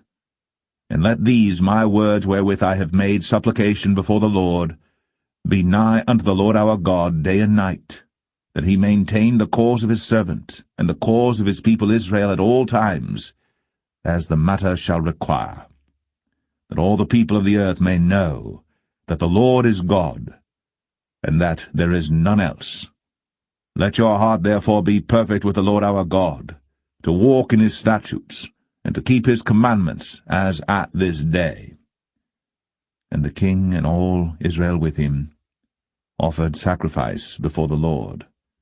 And Solomon offered a sacrifice of peace offerings which he offered unto the Lord, 22,000 oxen, and 120,000 sheep. So the king and all the children of Israel dedicated the house of the Lord. The same day did the king hallow the middle of the court that was before the house of the Lord, for there he offered burnt offerings and meat offerings, and the fat of the peace offerings, because the brazen altar that was before the Lord was too little to receive the burnt offerings and meat offerings, and the fat of the peace offerings. And at that time Solomon held a feast, and all Israel with him, a great congregation from the entering in of Hamath unto the river of Egypt, before the Lord our God 7 days, and 7 days, even 14 days. On the 8th day he sent the people away, and they blessed the king, and went unto their tents joyful and glad of heart, for all the goodness that the Lord had done for David his servant, and for Israel his people.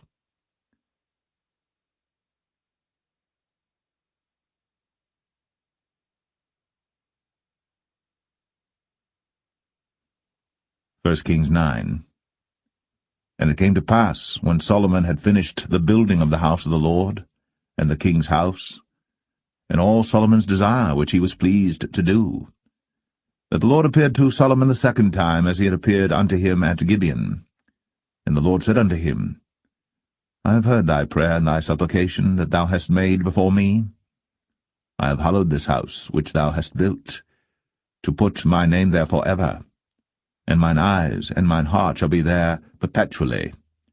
And if thou wilt walk before me, as David thy father walked, in integrity of heart, and in uprightness, to do according to all that I have commanded thee, and wilt keep my statutes and my judgments, then I will establish the throne of thy kingdom upon Israel forever, as I promised to David thy father, saying, There shall not fail thee a man upon the throne of Israel. But if ye shall at all turn from following me, ye or your children, and will not keep my commandments and my statutes which I have set before you, but go and serve other gods, and worship them, then will I cut off Israel out of the land which I have given them, and this house which I have hallowed for my name will I cast out of my sight, and Israel shall be a proverb and a byword among all people.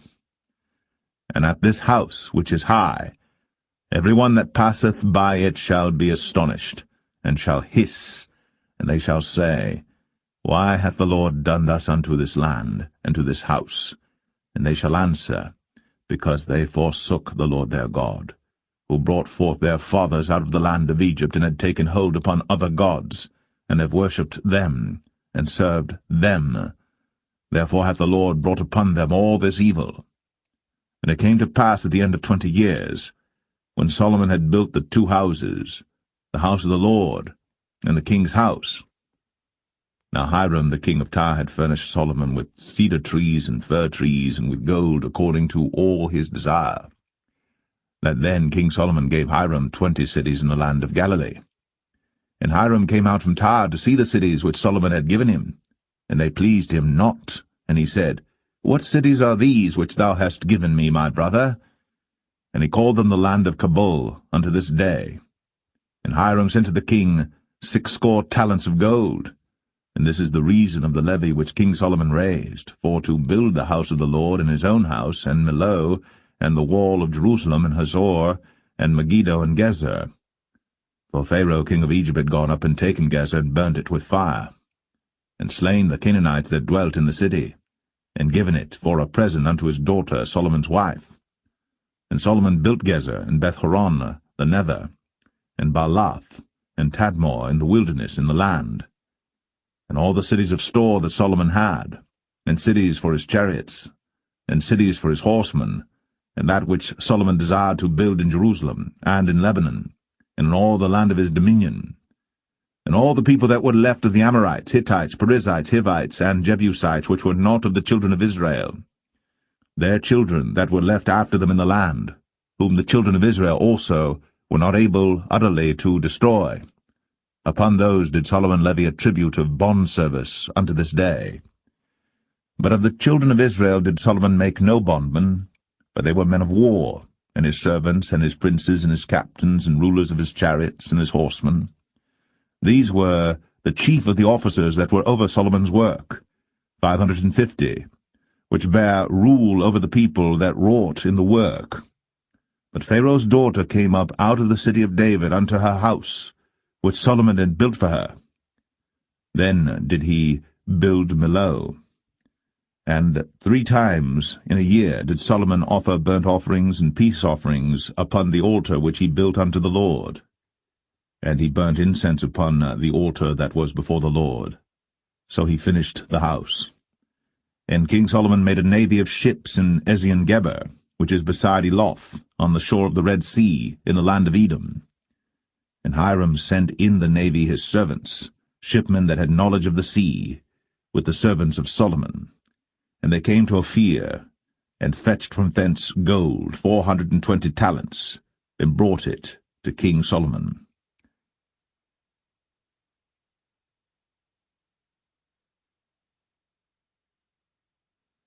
1 Kings 10. And when the queen of Sheba heard of the fame of Solomon concerning the name of the Lord, she came to prove him with hard questions. And she came to Jerusalem with a very great train, with camels that bare spices, and very much gold, and precious stones. And when she was come to Solomon, she communed with him of all that was in her heart.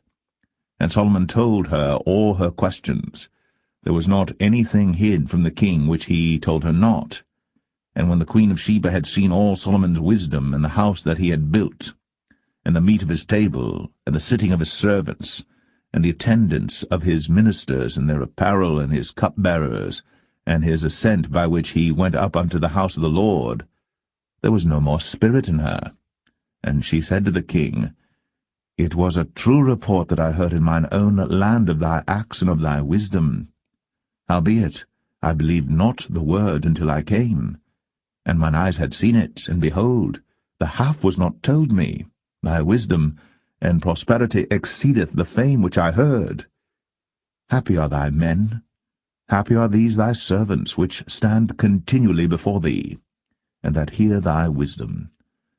Blessed be the Lord thy God, which delighteth in thee, to set thee on the throne of Israel, because the Lord loved Israel for ever. Therefore made he thee king, to do judgment and justice. And she gave the king 120 talents of gold and of spices, very great store, and precious stones. There came no more such abundance of spices as these which the queen of Sheba gave to King Solomon.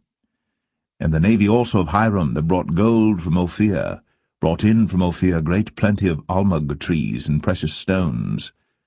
And the king made of the almug trees pillars for the house of the Lord, and for the king's house, harps also, and psalteries for singers.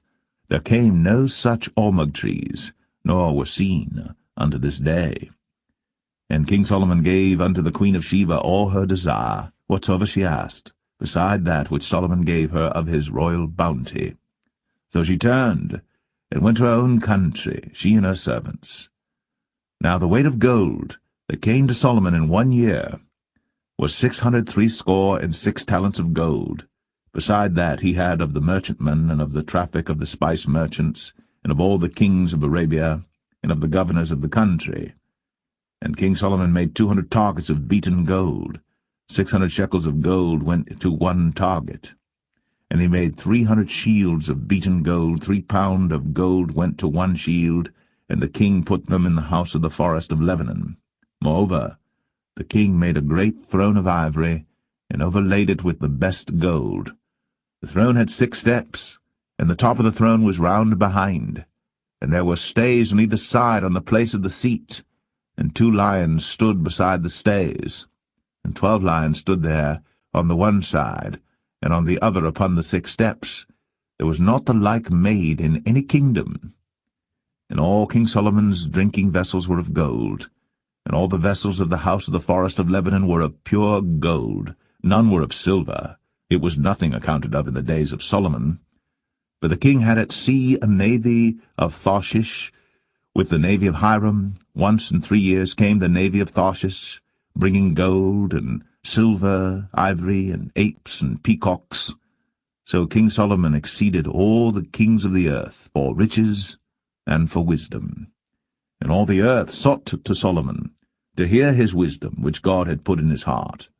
And they brought every man his present, vessels of silver, and vessels of gold, and garments, and armor, and spices, horses, and mules, a rate year by year. And Solomon gathered together chariots and horsemen, and he had 1,400 chariots, and 12,000 horsemen, whom he bestowed in the cities for chariots, and with the king at Jerusalem. And the king made silver to be in Jerusalem as stones, and cedars made he to be as the sycamore trees that are in the vale for abundance.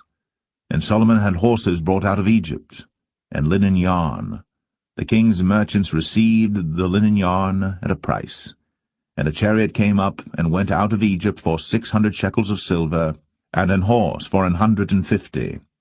And so for all the kings of the Hittites, and for the kings of Syria, did they bring them out by their means.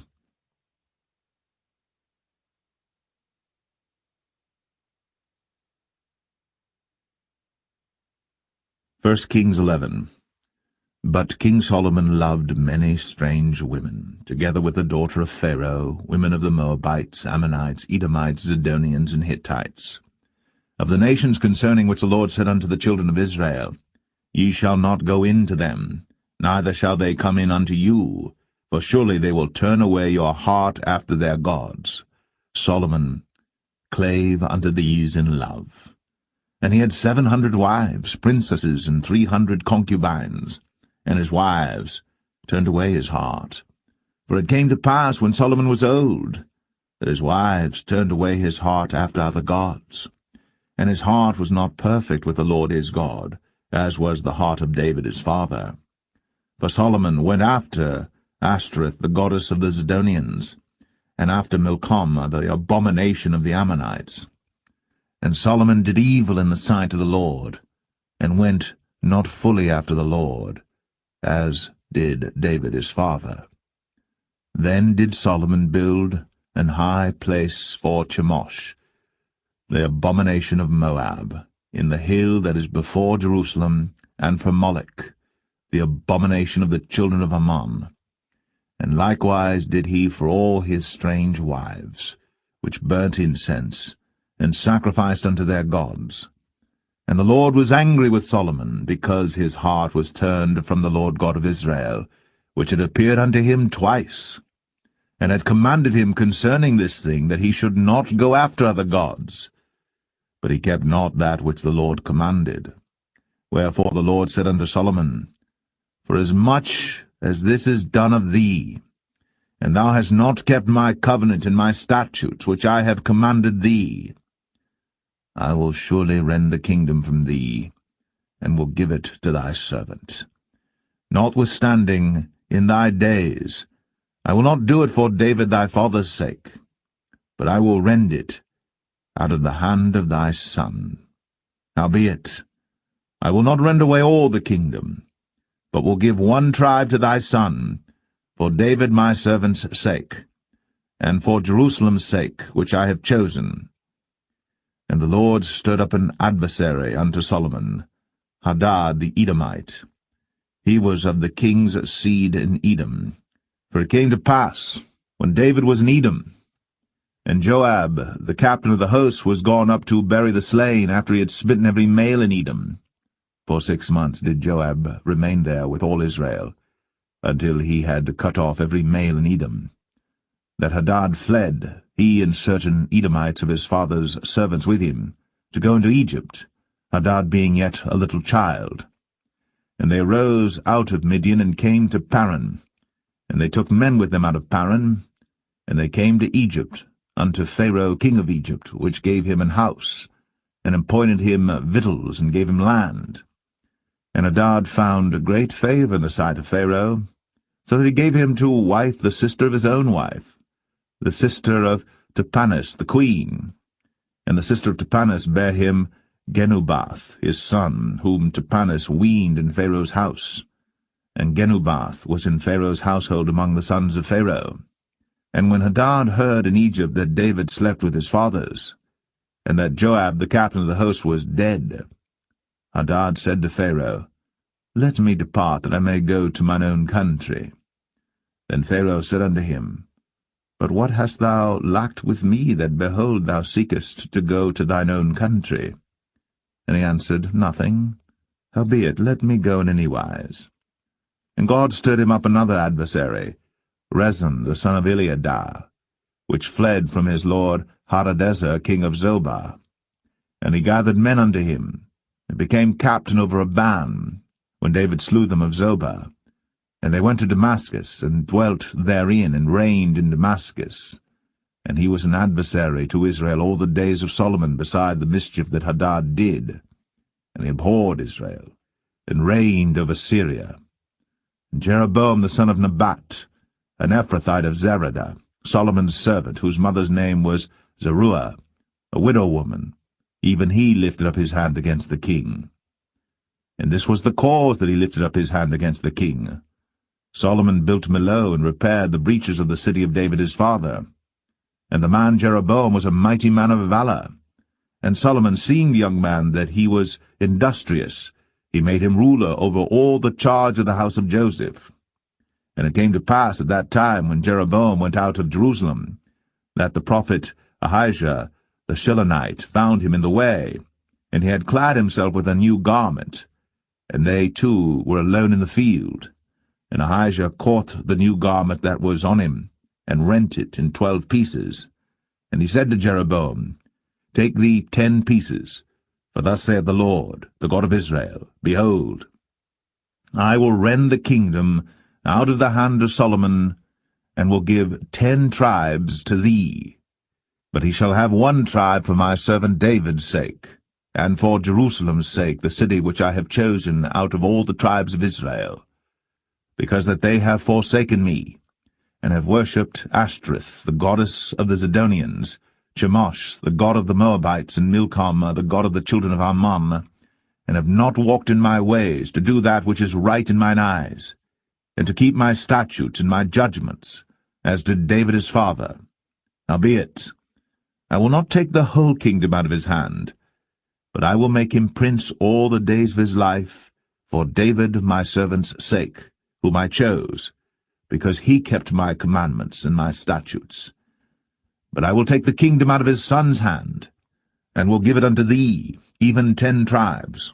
And unto his son will I give 1 tribe, that David my servant may have a light always before me in Jerusalem, the city which I have chosen me, to put my name there. And I will take thee, and thou shalt reign according to all that thy soul desireth, and shalt be king over Israel. And it shall be, if thou wilt hearken unto all that I command thee, and wilt walk in my ways, and do that is right in my sight, to keep my statutes and my commandments, as David my servant did, that I will be with thee, and build thee a sure house, as I built for David, and will give Israel unto thee. And I will for this afflict the seed of David, but not forever. Solomon sought therefore to kill Jeroboam. And Jeroboam arose and fled into Egypt, unto Shishak king of Egypt, and was in Egypt until the death of Solomon. And the rest of the acts of Solomon, and all that he did, and his wisdom, are they not written in the book of the acts of Solomon? And the time that Solomon reigned in Jerusalem over all Israel was 40 years. And Solomon slept with his fathers, and was buried in the city of David his father, and Rehoboam his son reigned in his stead.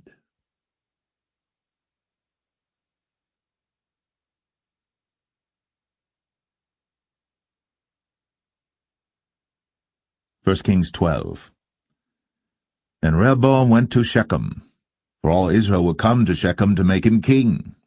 And it came to pass, when Jeroboam the son of Nebat, who was yet in Egypt, heard of it, for he was fled from the presence of King Solomon, and Jeroboam dwelt in Egypt, that they sent and called him.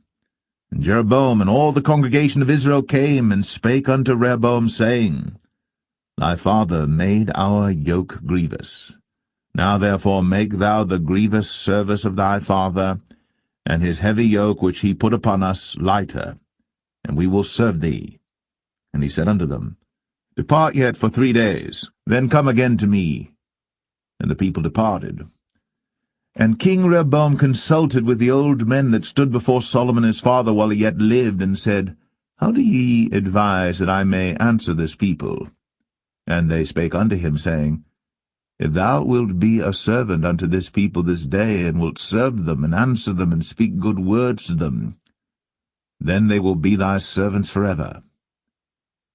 But he forsook the counsel of the old men which they had given him, and consulted with the young men that were grown up with him, and which stood before him.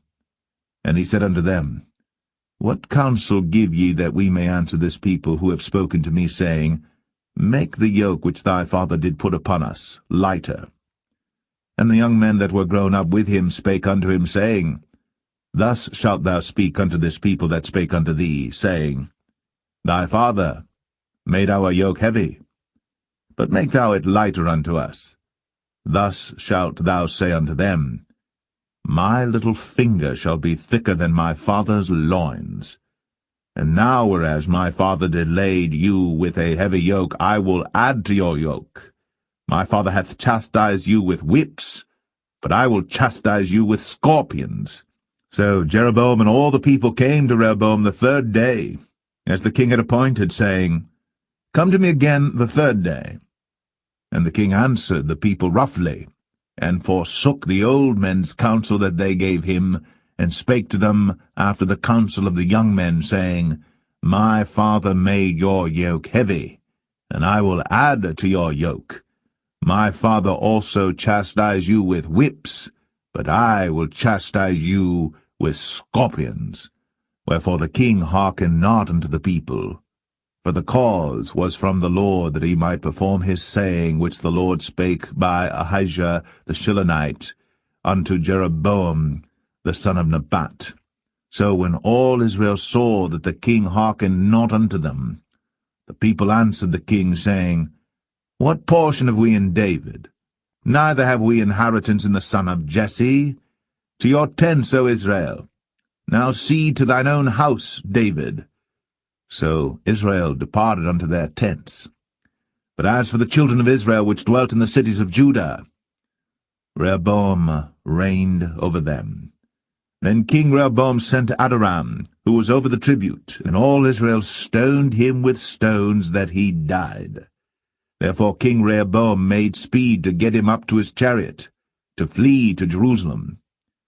So Israel rebelled against the house of David unto this day. And it came to pass, when all Israel heard that Jeroboam was come again, that they sent and called him unto the congregation, and made him king over all Israel. There was none that followed the house of David, but the tribe of Judah only. And when Rehoboam was come to Jerusalem, he assembled all the house of Judah with the tribe of Benjamin, 180,000 chosen men which were warriors, to fight against the house of Israel, to bring the kingdom again to Rehoboam the son of Solomon. But the word of God came unto Shemaiah the man of God, saying, Speak unto Rehoboam the son of Solomon, king of Judah, and unto all the house of Judah and Benjamin, and to the remnant of the people, saying, Thus saith the Lord, Ye shall not go up, nor fight against your brethren the children of Israel. Return every man to his house, for this thing is from me. They hearkened therefore to the word of the Lord, and returned to depart according to the word of the Lord. Then Jeroboam built Shechem in Mount Ephraim, and dwelt therein, and went out from thence, and built Penuel. And Jeroboam said in his heart, Now shall the kingdom return to the house of David. If this people go up to do sacrifice in the house of the Lord at Jerusalem, then shall the heart of this people turn again unto their Lord, even unto Rehoboam king of Judah, and they shall kill me, and go again to Rehoboam king of Judah. Whereupon the king took counsel, and made 2 calves of gold, and said unto them, It is too much for you to go up to Jerusalem. Behold thy gods, O Israel, which brought thee up out of the land of Egypt. And he set the one in Bethel, and the other put he in Dan. And this thing became a sin. For the people went to worship before the one, even unto Dan. And he made an house of high places, and made priests of the lowest of the people, which were not of the sons of Levi. And Jeroboam ordained a feast in the 8th month, on the 15th day of the month, like unto the feast that is in Judah. And he offered upon the altar. So did he in Bethel, sacrificing unto the calves that he had made. And he placed in Bethel the priests of the high places which he had made. So he offered upon the altar which he had made in Bethel the 15th day of the 8th month, even in the month which he had devised of his own heart, and ordained a feast unto the children of Israel. And he offered upon the altar, and burnt incense.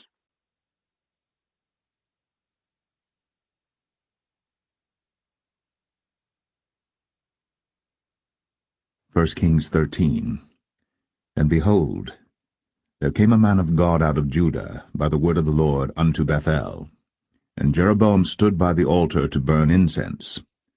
And he cried against the altar in the word of the Lord, and said, O altar, altar, thus saith the Lord, Behold, a child shall be born unto the house of David, Josiah by name.